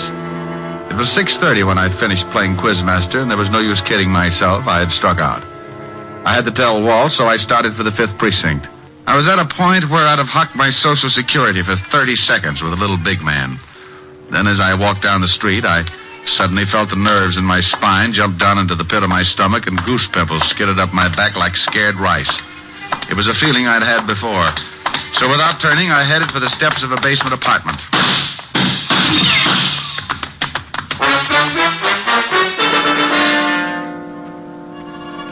Well, I got my meeting with Big Man all right. It came within inches of being a vamp into a Gabriel solo. Big Man apparently thought his shots hit pay dirt. But when I peeked over the top of the stairs, he was in his car and going. I took in the torn knees of my pants, said a few messages to the spirit world that would have barred me from any seance, and hauled what was left to the Diamond Detective Agency to see Walt Levinson. Well, you can have it, Walt. This is getting ridiculous. Beating my brains out, getting shot at, and for what? Shot at? That's right. I said shot at. You can have the whole stupid mess. I like to get fees for playing post office with slugs. And if a guy gets killed, call me. I'll help with the embalming. But nothing. It's 7 o'clock, and I'm not sticking around to split a three-way crying job over a killing that may already have happened. I'm going to Helen's and get a drink. Oh, all right. Go ahead, Rick. There's nothing more you can do anyhow. I'll see you later. Right. And you stop looking like a panda with a bellyache, Otis. No, what did I do? Oh, shut up. Hey, where you going? I'm going out and punch the first little guy I can find right in the nose, just on general principles. I left the precinct and headed for Helen's party. I remembered that the benefit was being held in the penthouse and went on up. I was surprised to find Helen's butler, Francis, opening the door. Good evening, Mr. Oh, my, did you have an accident? This day has been an accident, Francis, but if you mean my clothes, I was playing spin the bottle with a bulldozer. You do look a little battered, if I may say so, sir. You ought to see the bulldozer. What are you doing opening the door up here? Oh, the Parker's butler was taken ill, sir. As I was helping Miss Asher with the decorations anyway, I remained to take his place for this evening. Is she here? Yes, she's in the living room, sir. Thanks. I'll go on in. Rick, over here. Hello, baby. What? Hit you a bus? Just the door and the sidewalk. The bus I get later. Oh, Rick. And just look at your suit. It's ruined. Now, what's with the concern over my suit? You lobbying for my tailor? I wanted you to look your very best tonight. Here, let me see those knees. Come on, sit over here. That's it. Now. Oh, well, they're not as bad as I thought. Oh, cheer up. Maybe they'll get infected. That'll help. Who did this to you, Rick? Our sweet little friend of this morning, Big Man, or I should say his boss, J.B. He's the one who sent Big Man after me. J.B.? A specter. Sent to haunt me for my past sins. He hired the little killer you saw me sock with my yo-yo. Your yo-yo? Oh, you haven't lost your yo-yo, have you? Oh, Helen, baby, your Ricky's nearly been killed. Must you worry about my yo-yo? I'm sorry, but it is all right. In my pocket, here. See? Good as new. Oh, that's fine. Now, what about this J.B. person? Why did he send Big Man to kill you, Rick? Because I know he's going to commit a murder tonight. Maybe doing it right now. Wait a minute.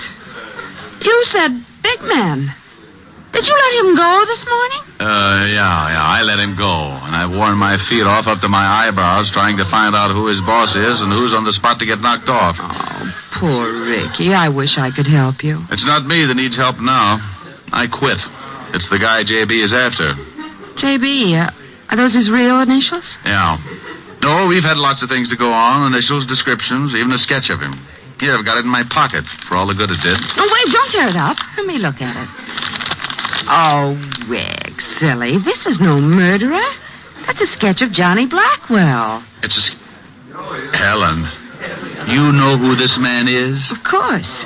It's Johnny Blackwell from Newport. He and his wife are up here visiting Adam Worcester. Rick, what is it? You're all turning blue. All day long, when you were in my office, you could... Oh, if I'd only asked... Helen... Yes, Rick? Give me some cyanide, no water. Oh, but you must be mistaken about the sketch. Johnny Blackwell can't be a murderer. Well, I'm getting out of here. Where can I find him? If you'll just sit still, he'll come to you. Adam Worcester's bringing him and his wife to the benefit tonight.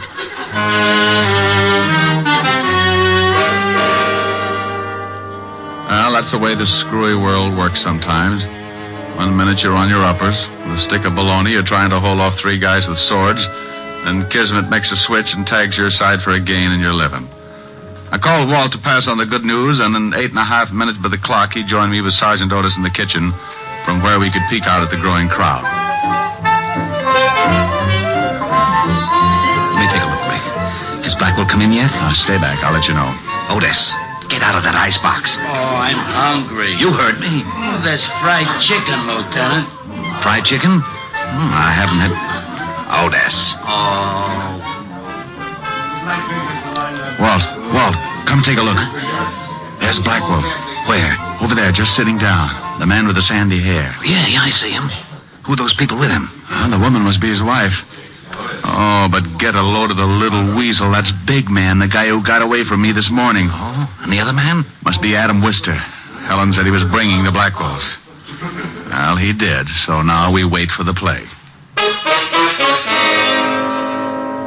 Well, we waited and watched the Blackwell party settle down to enjoy itself. Big Man acted like he hadn't eaten for a week and made hors d'oeuvres vanish in his mouth like marbles down a manhole. After what seemed like weeks, the situation grew, suddenly took shape. On Blackwell's urging, Big Man rose to dance with Mrs. Blackwell. Mrs. Blackwell was a dark-haired honey with curves right out of one of my better dreams. But my mind was on her husband and Wister. As soon as they had the chance, they got up and headed out of the room.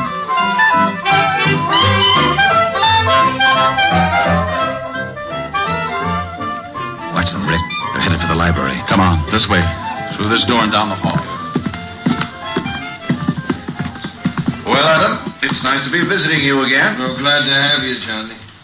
We're sorry to hear about your losses in the market last year.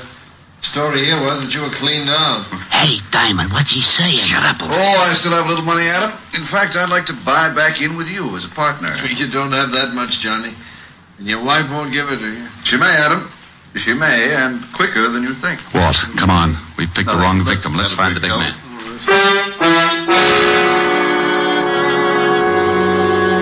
Hey, it's nice on the terrace, Mrs. Blackwell. Yeah, real nice out here. I don't like it. It's chilly. Oh, it'll warm up, Mrs. Blackwell. No, I'm going back in. Better not. I don't like the way you're acting, Big Man. Get out of my way. Get back and shut up. How dare you talk to me like that, you little... Now I'm big, Mrs. Blackwell, real big. A gun? What in the world? I'm gonna kill you. Kill me? Yeah. Only it'll look like an accident. Oh, this is ridiculous. What kind of a joke is this? It's no joke, Mrs. Blackwell. Your husband don't think it's no joke. He wanted me to tell you he was real sorry. Now I'm gonna kill you. You mean it? You really mean it? Yeah, sure, Mrs. Blackwell. Mr. Blackwell needs your dough, bad. Back up. He can have it, all of it. Only don't kill me, don't. Sorry, Mrs. Blackwell, too late. Now start back. Please, please. Over to that wall. You're going to play Humpty Dumpty. Oh. That's right. Now get up on the wall. No. I'm a guy who's willing to help you. Me too. Diamond, why you... Catch the girl, Walt. Big Man's mine. He was going to kill me. All right, Mrs. Blackwell. Take her inside, Otis. Rick, you okay? Yeah, getting my hands on this little rat was better than a year's vacation. Well, we sure heard enough to give both him and Blackwell a long vacation on the state. Keep him on ice. I'll collect the other one. I'll be delighted. Oh, my jaw. Oh, waking up? What a shame. What a lovely party. I do love these informal get-togethers, don't you, Big Man? It was short but very sweet, the wind-up of the no one was murdered case. The score was the kind to make you forget you didn't get a fee. 2 killers caught, no victims. When I saw Walt take the little Big Man, not so big without his gun, and his boss Blackwell off to the Bastille, my worries melted like a snowman in a blast furnace. And speaking of melting, the lovely Mrs. Blackwell showed signs of being upset. So, what could I do but console the pretty little thing? Oh, Mr. Diamond, I think you were so wonderful and brave. Oh, you show a few nice points yourself, Mrs. Blackwell, and call me Rick. You saved my life, Rick. And call me Rita. You can get to the point quick. Why, Rita... Oh, there you are, Mrs. Blackwell. I know you must be terribly upset. Oh, Rick has been a great comfort to me. I'll bet he has. But I've arranged for Francis to take you home. Now? Oh, well, thank you, Miss Asher. And Rick. Yes? Don't worry about the name calling. Just say, hey, you. I'll know what you mean. I think I know what you mean. Bye, you. Well? So help me, I'm innocent. With lipstick on your collar? That Otis. I've warned him to be careful with my shirts. Well, time for my yo-yo act? Your act? Rick, about that... No, now, look, I've worked my finger to the bone practicing. Don't tell me. Why, you specifically asked me to be here tonight. I know. And come on with me over to the bandstand. Oh, no, you don't. I'm an artist tonight, not a singer. No sing, no yo-yo. You mean if I sing, I can do my yo-yo act? If you make it pretty. It's blackmail, but I'll do it. Well, you stay right here. I want to talk to the orchestra leader. Okay, I'll practice.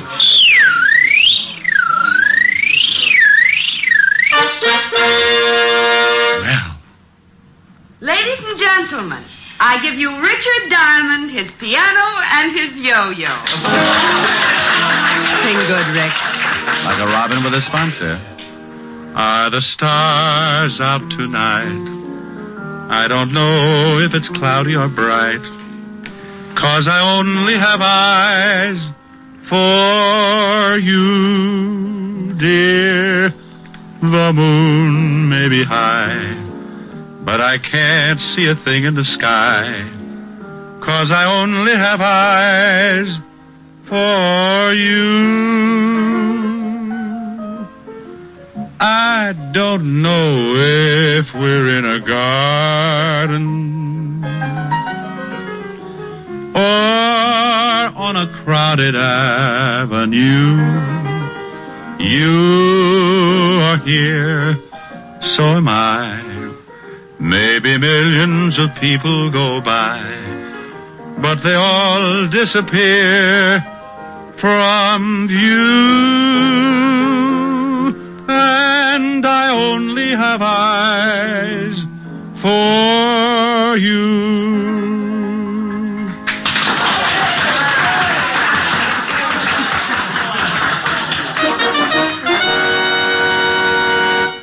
And now Mr. Diamond will present an exhibition of dexterity. Now? Now. Oh, no, Shamus, no. You're doing it all wrong. You got to use more wrist action. Oh, to stay out of the act. Oh, come on, let me show you. Here, give it to me. Now, you start it down, like this. Ellen. Yes, Rick, he's better. Let's go home and Nick. Wait till I get my hat.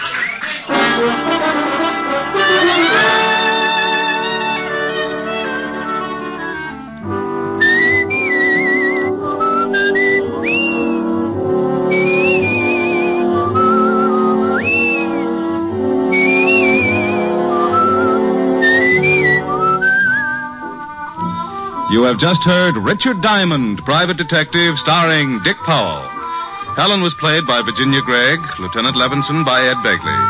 Also in our cast were Wilms Herbert, Hans Conried, Grace Albertson, Sidney Miller, and Hy Everback. Music was under the direction of Frank Worth. Tonight's story was written by Herb Purdom and edited and directed by Blake Edwards. Portions of the program were transcribed. Dick Powell soon will be seen in the screen version of the best-selling novel, Mrs. Mike. Now, this is Tal Avery, inviting you to be with us again at the same time next week, when we will again bring you Dick Powell as Richard Diamond, Private Detective.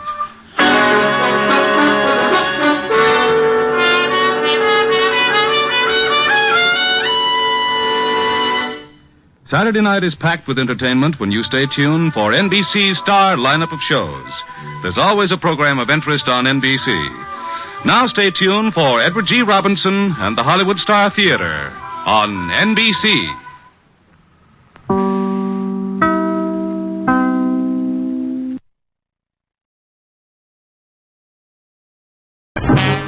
Time now for Rocky Jordan.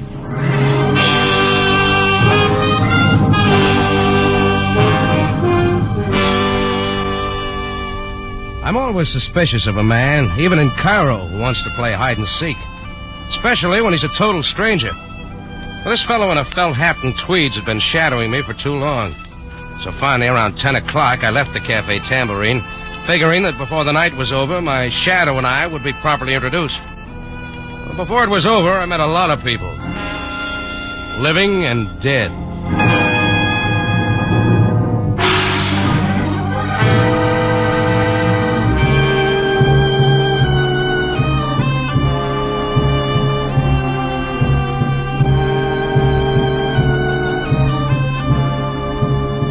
Again, we bring you a story of adventure with Rocky Jordan, proprietor of the Cafe Tambourine, which stands in a narrow street off Cairo's native quarter within sight of the Mosque Sultan Hassan. The Cafe Tambourine, crowded with forgotten men from the world's waterfronts, alive with the babble of many languages. Now, Rocky Jordan, and tonight's story, Strangers 3.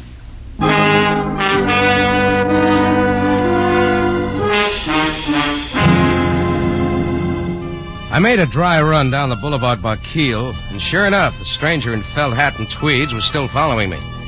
I headed south, away from the crowds. He was right behind me like the back hump on a camel. I picked a nice dark alley for our meeting and faded into a doorway. I didn't have to wait long. As he ccame by, I grabbed for him. Mr. Jordan, stop it. Who are you? What do you want? Take your hands off me, Mr. Jordan. You've been tailing me all day. Why? Only for an opportunity to talk with you. This is a very personal matter. All right, from the top of the page, mister. And start with your name. Feder Brahms. I'm delighted. Now, just what do you want? After I explain, you will understand why I did not wish to show myself. You see, I knew you were a good friend of Angus Morgan. Angus Morgan? You and he were once partners in Istanbul, I believe. Well, what about it? Mr. Jordan, I've been trailing him for over a month. Well, then stick to him. Why trail me? A short time ago, I lost him. But I have reason to believe he is now in Cairo. At first, I hoped that you would unwittingly lead me to his hiding place. Perhaps even your Cafe Tambourine. Want to stay with that story or try another one? Mr. Jordan, would $500 be a decent sum for Angus Morgan's address? You can have it for free. Angus Morgan's been dead for 3 months. Now, you take it from there. $1,000, then? Look, I'll play it once more. Angus Morgan is dead. Not dead, my friend, but very much alive. All right, let's say I buy your story for the moment. Why is Angus's address worth all that dough? You are very cute, Mr. Jordan. Well? Have the dough with you? Certainly not. It's hardly the place for a financial transaction. Shall we say your cafe in 2 hours? Let's say that. I'll have the money there. You will carry out your part of the bargain? I didn't make a bargain. I think you will. In 2 hours, Mr. Jordan. At the Tambourine. I watched Brahms fade off up the street and then detoured by way of the Cairo News Gazette. It was true, Angus Morgan and I had once been partners in Istanbul. Only Feder made one mistake. Angus and I were not friends, not even poor ones. Angus had double-crossed me and run out, owing me $15,000. If Angus was alive, only one thing interested me, my $15,000. It took some fast talk and 20 piastres to get me into the newspaper morgue that time of night. But from then on, the night clerk was cooperative. And what was that name again? Morgan. Angus Morgan. Oh, yeah. Moody, You know, I wouldn't mind this night job if it wasn't for my wife. You married? No. There was a story in the paper about his death about 3 months ago. Don't ever get married, not if you work nights. What'd you say that name was? Morris? No, Morgan. Now take my wife. I always wants to know what happened. What? Oh, wait. That's the one I want right there. No, that's Morgan. Angus Morgan. Give it to me. Okay. What can I say to her? She wouldn't believe me anyhow. Angus Morgan. Killed in mysterious explosion, salvaging operation off coast of Ras El Had. Yeah, then she says, why can't an alert, energetic man like me get a day job? Sure looks dead, all right. Yeah, she's just that way. Huh? My wife. Oh, yeah. Well, thanks for everything. Here, file this back under Rocky Jordan. Sure. Good night, Mr. Morgan. I decided to make one more call before keeping my date with Feder Brahms at the Tambourine. The authorities seemed sure Angus Morgan was dead. But if he was alive and in Cairo, he was here for one reason. A reason named Sabina. She wasn't too much to look at now, but at one time she was the toast of Istanbul. These days she ran a Turkish bath near the Sharia El Mudafar. It was late, but her office door was open and the sign said, "Come in." So I did. I can't believe it. When can I see him? He's waiting at the Sharon Sanitarium. Philip, wait. Hello, Sabina. Did I interrupt something? Rocky Jordan. Yeah, we meet again, Sabina, like old times. Don't tell me you want to lose weight. No. There's enough hot air over at the Cafe Tambourine to keep me in shape. I'd like a word in private with you, Sabina, as soon as you're through here. Why, I am in no hurry, Sabina, so suppose you go ahead and see what Mr. Jordan wants. I will wait for you. Why, that's very kind of you, Mr. Tournay. Yeah, thanks. We'll only be a minute. Yes, Rocky? Who's the overgrown Frenchman? Oh, Mr. Tournay was arranging for me to give someone a massage at the sanitarium. Please, Rocky, what do you want? Sabina, what do you hear from Angus Morgan? Angus? What are you talking about? You know I've got a hunch he's alive. What kind of a cruel joke is this? I got reasons for believing it. Rocky, I know how you hated Angus for double-crossing you. What good can this do you? Can't you let the past sleep? Still do anything for Angus, wouldn't you? Get out of here, Rocky. Sure, Sabina. Get out! I got out. If Sabina was putting on an act, she wasn't doing a good job of it. But I knew my visit with her was a sure way of making Angus show his hand, if he was around. I went back to my cafe tambourine. It wasn't yet time for Feder Brahms to show up, so I sat down in my office to try and decide how I could handle him. Hello. Hello. Is this Mr. Jordan? Yeah? Good. I want to speak to you, Mr. Jordan. It is very important. Who is this? Oh, yeah. We have never met. My name is Svensson. Swenson? Jan Svensson. Oh, naturally. Mr. Jordan, I saw you talking to a man named Feder Brahms. Well, nice of you to tell me. I don't know what he offered to pay for information leading to Angus Morgan, but I can guarantee you I will double his price.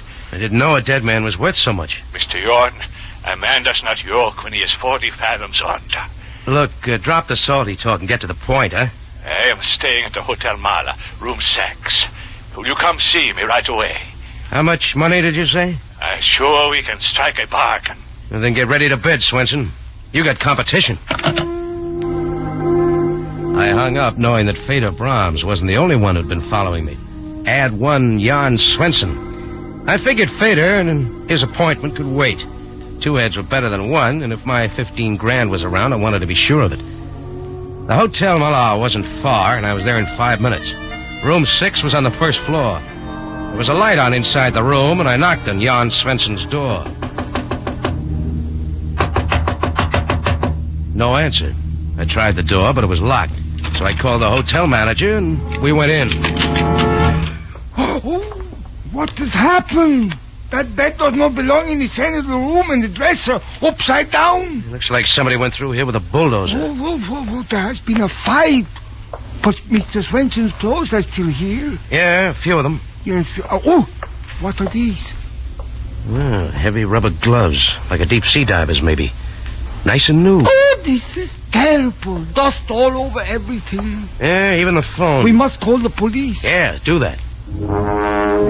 I left the hotel manager wringing his hands and got outside. I checked my watch. It was time for my date with Feder Brahms at the tambourine, and this time I really had some questions. As I turned to go, I felt something tugging at my coattail. It was a small native boy. He handed me a white envelope and dodged away into the crowd. I opened the letter, and it read, Mr. Jordan, before you see Angus, see me. I will meet your price. Signed, Captain Maury. Address, 62 Fernier Road. It looked like time for me to tally the score. First on base was Feder Brahms. Next, Jan Swenson. Now coming up to bat, Captain Maury. I figured that Feder could wait for me at the tambourine, and I caught a taxi to 62 Fernier Road. It had all the earmarks of a sedate rooming house. The skinniest woman I've ever seen opened the door. I'm Mrs. Phipps. May I help you? Yes, I'm Rocky Jordan. Shh. You'll have to keep your voice down. My guests have been asleep for hours. Oh, sorry. Captain Maury's expecting me. Captain Maury? You don't say so. Well, I can't imagine... Look, I got a letter from him. Shh, please. I've got to see him tonight. I'm so angry I could scream.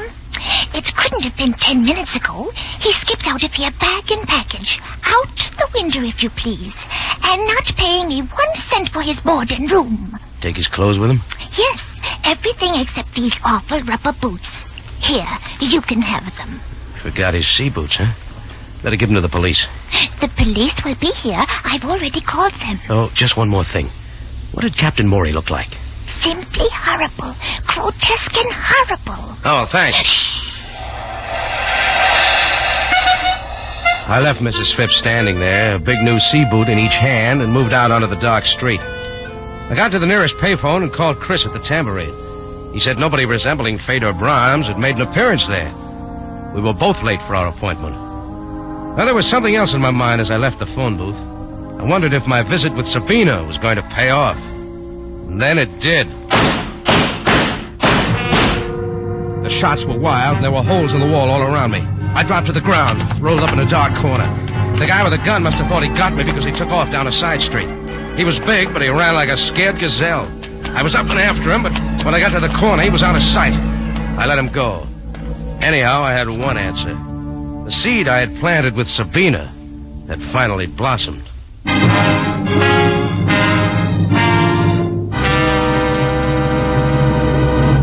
Rocky Jordan returns in just a moment.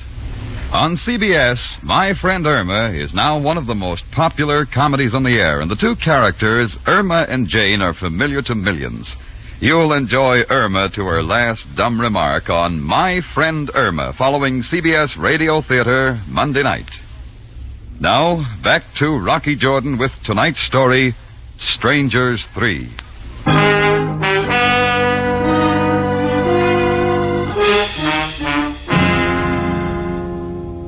Angus Morgan was supposed to have died 3 months ago. That's what the record said. But when 3 men named Fedor Brahms, Jan Swenson, and Captain Maury came to Cairo looking for him and said he was alive, I was interested. Angus owed me $15,000, and I like money. My visit with Angus's old girlfriend, Sabina, paid off on the nose. When shots started flying, I knew Angus was close by. Back in Sabina's office, the fellow named Tournier had mentioned the Sharon Sanitarium, and Sabina hadn't covered it too well. So the next day being Sunday, I invested in 12 roses and paid the Sharon a visit. On the 3rd floor, I hit pay dirt. I swung a door open, and there, propped up in bed playing chess with Philip Tournier, was Angus Morgan. Rocky! I brought you some flowers, Angus. Shut the door. How did you find me, Rocky? The telephone book. Same old Rocky. This here your finger man? Me and Philip Tournier, my bodyguard. We've already met. Twice. Twice, Mr. Jordan? Once at Sabina's and once outside our phone booth. You're a bum shot, Tournier. I'm afraid you are mistaken. Skip it. Listen, Angus. Rocky, how did you know I was still living? 3 men told me. 3? Well, count them. Fedor Brahms, Jan Swenson, and Captain Maury. No. They're having a relapse, Angus. Maybe I better call a nurse. Stop it, Rocky. You say they're alive? Breathing, too. Right down your thick neck. They know where I am? Not yet, Angus. But they're each offering me a few thousand for that information. I'm beginning to see what you mean. Seems there was a debt. I'll refresh your memory. $15,000. Rocky, I'll pay you every cent if you promise to leave immediately and forget you've been here. As far as I'm concerned, Angus, you're resting where you so justly deserve. Got it with you? Yes. Philip, this is just between Rocky and me. So if you leave the room... But, Angus, you are sure... I can trust Rocky. You can get me some cigars while you're out. Go on. Very well. I will be back shortly. Well, Rocky, it's been a long time. The money, Angus, remember? Very well.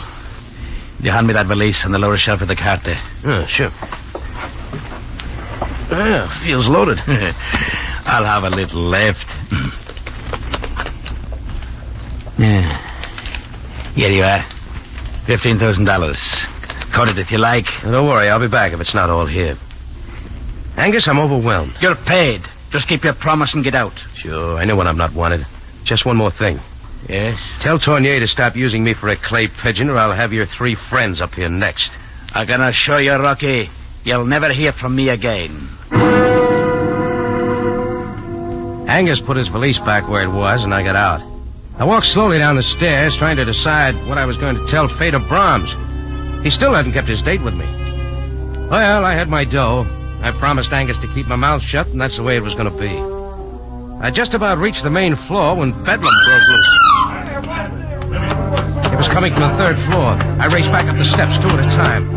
Down the hall, a crowd was gathering in front of Angus Morgan's room. I saw Philip Tournier come out of the elevator, and we reached the room together. We pushed through the crowd of Sunday visitors and into the room. And there was Sabina. Sabina, what is it? Pull yourself together, Sabina. What happened? I walked into the room and there he was. There's no doubt about it this time. Angus is dead. Stabbed to death. From there on, things moved fast. Sam Sabaya, captain of the Cairo police, took over. A very thorough man, he rounded up everyone connected with the case. Down at headquarters, I was kept cooling my heels while Sam talked to Sabina and Tournier. He called me in last. Well, Jordan, I am afraid you have a great deal to explain. Well, by this time, Sam, I thought you'd have the murder solved. Jordan, this time, let's get to the point. I suppose Sabina told you I had it in for Angus Morgan. That is correct. And Tournier happened to mention that I threatened Angus. Just one more thing. In Angus Morgan's room at the sanitarium was a valise containing $300,000. $300,000? It is missing. I believe 15,000 of it is in your pocket. Tournier did talk, didn't he? May I see it? Sure. Thank you. Hey, what are you doing, Sam? That's my dough. We shall see. Right now, it is Exhibit A. Where is the rest of the money, Jordan? How should I know? Well, now, wait, Sam. You don't think... Would you like to tell me everything now, Jordan? Of course. I was as sure as anybody else that Angus Morgan was dead. Then people came to me looking for him, said he was alive and in Cairo. What people? Well, first a guy in a felt hat and tweeds named Fedor Brahms. Then Jan Swenson and Captain Morey. They both skipped out, but I'll give you their former addresses. You better look them up, Sam. Getting back to Angus Morgan, how did you find him? Philip Tournier let his whereabouts out of the bag when I went to see Sabina. Oh, by the way, an hour later, somebody tried to kill me. I think it was Tournier. But about that 15 grand, Angus owed it to me. I will do my best to find this threesome you speak of. But, Jordan, the facts remain incriminating. I was halfway out of the building when the murder took place. Save that part of your story for the inquest tomorrow. We will notify you of the time. Okay, Sam, we'll play it your way. Good night, Jordan. Good night, Sam. Oh, and by the way, when you give me back my money, I'm going to buy you a present. Oh? What, Jordan? A can of oil. Your chair squeaks. I went out into the street, and when the air hit me, I knew I was sweating. If we were all released, that meant Sam was playing cat and mouse with us. And everything pointed in my direction, much too conveniently. I had to act quickly while I still had a few hours of freedom. I had a hunch the police were following me, but I didn't care. I had nothing to hide. Sabina was first on my list. She took my bait once before, and she might again. When I reached Sabina's Turkish baths, she was already there. Rocky, what are you doing here? Who let you in? I've got to talk to you. Haven't you caused enough trouble? Leave me alone. Who's Fedor Brahms? Jan Swenson, Captain Morey. Why don't you ask Philip Tournay? Well, I will. Where is he? He's staying at an apartment over the open-air market on Faran Street. Oh, thanks. I got a good hunch who killed your boyfriend, Sabina. Maybe you have, too. Who did it, Rocky? That's what I got to find out, Sabina. Or I may be next. I went to the open-air market on Faran Street. Philip Tournier's room was on the second floor. I knocked. When he finally opened it, he was either out of breath or awfully scared. Jordan! I'm coming in, Tournier. Yes, of course. I thought you were in jail. Oh, weren't we all? There is a policeman watching my apartment? 2 of them now. 1 for each of us. All right, start leveling with me, Tournier. You tried to kill me last night, didn't you? I could have, Rocky, but I shot wild, purposely. I was Angus Morgan's bodyguard, not his finger man. When did Sabina arrive at the sanitarium Sunday? I do not know. You ever hear of Fedor Brahms? Why, I have never seen him. Well, try these for size. Jan Swenson, Captain Morey. Angus, Fedor, and Swenson hired Captain Morey's boat. They salvaged an army payroll from an American freighter that had been sunk during the war. Where? Off the coast of Ras El Had. The 4 of them were supposed to split the money between them. Knowing Angus, he changed his mind, wanted all of it. That is right. After they had hauled up $300,000 of the money, Angus sneaked off the boat, leaving a time bomb behind. Everyone was reported missing at sea, including Angus. Well, they're not missing now. They're in Cairo. They will kill me. Sure, if you took the $300,000. But I did not. What can I do? Just sit tight and don't talk to anybody. Especially not to Sabina. Tournier was halfway to his phone before I got out the door, but I didn't mind. At least now I had something to work with, if I could believe anything he said. I went out onto the street wondering if I'd ever see Fedor Brahms again, or Svensson, or Captain Morey. Why would anyone kill Angus, take the money, and stay around Cairo for the police to get at? I stood there trying to figure my next move, and then it was figured for me. The door of a car waiting at the curb swung open. Get in, Jordan. Vader Brahms. Sure I'm not intruding. Get in, I said. Okay. But take that shiny cannon out of my face. It hurts my eyes. I may have to use it.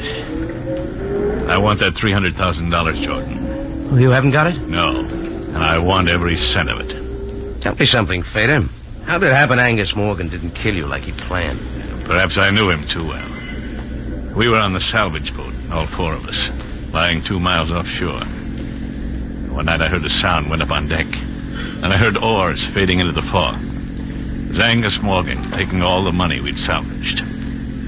Before I could do anything, there was a blast. I came to on a small vessel sailing for East Africa. It took me 2 months to get back. And I've been looking for Angus ever since. I see.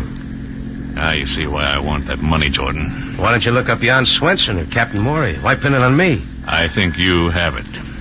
Jordan, I swear I'll kill you right here. Oh, maybe not after you take a look out the back window. Where? Black car? Keep watching it. The police, Vader. They've been tailing me all day.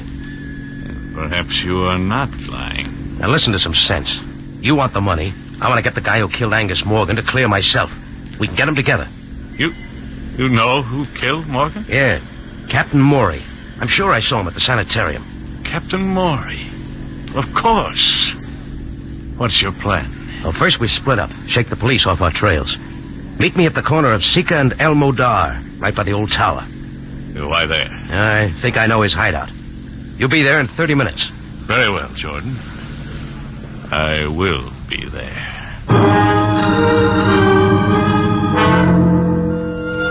I waited till Vader Brahms drove off around the corner. Then I got to a phone, called Sam Sabaya. It wasn't long till Sam's sleepy voice came on. Sabaya speaking. Listen, Sam, I think I got your man. You got... What is this? Captain Maury. If you'll be at Sika and El Modar in half an hour, I'll produce him. Jordan, go home and go to bed. Sam, listen to me. But I am glad you called, though. The inquest will be tomorrow at 11. Will you be there, or should I send an escort? Sam, I told you where to be. Now, don't let me down. Good night, Jordan. Listen, Sam. Sam! Okay, I'll go it alone.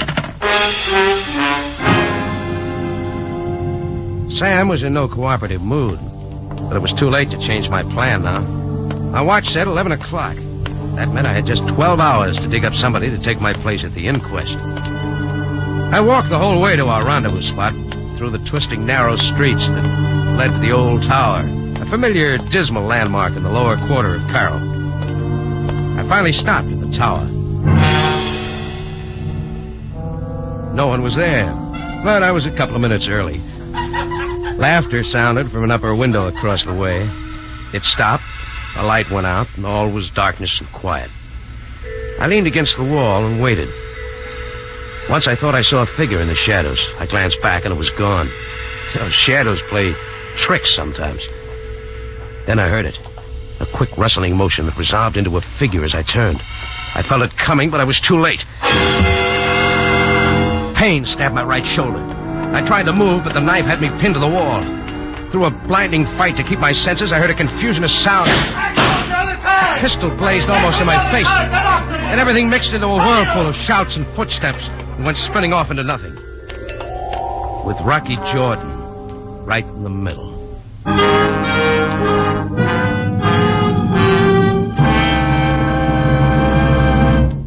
Rocky Jordan will be back in a matter of seconds with the ending of tonight's story. Here's a mic memo from CBS for Monday night listening. The Foxes of Harrow comes to you Monday night on CBS Radio Theater with lovely Maureen O'Hara and John Hodiak. Don't miss The Foxes of Harrow, CBS Radio Theater, Monday night at 7 in California and 6 elsewhere in the West. Now back to Rocky Jordan for the ending of tonight's story.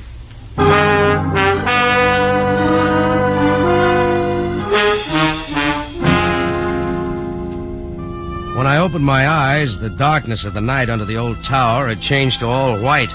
White walls, white sheets, white bedshirt. The sun was coming in the west window, and seated beside my bed, looking me over like a hound looks over a fresh bone, was Sam Sabaya. Well, Jordan, you missed the inquest. Oh, you're breaking my heart, Sam. Where am I? In the Sharon Sanitarium. Oh, Sharon again.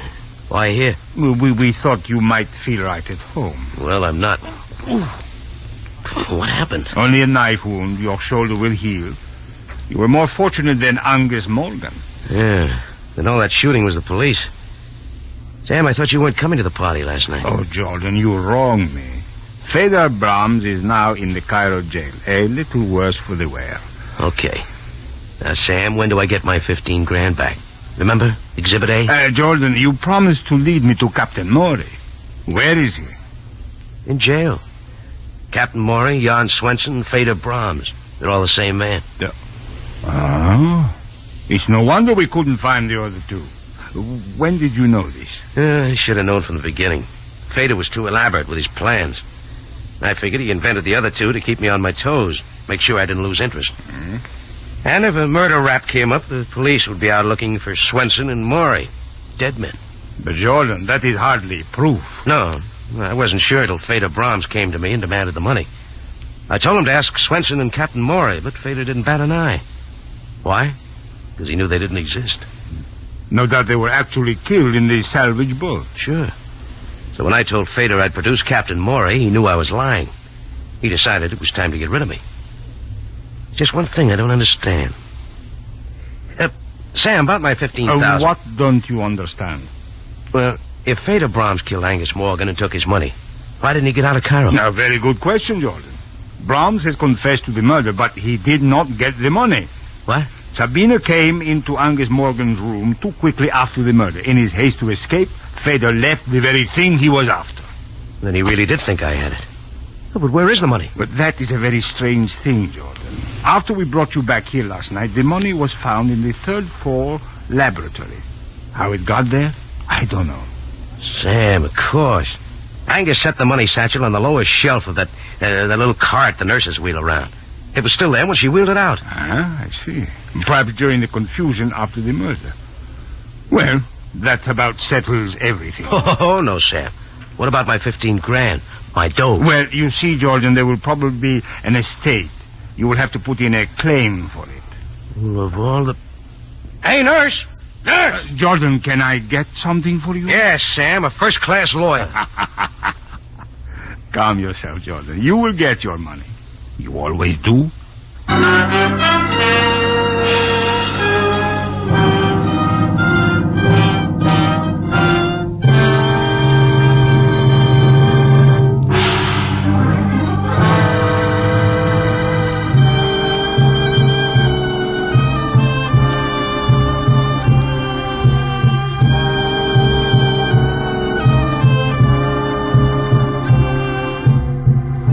Rocky Jordan is presented from Columbia Square in Hollywood and stars Jack Moyles in the title role. Tonight's story was written by Bernard Gerard and was produced and directed by Cliff Howell with original music by Milton Charles.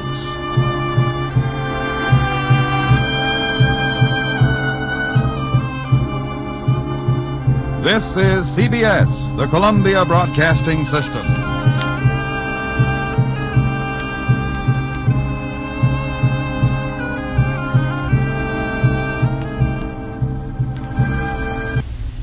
The F.W. Fitch Company presents Dick Powell as Private Investigator Richard Rogue in Rogue's Gallery. Laugh a while, let a song be your style. Use Fitch shampoo. Don't despair, use your head, save your hair. Use Fitch shampoo. The F.W. Fitch Company, makers of Fitch's Dandruff Remover Shampoo and Ideal Hair Tonic, presents Dick Powell as Private Investigator Richard Rogue in Rogue's Gallery.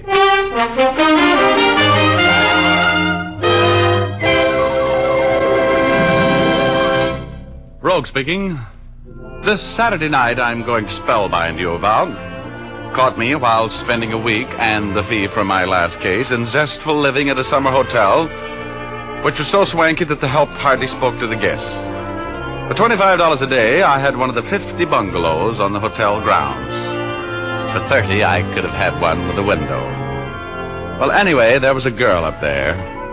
Isn't there always? She was named Janice Cole, a sort of a social secretary to the hotel. She was about 28. Her eyes were so big and blue they made you think of mountain lakes, and her hair was as black as a jealous rage. She had a figure that made you think you'd seen her before in a swimsuit. Oh, she was real quality. Much to my high blood pressure, she was engaged to a society playboy with $1 for every suntan in Florida, and his name was Clint Hayes. There was dancing going on in the ballroom of the hotel, and Janice was dancing with Clint. But she was watching me. I thought I saw fear in her eyes. They finished their dance right in front of me.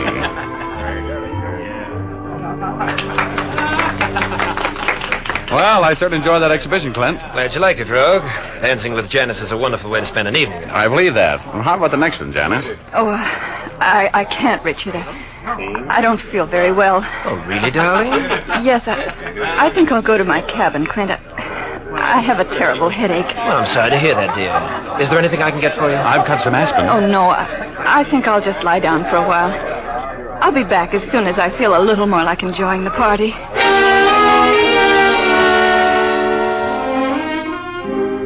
After Janice Cole left, I ducked Clint and mingled with the crowd, fencing in and out of polite conversation and keeping up a gay front to cover the worry which was stampeding around in my mind.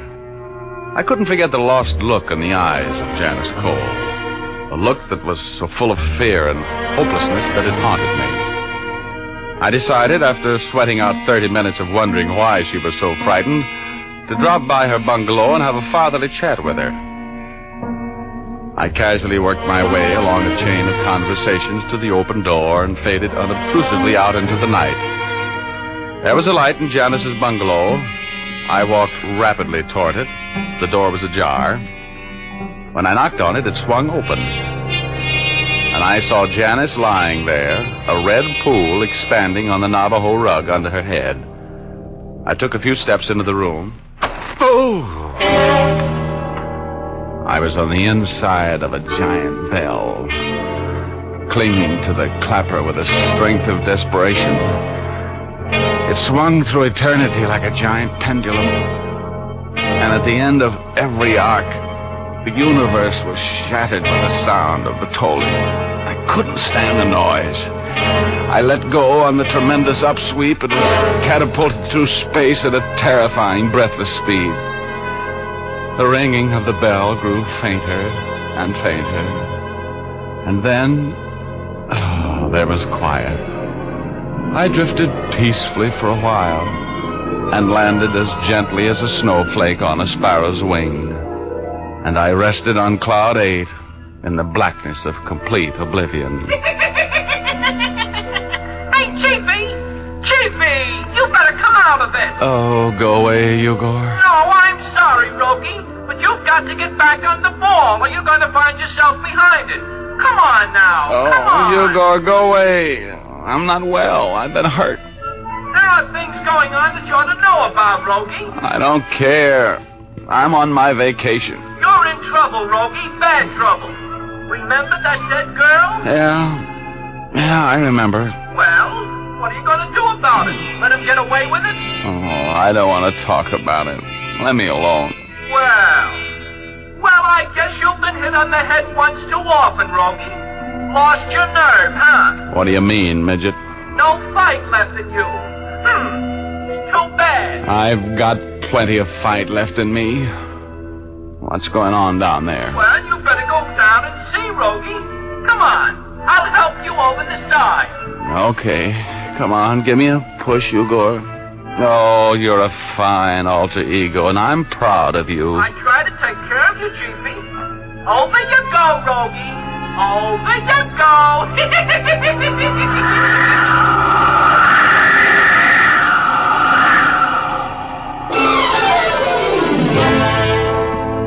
I dreaded opening my eyes because I remembered that dead girl lying there. But I opened them at last. And what I didn't see made me think I'd lost my mind. Where the body had lain, staining the Navajo rug, there was a Navajo rug, but no stain and no body. I wobbled to my feet. My knees were made of soup. I grabbed the bed for support and through my massive intellect into high. There were strange things happening here, and they were happening to me. I decided to stay mum and get back to the dance to see what I could discover from the behavior of the inmates. I took out my pocket comb, dressed my hair around the bump on my head so I wouldn't look like I had two, wiped the bed and the doorknob clean of my fingerprints, and looking much better than I felt, rejoined the party. Clint was talking with Nancy Bowman, another luscious lady on the hotel social staff. Hello, Rogue. We've been looking for you. Oh, hi, Clint. Hello, Nancy. Hello, Richard. Where have you been? We're getting a little fresh air. How about this dance, Nancy? Can't. I promised Clint. Oh, go ahead. I'll be noble. Janice should be coming back soon anyhow. Well, all right then. You're on, Mr. Rogue. Oh, for you, my dear, both of them. See you later, Clint. Bye.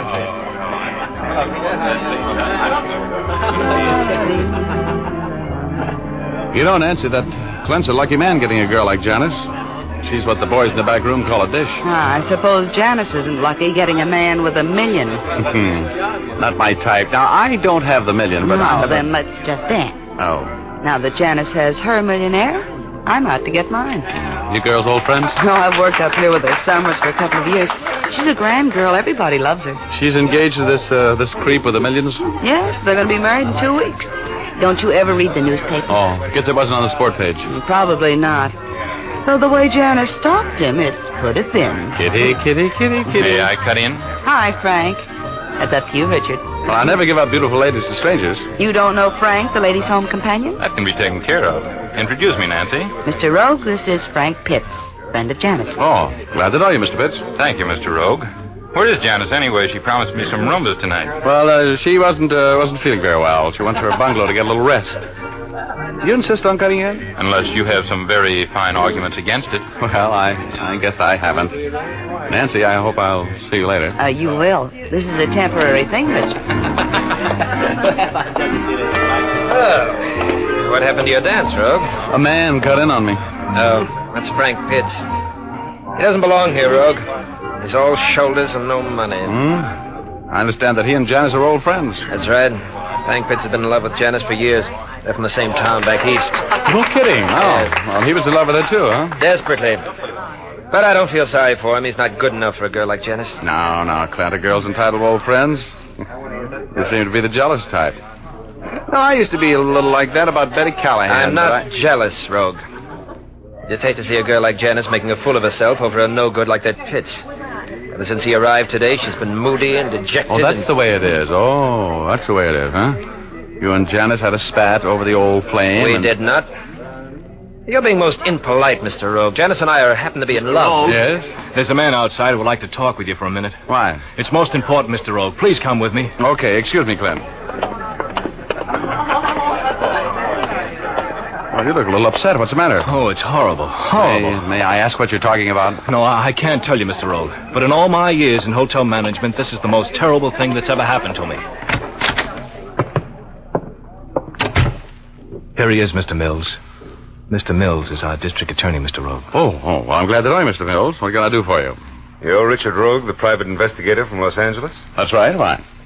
Well, I'd like to talk with you, Miss Rogue, about a murder. Oh, yes. Why, sure, Mr. Mills. Always glad to lend my talents to law enforcement. That's nice of you, Mr. Rogue, because you can help a lot on this case.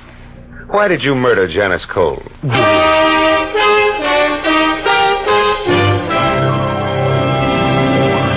We'll return to our story in just a moment. First, dandruff on the shoulders and coat collar of a well-groomed person is as out of place as snow in July. That's why so many persons who want to have a smart, well-groomed appearance use Fitch's Dandruff Remover Shampoo regularly. For Fitch Shampoo has a special solvent action that dissolves unsightly dandruff.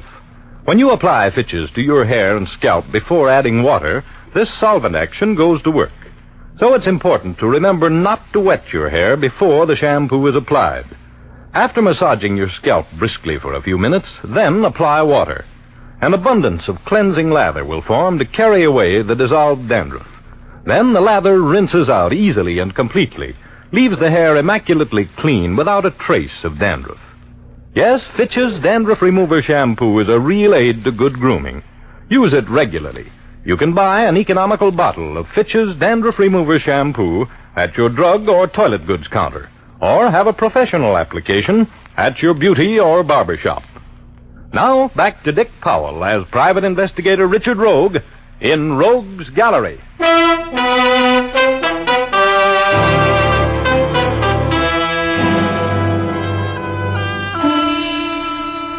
My guilty conscience was calling me names and giving me bad advice as I strolled out of the ballroom with the DA.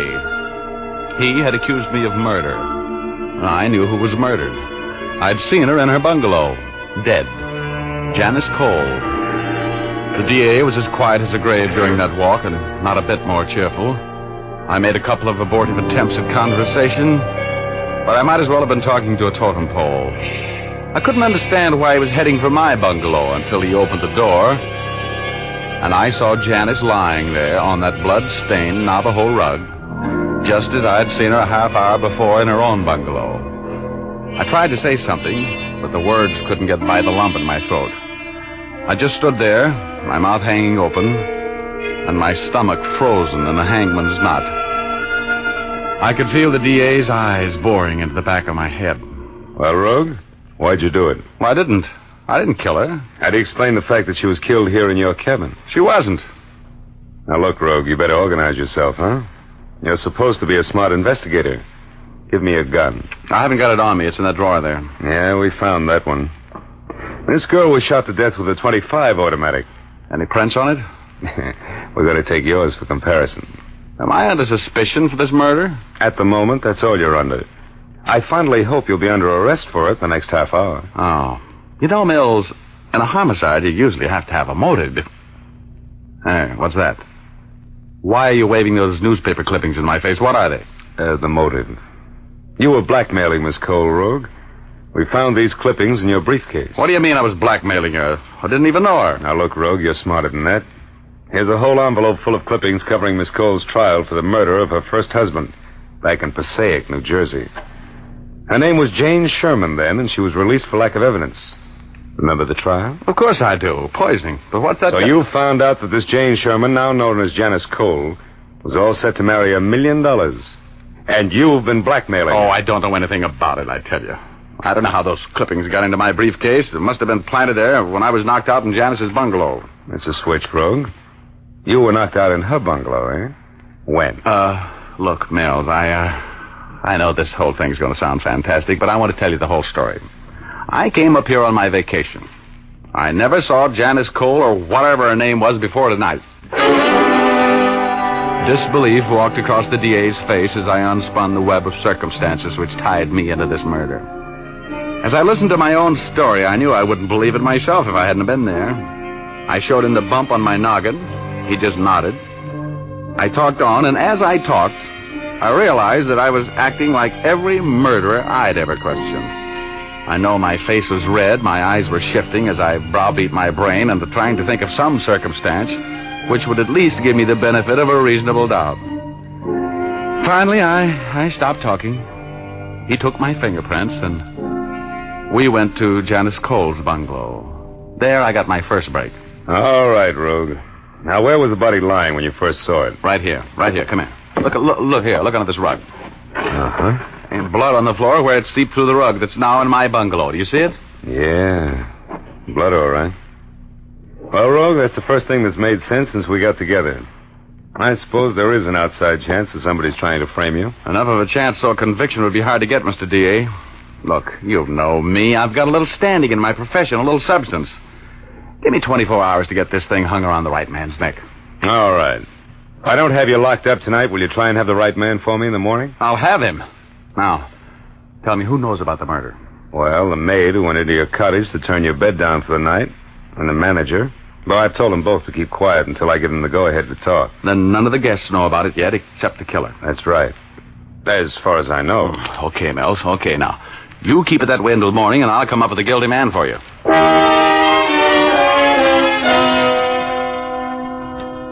Big talk. I had been framed with loving care, like a sweetheart's picture. The DA shoved off to take care of the grisly details of moving the body from its temporary resting place on my bungalow floor, and I started shaking Janice Cole's bungalow down. There were particles of curved glass on the floor near where the body had been lying. I picked them up carefully and fitted the larger pieces together. They could only have been the crystal of a small, square wristwatch. It might be the clue to the killer. I went back to the main hotel building. The Saturday night party was still going strong. I rejoined the merry throng and looked for Frank. He seemed to me to be the logical suspect. He was from Janice Cole's hometown. He would have known about her trial for murder. I found him talking with Nancy in a corner, and he had on a large, round wristwatch. Nancy's watch was a dainty diamond and ruby affair, small and oblong. Oh, Rogue, Nancy's been beating the bushes looking for you. I have not. I just was mildly curious about where you disappeared to. I wanted to get rid of Frank and finish that dance with you. Wow, this is as good a time as any. May I have the next one? You may have all the rest of them if you like. Oh, what's the matter, Richard? You have a pensive look. Well, I was just trying to figure something out. Oh? I was supposed to have a dance with you at 9 o'clock. Where were you? I was here. I got here just at 9. Didn't I, Frank? Don't try to prove anything by me, baby. I don't know. At 9 o'clock, I was having a drink with Clint Hayes in my bungalow. Well, there goes your alibi, Nancy. You weren't here. Alibi? Why would I need an alibi? I was here, you weren't. I looked all over for you. Oh, now, let's not argue about it. Let's have the next one, huh? I'll be right back. Okay. No tricks now. Hi, Clint. What? Oh, how come you're sitting this one out? Oh, hello, Rug. Well, I'm sorry I startled you. I was just in a deep fog. Nancy come back yet? No. Nancy, I just changed her name there, if you don't mind. Yeah. I'm kind of worried about her. Well, she's subject to headaches like this, poor kid. Maybe you'd better run over and have a talk with her, huh? Oh, I hate to bother her when she's feeling bad. Look, Clint, just to settle a little argument, were you and Frank Pitts having a drink in his bungalow at 9 o'clock? Oh, yes. Matter of fact, we were. How'd you know that? He just told me. Just a silly little argument. I wish Janice would hurry back in time for the last dance, at least.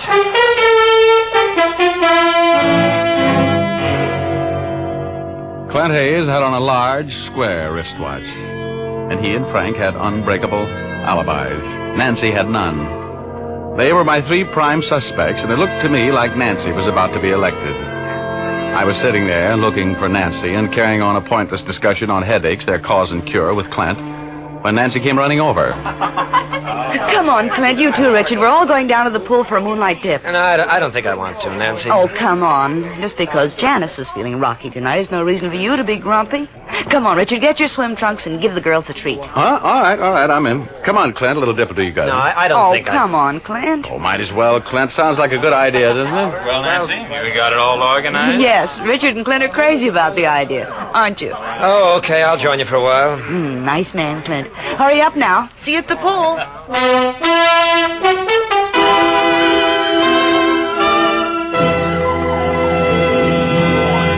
We'll continue our story in just a moment. First, a word to the ladies. Are you planning to have a new permanent to help you achieve that cool, crisp look this summer? If you are, here's a good point to remember. Shampooing with Fitch's Dandruff Remover Shampoo will put your hair into grand condition for that cold wave or permanent. That's because Fitch's Dandruff Remover Shampoo is such a thorough cleansing agent. It gets the hair immaculately clean and dandruff-free. Then, since it's completely soluble in water, it rinses out easily, leaving no dull, soapy film. Your hair is left radiant with no dirt, dandruff, or soapy film clinging to the hair strands to obstruct the work of the waving solution. Yes, permanent wave equipment manufacturers, such as the Realistic Permanent Wave Machine Company, E. Frederick Incorporated, and Duart Manufacturing Company, all agree that really clean hair is the first requisite to a successful permanent wave. For a soft, natural-looking wave, prepare your hair first with Fitch, F-I-T-C-H, Fitch's Dandruff Remover Shampoo. Then use Fitch's regularly to keep your wave looking lovely.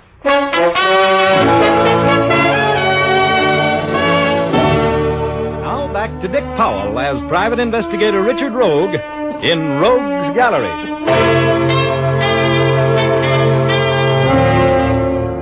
My performance in the pool that night made Nero's fiddle solo in the light of a burning room seem like the height of propriety. Here was Richard, the fall guy rogue, swimming and laughing with Frank, Clint, and Nancy, a bunch of murder suspects. A matter of hours before the law put a pair of stylishly plain bracelets on me and claimed me for its own if I hadn't solved the murder of Janice Cole. But there was method in my madness. That swim gave me the information I wanted. In fact, it gave me the murderer.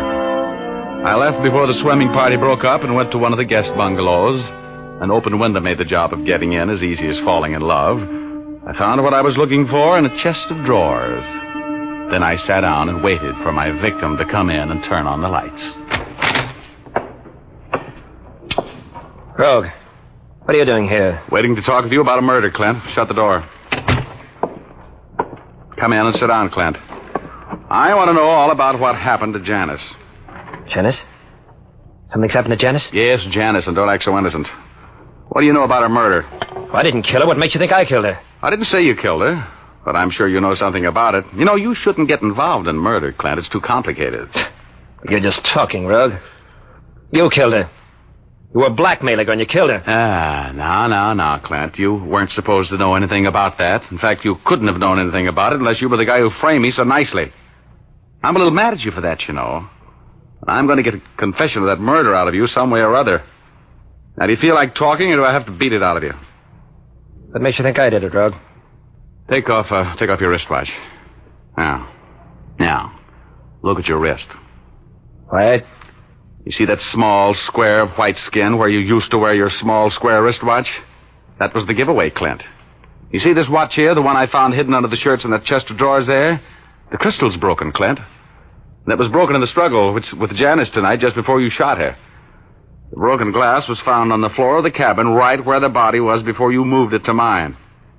Now, do you feel any more like talking, Clint? Why did you kill her? I didn't kill her.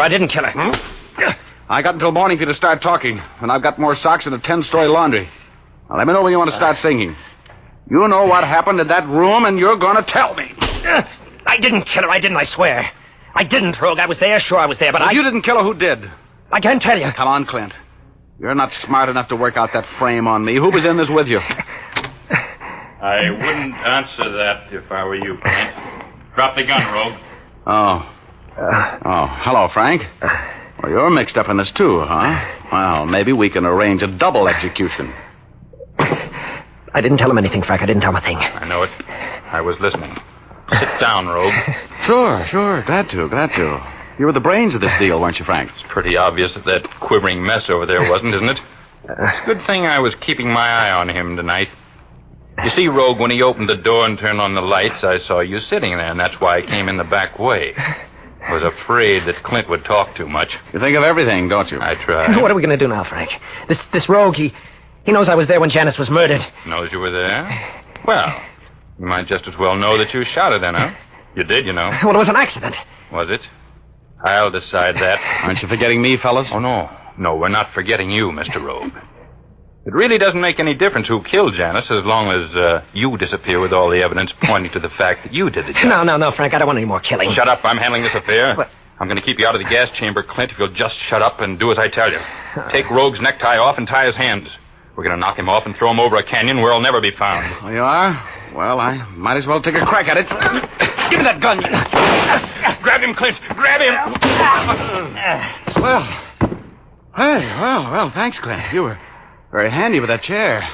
How come you hit him? I couldn't let him kill you. I just couldn't. All right. Take his necktie off and tie his hands with it.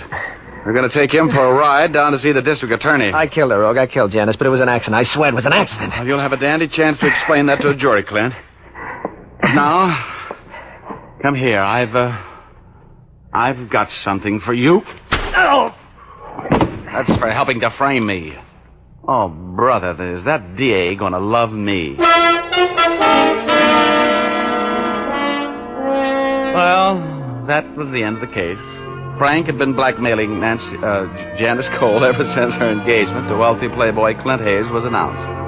And that night, when Frank went to Janice's cabin, Clint followed him. When Clint arrived on the scene, jealousy took over. Frank drew a gun, and Clint jumped him. In the struggle which followed, Janice was shot while the gun was in Clint's hand. Helpful Frank accused scared Clint of the murder and talked him into framing me. Frank saw lovely visions of many happy years of blackmailing a millionaire. That broken watch crystal was the only thing that kept the frame from working. So I get my brains beat out. I put the arm on a killer and blackmailer. My vacation is broken up like a drop light bulb, and I didn't make a dime. Oh, well. Let's face it, if I hadn't been so clever, I'd be doing a life sentence instead of Clinton Frank. I would like that. No. I've heard that stone walls do not a prison make, nor iron bars a cage. But it's hard to illustrate the truth of that old saw to a guy who's behind the former looking through the latter. You know what I mean?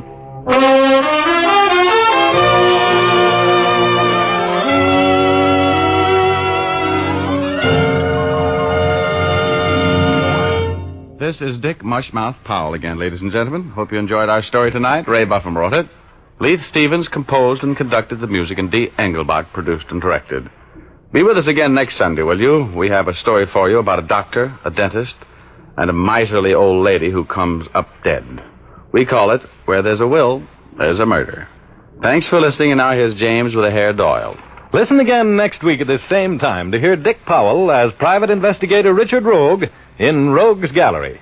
And by the way, Dick will soon be seen in his newest Columbia picture, Johnny O'Clock. Laugh a while, let a song be your style. Use Fitch shampoo. Don't despair, use your head, save your hair. Use Fitch shampoo. After and between Fitch shampoos, you can keep your hair shining and manageable by using a few drops of Fitch's Ideal Hair Tonic every day. Fitch's Ideal Hair Tonic is not sticky or greasy, yet it gives your hair that well-groomed look.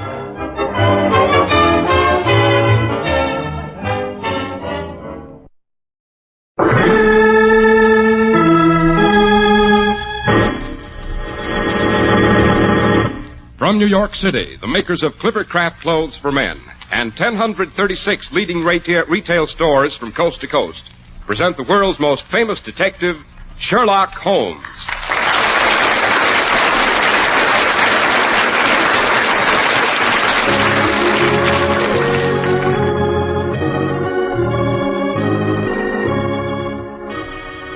This week's adventure, the case of the complicated poisoning at Eel Pie Island. Well, here it is, time for our weekly visit to Dr. Watson, but hello, his study's empty. Say, don't tell us the good doctor has forgotten his appointment. Certainly not. I'm out here on the terrace. Oh, yes, now we see him on the other side of the French door, stretched out in that deck chair. Come on out. Thank you. There's another for you, Mr. Harris. Make yourself comfortable, and I'll divide a very superior sunset with you. Fair enough, Doctor. Hello, what's this you've got on? Joseph's coat of many colors certainly couldn't rival that one, Doctor. Don't tell me that's one of Clippercraft's new sport jackets. Hell, no. This is what we called a blazer in my younger days. Oh, yes. The sort of outfit Holmes and I used to wear punting on the Thames. As a matter of fact, my wife was going through an old trunk and ran across it the other day. Puts me in mind of the adventure of the poisoning at Eel Pie Island. A case at once violent and diabolically complicated.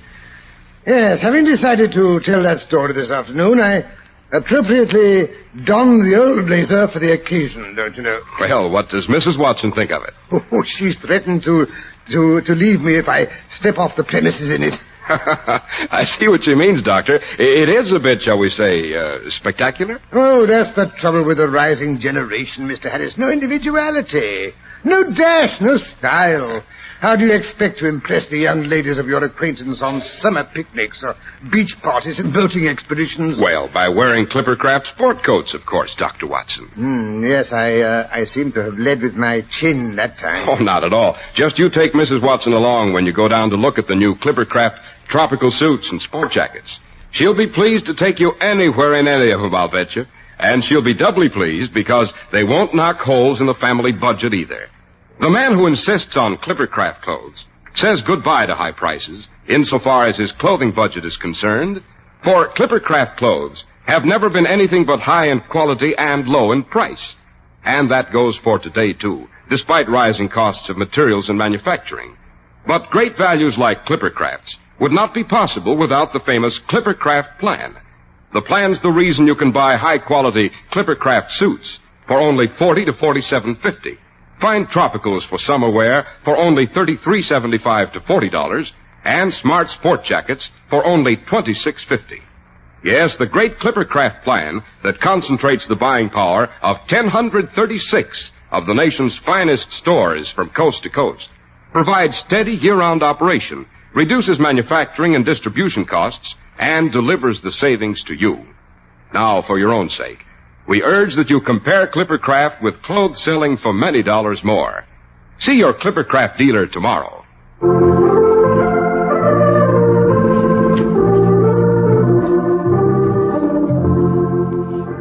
But now, back to the fatal poisoning on Eel Pie Island. The title sounds indigestible to begin with, Dr. Watson. Eel Pie Island. Look, is there really such a place? Oh, the ignorance of the man. If you'd ever been boating on the Thames, you'd know it well. Yes, Eel Pie Island lies in the prettiest stretch of the river between Richmond and Hampton Court. Furthermore, it has a very popular inn which is famous for its ale and its eel pie. Oh, naturally. A cold, refreshing mug of ale after a pull up the river in the hot sun and a delicious slice of cold eel pie. I could certainly go over the first item, Dr. Watson, but I'm not quite so sure about the second. You know, Mr. Harris, that's exactly what Holmes said some 20 or so years ago. It was Sunday afternoon, and Mary was expecting some relatives for tea. Noticing my agonized expression, she handed me this blazer and suggested Holmes and I go for our annual June boating expedition up the Thames. Consequently, 4 o'clock found us in a 4-oared skiff, briskly skimming past Ham House, the Jacobean seat of the Earl of Dysart, back in 1610, of course. Oh, obviously. Yes, we were skimming. Holmes was as fresh as a daisy after Miles' pull up from Richmond. I'm afraid I had begun to melt.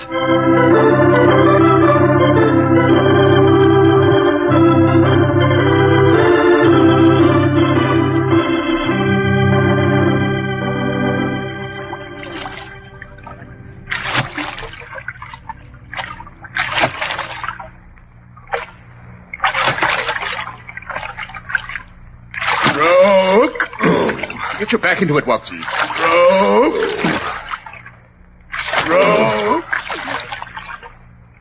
Watson, that's the third time you've missed count. Stroke. Sorry, Holmes. My stomach keeps getting in the way. That's what comes of being a married man. Meals at regular hours. Nothing to jolt you out of your rut. Oh, I was jolted out of it 4 years when I rejoined during the late war. I enjoy my rut, thank you. I don't wish to be jolted out of it again. You mean you don't ever miss the old Baker Street days? The excitement, the suspense, the danger? I enjoy it all in retrospect. I say, Holmes, that's Eel Pie Island up ahead. What do you say we pull under those willows for a bit of a breather, eh? I don't need a breather. I wonder if the ale at the inn is as cool as I remember it. Brown, tangy, I can just feel it trickling down my throat. And the eel pie, crust all flaky and tender. I have no interest whatever in eel, Watson. Nasty, slimy fish. Besides, we're in duty bound to demolish the contents of the hamper Mrs. Watson prepared for us with such loving care. From the contents, I suspect she hoped we'd be gone a week. No, Watson, no eel pie. Stroke. Holmes, you unfeeling. However, I do think I could be interested in a mug of ale. Yes? Yes, Watson, they're right. Stroke. Thank God you have some human weaknesses.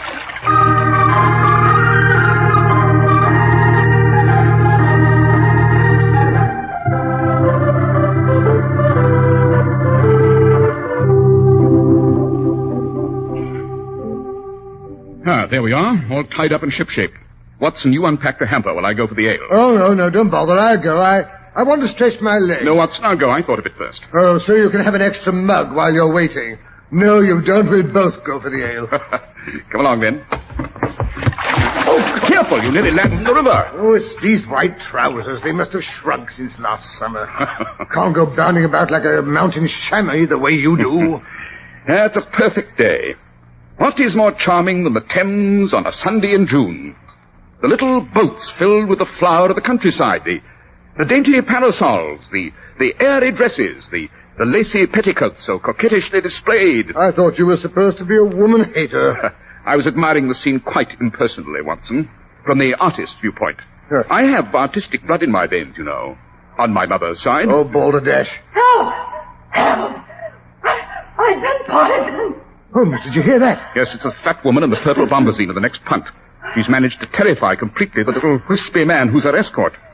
Walter, you fool! Get a doctor! You want me to die? I'm a doctor, madam. May I be of assistance? Oh, yes, please. Please help us. My sister thinks she's been poisoned. I know I've been poisoned. It's in my tea. I just made us a nice pot of tea. It was quite all right, Minnie. I drank some too, you know. My cup wasn't all right. It tasted bitter. Then why did you drink it? I didn't.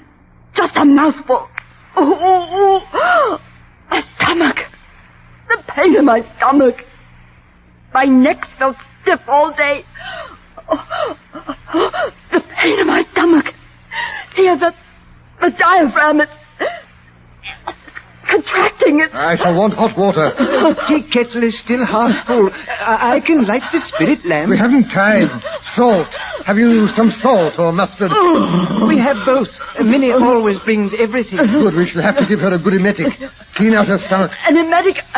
No, I won't take it. I won't.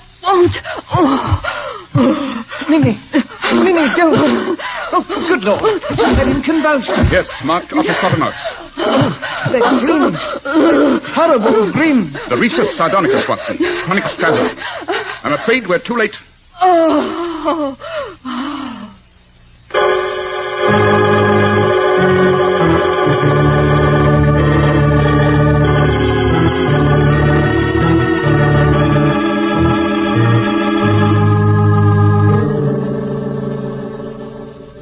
Oh, dear.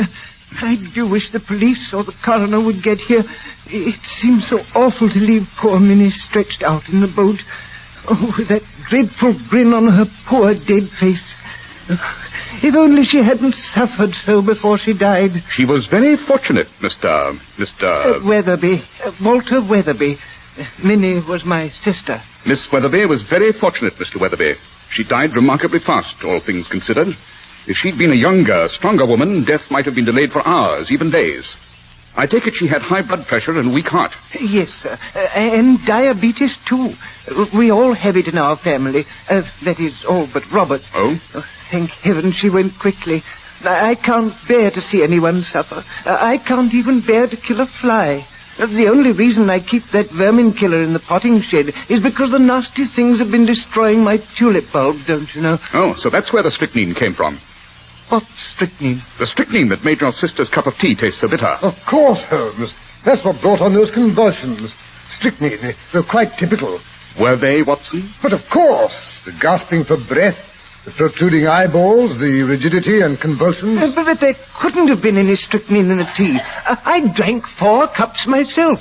Tell me, Mr. Weatherby, did your sister have anything in her tea that you didn't share? Cream? A drop of rum? Bit of mint? No. Nothing like that. We both took it weak with a lot of milk. Oh, Minnie did have strychnine, of course. That is saccharine, I should say. I prefer to go without sweetening myself. We aren't allowed sugar, you know, because of the diabetes. Saccharine, of course. She carried the pills in a box, a reticule? Oh, no, sir. She had a plain paper envelope. Here it is on the floor of the punt. Don't touch it. Don't touch it, I say. Oh, no, sir. Not if you say not. Hand it to me, Watson, with your handkerchief. Very well, Holmes. Empty. She used up all the pills, I guess. And no wonder she had 6 cups of tea. Minnie did enjoy her afternoon tea. She did enjoy all her meals. Poor Minnie. Holmes, how do you account for the fact that the 5 previous cups were drunk without complications? Probably because only the 6th saccharine pill was poisonous and bitter. The shock of finding it poisoned, you know, to a woman with her heart. That certainly helped to bring on the convulsions. It was undoubtedly pure accident that pill was saved to the last. You say your sister suffered from diabetes, Mr. Weatherby. She doesn't look it. Oh, that's because my brother Robert took such good care of her. Of all of us. He gives us injections of that new drug, insulin. They discovered it last year. It does wonders for people with diabetes, Mr. Holmes. My brother's been lecturing on it at all the medical schools all over England. By Jove, of course your brother must be the famous Dr. Robert Weatherby. Obviously, Watson. Tell me, Mr. Weatherby, how long have you and your sister suffered from diabetes? Only about 4 months. My other sister, Nellie, had it too. She died 2 months ago. Oh, dear, poor Nellie. She was really my favorite, you know. Too far gone for the insulin to do much good, I suppose. Oh, no, sir. We none of us had any symptoms of diabetes before last year. I did have my dizzy spells, of course, but we never thought it was anything like that. Oh, no. Thank heaven insulin was discovered in time for us. Not that it seems to have saved many, or Nellie either. But surely you must realize that your sister didn't die of a diabetic seizure, Mr. Weatherby. Oh, no. Minnie went the same way as Nellie went, of poison. Only, I didn't do it. You must believe me. I didn't do it. I say, Holmes, here comes a boat. It's turning in here. Yes. It's the police launch. Oh, thank heaven for that. I thought they'd never get here. Hello there! Is this where there's been a murder? Well, well, if it isn't our old friend, the bellowing beagle of Scotland Yard, Inspector Lestrade himself.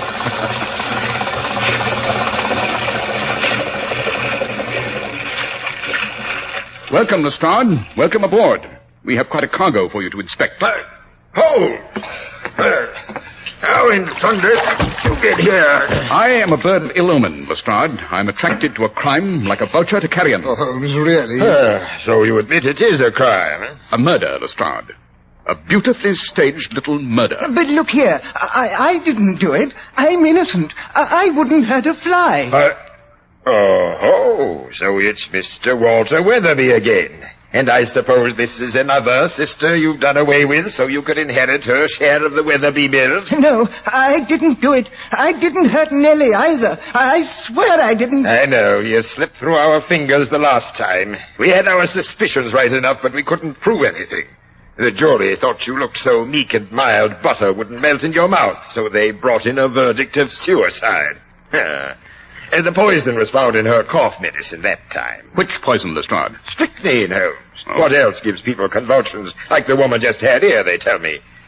This tap's got a pottage shed of vermin killer all full of strychnine. But I've kept it locked up ever since Nellie killed herself. I carried the key with me. Interesting.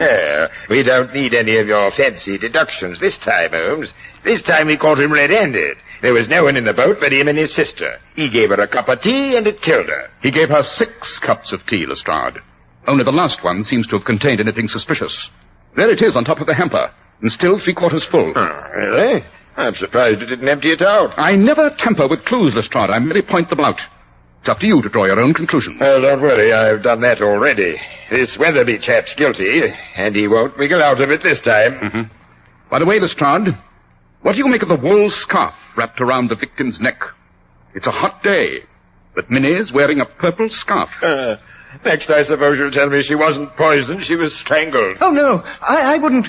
I mean, I'm not strong enough. Minnie was suffering from a stiff neck. It came on this morning. Robert suggested that I take her out on the river to see if the sun would bake it out. Nevertheless, the scarf is significant, Lestrade, and the violent contractions of the diaphragm. Don't forget those. I suggest you have your best surgeon perform the autopsy. We won't need any autopsy if we find strychnine in that teacup. Oh, you'll find strychnine, Lestrade, never fear. What makes you so sure? I tasted it, you know. I tasted it.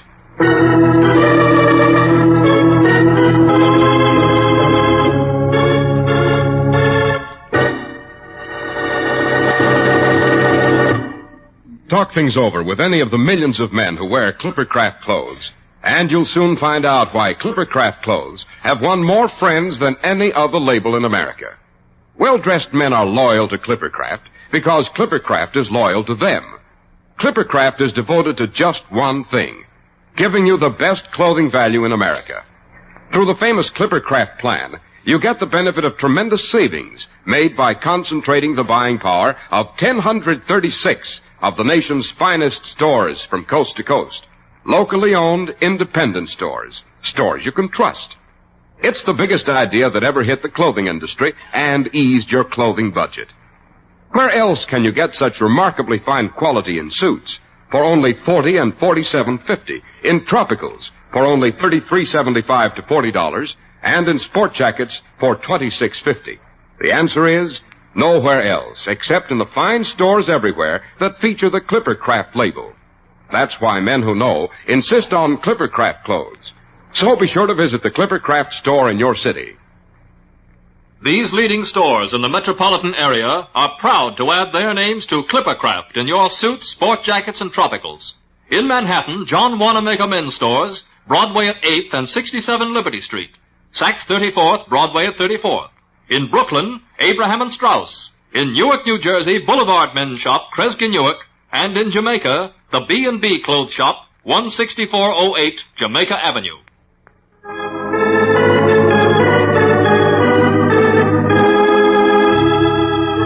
And now back to Sherlock Holmes and Dr. Watson. We find them in the waiting room of the famous Dr. Robert Weatherby. Watson is decidedly ill at ease.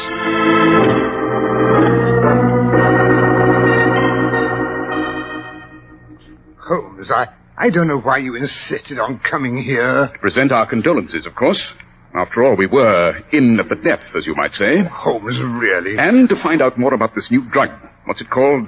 Oh, yes, insulin. Yes, I might have known it was your insatiable thirst for information that brought you. Not your humane instincts. Of all the cold-blooded... Quiet, Watson. Someone's coming. Mr. Holmes and Dr. Watson. Quite. The doctor will see you now. Step this way, please. Oh, thank you. After you, Holmes. This was your idea. Well, Mr. Sherlock Holmes. This is indeed an honor. I'm indeed grateful for your efforts on my poor sister's behalf. My colleague, Dr. Watson, was the physician on the case, Dr. Weatherby. That is, everything possible was done, you understand. I can't begin to express my regrets. Oh, please don't blame yourself, Doctor. I couldn't have done more for her myself, I'm sure. An overdose of strychnine is so violent and so sudden, don't you know? Then the autopsy showed strychnine. There was no autopsy necessary, Mr. Holmes. The contents of the teacup proved the case. And then, of course, when my brother confessed... Confessed? Yes. It seems he had one of his dizzy spells while my sister was drinking her tea and lay down in the boat for a moment. He must have been unconscious for several moments. At least he doesn't seem to remember what happened during that length of time. Of course, a trance. Somnambulistic. He must have administered the poison while in a semi-conscious condition. Yes, poor Walter. I've always known he subconsciously resented both his sisters. They were so big and robust. Walter was always rather frail. I suppose I should have had him committed after Nellie's death, but, well, somehow I couldn't persuade myself that he was really dangerous. I see. Would it shock you very much, Dr. Weatherby, if I were to assure you that your brother did not kill either of his sisters? But, Mr. Holmes, the evidence. The death struggle indicated strychnine. Now, strychnine was found in the teacup. He was the only person with her all afternoon. And then his confession. You can't get around that. I imagine your brother Walter takes rather easily to any form of suggestion, Dr. Weatherby. With your permission, I should like to have a talk with him. He's in Bow Street Jail, I understand. That's correct, Mr. Holmes. But I'm afraid you must postpone your interview until later in the day, when he's had time to recover from his insulin injection. He's already had it? No. As a matter of fact, I was just about to go around to the jail and give it to him. Splendid. We'll go with you. Dr. Watson is particularly anxious to learn this new technique of administering insulin. Oh, Holmes, really not. Some other time I shall be delighted. But what better time than the present? We promise not to discuss your sister's murder, Dr. Weatherby. But I understand... Well, that is, Scotland Yard is in charge of the case. Would they permit interference? Scotland Yard has learned it's always wise to allow me to interfere, Dr. Weatherby. It so frequently saves them from making fools of themselves.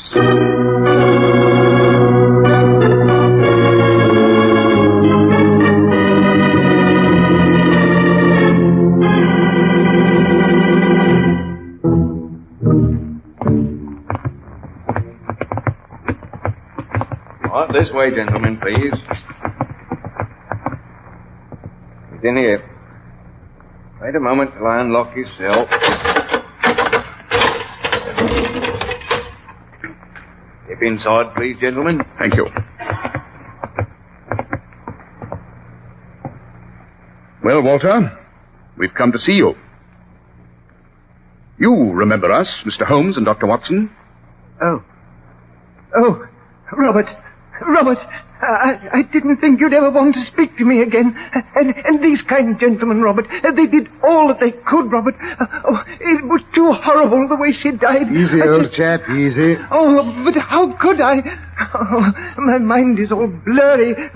Everything is all confused. Yes, that's because you haven't had your incident. That's right, Walter. Now, you just wait till I fix the hypodermic. You'll feel better in no time after your injection. Just sit down, Walter. Roll up your sleeve. Well, quite a little party we're having here this morning. They told me you'd crashed in again, Holmes. Morning, Lestrade. Well, if it's against the regulations, Inspector Lestrade, I mean, it was his idea, not mine. He assured me... Quite all right, Dr. Weatherby. Scotland Yard grumbles a good deal about Sherlock Holmes's interference, but we found out it's sometimes a good idea to let him rave. Many thanks, Lestrade. As a matter of fact, you came just in time. We are about to witness a very interesting demonstration. An injection of insulin isn't as drastic as all that, Mr. Holmes. In a few years, thousands of people will be getting insulin daily, injecting it themselves in all probability. Now, hold out your arm, Walter. Then it's really quite harmless. I mean, even to a person not suffering from diabetes. Oh, yes. It might accelerate the rate of metabolism slightly for a time, but nothing to worry about. Then Nellie's death and Minnie's death couldn't possibly have been caused by the injection you gave each of them the morning of the day in which they died. Good Lord, no. What a fantastic idea. Not so fantastic, Dr. Weatherby. I'm quite convinced that neither Minnie nor your brother here suffer from diabetes.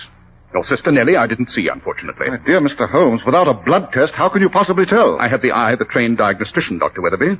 The tone of the skin was too healthy, particularly in Minnie's case. No.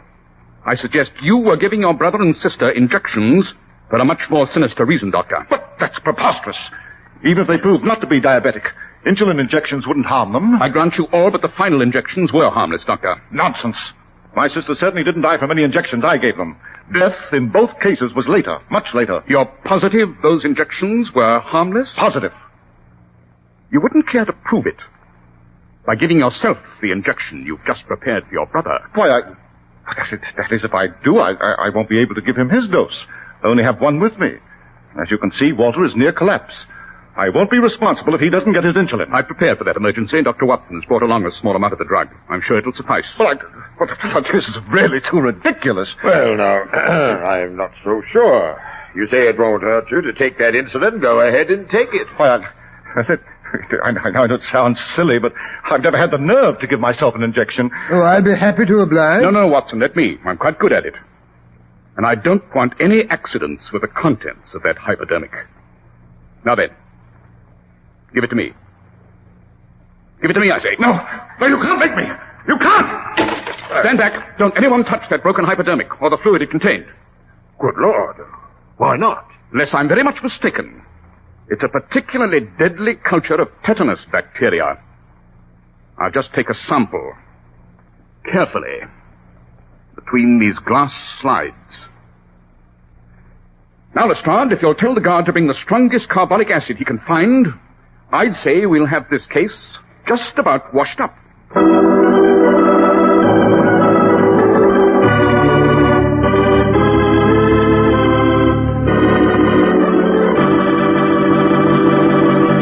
A nice fellow that Robert Weatherby turned out to be, eh, Dr. Watson?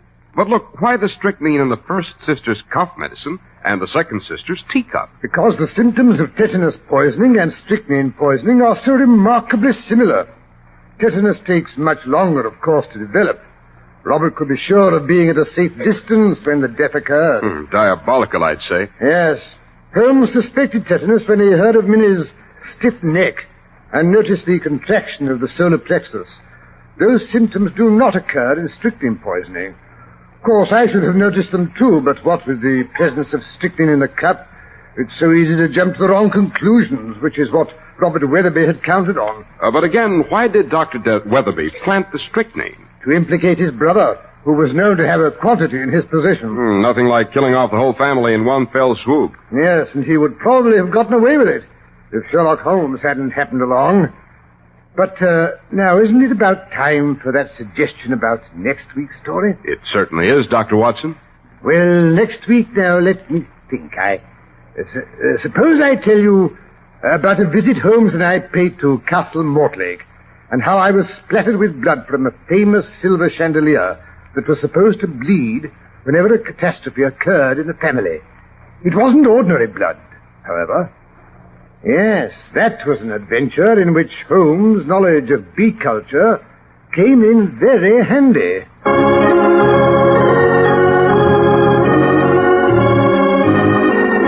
The makers of Clippercraft clothes and 1,036 leading stores from coast to coast have brought you another in the new series of broadcasts featuring the world's most famous detective, Sherlock Holmes. Our stories are based upon the character Sherlock Holmes, created by Sir Arthur Conan Doyle. Sherlock Holmes is played by John Stanley, Dr. Watson by Alfred Shirley, and the dramatizations are by Edith Meiser. Sherlock Holmes is produced and directed by Basil Lochran. Special music by Albert Berman. If you don't know your Clippercraft dealer, write Clippercraft, 200 Fifth Avenue, New York City. Be sure to listen next week to Sherlock Holmes in The Case of the Bleeding Chandelier. This is Cy Harris speaking for Clippercraft Clothes. This is the Mutual Broadcasting System.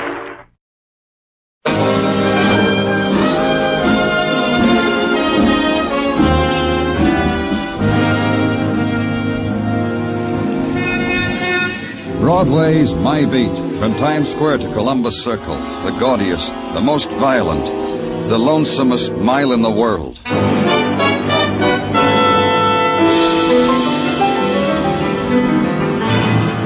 Broadway's My Beat, with Larry Thor as Detective Danny Clover.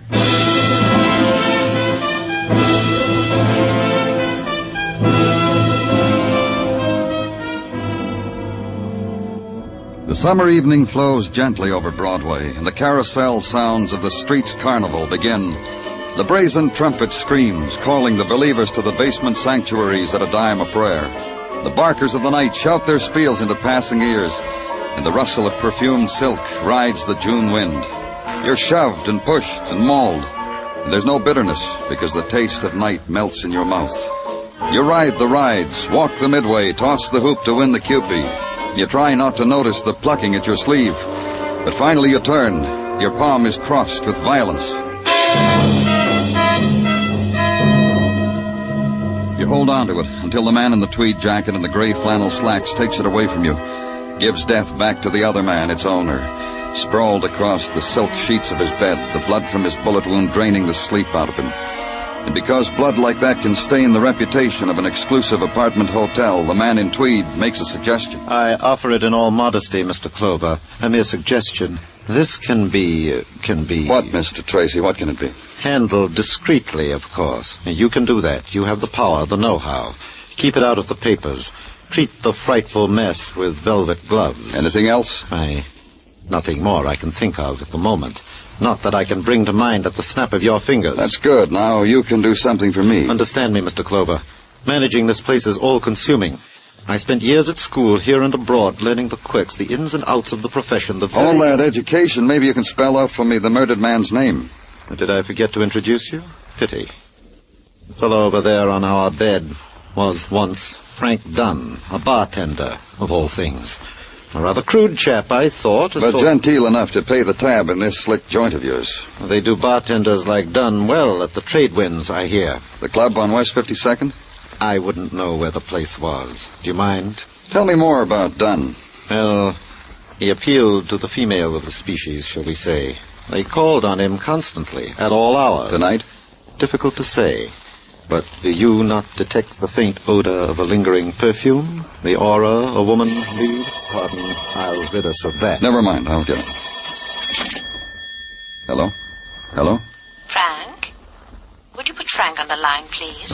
Frank just stepped out. Could I give him a message? Who are you? Why'd you answer for Frank? I know he's there. Does he not wish to speak with me? Who is this? Who shall I say is calling? No. No, there is something. It is not the way Frank would have it with me. Hello? Hello?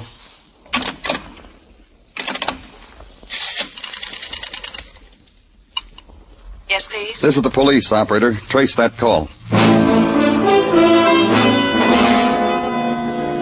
And the call was traced. Drugstore on 43rd and Broadway. A phone booth there. The third one from the left as you pass the Chiron reducing display. Only who knows who's been using the phone, the clerk in the white coat asked me. You don't have to have friends in Washington to use the phone, mister. You need a dime, that's all.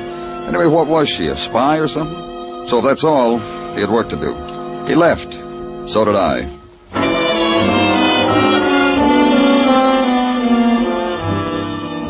It was a short walk up to 52nd Street and the nightclub that's known as the Trade Winds. Outside, a beach boy in a custom-made loincloth said aloha and pointed inside. And inside, a beach girl said aloha and offered her nose to be rubbed, which came with a cover charge, the price of admission to tropical paradise. And it was. Even to the tropical birds playing tropical games and singing their sad songs in huge cages of gilded bamboo. And sitting in a fan-shaped wicker chair in the corner was Trader Milt Barker, wearing yellowed linen, his eyes bleary with the grandeur of it all. Until he saw me. Hey, Danny. Grab yourself a wicker and take a load off. Yeah. Quite a place you have here, Milt.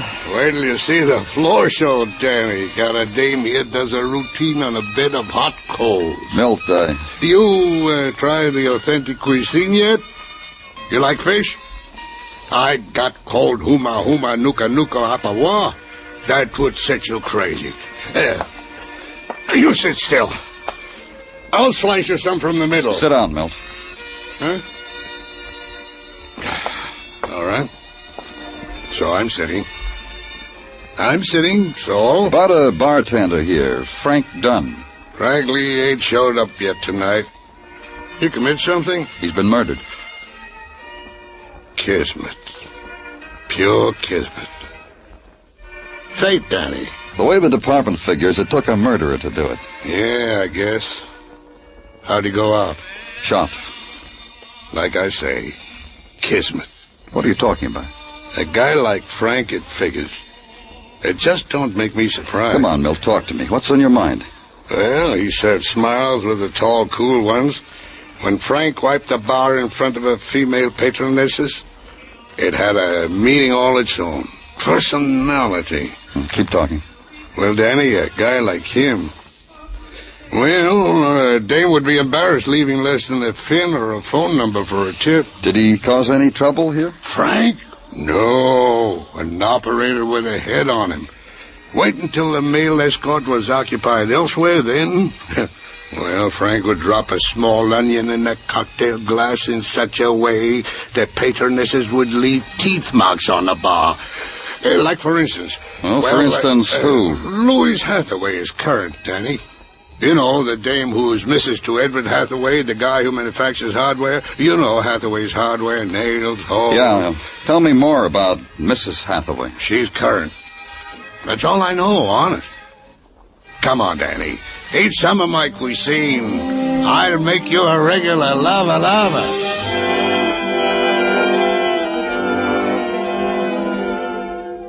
And so, as the surprise pink spotlight dimmed slowly over Trader Milt's paradise, I heaved a sigh for the regular lava that would never touch my lips, and bid a fond farewell to the land of the Huma Huma Kukanuka Apawa.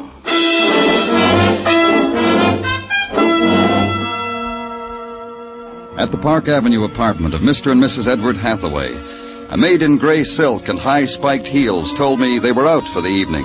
She tightened a black shoulder strap to inform me that the Hathaways never informed a person in what glamorous places they were boozing it up, that this usually took till dawn.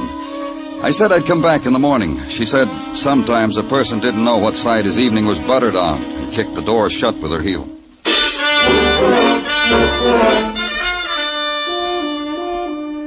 I guess I didn't wait the polite and proper interval after dawn, because the girl who opened the door to me this time was still yawning. Another thing, the long night had left no scar on her kind of beauty. Can't it wait? Whatever you want, can't it wait? You're Louise Hathaway? Sleepy Louise. Tired Louise. If you weren't a stranger, you could rock me back to sleep. I need it so. I'm from the police, Danny Clover. Oh, you're the one Celeste told me about. Celeste the maid. What do you think of her? She thought much of you. Come on in. Tell me about it. Celeste's in bed. I let her stay because we dragged her out of it when we came in. Couldn't find the keys. You know how it is. But I'll drag her out again to whip up some eggs for us, if you like. No, thanks. Big night last night, huh? The biggest. You've built a lovely city here, officer. Lovely and fair. And at night, it glistens. Frank Dunn, was he a part of the night? You just played the only sad note there is, officer. Frank wasn't in it. Not anywhere. Why do you play a sad note like that to me? Because he's dead. Murdered. I don't think I'd ever let you rock me to sleep. You're cruel. And Frank, what about him? I wouldn't know about him, wise man. Once it got bad and I tried to... Frank winked, grinned, splashed whiskey on my dress. That's all, huh? Just a clumsy bartender. So much more you'll never know. Once I was at the Trade Winds having dinner with hubby mine, and there was a phone call for me, and I took it, and it was Frank calling me from the bar. And hubby mine didn't know why I suddenly turned happy. He had sense enough not to ask. Your husband knows how you felt about Frank? I don't know. I don't care. I always made him tip Frank a lot of money, take him with us after he was through work. Well, it's going to be cheaper for hubby mine with Frank gone. And for me, such a high price, I don't mind telling you. Will you wake your husband, Mrs. Hathaway? I want to talk to him. He's awake. You can talk to him at his factory. Hathaway's Hardware Incorporated. Always the first man there.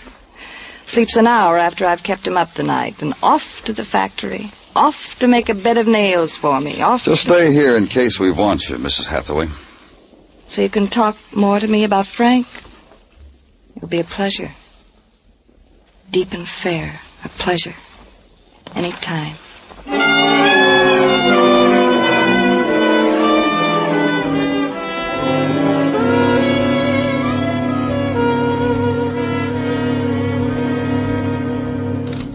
That'll be all, Miss Garvey. All right, sir. Who are you? I gave my name at the gate, Danny Clover. From the police, aren't you? That's right. What's on your mind? I just came from your house, Mr. Hathaway. My house? What's the big idea? What did you want there? I had a chat with your wife. My wife?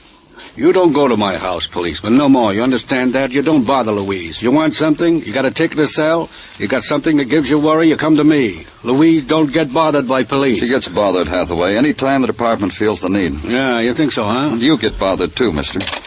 Go ahead, call your lawyer. Say murder to him, because that's what you and your wife are involved in.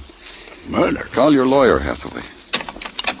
Look, now... The death of Frank Dunn, bartender, at the hands of person or persons unknown. Your hands, your wife's hands, both... I thought you were kidding. I'm not kidding. Louise is a kid. I got a young wife, Clover. Wild sometimes. Country kid come to the city wild. And not excusing her, understand? I like to watch it. She knew Frank Dunn. So she knew Frank Dunn. So I know Frank Dunn. 1,000 people know Frank Dunn. She didn't kill him. Why should she kill him? What could he do for her? Give her a double martini? A couple of those go a long way. Look, Frank Dunn was a joke passed over the bar to Louise. Louise is married. So that settles that. All right. Who killed Frank Dunn? I'll tell you this. If he would have put a finger on Louise, I'd have killed him. One finger on Louise. I've told her that time and time again. And she and Lily think Lily. They think it's smart. They got to have cocktails at 5. They go in by themselves. Who's Lily? Lily. Lily Prokosh, a dopey dame who writes poetry, wears glasses that goes like this. Lily Prokosh. Prokosh? Foreign? Yeah, talks accent talk. Where do I find her? Lily. Sometimes I pick up Louise at Lily's place in the village hotel. Yeah, I know where it is. Good. Maybe you're onto something, Clover, huh?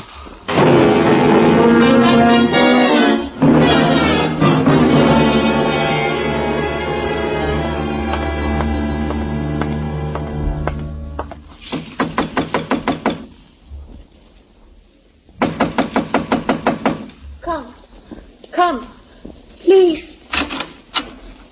Fell asleep here on the couch. I dreamed. Lily? It was painful. I opened my eyes and the knife was in me. Here. I say, open your eyes, Lily. It is still a dream. I can't feel my body. I can't move. Lie here. Look at the Operator, knife get me the house body. doctor, quick. Help me. Help me. Wait a minute, operator.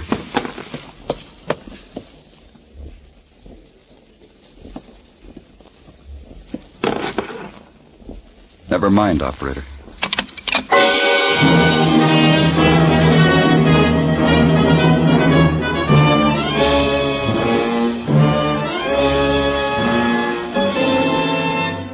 You're listening to Broadway's My Beat, written by Morton Fine and David Friedkin, with Larry Thor as Detective Danny Clover. This combination is your open sesame to Sunday night musical delight. CBS Guy Lombardo time, featuring the sweetest music this side of heaven, and the Mario Lanza Show. Enjoy Guy Lombardo's music. Enjoy vocals, old and new, by Mario Lanza. Mario, singing sensation, called both the new Caruso and the hottest singer in a decade, may be heard Sunday nights on most of these same CBS stations.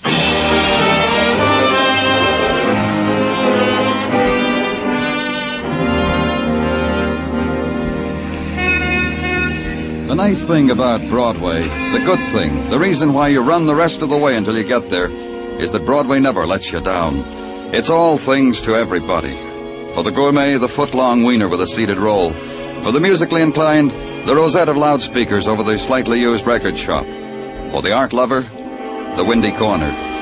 And for those who just like to walk and be amazed, there are people who will be amazed right back at you. Walk it or wait it out. The day's 24 hours long, kid. Take that dream along. It'll happen to you, one way or another. But where I was going, there was no dream. Only the reality of a girl lying there frail against the decor of plump upholstery, the expensive drapes, the built-in silences, the lifeless girl, the stabbed-to-death girl. And talk to a man about it, the practice talk over the telephone, because a policeman speaks of death by formula. Apartment 612, huh? Yeah, I got it, Danny. The door to the suite was open when I got here. The girl's name is Lily Prokosh. Okay. The one who called Frank Dunn when I was in Frank's apartment. I'm pretty sure that, Gino. Anyhow, coroner, lab boys, the works. I'll talk to you later, Gino. Lily? Lily, it's me. Lily. Oh, I didn't... Come on in. Oh, that's all right. I can come back later. I'm from the police. Come on in. Come on. Who are you? Police? Why, I... Lily! What happened to you, Lily? What did they do to you? Are you somebody to her, husband or brother? I live across the hall. It's the first time I've ever seen her this close. The first time I've ever knocked on her door. I had a little speech. I was going to tell her what my name is. What do you know about her? I listen for her every day. Yesterday when she came in, What time was that?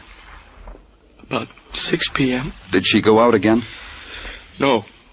I know because I spent all that time making up my mind to knock on the door and tell her I was a neighbor and what my name was. That's all you can tell me about her? Yes. Lily? Lily, listen to me. My name is Harry. Harry Lynn.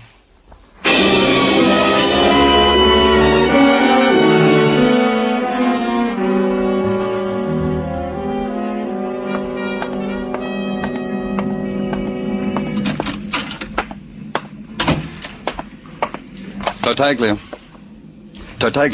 Huh? Oh, it's you, Danny. And the way I was standing here in the corner daydreaming, I'm not surprised I did not hear you come in. Dreaming? Because of the talent I discovered only last night in our little 6-year-old girl, Aida. Oh, tell me about the talent. Oh, Danny, the way my little Aida plays the piano. Plays good, huh? Oh, not only good, Danny, but she plays the piano underhand. What? And by ear. By ear. Gino. Yeah, Danny. Did you run down that stuff I asked for on the phone? Goes without saying. What'd you Danny, this is the only comment? It's not important. What did you get, Gino? Yeah. Well, Lily Prokosh, a writer of things that rhyme, gathered material nightly for her rhymes in the trade winds at the bar stool facing the station of the also deceased bartender, Frank Dunn. In the daytime, escorted said Frank Dunn to literary teas. Last night, came home at 6, an hour after the established time of Frank Dunn's murder. Nothing else? Only that the knife handle was wiped clean. I kept after the boys, Danny, but that's all they could dig up. Yeah. Underhand, huh? Yeah, Danny. You should see little Aida. I'd like to. I really would. Be sure to invite me sometime, you know?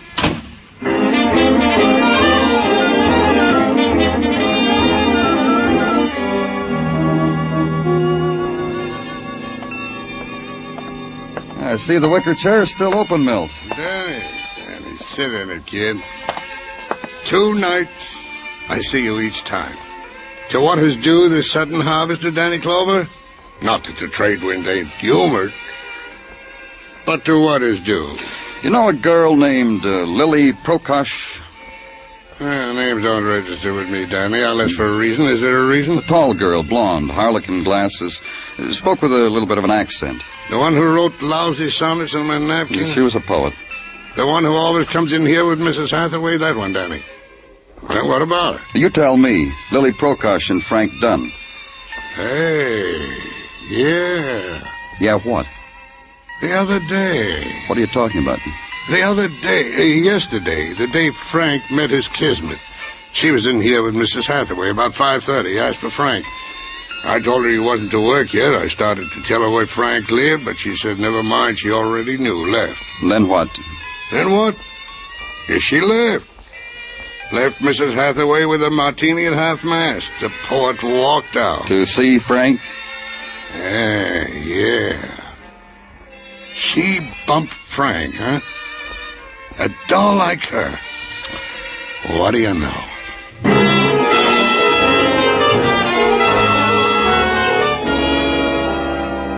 And then start all over again. Back to the room where I'd first seen Frank Dunn with his blood on the monogrammed sheets. Back to the room where this particular set of violence had begun to shape itself. And touch once more the things that had belonged to a man who had been well loved. The gold money clip with his initials written in chipped emerald, the gold cigarette case, the gold keychain, the silk robe that hung in the scented closet. And on none of these things the mark of an identity, the whisper of a killer's name. And all of it with a man in tweed at your elbow, commenting, snickering, fingering the imagined price tag. This little trinket must have cost one of them a good deal of her rainy day savings. Put it down. Dead, don't touch. Is that it, Mr. Clover? Exactly that. There's an etiquette about these things, I've been wondering, Mr. Clover. My brow is furrowed with wonder. I noticed. Hardly touches me, though. Sorry, Tracy. I've been wondering why you asked me to partake with you of this, what shall I say, this chamber of horrors. Because you're a liar, Mr. Tracy. And I indulge myself on the proper occasion. What was the occasion of my doing it to you? Yesterday, when you showed me Frank Dunn. Oh, that. You mean when I didn't reveal to you who had been visiting the bartender at his siesta before death? Now's a good time for revealing. Sorry, but it's slipped my mind. There's nothing the police can do about a mind like mine. Is there, Mr. Clover? Correction, there is. Who was here, Tracy? Who was here? Else you'll beat me? You hardly make it worthwhile defending a dead woman's honor. Who? That foreign thing, with the wind in her hair and the mist on her eyeglasses. Lily Prokosh? I've heard her announce herself that strange way on the house phone. She stayed long enough with the bartender to read him her newest poem. But they had an interruption. You can reveal that, too. It'll cost me a dear little savings plan I had in mind. The interruption, who was it? Lovely, frolicsome thing. Never been here before. Knocked on the bartender's door, was waved away, it seems. Tapped on my office door. Asked if I had a deck of cards. Wanted to play away love's bitterness. Sympathized. Played against her. Won 40 cents. Would have won more, only... Only what? In the midst of a deal, I had a call from the bartender ordering me to whisk the Prokosh thing away by freight elevator. I did. When I got back, my card-playing lady was gone. You won 40 cents from her. That ought to make a girl like that unforgettable. Ever seen Louise Hathaway, Mr. Clover? I have in society columns. And that evening, she played cards with me. She's precisely what you say. Unforgettable.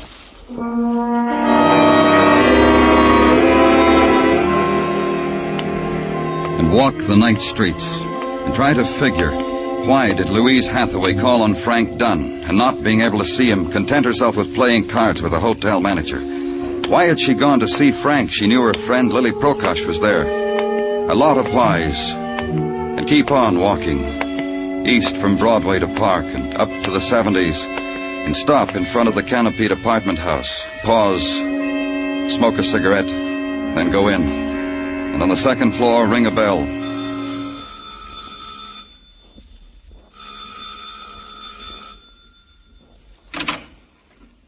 What do you want? Hello, Mr. Hathaway. I told you before. Let's go inside. You can tell me all over again. Thanks. Who is it, Edward? That cop. Yeah, me. Oh, hi. See, Mr. Clover, I stayed as put can be. I'm glad you did. That'll make it easier. What are you two talking about? Oh, we've got secrets, Edward. Yeah. About Frank Dunn. Oh, Danny, Edward knows all about that. Look, Louise and I were playing chess. Chess, huh? You know a lot of games, don't you, Louise? All the ones that are fun. Did you have fun losing 40 cents yesterday to that hotel manager? What's he talking about? What am I talking about, Miss Hathaway? Louise. Stop it. Darling, listen to me. Let me handle this. Take your hands off me, Edward. Louise. You knew Lily was with Frank Dunn. Why did you go there, Mrs. Hathaway? Why? That's right. Lily was my friend. I didn't want to see her get into any trouble. I told you to let me handle it, Louise. Stop it. Stop it. You see, like I told you, Mr. Clover, she's wild. Louise, you're in a little trouble now. Let me handle it. Take your hands off me. Can't you understand? Take your hands off. Oh, I'm sorry. I lost my temper. I didn't mean to slap you. Hardware man, fat man, bald man, nothing man. Jump. Jump, Edward. Louise, don't make me lose my temper again. Why don't you jump for the man, Edward? You do everything else I want you to do. Tell the man what you did for me, Edward. Crazy. What are you talking about? About murder. About murder, Edward. You once told me something, Mr. Hathaway. You said you'd kill anybody who laid a finger on your wife. Yes, he told me, too, over and over again. That's why you always followed me, Edward. That's why you followed me to Frank Dunn's apartment house that night. Shut up.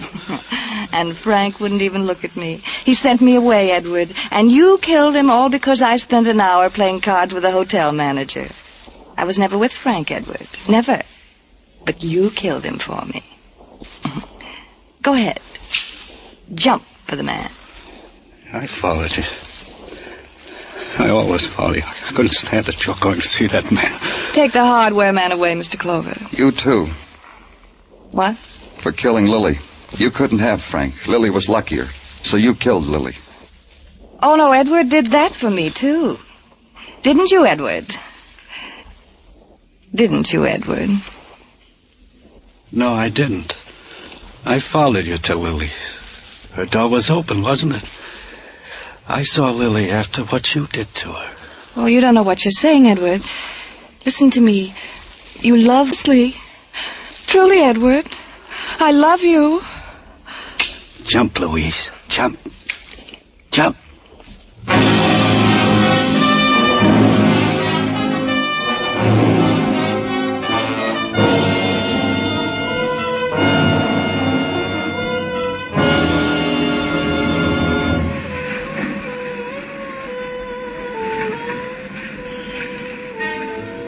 Broadway's quiet now. It's the 4 o'clock in the morning hour, the hour without color. But in a while, dawn will dip down, and there'll be fury again, and roar again, and crowd. The restless wandering, the puppet dance, the running after nothing at all. It's Broadway, the gaudiest, the most violent, the lonesomest mile in the world. Broadway, my beat.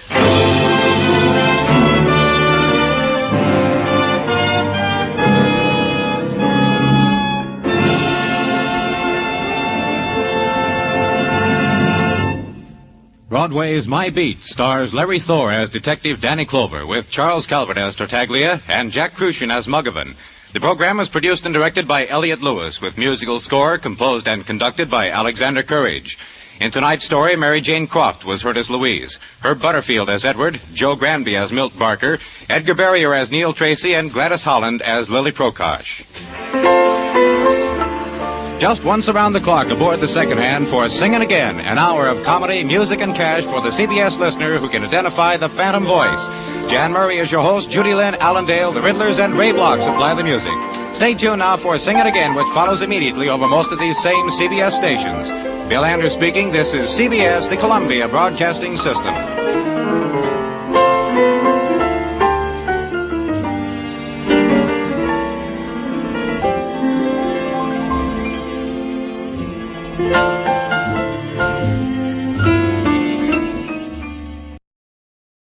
The Adventures of Michael Shayne, Private Detective.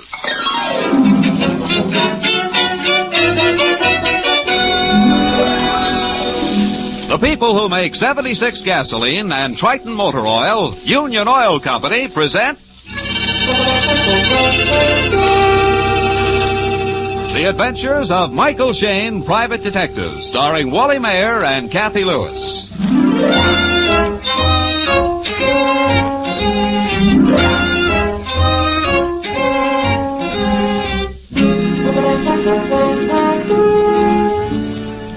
If some of you have wondered where Mike Shayne has been during regular office hours the past few days, you'll find the answer on the front page of this evening's San Francisco papers.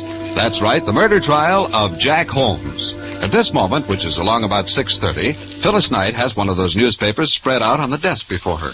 As she glares at the headlines, Mike is talking on the phone to Inspector Faraday. Yeah, Faraday, I just got back from court. Didn't take the jury long to decide. Less than 2 hours, Mike. That boy is no more guilty than I am. Sure, somebody killed the watchman, but not Jack Holmes. Now, don't take it so hard, Mike, just because his sweetheart hired you to investigate. All right. Maybe I'm sentimental about those two kids, but I say Jack Holmes isn't the killer type. And with a nice girl like Janet Miley, Faraday, I let him down, and Janet was so certain I could help him. Take it easy, Mike. You did your best, but the evidence was against you. Yeah, sure it was. Is that unusual? Why, I've cleared dozens of guys when it looked like... Janet, what's wrong? Hello, Mike. I'll talk to you later, Faraday. The girls just walked in. Janet, are you sick? You're white as a sheet. Here, get her some water, honey, quick. Yeah. Mr. Shayne. Yes? Jackie. Yeah? Jackie. Oh, here, sit down, honey. Let me help you. Oh, the poor kid. She's all unstrung about the verdict. No, it's more than that. Her hands are like ice. He didn't do it. I just discovered the grocery. What? Janet, what are you trying to say, honey? My room. Somebody went through. Huh? Oh, just... Here, Janet, drink this water. Janet? 12:15. I just discovered. I went and told him, thought he would... Mike, she's fainted. I'm going to call a doctor. Phyllis. Yeah? Call Inspector Faraday. She's dead.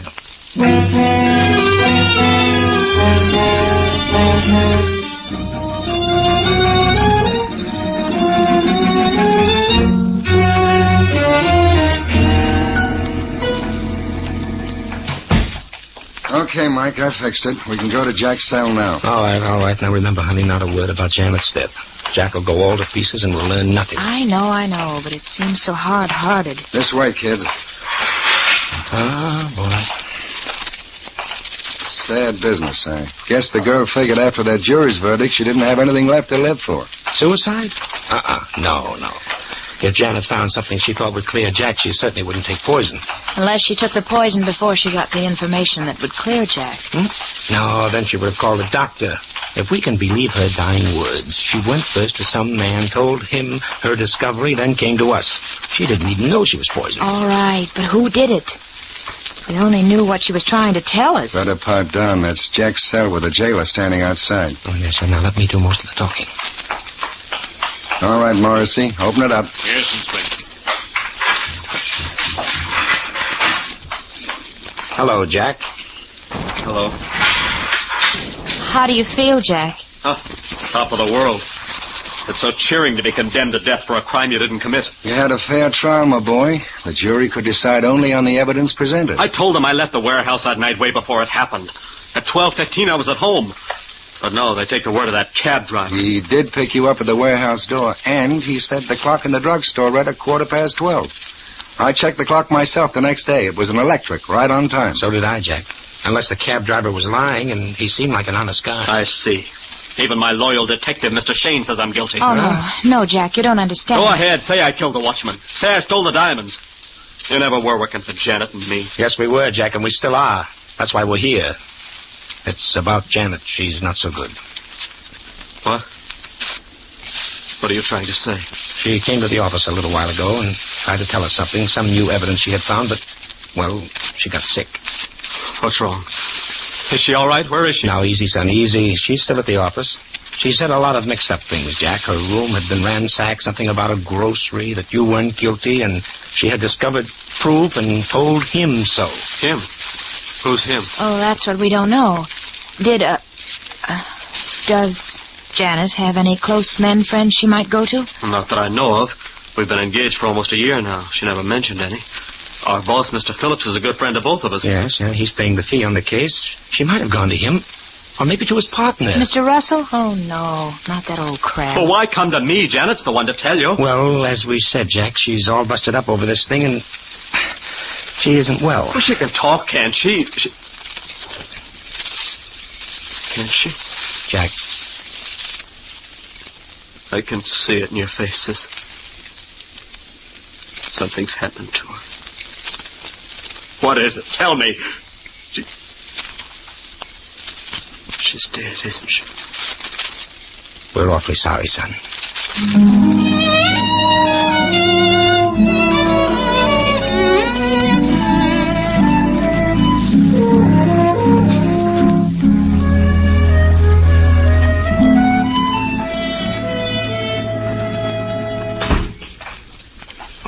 I see you went out to my home, Mr. Shane. That's right, Mr. Phillips, and your wife told us you were working at the office this evening. Yes, Russell and I spent so many days in court on the trial. We had to work evenings to keep up with business. Now, I wouldn't imagine there'd be such a turnover in the wholesale jewelry line. You'd be surprised. Our firm cuts and mounts gems for at least half the better jewelry stores in the city. And the robbery and loss of the diamonds didn't hurt your trade? It would have, Inspector, except for the capture and trial of Jack Holmes. Of course, we're covered by insurance. If you'll step into the office. Oh, Mr. Phillips. Mr. Phillips. Yes, Bauer? May I see you a moment, sir? Yes, excuse me, please. Go right into the office. Okay, sure. Thank you. Well, good evening, Mr. Russell. Miss Russell. Good evening. I believe you and your sister know Inspector Faraday. Of course. Yes. How are you, Inspector? Fair enough, thanks. So the lady executives work nights around this company, too. If she's the treasurer, she does. Mm-hmm. I'm sorry to keep you waiting. And now, Mr. Shane, I suppose you'd like your fee, now that nothing more can be done for poor Jack. Well, I'd hardly bring Inspector Faraday along just to collect the check, Mr. Phillips. Well, I assume... The case is cracked wide open again. Janet Miley has just died. What? Janet? She was poisoned. She staggered into our office about an hour ago, gasped out a few words, and she died. I was afraid of this. Remember, Anne, I said to you, if the jury brought in a guilty verdict... It wasn't suicide, Mr. Russell. I said she was poisoned. Poisoned? Her dying words were that she'd found new evidence, and that she had gone to him, some man, and told him. Well, of course, she came to me, but she didn't say anything about evidence. What time was this, Mr. Phillips? About 6 o'clock. She was crying and hysterical. Begged me to help Jack to get a retrial or an appeal. I tried to comfort her. Excuse me, Mr. Phillips, but I thought you'd like these invoices. I'm very busy, Mr. Bauer. Oh, yes, sir. I'll leave them here on the desk. If Janet found any new evidence, it'd hardly be likely to clear Jack Holmes. I'm pretty well convinced that young man is a born criminal. Mr. Russell, that's unfair. Is it? Look at the court testimony. Phillips and I found shortages in Jack's account books. We called him back to the office that night to explain. He couldn't. Said he wanted to spend the night checking back through his records. Phillips and I left. Next thing we know, 1,300 carats worth of diamonds are missing. Night watchman's found dead. You never found the diamonds? Of course not. He hid them. I'm afraid it's true. The watchman's clock was smashed. It stopped at 12:10. The cab driver picked up Jack at 12:15. Mr. Bauer, would you mind leaving the room? Oh, yes, sir. I'm sorry. He's new here. Bauer is the nosiest secretary I've ever hired. Now I remember. Remember what? Well, I was in the outer office this evening. When Janet came out of this room, Bauer stopped her. I heard him say something about going out to a bar and having a little chat. I'm going to call him back. A bar, eh? Do you suppose the poison was slipped into a drink? Mr. Bauer. Oh, Mr. Bauer, hold on. Stop! Inspector, what's wrong? He's running for the front door.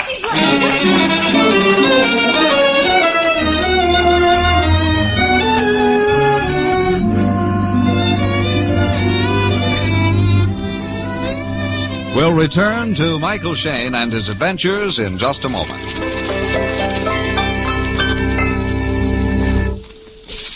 Week in and week out, a lot of motorists go along wondering why their engines lack power without realizing that much of their trouble may be due to dirty or worn-out spark plugs. Yes, that's right.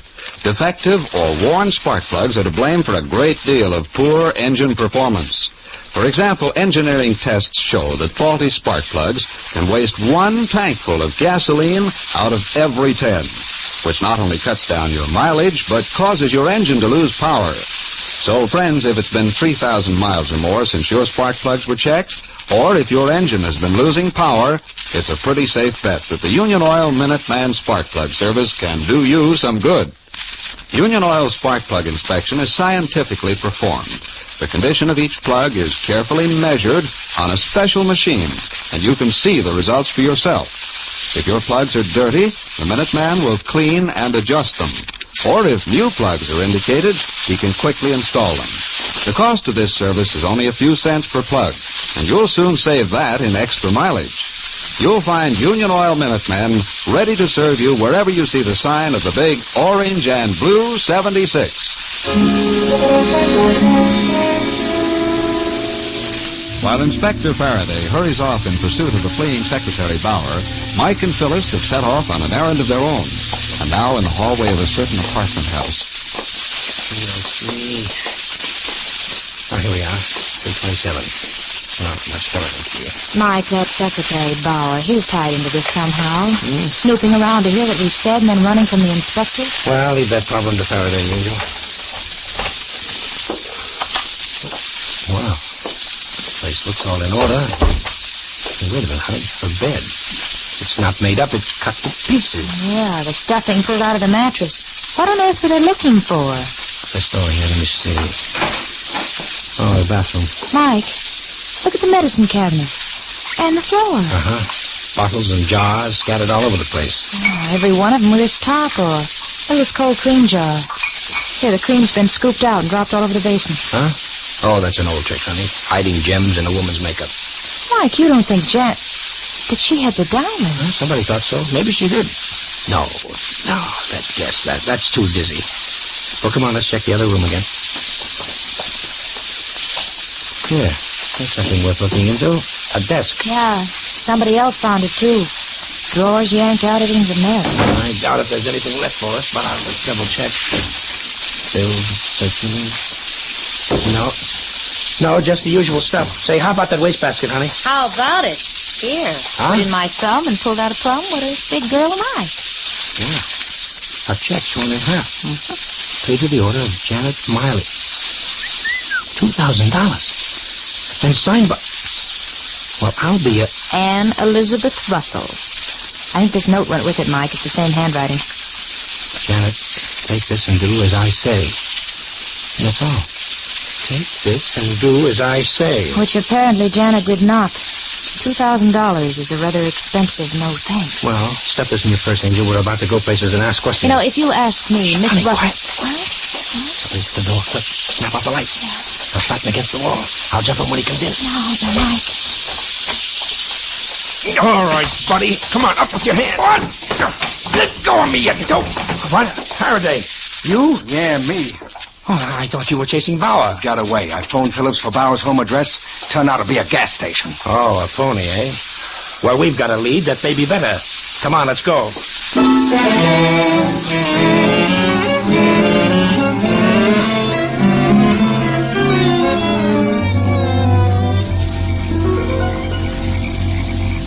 Give the doorbell another push, Mike. You know, I wish these people would stay put. First we go to their homes, but they're working at the office. Now they're not at the office, they're home. Somebody's coming now. Yes? Oh, it's you again. Don't strain your enthusiasm, Mr. Russell. May we come in? Yes. Mr. Russell, we would like to talk to your sister. Anne? Oh, well, she's upstairs. Will you ask her to come down, please? Yes, if you'll go into the living room. Anne? Oh, Anne, will you come downstairs? May I ask what you people want? Oh, you'll hear it. Oh, by the way, sir, I believe your sister is treasurer of your company? He is. For how long? 6 or 7 years. How long was Janet Miley with your firm? Several years. She worked in the same department with Jack Holmes. Look here, I insist on knowing what this is about. Alfred? In here, Anne. Oh, so you're all back. Yes, these people say they want to talk to you, Anne. Phyllis, give me that check and note. Ready and waiting. Miss Russell, would you look at this note and check, please? So Janet gave them to you. What did she tell you? Right now, I'm more interested in what you told her. What was Janet to do for your $2,000? $2,000? And what's the meaning of this? I was merely trying to save you from yourself, brother dear. Save me? I've watched you for a long time, Alfred. What is... I saw the way you were mooning around Janet. I don't know what you're talking about. Oh, don't you? I know you proposed marriage to the girl. And now with Jack out of the way, you thought she'd say yes. But I'm not going to have another woman in this organization. I have trouble enough as it is. That doesn't explain the $2,000, Miss Russell. Of course it does. I offered her the money to get out of town and not come back. And what right had you? You're not running my life. Well, this puts a new slant on everything. Could be that Russell wanted Jack out of the way so he could have a clear track with Janet. The diamond robbery might have been conveniently arranged. That's a lie. If Miss Russell didn't want her brother to marry Janet, and the girl wouldn't buy off, then perhaps Big Sister thought of another way out. You mean the poison root, Phil? How dare you? You... You mustn't. I know some naughty names, too. Oh, surely, Mr. Shane, you've got some brains. You don't believe such insane twaddle. Are you referring to my colleagues, Miss Russell, or to your story? No. It could be possible you and your brother Alfred have been putting on a little act for us. I'll answer that remark, Mr. Shane, but right now you're wanted on the phone. What? Oh, thanks. Hello? Mr. Shane, this is Power. Yeah? I've got to see you at once. What? Where are you? Listen, I have the real dope on the murder. Meet me at the old Dutch windmill in Golden Gate Park. What time? Let's see, it's just about 10 o'clock. Make it 10:30. And come alone. Don't tell anybody. Okay, Bauer. So it's Bauer. Where is he, Mike? Quiet, Inspector. Well, Mr. Russell, I think we'll be running along. If we have any more questions, we'll be back. I'm sure you will. No, please. Don't bother to see us to the door. Mike, where are we going? Golden Gate Park. Bauer wants to talk to us secretly. A great secret for somebody listening on the line. What? Who's listening? Miss Ann Russell on the extension phone right in the hall here.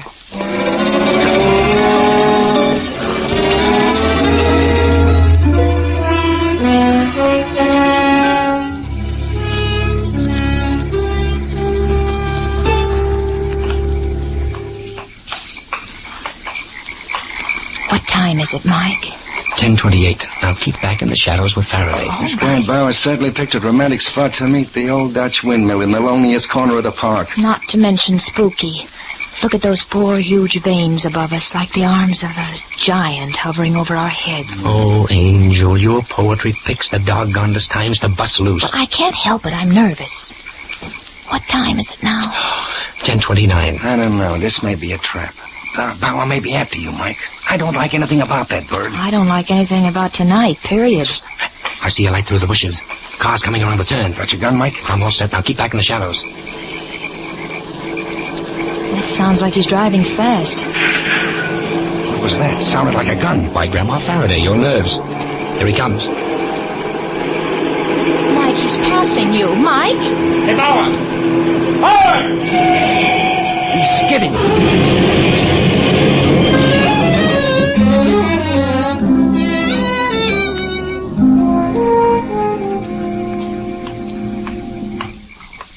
Is he hurt? Is he hurt badly? Can't tell yet. Open his shirt, Mike. That's a waste of time, Inspector. Look at the back of his head. Oh, guess I was right. We did hear a shot. But who would do it? Who knew he was coming here to talk?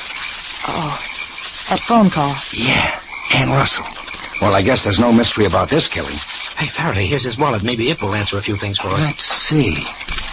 Well, what is it? What is it? I'm old enough to be told. Mr. Bauer wasn't any ordinary secretary. He was an insurance detective. Planted in that office to find the missing diamonds. Well, then maybe he ransacked Janet's apartment. Yes, he did. It says so here in his pocket notebook. Searched girl's room, no evidence, no jewels. Janet went in to see Phillips. Something's up. Took her to bar. Told me to check on mistake. 12:15. 12:15. Mike, remember? Huh? Janet tried to tell us something about that. 12:15. That was when Jack was picked up by the taxi driver. Yes, according to the clock in the drugstore window. Inspector, let's telephone the coroner and then... Then what? Go take a good look at that clock.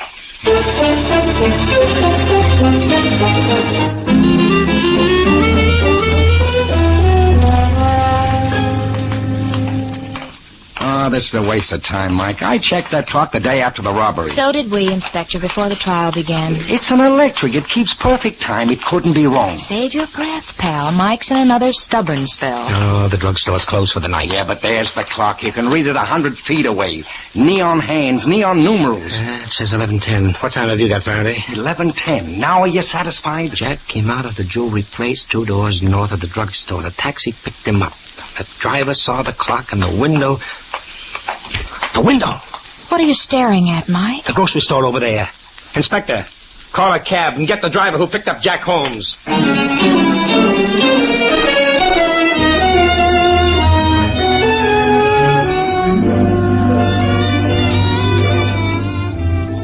In just a moment, we'll return to Mike and Phyllis.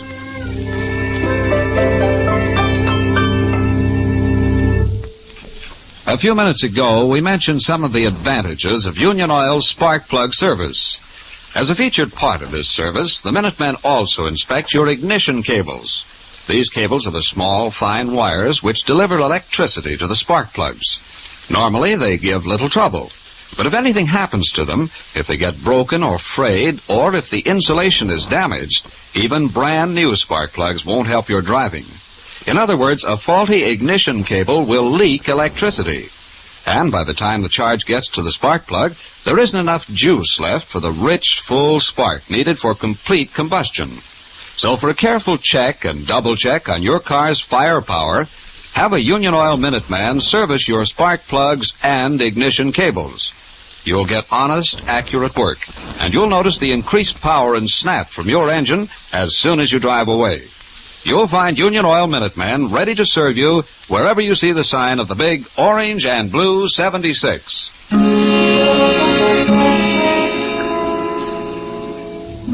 It's a few minutes past midnight.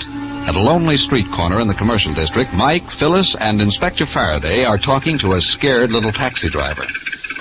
Look, fellas, it's just like I said in court. I'm cruising along here and I see this guy. The Inspector and I know that, Smitty. Now, we just want you to show us. Now, do exactly as you did that night. Yeah, cruise down the street and pretend you're picking up Jack Holmes. And we'll get in the back seat and ride along. Okay, climb in. Here, darling, come here. Thank you.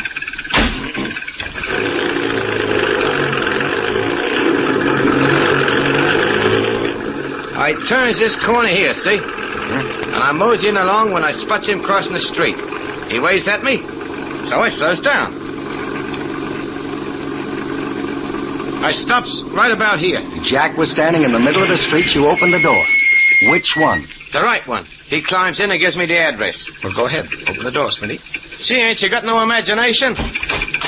Now, Smitty, when did you see the clock? Right now, when I leans over to close the door. There it is in the window, see? All lit up with neons. Okay, look at it. What time does the clock say? Gee, it's just like that night. 12:15. Mike, you were right. He made the same mistake all over again. Look at it again, Smitty. Look hard. Now, come on, look hard. What do you mean, look hard? The clock says, hey, there's something screwy. The numbers, they're backwards. Right, Smitty, right. You're not looking at the clock. You're looking at the reflection in the grocery store window. The real clock is across the street in the drugstore. The drugstore clock reads 11:45, but the reflection looks like 12:15. 30 minutes difference, Smitty. Gee, I could have sworn. Say, I did swear. You ain't gonna pinch me, are you? No, Smitty. Now, are you willing to do something for us? Me? Yeah, sure. Anything, fellas. All right. We're going to pick up 3 passengers, and one of them is the murderer.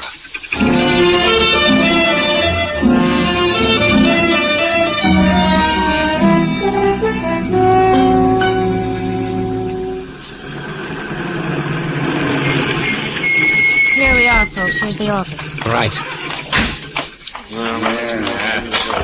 Mr. Shane, I doubt we'll find anything in here that the police haven't already gone over. Well, they had the wrong slant, Mr. Phillips.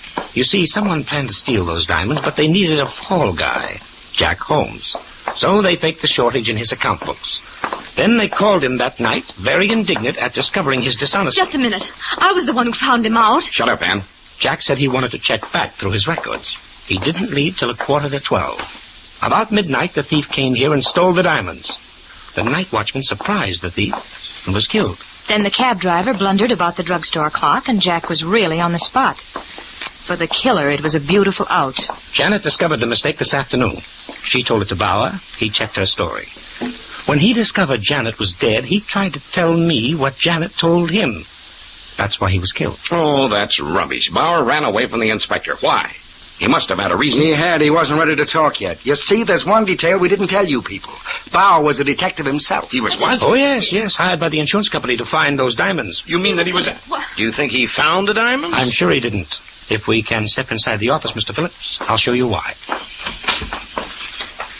Now, Bauer had a suspect, but it was the wrong one. He did know, however, that Jack was innocent. And when he telephoned me, the same call you listened in on, Miss Russell, the killer knew he was trapped, unless... I don't believe it. I didn't hear anything on that phone. Oh, yes, you did, Miss Russell. You ought to have recognized it. Now, perhaps you will now. Mr. Shane, stop this cat and mouse business. Please. That clock on the bookcase there, in 5 seconds, it's going to strike the hour. Now, listen. 1, 2, 3... This is fantastic. 4...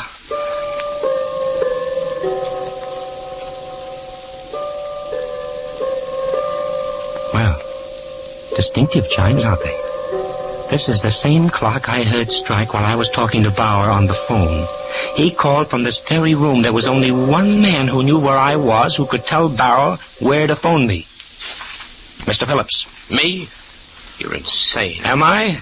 Bauer told you Jack was innocent. You sat there in your chair and heard him say to meet me at the old Dutch windmill at 10:30. So you killed him. He trusted the wrong person, just as Janet did. She came to you, told you about the drugstore clock. You had to stop her tongue. You poured her a drink from this water jug on your desk with poison in the glass. You anything to say to that, Mr. Phillips? No, nothing. I thought not. All right, Inspector.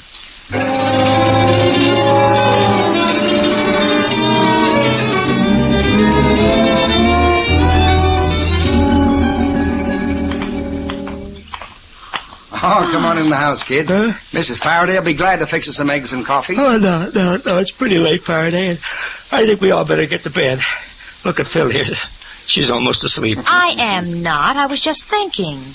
How did you know, Mike, that the clock you heard over the phone was in Philip's office? Oh, I heard it the first time we went there, dear. It just took me a little while to get it placed in my memory. Clocks ran all through this case, didn't they? The watchman's clock stopped at 12:10, the drugstore clock that convicted poor Jack, the office clock that caught the murderer. Yeah, sometimes a clock can tell more than the time of day. Oh, Mike, that's corny, but I knew you'd say it. I was just waiting for it. Well, I guess Michael's entitled to a little corn off the cob tonight. That was neat thinking, my boy.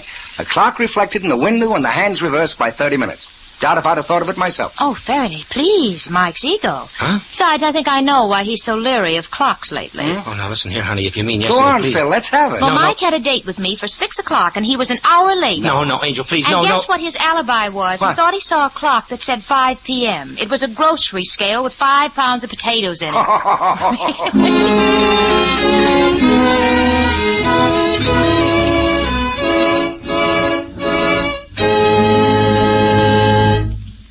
This is Mike Shane again. On June 4th, we come on the air 1/2 hour earlier. Remember now, that's not next Monday night, but the Monday following, June 4th.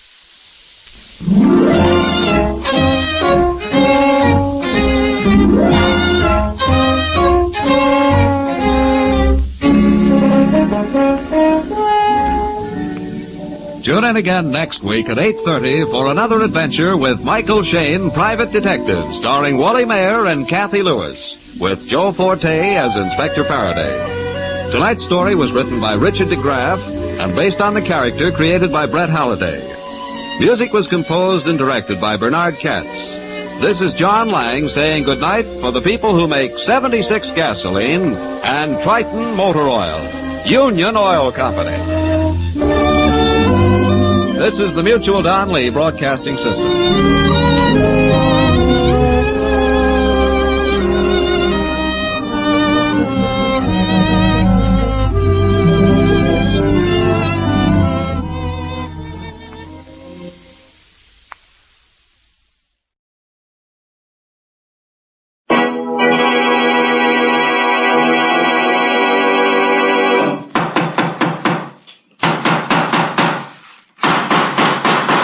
What's the matter? What is it? It's another case for Nick Carter, master detective. Yes, it's another case for that most famous of all manhunters, the detective whose ability at solving crime is unequaled in the history of detective fiction, Nick Carter, master detective. Presented by the three great Linux home brighteners, Linux Clear Gloss, Linux Cream Polish, and Linux Self-Polishing Wax. Created by Acme, America's great producer of Acme quality paints. Today's curious adventure: Death in the Pool, or Nick Carter and the Mystery of the Mink Coat.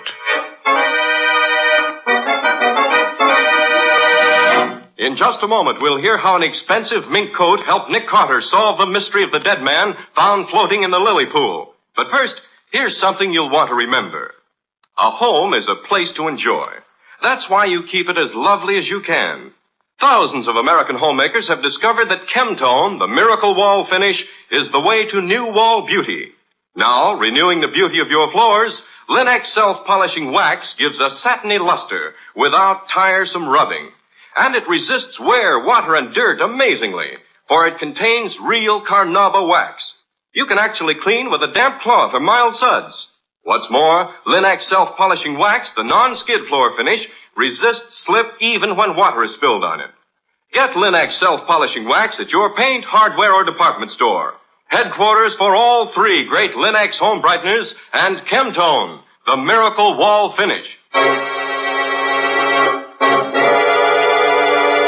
And now for today's mysterious adventure with Nick Carter. As our story opens, Nick and Patsy, his assistant, are driving home a girl who is not feeling well. Where does she live, Patsy? In the Gray Bar Apartments, Nick. It's the one with the big lily pool in the court. Oh, that one. She would live in a place like that. All show, nothing else, just like Sally. I wish you wouldn't talk that way about her, Nick. She used to be one of my best friends years ago. Well, she's no friend of mine. I've no use for girls that drink the way she does. She's had a lot of trouble recently, Nick, and she just drinks to make herself forget. Her husband divorced her about a year ago just because she went out on a few parties he didn't approve of. She's been alone ever since. Funny, you standing up for her, Patsy. Usually you'd be the first to condemn anyone who plays around the way I understand she does. All right, Nick, think what you like. Just as long as we get her home to her apartment so I can put her to bed. Who's going to bed? Avery's young yet. Let's go somewhere. The only place you're going, young lady, is home to bed. Well, who's that? Well, I don't know him. Oh, yes, you do, Sally. That's Nick Carter, the man I work with. Never heard of him. This the place? Just ahead, Patsy? Yeah, stop at this first entrance. She lives on this side. Okay. Come on now, Sally. This is where you live. I'll get out first and give you a hand. Get out myself. Right. Don't need a hand. Can take care of myself. Want me to go up with you? No, Nick, you wait here. She'll be all right. All right. But don't let her keep you up there all night. I won't. I better go after her. She'll fall in the lily pool if she's not careful. Yeah. She's getting pretty close to the edge of it. Here, Ben. Oh, in heaven's name. Sounds terrifying. Come on. What's the matter, Sally? What is it? Man in the pool. A man. He's dead. Dead!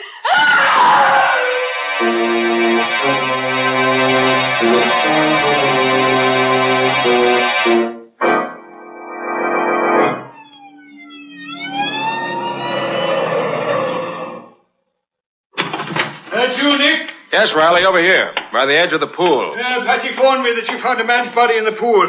Drowned, was he? Flash your light this way, Riley. Okay. Holy smokes, Nick. Look in his back. Yes, a knife. Right between the shoulder blades. Did you find the body, Nick? Not exactly. It was Patsy's girlfriend who found it, really. What's her name? Sally Reeves. Oh, that one. Where is she now? Oh, Patsy's putting her to bed. She lives in this house. She's, well, slightly under the weather. How'd she happen to find him? Oh, Patsy and I were at a small friendly gathering having a quiet evening, and then she walked in. Got well lit up and wrecked the party. Patsy wanted to bring her home, so we did. As she went by the pool, she started screaming. I came over here and found this. Well, let's have a look at him. Nick, that's Arthur Reeves. What? That's Sally Reeves' ex-husband. And you say she found him? That's right. Very interesting. Maybe she found him because she knew just where to look for him.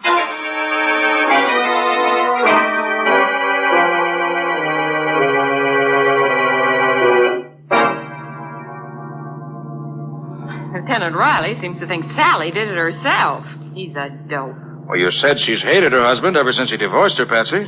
Maybe she did kill him. Oh, Nick. Well, she certainly acted guilty enough when they questioned her. That doesn't mean anything, and you know it. Well, maybe and maybe not.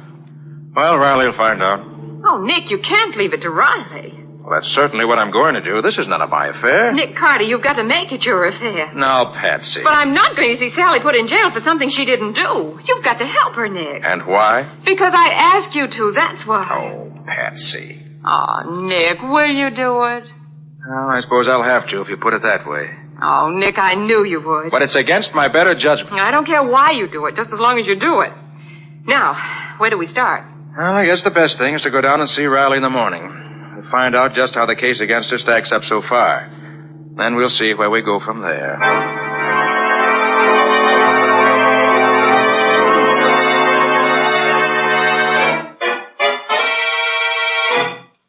Good morning, Nick and Patsy.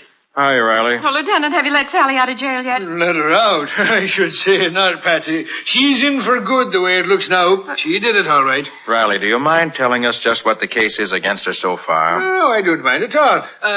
Which side are you on in this, Nick? I'm on the side of the law, just as I always am. Should know me well enough for that by now. Oh, sure. Well, here it is. Reeves was Sally's ex-husband. He divorced her for seeing too much of other guys, and she hated him for it. In spite of the $500 a month alimony he was paying her, or supposed to be paying her. She said he hadn't paid her anything for the last 3 months. Exactly. You're proving my case for me, Patsy. Now, Reeves' partner tells me that Reeves was having a tough time making both ends meet, let alone paying his alimony. He spent too much on his second wife. And here's another thing. Reeves just took out a $50,000 insurance policy in this Sally's favor. Is that so? He had to. That was part of the divorce settlement. He should have done it before this. Yeah, I know. But that insurance policy is another swell motive for Sally to want Reeves dead. She wouldn't kill anybody. Well, here's another point then. She says she got to your party about 9:30 or 10 o'clock. Well, the medical examiner says the guy was killed at least by 9 o'clock, so she could have killed him and gone to your party for an alibi. Where does she say she was from, say, 8 o'clock? Up to the time she got to our party. She says Reeves called her and asked if he could see her about 8:30. So she said yes and sat in her apartment waiting for him, but he never showed up. So she says. It's a fine alibi, I don't think. It's no alibi at all. Who was the last one to see Reeves alive? Oh, his partner, Workman. He said Reeves was at the shop, but left to go to see Sally about something. Amazing how everything points to Sally, isn't it? Oh, it ain't amazing, Nick. It's natural. She did it. She didn't do it, and Nick's going to prove it. Oh, is he now, Patsy? Well, how's he going to get around the facts? Nick's going to dig up some new facts, Lieutenant. Then you'll see how wrong you are. Well, maybe, but I doubt it. Look, Lieutenant, can I see Sally? Oh, sure. I guess it'll be all right. Would you like to see her now? If I can. Okay, I'll fix it. You go ahead with your investigation, Nick. I'll go back to the office and wait for you when I'm through here. All right. I'll see you then in a little while. Think I'll go down and have a talk with Reeves' partner first.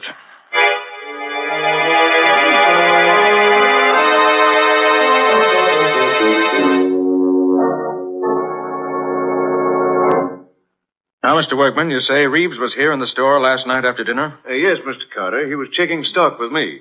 Then he left to see Sally. That was about 8:30. He said he'd be right back to help me finish checking. Did he say why he wanted to see her? He said he was going to ask her to let him out of some of the alimony he owed her. I see. But he didn't come back? No. I stayed here by myself until about 1 o'clock. Mm-hmm. I should judge by the type of furs you carry here, Mr. Workman, that you must do a pretty good business. That's right, Mr. Carter.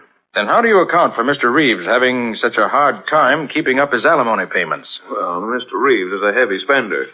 He spent money freely himself, and his second wife was extravagant. Did Reeves have any insurance of the partnership?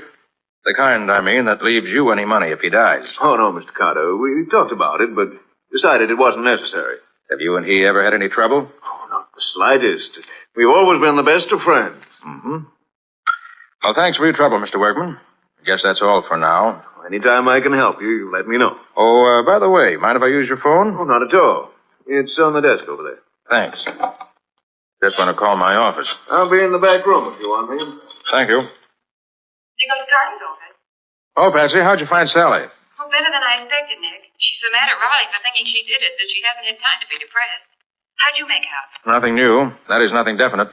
I'm going to see Reeves' wife. Then I have to drop in on the DA, so I may be tied up the rest of the day. Oh, that's good, Nick, because Sally wants me to go and stay in her apartment while she's away. She has a cat and a canary, and she wants me to take care of them. And I think that's a swell idea. What's so swell about it? Well, don't you see? It'll give me a chance to go all through her things. I bet you I find something to help prove she's innocent. Or guilty. Now, Nick, don't be like that. If you'll drop over there around 8 o'clock tonight, I'll show you what I found. Okay, see you about 8 then. At Sally's apartment.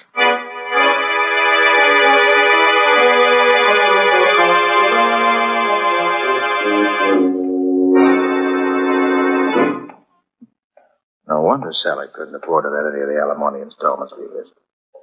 Cost her plenty to live in this place. Right, stop. Patsy! Patsy! Patsy! Patsy, where? Patsy. What happened, Patsy? Patsy, can you hear me? That's you, Nick? Yes, what's the matter? A man. He tried to... Patsy.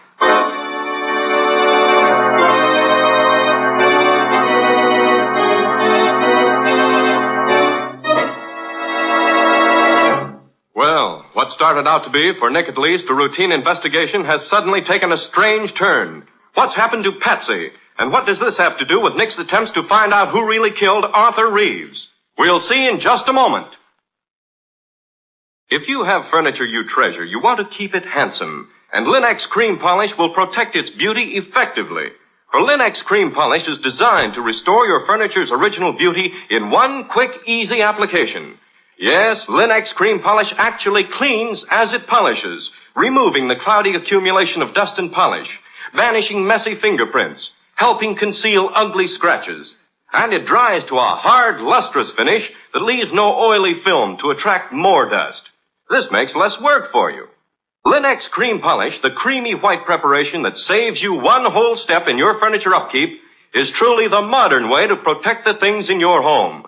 Depend on it to give you added leisure, to give your furniture added loveliness. Ask for it by name. Linex. L-I-N-X. Linex Cream Polish. One of the 3 great Linex home brighteners. Get it now at your nearest paint, department, or hardware store, where you'll find it together with Linex self-polishing wax, Linex clear gloss, and Chemtone, the miracle wall finish that covers in one quick coat and dries in 1 hour. And now, back to our story. We left Nick trying to revive an unconscious Patsy so he could find out what had happened to her in Sally Reeves' apartment. Feeling better now, Patsy? Yes, Nick, I'm all right. Except for that crack on the head. Well, what happened? Can you tell me? I don't quite know, Nick. I'm standing here in front of the bedroom mirror trying on Sally's new fur coat. Oh, Nick, isn't it heavenly? Yes, it's certainly a valuable piece of fur. But what happened, Patsy? Well, as I was trying on the coat, a man came through the door. He was wearing a mask. He told me to take off the coat and give it to him or he'd kill me. I told him I wouldn't do it. Did he have a gun? Oh, I didn't see one. How'd he talk? Oh, it was sort of funny, as if he were trying to disguise his voice. Sounded as if he might have had something in his mouth. Probably did. It's an old trick. Without your best friend wouldn't recognize you. Then what? He tried to jerk the coat off me, so I scratched his face for him. Good for you. Not so good, Nick. Look at my fingernails. They're all broken. Oh, they'll grow in again. Then what happened? Well, he hit me and knocked me down just as you rang the buzzer.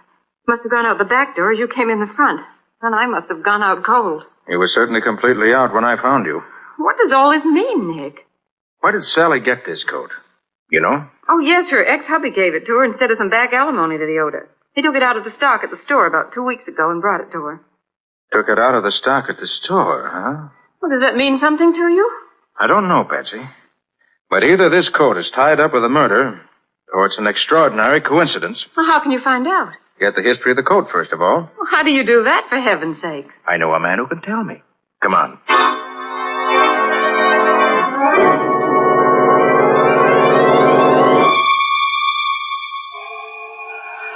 Well, I'm glad you phoned him in advance. I'd hate to have made all this trip for nothing. Hello, Mo. Nick, how are you? Come in, come in. This is Patsy Bowen, my assistant, Mo. How do you do? Hello, glad to see you. And now, what is this puzzle you say you got for me, eh? Here's a fur coat, Mo.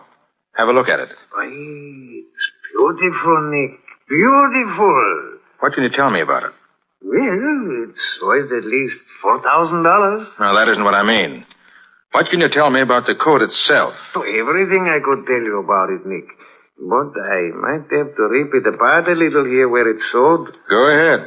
I want to know as much as you can tell me. Sure, Nick, sure. Now, I rip a little of the lining here, and I cut a few of the stitches here, where the skins are sewed together. Now, look, Nick. Mm-hmm. Yeah. You see this little blue mark on the skin here? Yes. That means the coat was sold by Fishburne Brothers. At their mark. The skins were sewed together by Herman Schultz, who works for them. Nobody else in the business stitches like Herman. Anything else? Well, Fishburne Brothers make up the coat, they sell it to a retailer. That's all I could tell. Suppose they could tell me anything else about it? You can ask them. They got a store right down the block from me. I could telephone them that you are coming, and they should take good care of you right away. Thanks, Mo. Oh, by the way, that knife there on the counter, is that any particular kind of knife? All for us who make garments use them, Nick. That is a good knife for trimming the skins. Right, you ask? Oh, just saw one while ago, and I was curious. Come on, Patsy. Let's go see Fishburne Brothers.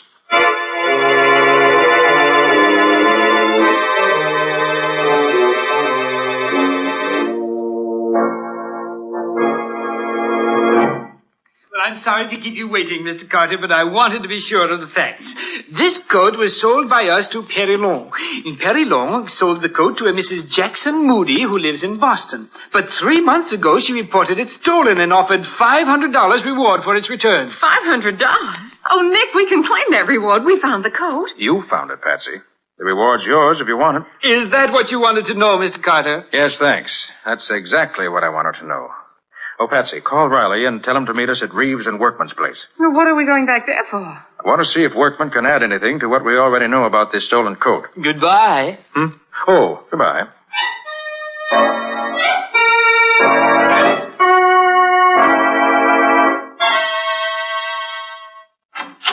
Why, Mr. Carter, I didn't expect to see you again tonight. I just want to ask you a few more questions, if you don't mind. No, not at all. Come in, all of you. Working pretty late, aren't you? Yes, I am. You see, without Mr. Reeves, there's so much more for me to do. Pretty dark in here for you to be working, isn't it? No, I can see plenty well in this light. Well, Lieutenant Riley has to make some notes, so... Make notes? On what, Nick? Why, in Mr. Workman's answers to my questions, naturally. Sure you won't mind if I turn on another light, will you, Mr. Workman? Oh, now, really, Mr. Carter, I don't Nick, think... look. His face is scratched right across the cheek. Yes, there was a cat sleeping on a pile of furs a little while ago. I didn't see him, and when I tried to move the furs, he jumped at me and scratched me. What an alibi. What was it you wanted to ask me? Well, first, Mr. Workman, I'd like your permission to look around your shop a bit. Oh, now, see here, Mr. Carter, I don't see what right you have to come in here and... See that Mr. Workman stays where he is while I take a look around the place. Now, look here, you can't come in here and do this. Sit where you are, Workman. Nick knows what he's doing. But I don't understand Just sit tight. Nick will tell you when he's ready. Well, this is an interesting package, Workman. Addressed to some firm out in San Francisco. Seems to be full of pieces of fur coats, some odd neck pieces, and other odd pieces of fur. All expensive fur, too, if I'm not mistaken. That's just some pieces I had left over. I don't think so, Workman. What do you think they are, Nick? I think Workman is a receiver of stolen furs. Ridiculous. He cuts them up and ships them to the West Coast. His accomplice out there ships his stuff east. Then they put them together and mix the furs up so they can't be identified. You're crazy. I wouldn't get mixed up in anything like that. Riley? Huh? Ever see a knife like this one before? By golly, Nick, that's the same kind of knife that killed Reeves. You're quite sure? Of course I am. That same dark-colored handle, the same two metal bands around it, I'd know that anywhere. That's the same kind of knife we saw at Moe's a little while ago, Nick. Except that the handle is different. Exactly, Patsy. The knife's a regular furrier's knife. But I imagine at some time in the past year, Mr. Workman had new handles put on all his old knives. Right, Mr. Workman? Say, now look here. If you're trying to connect me with Reeves' murder, you're all wrong. I didn't kill him. Ever see this fur coat before? No. And I suppose you weren't the man who tried to take it away from Patsy tonight at Sally's apartment. No, of course not. What's that about, Nick? You didn't tell me about anybody trying to rob Patsy. Reeves gave Sally a very expensive fur coat out of the stock here at the store instead of paying her some back alimony. But Reeves didn't know it was stolen. Then when you arrested Sally, Workman knew he had to get that coat back before you found it, recognize it from the description that's been sent out, and trace it back to him. So he tried to steal it from Patsy tonight in Sally's apartment. Lies, all lies. Hey, Nick, I'm beginning to see what you're leading up to. Do you, Riley? I'll say I do. Reeves finds out that Workman is dealing in stolen furs. They get into a fight about it. Workman tells Reeves the coat he gave to Sally was stolen. Reeves is sore and starts for Sally's house to get it back. That's where he was headed when he was killed last night. I'll bet that's it. Go on, Riley. Doing well so far. But when Reeves leaves, Workman gets scared. He doesn't want Reeves to tell anybody he's selling stolen furs. But the only way he can stop him is to kill him. So he grabs one of his fur knives, beats it up to the apartment house before Reeves gets there, waits for him, and kills him. Why, it's as plain as the nose on your face. You're crazy, all of you. I didn't kill Reeves. Where were you between 8 and 10 last night? I told you I was here in the store, taking stock, alone. That ain't no alibi. Come on, Workman, I'm taking you down to headquarters. We got ways of making fellas that have nothing to say talk a lot down there. So I was right, Nick. Sally didn't do it. Oh, Nick, you're wonderful. Well, thanks for those few kind words, Patsy. Okay, Riley. Take him down to headquarters and wait for me there. Ain't you coming, Nick? Now, there's one last bit of evidence that'll clinch this case, Riley, and I think I know right where to put my hand on it. Meet you in your office in about half an hour.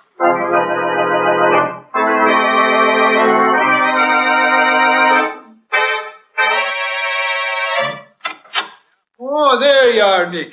Well, glad to see the four of you gathered here to welcome me. Riley, Patsy, Sally, and Mr. Workman. Now let's sit down and be real cozy. What's all this about, Mr. Carter? They won't tell me anything except that you've got some news for me. Okay, Nick. Okay, Riley, go right ahead. Well, Sally, it's like this. Mr. Workman here is the man who killed your ex-husband, Arthur Reeves. That's a lie, Riley. Oh, no, it ain't. Selling stolen furs, your knife, Sally having a fur coat that was stolen, and you trying to get it back, it all adds up. Just wait till the jury gets it. Then, you know I didn't do it. Of course we know it. And I'm apologizing right here and now to both you and Patsy for being such a dumb idiot as I was. I should have known you wouldn't kill him. Isn't it wonderful, Sally? You're free. And Nick did it. I knew he would. Now I can collect the $500 reward for recovering the stolen fur coat. Oh, it's just super, Patsy. You collect that money, and I'll collect the $100,000 on the insurance that Arthur took out for me. I don't think you will, Sally. Mr. Carter, why not? Yes, Nick, why can't you get that money? Sally, Yeah? you told me Reeves never got to your apartment last night. But you didn't see him at all, didn't you? Yeah, that's right. I waited and waited, but he didn't come. Riley. Got the things you found in Reeves' pocket? Well, sure, Nick. Right here. There you are. Sally, in Reeves' pocket was a bill for women's clothes, addressed to you, postmarked the morning of the murder. It must have been delivered to you that afternoon. Now, if you didn't see Reeves, how did that bill get in his pocket? Why... You did see him, didn't you? Yes, he tried to take my fur coat away from me, but I wouldn't let him. And you got into an argument about money, didn't you? He was broke and couldn't give you any, so you gave him this bill and said he could at least pay that, right? Well, And by the time he left you, you were so mad you could have killed him, weren't you? But I didn't kill him. Workman did. Workman didn't kill him, Sally. You did. After he left, you grabbed up that furrier's knife, ran down the stairs, rushed over to where he was still standing beside the pool, and plunged the knife in his back before he knew you were there. No, I never owned a knife like that. I couldn't have done it. Ever see this picture, Sally? Huh? I found it in your apartment a few minutes ago. A flashlight shot of a tea party you had in your apartment. Dated 3 months ago. And on the table is one of Workman's fur knives being used as a cheese knife. So you did own a knife like that. All right, I did kill Arthur. I had to have money quick. Got a lot of bills that have to be paid. He wouldn't give me any money. Insurance was all I could get. So I killed him. Well, Nick, so she did do it. I was right all the time. I told you I didn't do it. I knew you didn't do it all along, Workman. But I had to do it this way to break down the case against Sally. Sorry. You say you knew all along, Nick? Certainly. I knew Workman couldn't have done it because he'd never have chosen such a public place as the court inside a large apartment house at 9 o'clock on an early fall evening. There's altogether too much chance of his being seen. He'd have picked a much safer spot. Furthermore, he never would have killed him before he got that stolen coat back from Sally. Oh. No, Riley, only someone who was so mad they didn't stop to think would kill a man in such a public place. Well, then I gotta let Workman go? He was dealing in stolen furs, wasn't he? Oh, by golly, you're right, Nick. I'll see that he gets his for that, I will. Come along, you. And you too, Sally Reeves. I'm going to put you both right where you belong. I knew it was you right from the very first. And you can't be going to show me up. Well, Nick, I was certainly wrong that time. You certainly were, Patsy. Completely wrong. She wasn't like that when I knew her years ago. Well, times change. So do people. You couldn't know what she's like now. I'm sorry, Nick. Gee, I suppose I'll never hear the end of this. You probably won't, Patsy. But don't feel too bad. If it hadn't been for you, we'd never have caught Workman and broken up his racket and stolen furs. And the right person is going to pay for Reeves' murder. Those are the things that really matter. Always.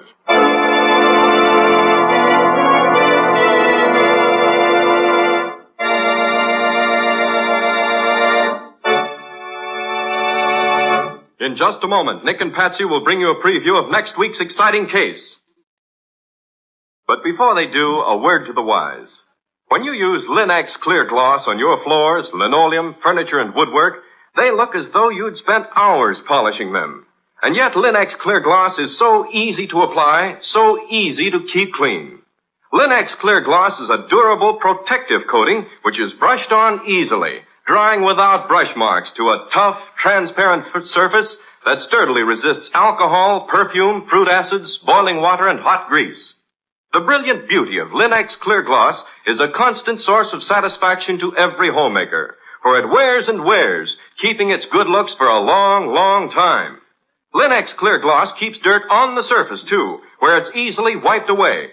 So protect and beautify every wood and linoleum surface in your home with Linex Clear Gloss. It'll add sparkle to your home and save you hours of housework. Thousands of American homemakers have already learned what a time-saving, labor-saving product Linex Clear Gloss is. Learn for yourself what a household help it can be. Ask for it by name. Famous Linex Clear Gloss. Available at your paint, hardware, or department store. If your dealer hasn't received his supply of the 3 great Linex home brighteners, he'll have them soon. Ask him to save one or all of them for you. Acme will see that he gets them, and you get them, as quickly as possible. And now let's hear from Nick Carter himself. What exciting story have you got for us next week, Nick? Can you tell us a little about that? Well, Ken, next week I'm going to tell you about a murder in a little country town. Patsy and I had gone there for our vacation. But for that one day, we got very little vacation. A friend of the sheriff's was shot to death in his home in the early morning, and the sheriff made Nick take over. The sheriff found one big clue that satisfied him, but Nick found a number of small clues that really solved the murder. What do you call the story, Nick? I call it Murder in the Night. Or the mystery of the milkman's discovery. So long for now. So long, everybody. And so long to you, Nick and Patsy. We'll be looking forward to seeing you again next week.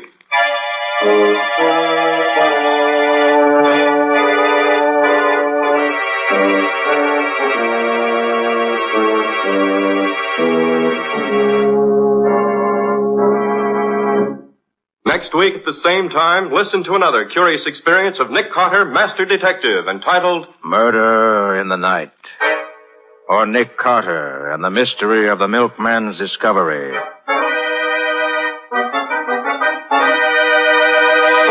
Nick Carter, Master Detective, is a copyright feature of Street and Smith Publications, Incorporated. It is presented at this same time and over these same stations by the 3 great Linex home brighteners. Linex Clear Gloss, Linex Cream Polish, and Linex Self-Polishing Wax. Created by Acme, America's great producer of Acme quality paints. In the Nick Carter Adventures, Lon Clark is starred as Nick. Helen Choate is featured as Patsy. Original music is played by Lou White. The programs are written and directed by Jock McGregor. This is Ken Powell speaking for the thousands of Linux dealers all over America and saying so long until next week. This is Mutual.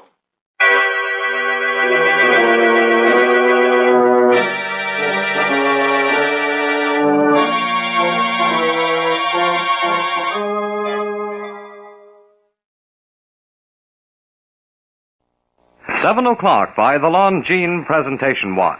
The finest watch ever offered under the Longines banner.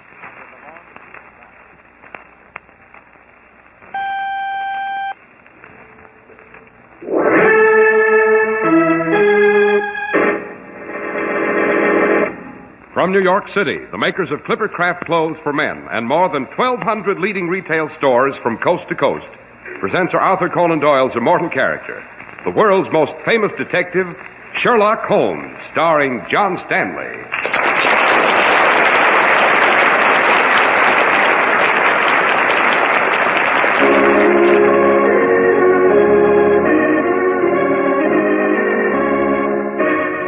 This week's adventure, the case of the well-advertised murder.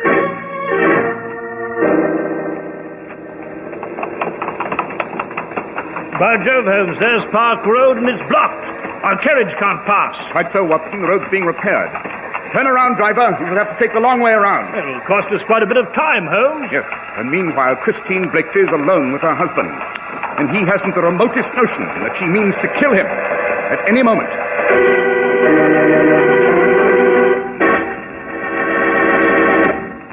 Do you mind if I take a moment, Mr. Holmes, to tell our listeners that Clippercraft clothes are priced like sale merchandise? Just a second, Mr. Harris. My name is Behrens, and I like sales as well as the next guy. But how about the quality of these Clippercraft clothes? Well, I'm glad you asked, Mr. Behrens, because Clippercraft quality is superb. Luxuriously tailored, of really fine, long-wearing fabrics, and only $40 and $45. Imagine this. A truly expensive-looking Clippercraft worsted suit costs only $45. Well, how come? That doesn't seem reasonable to me. Well, you see, Mr. Behrens, more than 1,200 of America's fine independent stores combine their purchasing power. That makes for enormous savings in production and distribution. Well, granted, but I want to see before I buy. Where do I see these Clippercraft clothes? Right in your own community at the friendly independent store that sells Clippercraft suits and topcoats and overcoats, too. Just you compare Clippercraft with clothes selling for many dollars more. Thanks, I will. I like good clothes, but I like to save money, too.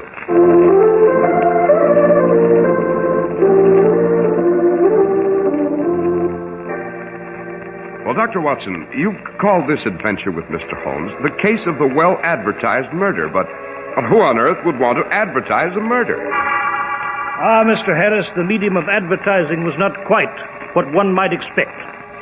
It was 1902. We medical men were just breaking fresh ground on the problem of mental disorder. It was late afternoon at the office of Dr. John Kemmel. The doctor's nurse, Patricia, was announcing a patient.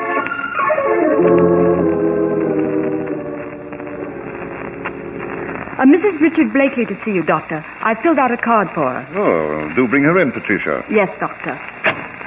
This way, please, Mrs. Blakely. Thank you. Sit down, Mrs. Blakely. That's it.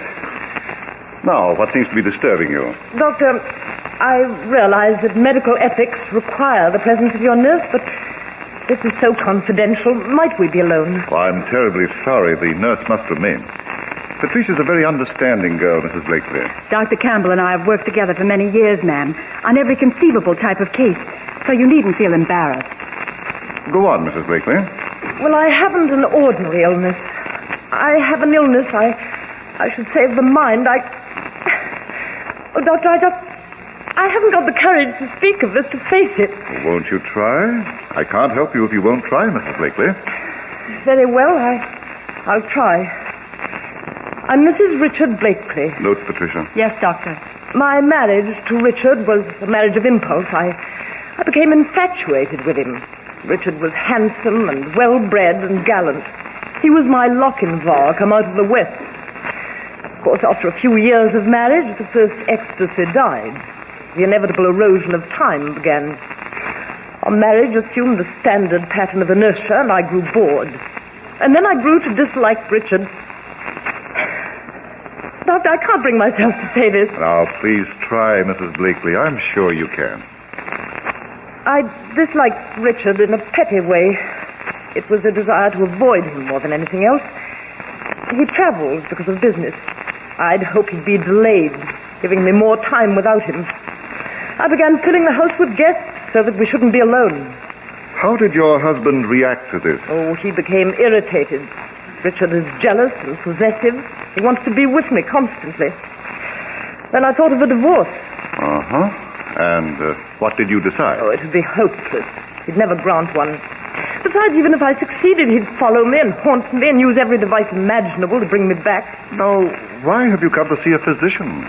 Well, I began reading about the new theories of that doctor in Vienna, Sigmund Freud. Ah, yes, an astounding development. Brilliant craftsman of the human psyche. I became obsessed with what sort of demons might be lurking in my own unconscious. You shouldn't be alarmed, Mrs. Blakely. Each of us has skeletons in the closet whose rattling is sometimes terrifying. Well, perhaps you can dismiss it, Doctor, but I can't. I've made a horrible discovery about myself. Well, what is it, Mrs. Blakely? I want to kill my husband. Really? That's why I've come to you. I'm afraid of going out of my mind. I've read every word of Freud's. I have the symptoms. I've constant headaches and pressure at the back of my head and sudden palpitations of the heart. I can't sleep and my hands tremble. They're abnormally cold.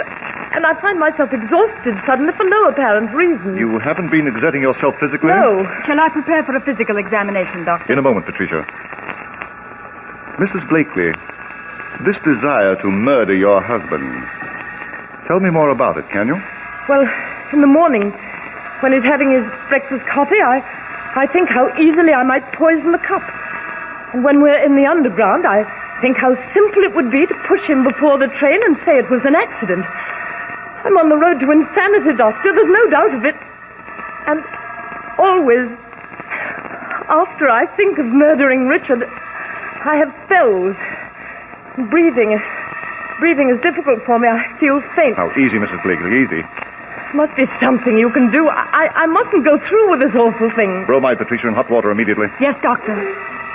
Mrs. Blakely, have you told your husband of this? Oh, no. He'd ridicule me. I couldn't tolerate that. I'm losing my sanity, Doctor. I shall be a hideous, gibbering creature tied to a bedpost in Coney Hatch or Bedlam. Mrs. Blakely, we medical men still have pitiable spears with which to fight the dragon of insanity. But I shall try. I shall do everything possible to help you. I've had even more ghastly thoughts, Dr. Campbell. I've thought killing him just once wouldn't satisfy me. I've had a lust to take a knife and plunge it into his body over and over and over.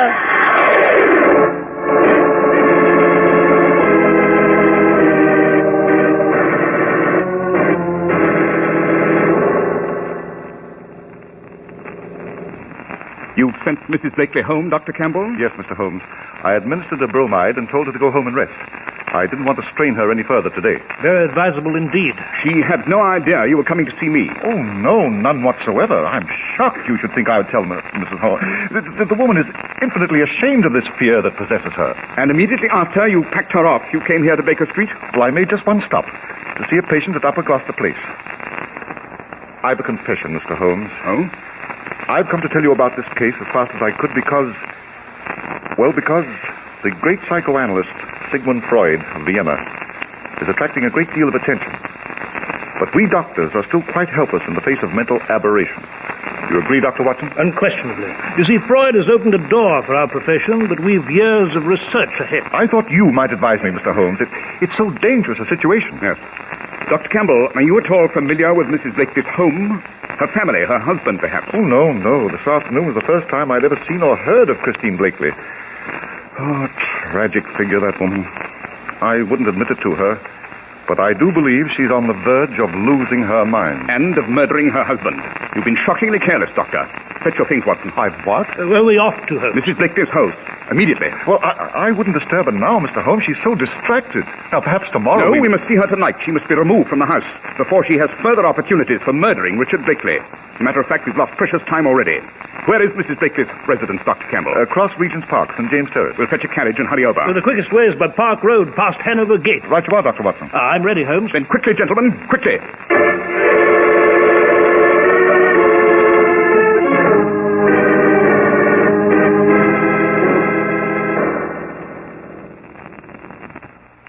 Where were you this afternoon, Christine? Richard, if you're going to assume that impossible role of prosecuting attorney again, Where were you? Shopping. You're lying. I was shopping.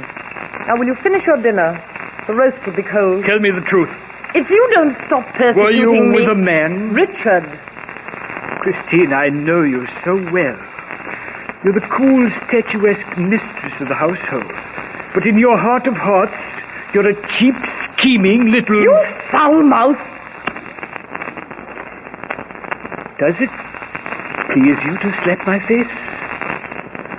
Does it add to your feeling of superiority? Speak out, Christine. I know what you really are. Well, then why don't you do what any man with pride would do and get out? Or let me get out? No. You're going to stay here. You're going to go on living with me. I'd never let you wander off. You're the prisoner of St. James Terrace. It's humiliating and unbearable to you, and that is just what I want. It delights me to have this tigress caged and restless in my home.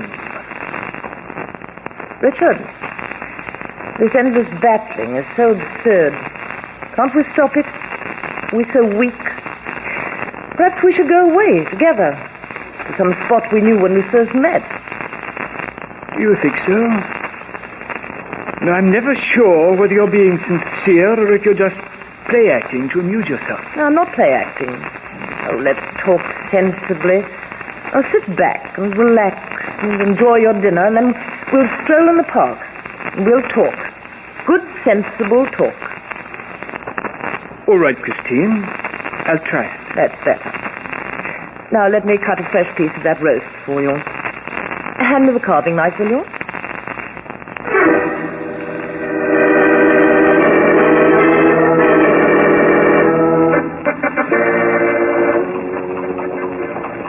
By Jove, Holmes, there's Park Road. And look, it's blocked. Quite so, Watson. It's being repaired. You see the sign? It's blocked as far as Hanover Gate. We shall have to turn about, Mr. Holmes. We'll have to take Marylebone Road to York Gate and cross the park on the outer circle. Yes, Dr. Campbell. Turn around, driver. Make for Marylebone Road. Hurry. It'll cost us quite a bit of time, confound it. Yes, and meanwhile, Christine Blakely is alone with her husband. And he has the remotest notion that she means to kill him at any moment.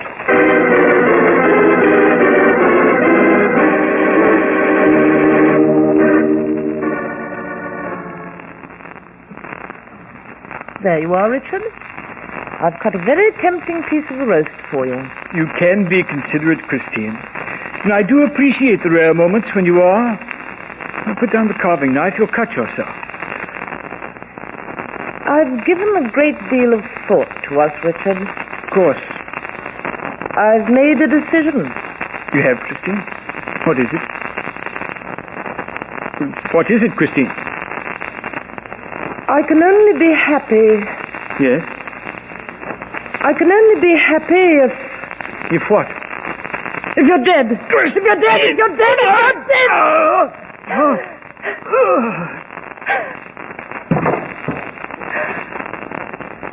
I feel much better now, Richard. I feel much better now.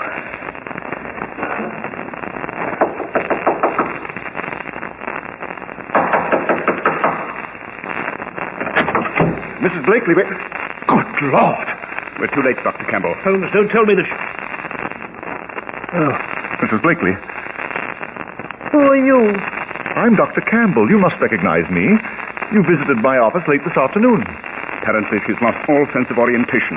Mrs. Blakely, you do know who I am, do you not? I've never seen you before. I've never seen any of you before. I know who the gentleman is lying on the floor, though. That's my husband. He's dead. I killed him. With this knife. The knife is still in my hand, dripping his blood. Just the way I wanted it. I feel much better now. I'm afraid she's gone mad, Mr. Holmes.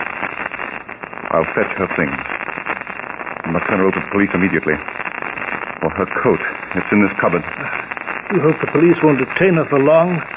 Miserable creature. She should be turned over to a mental hospital. Now come, Mrs. Blakely. You must come with us. I must come with you? Yes. You see, we must notify the authorities. Holmes, what are you doing with the body? Examining it, Watson, obviously. Yes, but the police will tend to that. They tend to all the details. There's one detail that may escape them, my dear Watson. One amazing, bloody detail.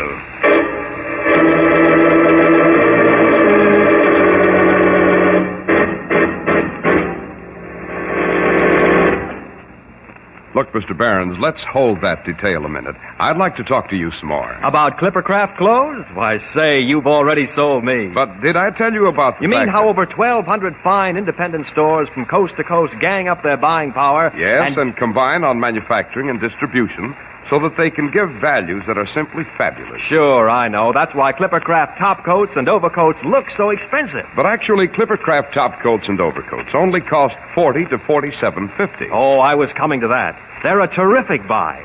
Zipper lining top coats and those smart Clippercraft overcoats. You've really got to see them to believe they're only $40 to $47.50. That's why men who know insist on Clippercraft clothes. So be sure to visit the Clippercraft store in your city.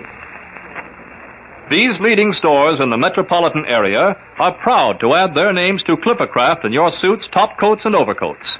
In Manhattan, John Wanamaker Men's Stores, Broadway at 8th and 67 Liberty Street. Saks 34th, Broadway at 34th.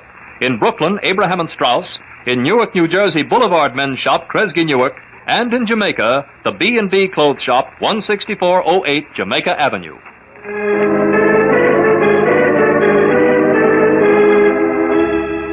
Well, Dr. Watson, we're terribly anxious to learn what the astonishing detail was that Mr. Holmes thought might escape the police.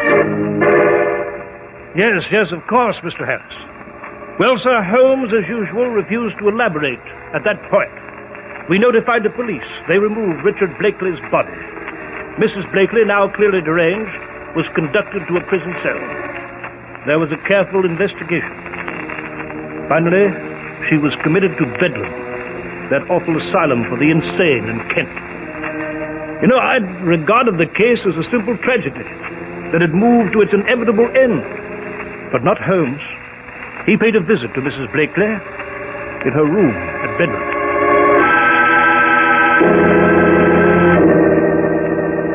Although we've met, Mrs. Blakely, you won't recognize me. I am Mr. Sherlock Holmes. Yes, they mentioned your name to me. I don't seem to recall what your profession was, Mr. Holmes. I frankly don't recall who you are other than the name. Mine is the profession of criminal detection, Mrs. Blakely. You're with the police? Not at all. I function entirely upon my own. I've no official position, no staff. I've no weapons, other than my brain. A more than satisfactory arsenal, I find. And is there something I can do for you, Mr. Holmes? I have an insatiate curiosity, Mrs. Blakely. I wanted to inquire further about your husband's death. Well, really, unless this is absolutely necessary... I merely wanted to ask if you could recall the exact sequence of events, beginning with the moment when you returned to your home after leaving Dr. Campbell's office. Oh, please don't ask me to do that. I'll become ill again. Why do you ask that question? Simply my own desire to understand every crime in which I'm involved. The last minute design of the grotesque pattern. Well, I really don't remember much. When I came home, all sorts of thoughts ran through my mind. My visit to Dr. Campbell that afternoon, the fact that he was on the way with you, but that I could defeat everyone by killing Richard then and there. Oh, please, unless it's most urgent, I can't reenact that awful night. I just can't. Very well, Mrs. Blakely. I regret disturbing you. I thought they were finished with me. I thought they'd allow me to rest. You're like desert birds picking ghoulishly at the dead. It's over, and it had best be forgotten. Had it, Mrs. Blakely? Oh,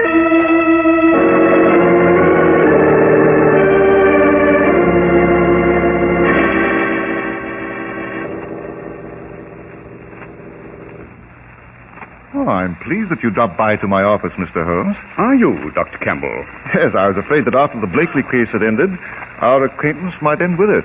I hardly thought so, Doctor. Oh, sit down, won't you? Thank you.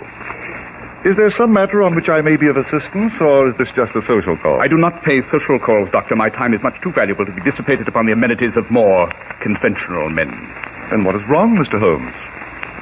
I've just come from a visit to Mrs. Blakely at the hospital. Oh, how is she? Just as sane as ever. I don't quite know what you mean. Mrs. Blakely is just as sane as ever. She never was insane, Doctor. Oh, that's fantastic. I refuse to believe it, sir. Mrs. Blakely has been presenting the world with a melodramatic performance simulating insanity. A performance that proved most convincing to everyone. Except to me. You're talking nonsense, Mr. Holmes. I'm a physician. Oh, you must recognize my ability to judge the symptoms of my patients. Christine Blakely intended for a long time to do away with her husband. The sudden popularity of Dr. Freud in Vienna gave her just the situation she desired. Well, what situation? She required a technique for avoiding the penalties of homicide so that she might be rid of her husband, so that she might ultimately join the man with whom she was secretly in love.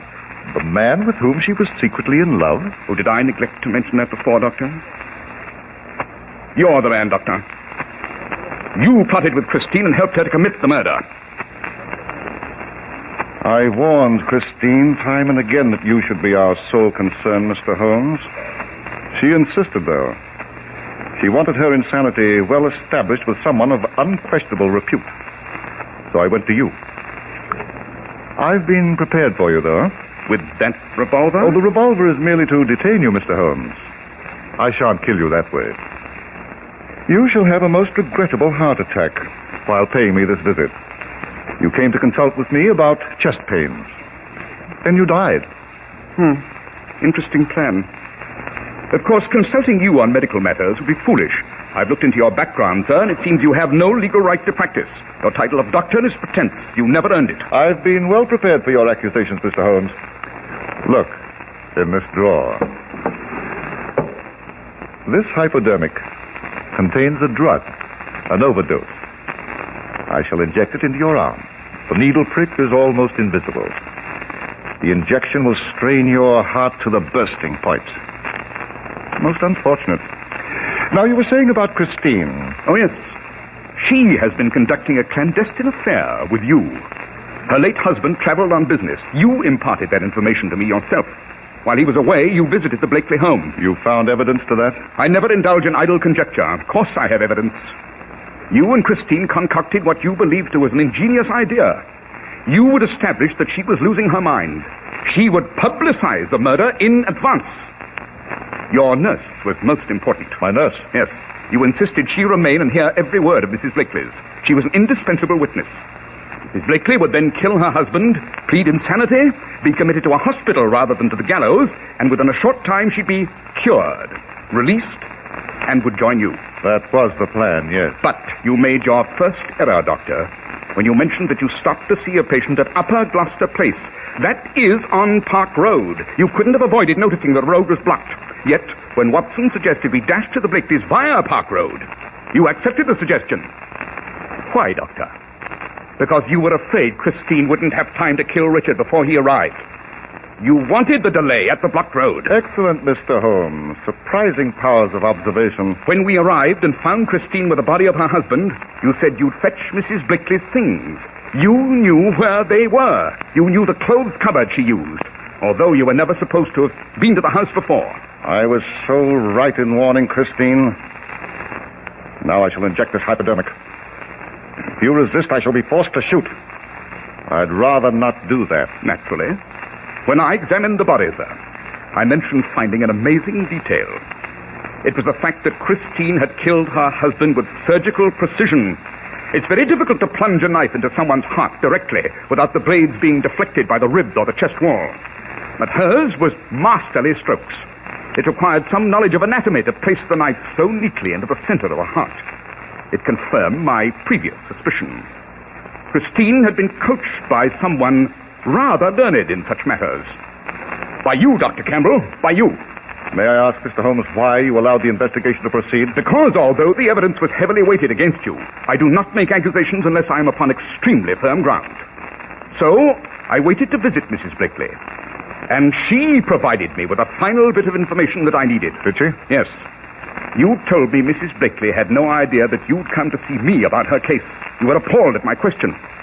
But, sir, just a few minutes ago, Mrs. Blakely inadvertently mentioned that the night she killed her husband, she sat in the dining room thinking of the fact that you were on your way with me. Again, undeniable proof that this homicide was carefully prearranged. She knew exactly what you were doing. A superb series of deductions, Mr. Holmes. Thank you. Now we shall have our unavoidable disaster. Your heart attack. Roll up your sleeve, Mr. Holmes.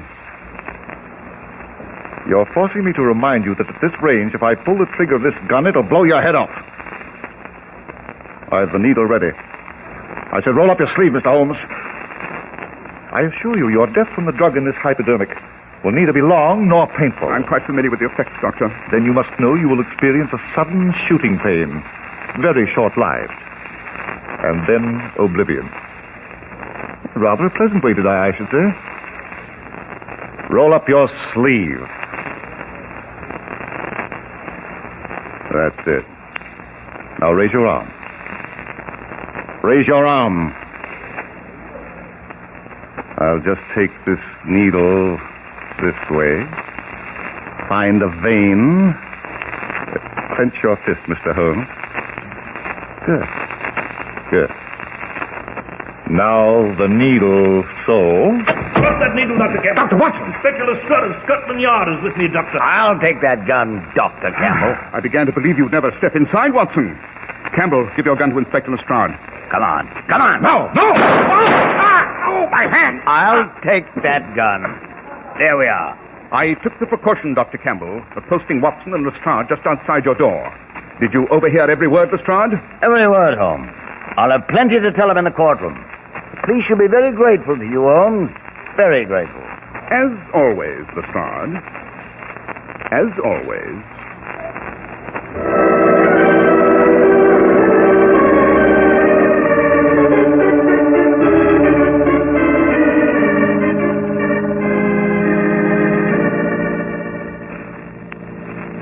The Persian slipper, Watson. My pipe beats tobacco. Well, here you are, Holmes.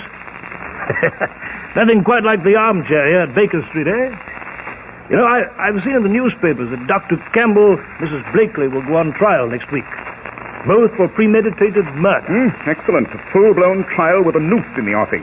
None of your gentle medical inquiries into the dark recesses of Christine Blakely's mind. Amazing, Holmes, amazing. The facility with which you take a seemingly clear-cut case of insanity and prove that it was a scientifically outlined murder. By George, you know, there may have been countless other cases that passed unnoticed. And the killer's now scot-free. Conceivable, don't you think, Holmes? A murder that defies cold logic? It is beyond understanding? I beg to differ, my dear Watson. Any murder that defies explanation just requires time for me to smoke and think. To me, a case that's supposedly beyond human understanding is simply a three-pipe case. Match, please, Watson.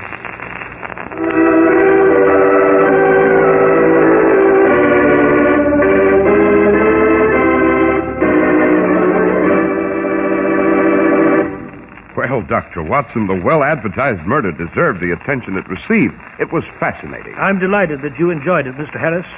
And I do believe you'll enjoy the adventure I've planned for next week equally as well. It's an adventure I've called The Island of the Dead.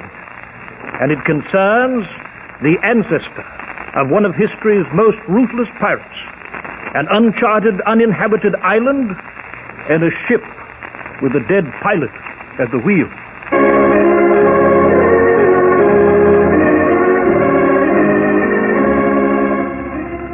The makers of Clippercraft clothes and more than 1,200 stores from coast to coast have brought you another in the new series of broadcasts featuring the world's most famous detective, Sherlock Holmes. Our stories are based upon the character Sherlock Holmes, created by Sir Arthur Conan Doyle, and the program is produced and directed by Basil Luckman. Sherlock Holmes is played by John Stanley, Dr. Watson by George Spelton. Christine was played by Rita Vale. This week's story was written by Howard Merrill, with special music by Alfred Berman. If you don't know your Clippercraft dealer, write Clippercraft, 200 Fifth Avenue, New York City. Be sure to listen next week to Sherlock Holmes in the Island of the Dead.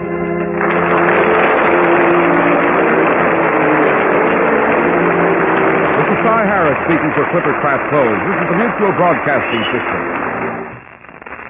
Next, it's Behind the Front Page with Gabriel Heater. Send your merchandise and Christmas gifts the fast way. Use Eastern Airlines Air Parcel Post Services. Packages up to 70 pounds. Contact your local post office for details.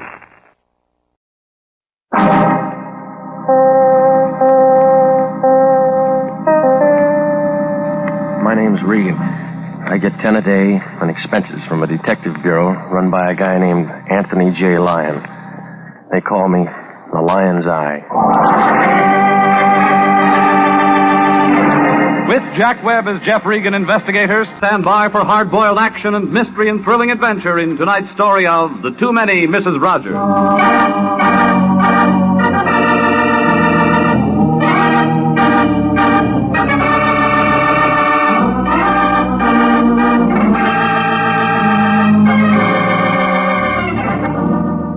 Seventh Street, near Olive. That's where it stands, downtown L.A. Cosmopolitan Building. A big chunk of granite poking its way up through a parking lot. That's where you'll find International Detective Bureau, Suite 308. A good bargain counter if you're shopping around for trouble. Anthony J. Lyon, the guy I work for, pays the rent. Can't be very much because sunlight and those office walls have never said hello. The Cosmopolitan Building. An air shaft runs right up the middle of it. Suite 308 is wrapped around that ventilator like a donut around a hole. Figures that the Weather Bureau ought to run a separate survey on that office. Because we get all the blow-by from the Acme Incense Company, 3 doors down the hall. Los Angeles smog had come in second best if they knew about it. Well, it was last Tuesday, the day that Cleveland won the pennant, that I walked in. The Lion was there pecking around on that same old Remington. Somebody'd broken the period key, but he didn't seem to mind. He talks in commas anyway. I don't know who he was writing to, but there were a couple of cereal box tops at his elbow and a contest blank. He was writing something about why I feed my children your breakfast food. The Lion's a bachelor. Regan, who do you know in Battle Creek, Michigan? Jack Armstrong. I may win this contest. Here's one for you to fill in. No, I don't eat breakfast. This is different. I got it as a case. Here's the address. Hinkle and Hinkle. Well, they make pills. It's a funeral parlor, one of the best in town. I'm healthy. I want you to be very careful how you talk to these people. Who, the customers? Hinkle and Hinkle, father and son. They got a fine establishment, and all the best people go to them for the final right. Well, I'm fresh out of Shroud. They got problems, Hinkle and Hinkle have. What's the trouble? Hop over there and they'll tell you. I'd rather get it from you. Regan, I can't do that. Why? You've read our business card. Anything told to an international man is in the strictest confidence. I wrote that and won't double-cross a client. Well, that's a new twist for you. What do you mean? Every day you dump these phony cases in my lap and I go out on them. All I do is play tag with homicide. You won't get caught. A lot of canned tuna felt that way. You know I take care of you. That's what I don't like. Hinkle and Hinkle are expecting you right now. Yeah. Jump in your car and get over there. What do I say to them? Just say hello. They'll pick it up from there. You know, someday I'm going to quit. If you do, you'll starve. So what? You'll still wind up at Hinkle and Hinkle.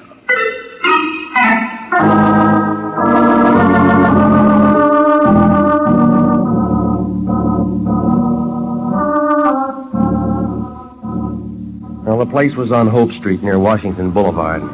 You couldn't miss it. A 2-story building, painted a battleship gray that sort of crouched at the curb. It had a square pimple for a door and flanked on each side by a brass angel. They were a dirty green color. I figured that one of the Hinkles could have been a little more eager with a metal polish. The glass door was draped with white satin, and it fluttered as I walked in. The hall was quiet. There was enough marble inside to make the Bank of America jealous. Another angel, this time with the wings folded back, was pointing toward the reception room. I followed directions and moved on. It smelled like the bargain matinee at the Roxy. Over in one corner was a vase of tired-looking flowers, trying real hard not to be cheerful. A little guy in a black serge suit was floating around the room with an atomizer filled with perfume. The whole place was about as inviting as a maiden aunt's kiss. The little man didn't even look at me. He just kept squirting. He couldn't put the perfume people out of business, but I figured he had them working nights.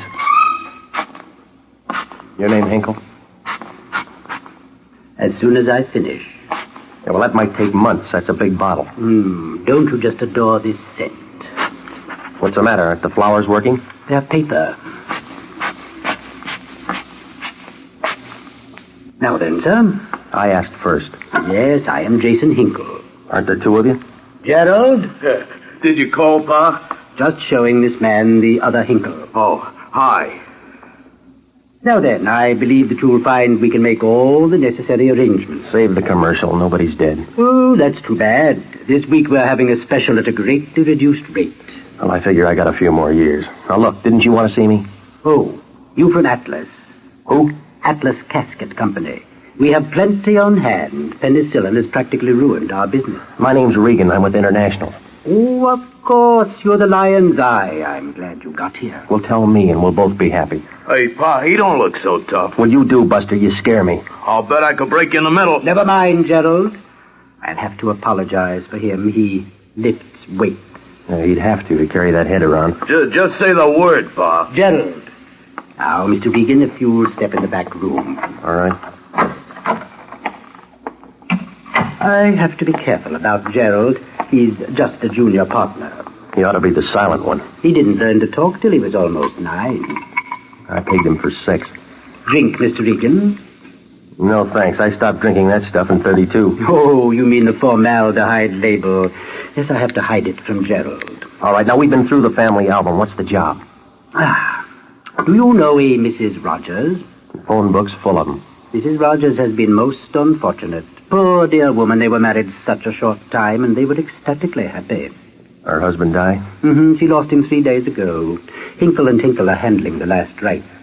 Poor Mrs. Rogers. She's so young. She want a shoulder to cry on?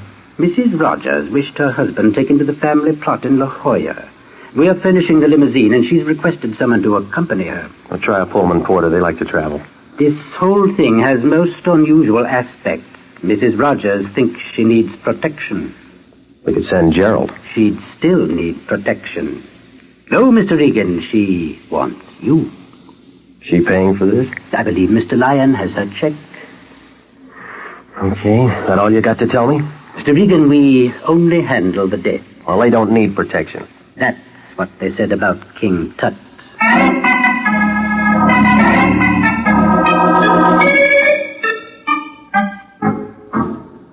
Hinkle gave me her address. It was over near Westlake Park.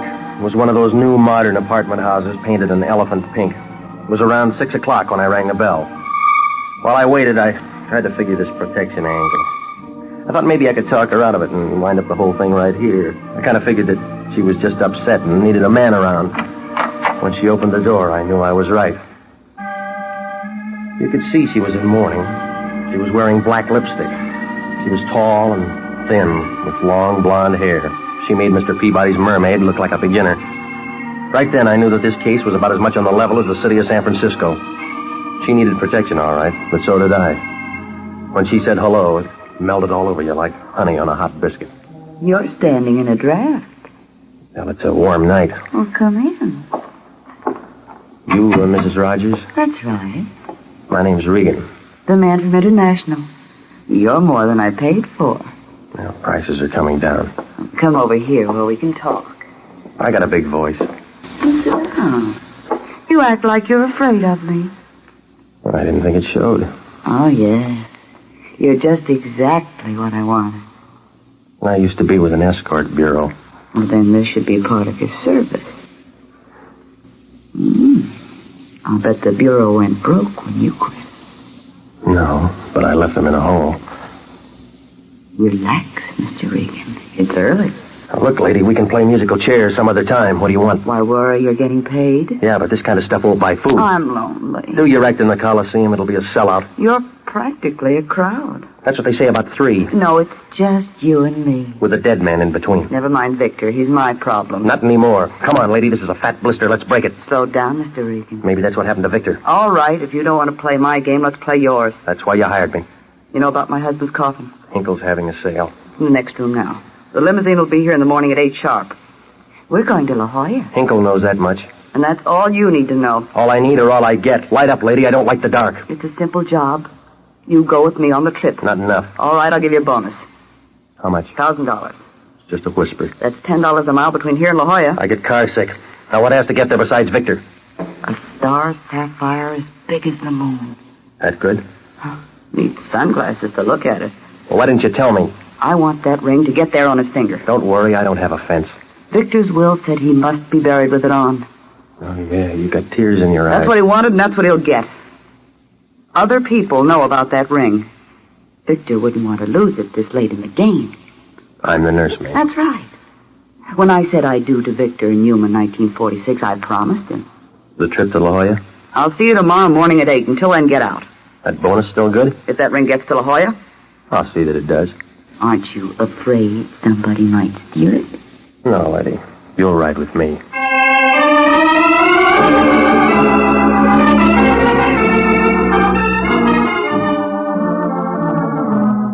Well, I began to get an uneasy feeling, like a steer on the way to Kansas City. I left Helen Rogers and walked outside. There wasn't much traffic. It was a warm night, and all the canoes in Westlake Park were full.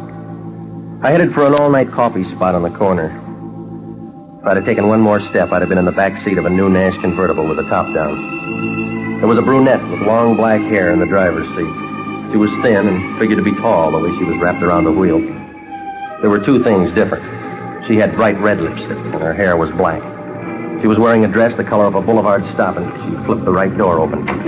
One look at her, and you knew that Dallas was wrong about their women. Want a lift, soldier? No, I only got a weekend pass.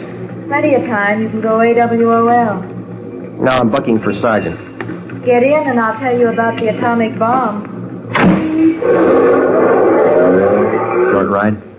No, I think a long one. Okay, I'll buy the gas. Won't have to, Mr. Regan. I've got a credit card. Now, don't tell me you're lonely. You're in trouble. What kind? Bad client. What? You should be working for Mrs. Rogers. That's who signed the check. I'm Mrs. Rogers. That blonde's got a license to prove it. Yuma, 1946. I've got priority, Mexico City, 1942. No divorce? Victor was a poor Boy Scout. He could only tie 1 knot. He went for the chorus line. And played for keeps. But I loved him. Helen didn't. How do I know? I don't care if you do. All right, what do you want with me? I'm his wife, his first one, his real one. We had some sort of life together before the scenes changed. It's my job to bury him. That all? That's all. The corkscrew. Straighten it out, sis. I'm telling you the truth. You left out one item. Tell me that sapphire's got nothing to do with the affection. It hasn't. That's what the other Ms. Rogers said. She's a liar. A blonde one. She'll run out of bleach. You're trying too hard. I'm telling you, Regan, I'm not going to sit by and do nothing. I believe you. You're letting your fingernails grow.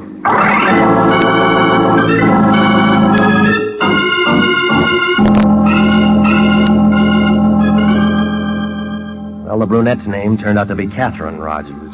She gave me her number, but I wasn't buying. I felt kind of confused, like a polar bear in Palm Springs. Catherine didn't have any more, so she let me off in a corner, and I doubled back to the first Mrs. Rogers' place.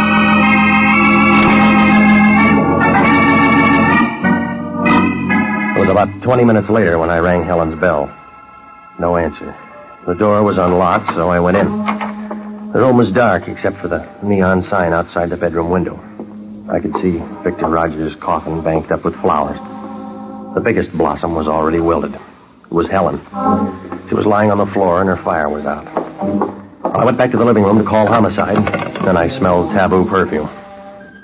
She made a real good reflection in the mirror behind me. This one was a redhead. She had long hair. She was tall and thin enough to slip under the door. She had a little hand, but her finger could reach the trigger of the gun that she had in my back. I couldn't tell too much about her, but if I'd known her in college, my homework would have suffered. Don't make a date. You're not going to make it. She'll wait. It may be forever. Hang it up. Did you do the job on the blonde? Maybe. Too many going for that sapphire. Maybe. Which one are you? Rita. Where'd he find you? South America. Different places, different girls. That's it. He'd make a good advance man for the United Nations. Just the female department. All right. When'd you win your letter? Havana, 1944. You're right in the middle. No, you are. Well, the Andrews sisters did all right. I want to duet with you. I'll sing off key. That's all right. It's the style. No music. You're not listening hard enough.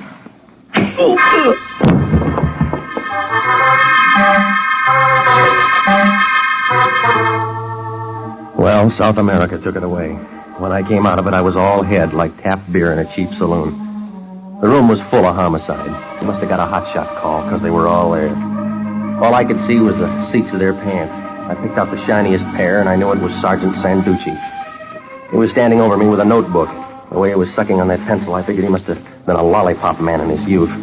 Everybody was there. All the newspapers, the fingerprint men were dusting everything.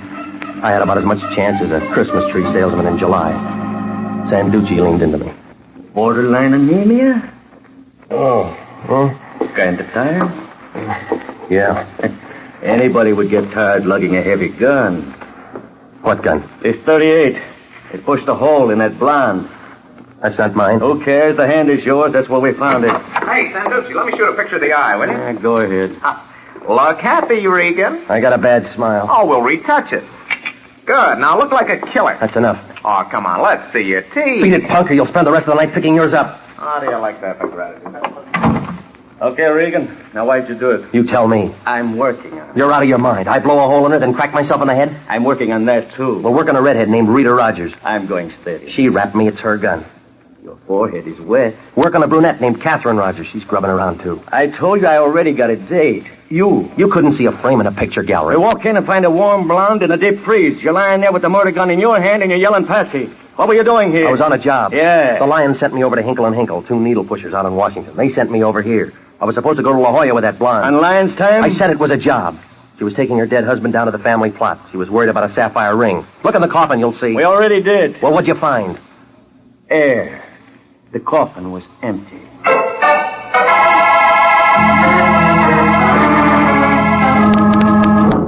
You are listening to the story of the Too Many Mrs. Rogers, tonight's adventure with Jeff Regan, investigator.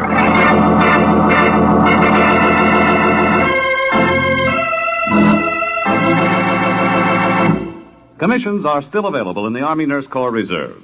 If you're a graduate registered nurse between the ages of 21 and 45, you may be eligible for a commission in the Army Nurse Corps section of the Regular Officers Reserve.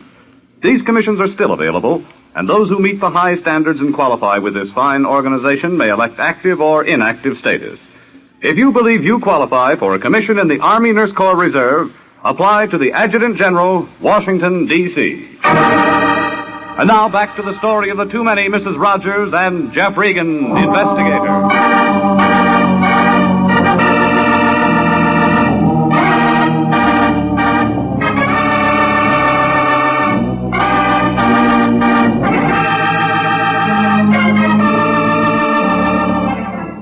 Well, I had about as much chance as a snowball in a Turkish bath.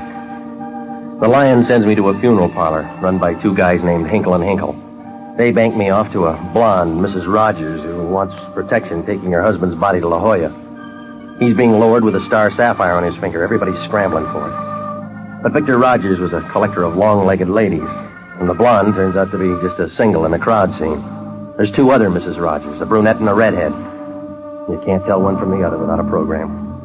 The next thing I know, the blonde is dead. I'm holding the murder gun, and an alibi is full of as many holes as a piece of cheesecloth.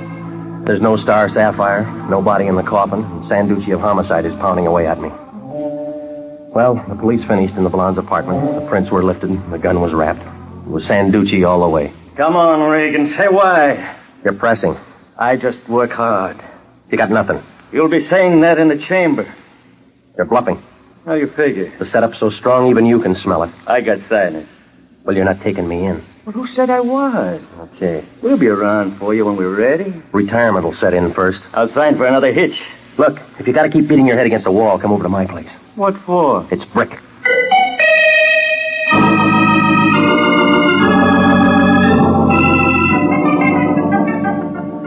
left Sanducci still chewing his pencil and headed back for the office. I knew homicide wouldn't let the matter drop, so I wanted to see if maybe the lion could do me any good. I didn't have any supper, but somehow I'd lost my appetite. When I walked in, the lion was still working on that contest blank. He was keeping late hours, and the only reason he doesn't go to his hotel room is he gets a reduction in his weekly rate if he doesn't sleep in the bed. Regan, where you been? Dating Sanducci. You're in trouble. Yeah. How many times have I told you to watch your step? Well, you never check before you send a guy out on a job. What have you got? Well, she's beautiful. What else? She's dead. That's no way to run a business. You got your advance. I was thinking of public relations. Oh, stop it, will you? Somebody mentions dough and you're there with a basket. That's enough. Let's drop this case. Not until the wind dies down. I got another job for you. I'm still with the old one. The case is closed. Well, I'm opening You it. do as you're told. Now, listen, big shot. You eased me in on that hook. Now, let's see you work backwards. Regan, you're getting out of line. Get a trace on Catherine and Rita Rogers. Who are they? A brunette and a redhead. What else? Victor Rogers' wives. What about Helen? His record broke on I Do. Well, get going and clear this thing up. Would you like to give it a whirl? Regan, don't you like working for me? I'll answer that when we both got more time. Well, I left the line, picked up a cup of coffee and a sandwich, and went home. Then I tried to figure the mess. A guy with 3 wives drops dead and is going to be buried with a fortune on his finger. All the hens start clawing around. That figures. One of them gets the axe. I happen him. Set up for a patsy. That figures. But what doesn't is why is the coffin empty? Somebody pulls a knockoff to grab a sapphire and takes the stiff with it. God, I was getting nowhere, like a pickpocket in a nudist colony.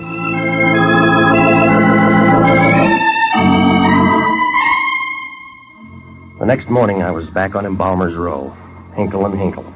I went inside. The little guy in the black suit and his son were standing in the entrance hall. Old Hinkle came toward me kind of slow, like an ant with a super chief in tow. You're back so soon, Regan. Everything all right at Mrs. Rogers? Your business is picking up. I don't understand. Neither do I. You fill it in. Now, there's no use taking that belligerent attitude. Now, listen, you. I played Patsy long enough. Hey, Pa, shall I mash him? You heard Gerald, Regan. Now, get your paws off of me, quick. Oh, we're backstage now. Your grease paint's off. I don't know why you came back here. We don't know anything about it. That's your version. Look, Regan, I'm going to try to let you down easy, so pay attention. You were called on a routine job. We played our part, now you play yours. Take that trip to La Jolla. We're going to need a bigger car now. I've told you all I know. Now beat it. Homicide wants somebody. I'm going to give him you. You're on a treadmill. That's all right. It's slowing down. I'm tired of this small talk, Regan. Now get out of here before I sick Gerald on you. That all you got to offer? That's it. Now blow. Okay. Next time I'll bring homicide. Just won't give up, will you? Gerald? Yeah. How do you want him, Pa? Broken too? You handle it. I'll be in the back room. Fist or gun butt, Pa? Hold still. You should be glad Pa didn't say fist. It's harder. See? I dreamed about you last night, Regan. Must have been something you ate. I dreamed I broke you in two. You're still walking in your sleep. You say funny things, Regan, but your face don't go with it. Oh, get away from me, you big ape. I seen a clown in a circus once. He had a big red nose like this. And he didn't have no teeth. And he had little teensy eyes way back in his head. Yeah, you make a swell clown now. I was getting nowhere, like a skyrider in a high wind. Gerald must have got tired. He stood over me grinning like a Notre Dame gargoyle. I tried to get up a couple of times, but it would have been easier to get to Ohio on a pogo stick. I kept wondering if he'd ever quit when the front door opened and Catherine, the brunette Mrs. Rogers, came in. She had a .32 in her hand and she leveled it at Gerald. Stop it! We're going to the circus. Stop it or I'll kill you! All right, you heard her. What about the circus? Come here, you. There ought to be a place for you in the sideshow. I got tired waiting for you to come to me. Yeah, thanks. Shall we go where we can talk? What do you want? You. So did Junior here. My hands are softer. Your gun isn't. You can hold it. It's not good enough. Still don't trust me? No. We'll go in your car. Oh, it gets better. We'll go to your place. Okay. You won't be sorry. Why? Because I'm going to help you, Regan. You just did, lady.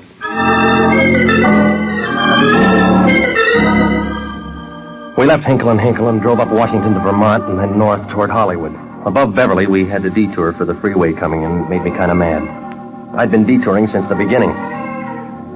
Well, she didn't say much, and I tried to figure. The last time I saw her, she gave me a choke act about being the only one who ever loved Victor.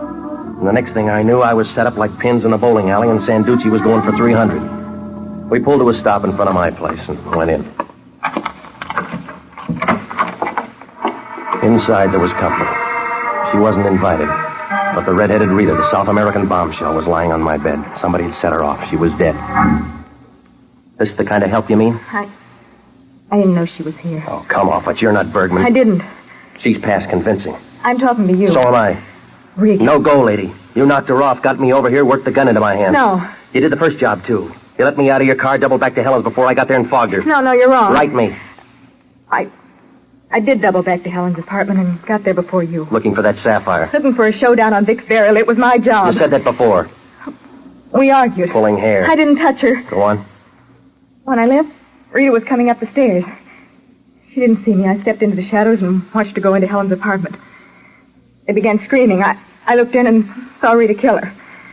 Then I heard someone coming and ran. That'd be me, huh? Yes. Moving in to play patsy. And I heard the police thought you did it. That's right. So I looked for you. Tell that to homicide. I will. You make it sound good. It is. Cleans up one, but you're not through.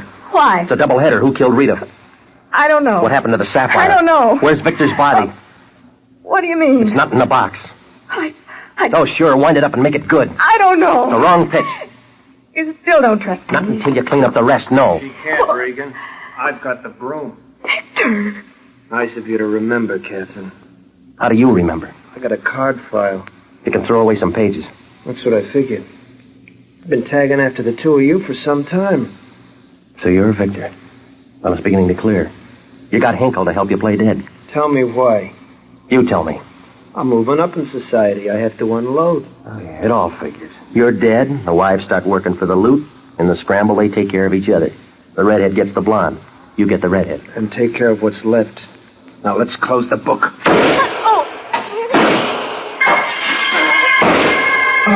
Victor's aim was good. Catherine went down. Sanducci got Victor from the bedroom window. His sapphire ring caught the light as he sprawled on the floor. And then Sanducci climbed in off the fire escape. Catherine's hair was still long, but she wasn't tall anymore. Regan. Yeah, baby. Victor. He's through. He was no good. Yeah. But I loved him. Uh-huh. We should have met sooner. So long, soldier. That's it, Regan. Yeah. She seemed like a nice kid. Yeah.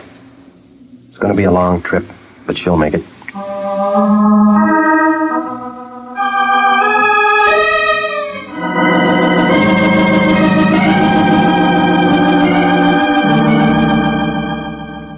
Well, that was it. Victor was ambitious.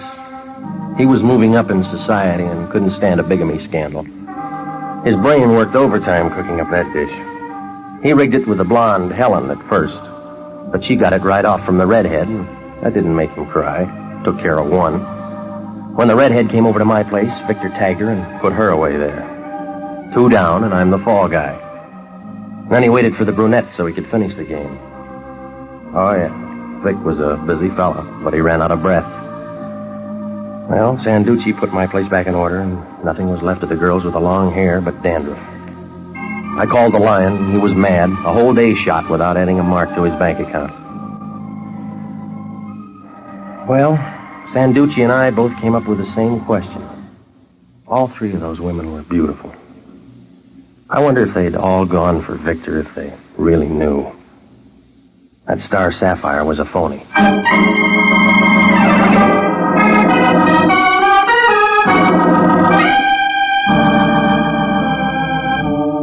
Jack Webb is featured as Jeff Regan with Herb Butterfield as Anthony J. Lyon.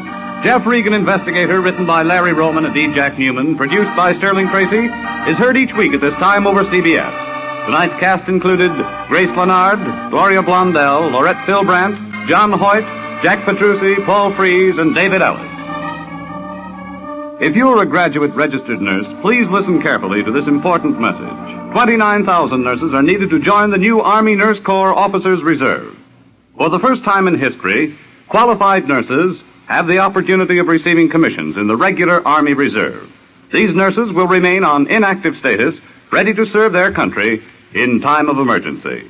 For further information, drop a card to the Adjutant General, Washington, D.C. Original music for this program is by Milton Charles. Bob Stevenson speaking. This is CBS, the Columbia Broadcasting System.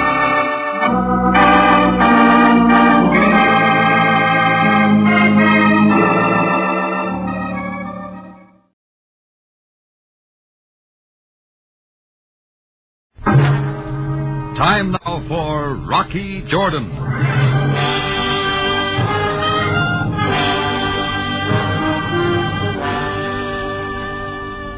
There's nothing I like better than a good game of poker. But I get tired of always drawing to straights that never fill. You have to keep throwing your chips on the table. Only the last card pays off if you're lucky enough to get it. This time I had to fill my straight. The stakes were too high.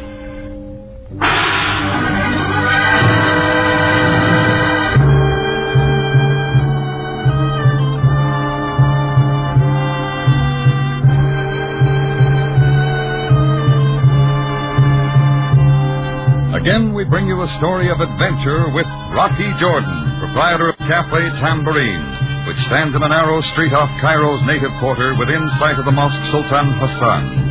The Cafe Tambourine, crowded with forgotten men from the world's waterfronts, alive with the babble of many languages. Now, Rocky Jordan, and tonight's story, Ace High Straight.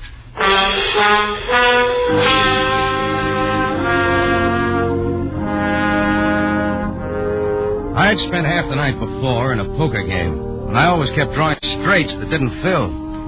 Finally, I cashed in what chips I had left, wrote out an IOU for plenty, and went home to the tambourine to bed. Even in my sleep, I kept drawing to inside straights and outside straights that never filled. I got up late the next morning, and knowing my gambling friend would soon be around for his dough, I took a bag of money out of the safe in my office. I had just sat down at my desk to count it out when Chris, my bartender, came in. Hey, Rocky. Guy named Jack wants to talk to you on the front payphone. Jack who? I don't know. Just said Jack wants to talk to you. Yeah, you said that. Why'd he call me on the payphone? Oh, shall I give him your office number? Smart thinking, Chris. Do that. Sure, Rocky. Oh, and there's a man been asking to see you out front. I told him he was busy. What's his name? Mr. Queen. Jack and Queen. Not bad with the first two cards. Cards, Rocky? Skip it. I still got poker in the brain. You want me to send him away? No, I'll see what he wants. Might as well take the phone call while I'm out there. I'll watch the money on my desk till I get back, huh? Sure, Rocky. I want to see the manager, not in there. Bring him to me. Bring him to me at once.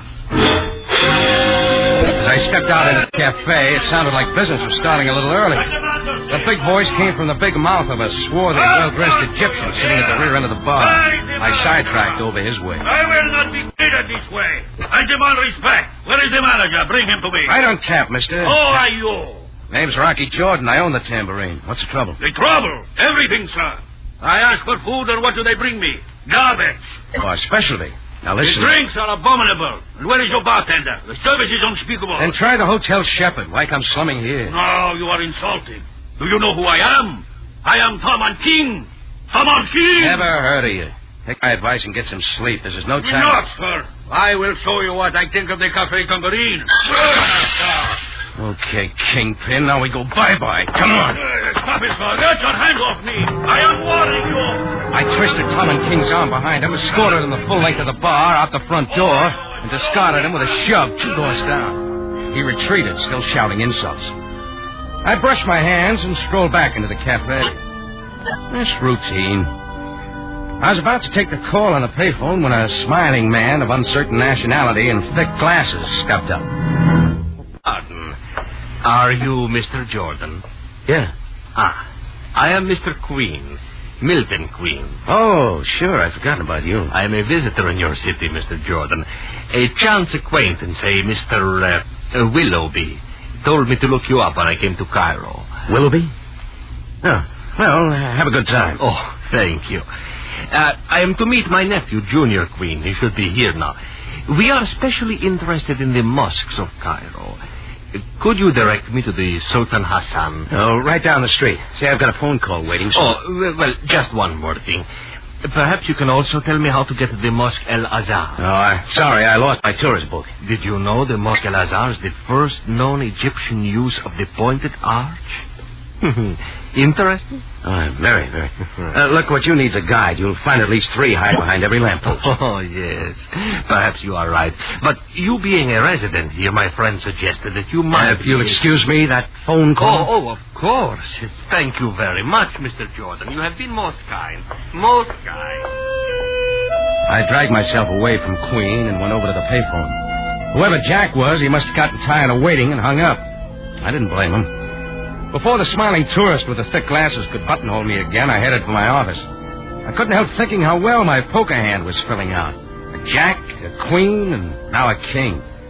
Then I opened the office door. Lying face down on the floor, an ugly lump the size of an ostrich egg just behind his left ear, was Chris, my bartender. The money was gone from the desk, and the back door to the alley swung open. I ran out into the alley and up to the narrow side street. There was no one in sight except a native woman. Her somber brown eyes gave me a startled look. She quickly drew a veil over her face and limped away. I've been around Cairo long enough to know not to look at a native woman twice.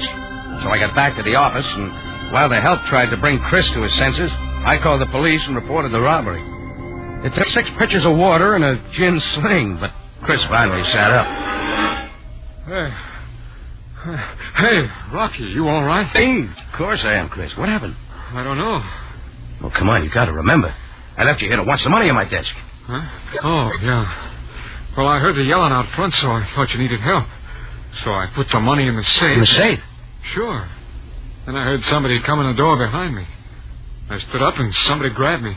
I stepped back on somebody's foot, I think. Hard. Did you see who it was? No, I guess that's when I got slugged. You sure you put the money in the safe? Oh, ain't it there? We'll have a look.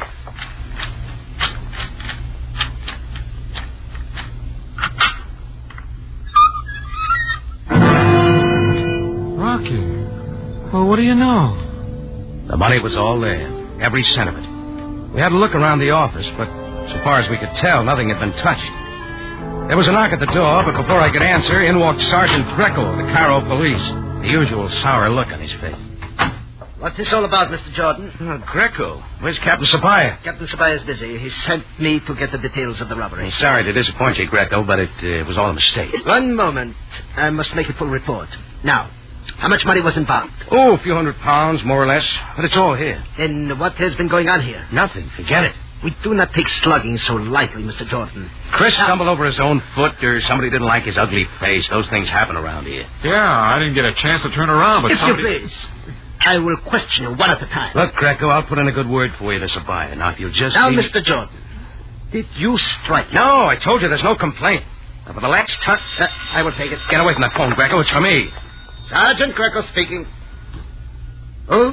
Oh, Captain Sabaya. Yes, yes. Oh, by all means, sir. Yes, yes. Jordan is here. Yeah, I'll take it. He is not at all cooperative. What? So? Yes, I will ask him, of course. You can depend on me completely. Yes, I will handle everything at once. Don't hang up that phone. Let me talk to him. Well, Jordan. What did Sabaya want? Jordan, when did you last see Ace Warner? Well, don't tell me I drew an ace. Answer my question. I played poker with him about 3 o'clock this morning. Remind me not to send him a greeting card this year. Why not? No, you won a little too easily, I thought. But I asked for it. I'll pay him off. You won't, Jordan. Ace Warner was just found in his casino, shot to death. Maybe somebody will give me a black tie for Christmas. I believe you own a .45 caliber automatic, Jordan. Now, look, Greco, you can do better than that. I am instructed to conduct a routine investigation. Let me see the gun. Okay. I keep it in my desk drawer. Haven't touched it in 6 weeks. Well, Jordan? Here you are, Greco. And you'll find my fingerprints on it. Thank you. Having fun, Greco? He has not been fired recently. Oh, disappointed? Now, what is in this other drawer? Greco, get out of those drawers or get a search warrant. Hey. Another gun, Jordan. What? How did that get there? Let me see it. Don't touch it. A definite smell of cordite. 2 shells missing. This automatic has been fired within the last 12 hours. It's a plant if I ever saw one. I would deliver this gun to Captain Sabaya for his inspection. And under the circumstances, you, Jordan, will accompany me to the Cairo jail.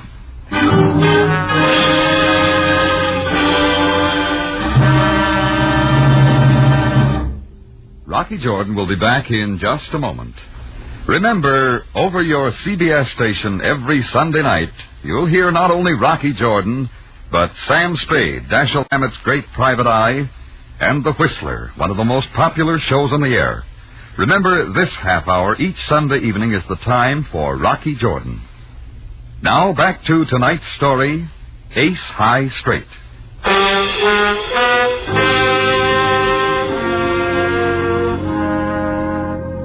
I was on my way to an Ace High Straight. A phone call from a guy named Jack who didn't wait for me to answer. A loud Egyptian named King and a smiling tourist named Queen. And finally, a murdered gambler named Ace. I wondered when the 10 would show up to fill my straight. It was no secret that Ace Warner had my IOU for plenty of money, won in a poker game the night before. But when a .45 automatic, recently fired, turned up in my desk drawer, I was taken to headquarters. Captain Sam Sabaya sent the gun to ballistics 2 doors down, kept me in his office. Jordan, I had hoped there would someday be a murder in Cairo in which you were not involved. Just keep trying, Sam. Now, you were about to give me one of your fantastic theories. Nothing fantastic about it. The killer knew I owed Ace Warner too much dough after that poker game last night. So he planted his gun in my desk to throw the blame on me. You seem quite certain that gun killed Ace Warner. What's your idea, Sam? Never mind. Go on. Somebody contrived to get me out of my office while his accomplice entered it from the alley. He didn't count on finding Chris. Where was I? Calm yourself, Jordan. Ballistics must fire the gun to compare bullets. Sure. Jordan, supposing you are right, can you suggest who contrived to get you out of your office? It could be any one of 3. Somebody named Jack called me on the front payphone just before this happened. Jack who? I don't know. By the time I answered, he'd hung up. Then a swarthy Egyptian named Tom King started a phony one-man riot in the cafe. I had to throw him out. Tom King. And the third? Well, after I got rid of King... Sam, how many times do they have to... Go on, Jordan. Well, a tourist with thick glasses named Milton Queen buttonholed me at the door. I had trouble getting rid of him. Any one of those 3 could have given the accomplice plenty of time to get in the alley door to my office. One moment. Sabaya speaking. You are sure? No, not at present. That will be all. Caught him out, Sam? Jordan, Ace Warner was killed with the gun found in your desk drawer. I'm surprised. Now suppose you continue your story, all of it. I told you everything, Sam. How about talking to Chris? For one thing, he thinks he stepped on somebody's foot. He's a big fella. I have his statement. Jordan, I will release you for the present. In the meantime, let me suggest... Did I give up a weekend at my country estate? Sure, Sam. I'll stay in Cairo. Watch me. I got out quick before Sam could change his mind and was on my way back to the tambourine. Now all I had to do was find a 10 spot to fill my straight. I also wanted a better look at a couple of cards named King and Queen. As I walked into my cafe, Chris nodded his head painfully toward a man sitting at a front table. The man got up and drooped his way toward me, like an underfed dog with its tail between its legs. The Egyptian one-man riot, Tom and King. Mr. Jordan, I've been waiting to see you. Get the glasses off the bar, Chris. No, please, Mr. Jordan, I want to apologize. Why didn't you bring your whole card with you? I don't understand. Your helper who delivered the gun. Mr. Jordan, I am afraid you are confused. I created a disturbance here this morning. My actions were inexcusable. I could phrase it a different way. See, I had been drinking all night. There have been things on my mind. Like murder? Oh, please, worries.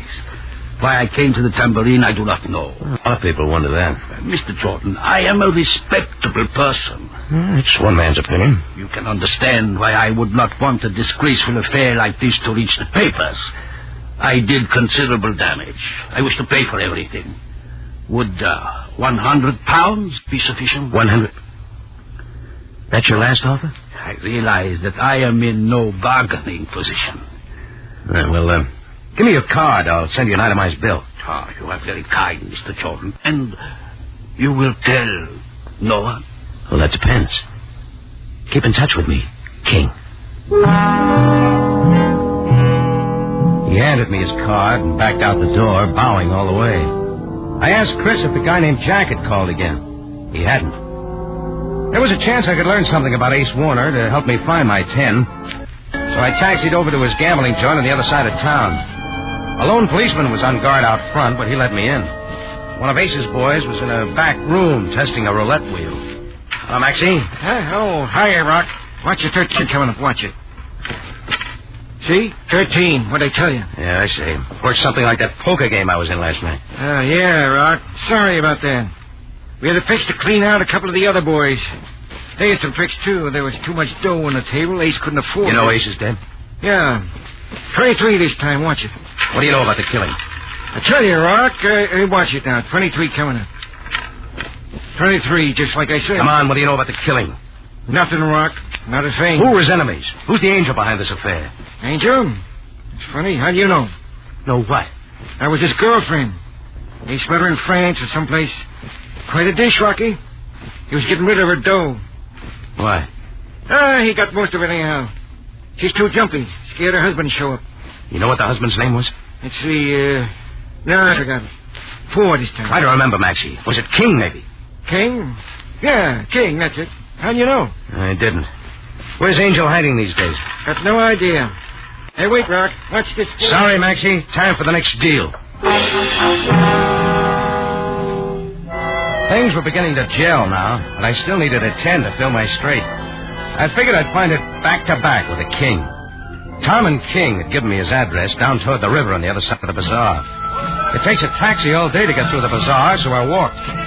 Ordinarily, I like to take in the bazaar, get a kick out of snake charmers, who always play a little louder when a tourist walks by. I tossed a tattered musician a couple of piastres, and I saw a familiar-looking veiled native woman coming up from behind.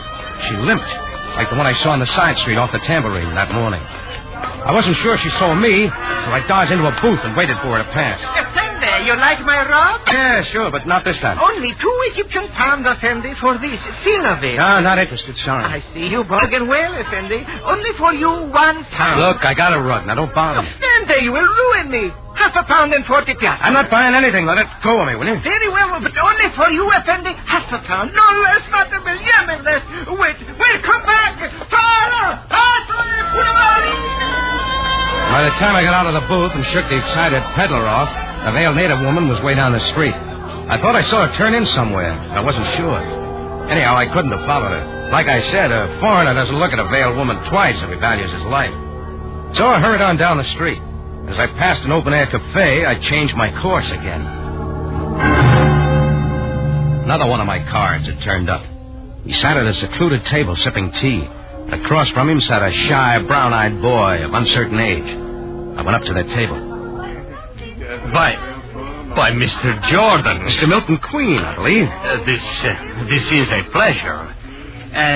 May I present my nephew, Junior Queen? How do you do, sir? Oh, yes, we've met. We have? Why, no, I was to meet him this morning, but he had not arrived when I talked to you. Oh, yeah, of course. A logical mistake. Ever played poker, Mr. Queen? Poker? No, I'm so sorry. It's so kind of you to invite me. I just thought you might know Ace Warner. Warner? Ace? No, I'm afraid not. But I would enjoy meeting him. There are so many friendly people in Cairo. Oh, Mr. Jordan, I must confess a very foolish mistake. You must? You will recall I said the Mosque El-Azhar was the first Egyptian example of the pointed arch? Mm-hmm. I was wrong. It was the Ahmed Ibn Tulun. Stupid of me. Oh, but think nothing of it. See you later, Mr. Queen. You too, Junior. Goodbye, sir. Oh, won't you have some tea with us, Mr. Jordan? Tea? No, thanks. Kills the taste of the lemon. As I left the table, I wondered why I said I had met Junior before. I thought I had a good memory for faces. Well, I found Tom and King's address, a large brownstone modern apartment house. But King wasn't in. The clerk said he'd been out most of the day. I waited around the lobby for a while, then stepped into a phone booth and called the tambourine.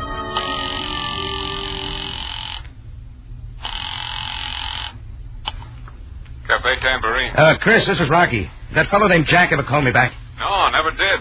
But somebody else called. Who? I don't know. Hey, bartender, surveys. Just a minute. He said if you wanted to find Angel, try $10 beer. $10 beer? What else? That's all. He hung up. Oh, great. Now you can do something. What, Rocky? Hang up. Well, it looked like I finally had that 10 to fill my ace high straight. I remembered the paddle streamers along the Nile are known as dahabeahs. Then I thought again. The swank little houseboats anchored along the Nile are called the same thing. A 5-minute walk from King's Place took me to dahabeah number 10. I walked up the narrow awning-covered gangplank that led to the little deck and knocked at the door. Who is it? The name's Jordan. I don't want to see anyone. Wait, Sorry, Blue Eyes, I gotta talk to you. Who did you say you were? Rocky Jordan. I was a friend of Ace Warner's. Oh. Well, how did you find me here? Oh, I just filled a straight, and there you were. I don't understand. Straight. Oh. Well, if you mean you want a drink, it's on the side cabinet. Go ahead. Thanks. I believe I will. I'm sorry I couldn't get it for you, but you see, my foot. Yeah, I noticed it. Why did you come here, Mr. Jordan? To find your husband. My husband? Well, did you know you had one? Well, I have not seen him since I left Bordeaux. You had better go, Mr. Jordan. Oh, sure. But the next time you see Mr. King, tell him I said hello, huh? Mr. King? Who is he? Isn't that his name? I don't know what you are talking about. Now, kindly get out of here. Oh, I'm going. Oh, one more question, Angel. What happened to your foot? A camel stepped on it. Well, it seemed almost too easy. But just in case Sam Sabaya hadn't already found the answer, I figured I'd throw in my 2 bits. So at the nearest payphone, I put in a hurry-up call to headquarters. Captain Sabaya speaking. Sam, it's Rocky. Well, Jordan, you did stay in Kyle. I'll make it short and sweet in case you still want to know who killed Ace Warner. You mean you can tell me? All wrapped up neat like a package from Santa Claus. Try a man named Tom and King at 1114 Fingal Place. Jordan, I have already talked to Mr. King. And next, look up a blue-eyed beauty named Angel. Or didn't you know Tom and King was her husband? This is news, Jordan. All right, add it up, Sam. While King got me out of my office at the Tambourine with his drunk act, Angel put the gun on my desk. She still has a sore foot. That lovely creature knocked Chris out? Well, she had to.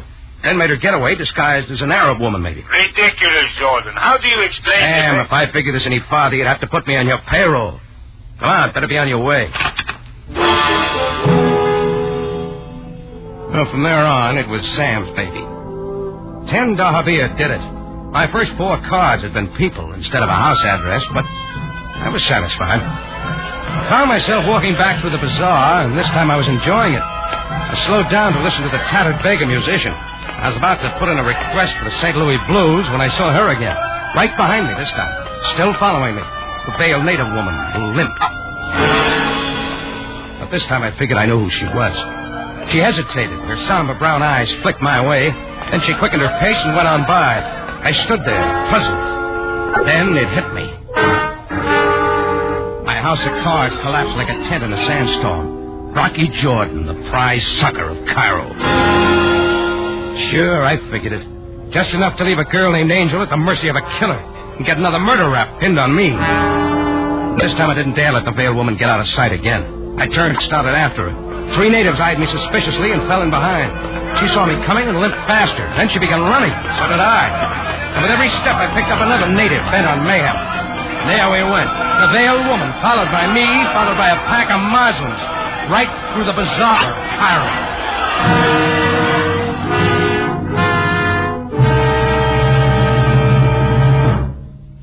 Rocky Jordan returns in a matter of seconds with the ending of tonight's story.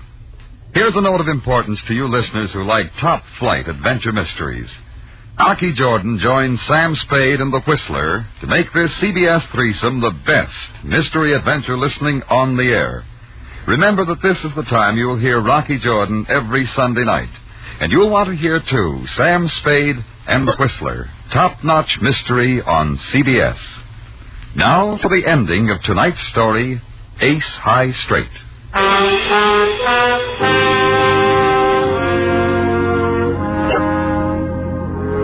If you're ever in Cairo and crave excitement, try following a veiled woman. You'll get it. I did better than that. I chased this woman at a dead run, past the beggars and the snake charmers and the street vendors of the crowded bazaar. A pack of natives on my tail were beginning to close in. One big boy tried to block my path. I bowled him over and gathered speed again. I picked up 3 blocks and 30 more natives when I caught her. She gave me quite a tussle. Let go! Let go of me! Turn around and face me. No! No! My veil! Coming off quick and everything with it. Yeah! Look her over, folks. She's not a native, and she's not a woman. He's Uncle's little nephew, Junior Queen. Right then, the cop in the corner came pushing through the crowd. I turned Junior Queen over to him for safekeeping and gave him a message for Sabaya. Within 2 minutes, the pack of natives had faded away like a snowman in the desert. But I kept moving. I backtracked through the bazaar, grabbed a roving taxi, and directed it to Dahabia 10 on the double. We got there in record time. I hit the pier running, crossed it, and went up the canopy gangplank that led to Angel's little houseboat on the Nile. I didn't stop to knock. It seems I was just in time. Rocky, you are here. Close the door, Mr. Jordan, and lock it. Oh, please. This is most convenient. I see you found another gun, Queen. Oh, Rocky, listen, what Shut up, happened? Angel. Yes, I know. Maxie's memory was bad. Your husband's name is Queen, not King. Oh, yes. A natural mistake. Now that you know, it makes no difference. Naturally. You killed Ace Warner. And he wants to kill me, Rocky. And I will. Oh, no.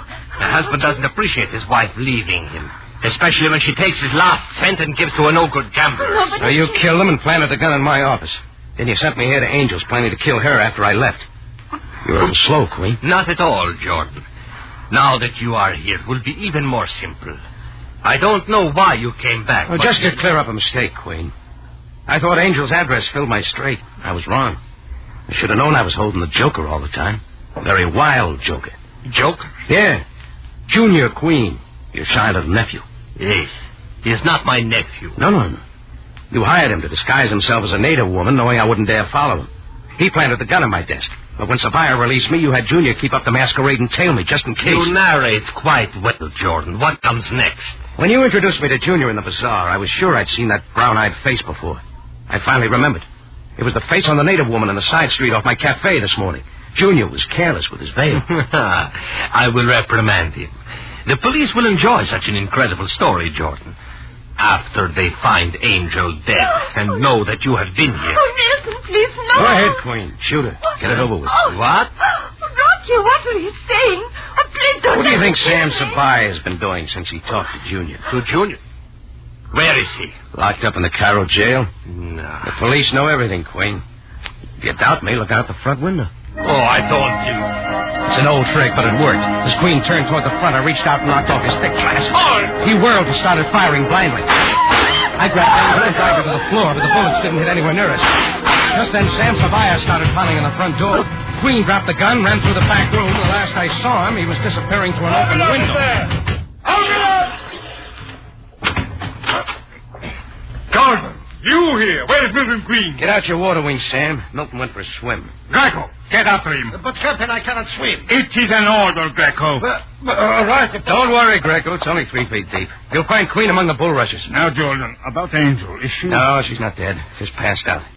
I must have stepped on her sore foot when I pulled her down. Yes. She's suffering only mild shock. No, that's something I'm still trying to figure out, Sam. How did she hurt that foot? Her foot, Jordan? Why, I received a full report on the accident yesterday. Yeah? What happened? A camel stepped on it.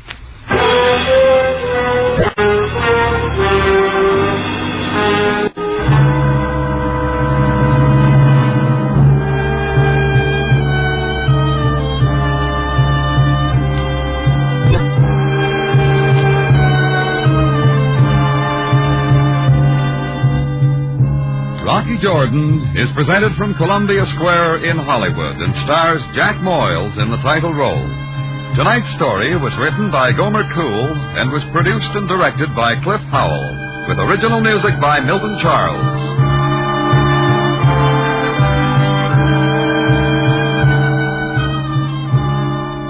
is CBS, the Columbia Broadcasting System.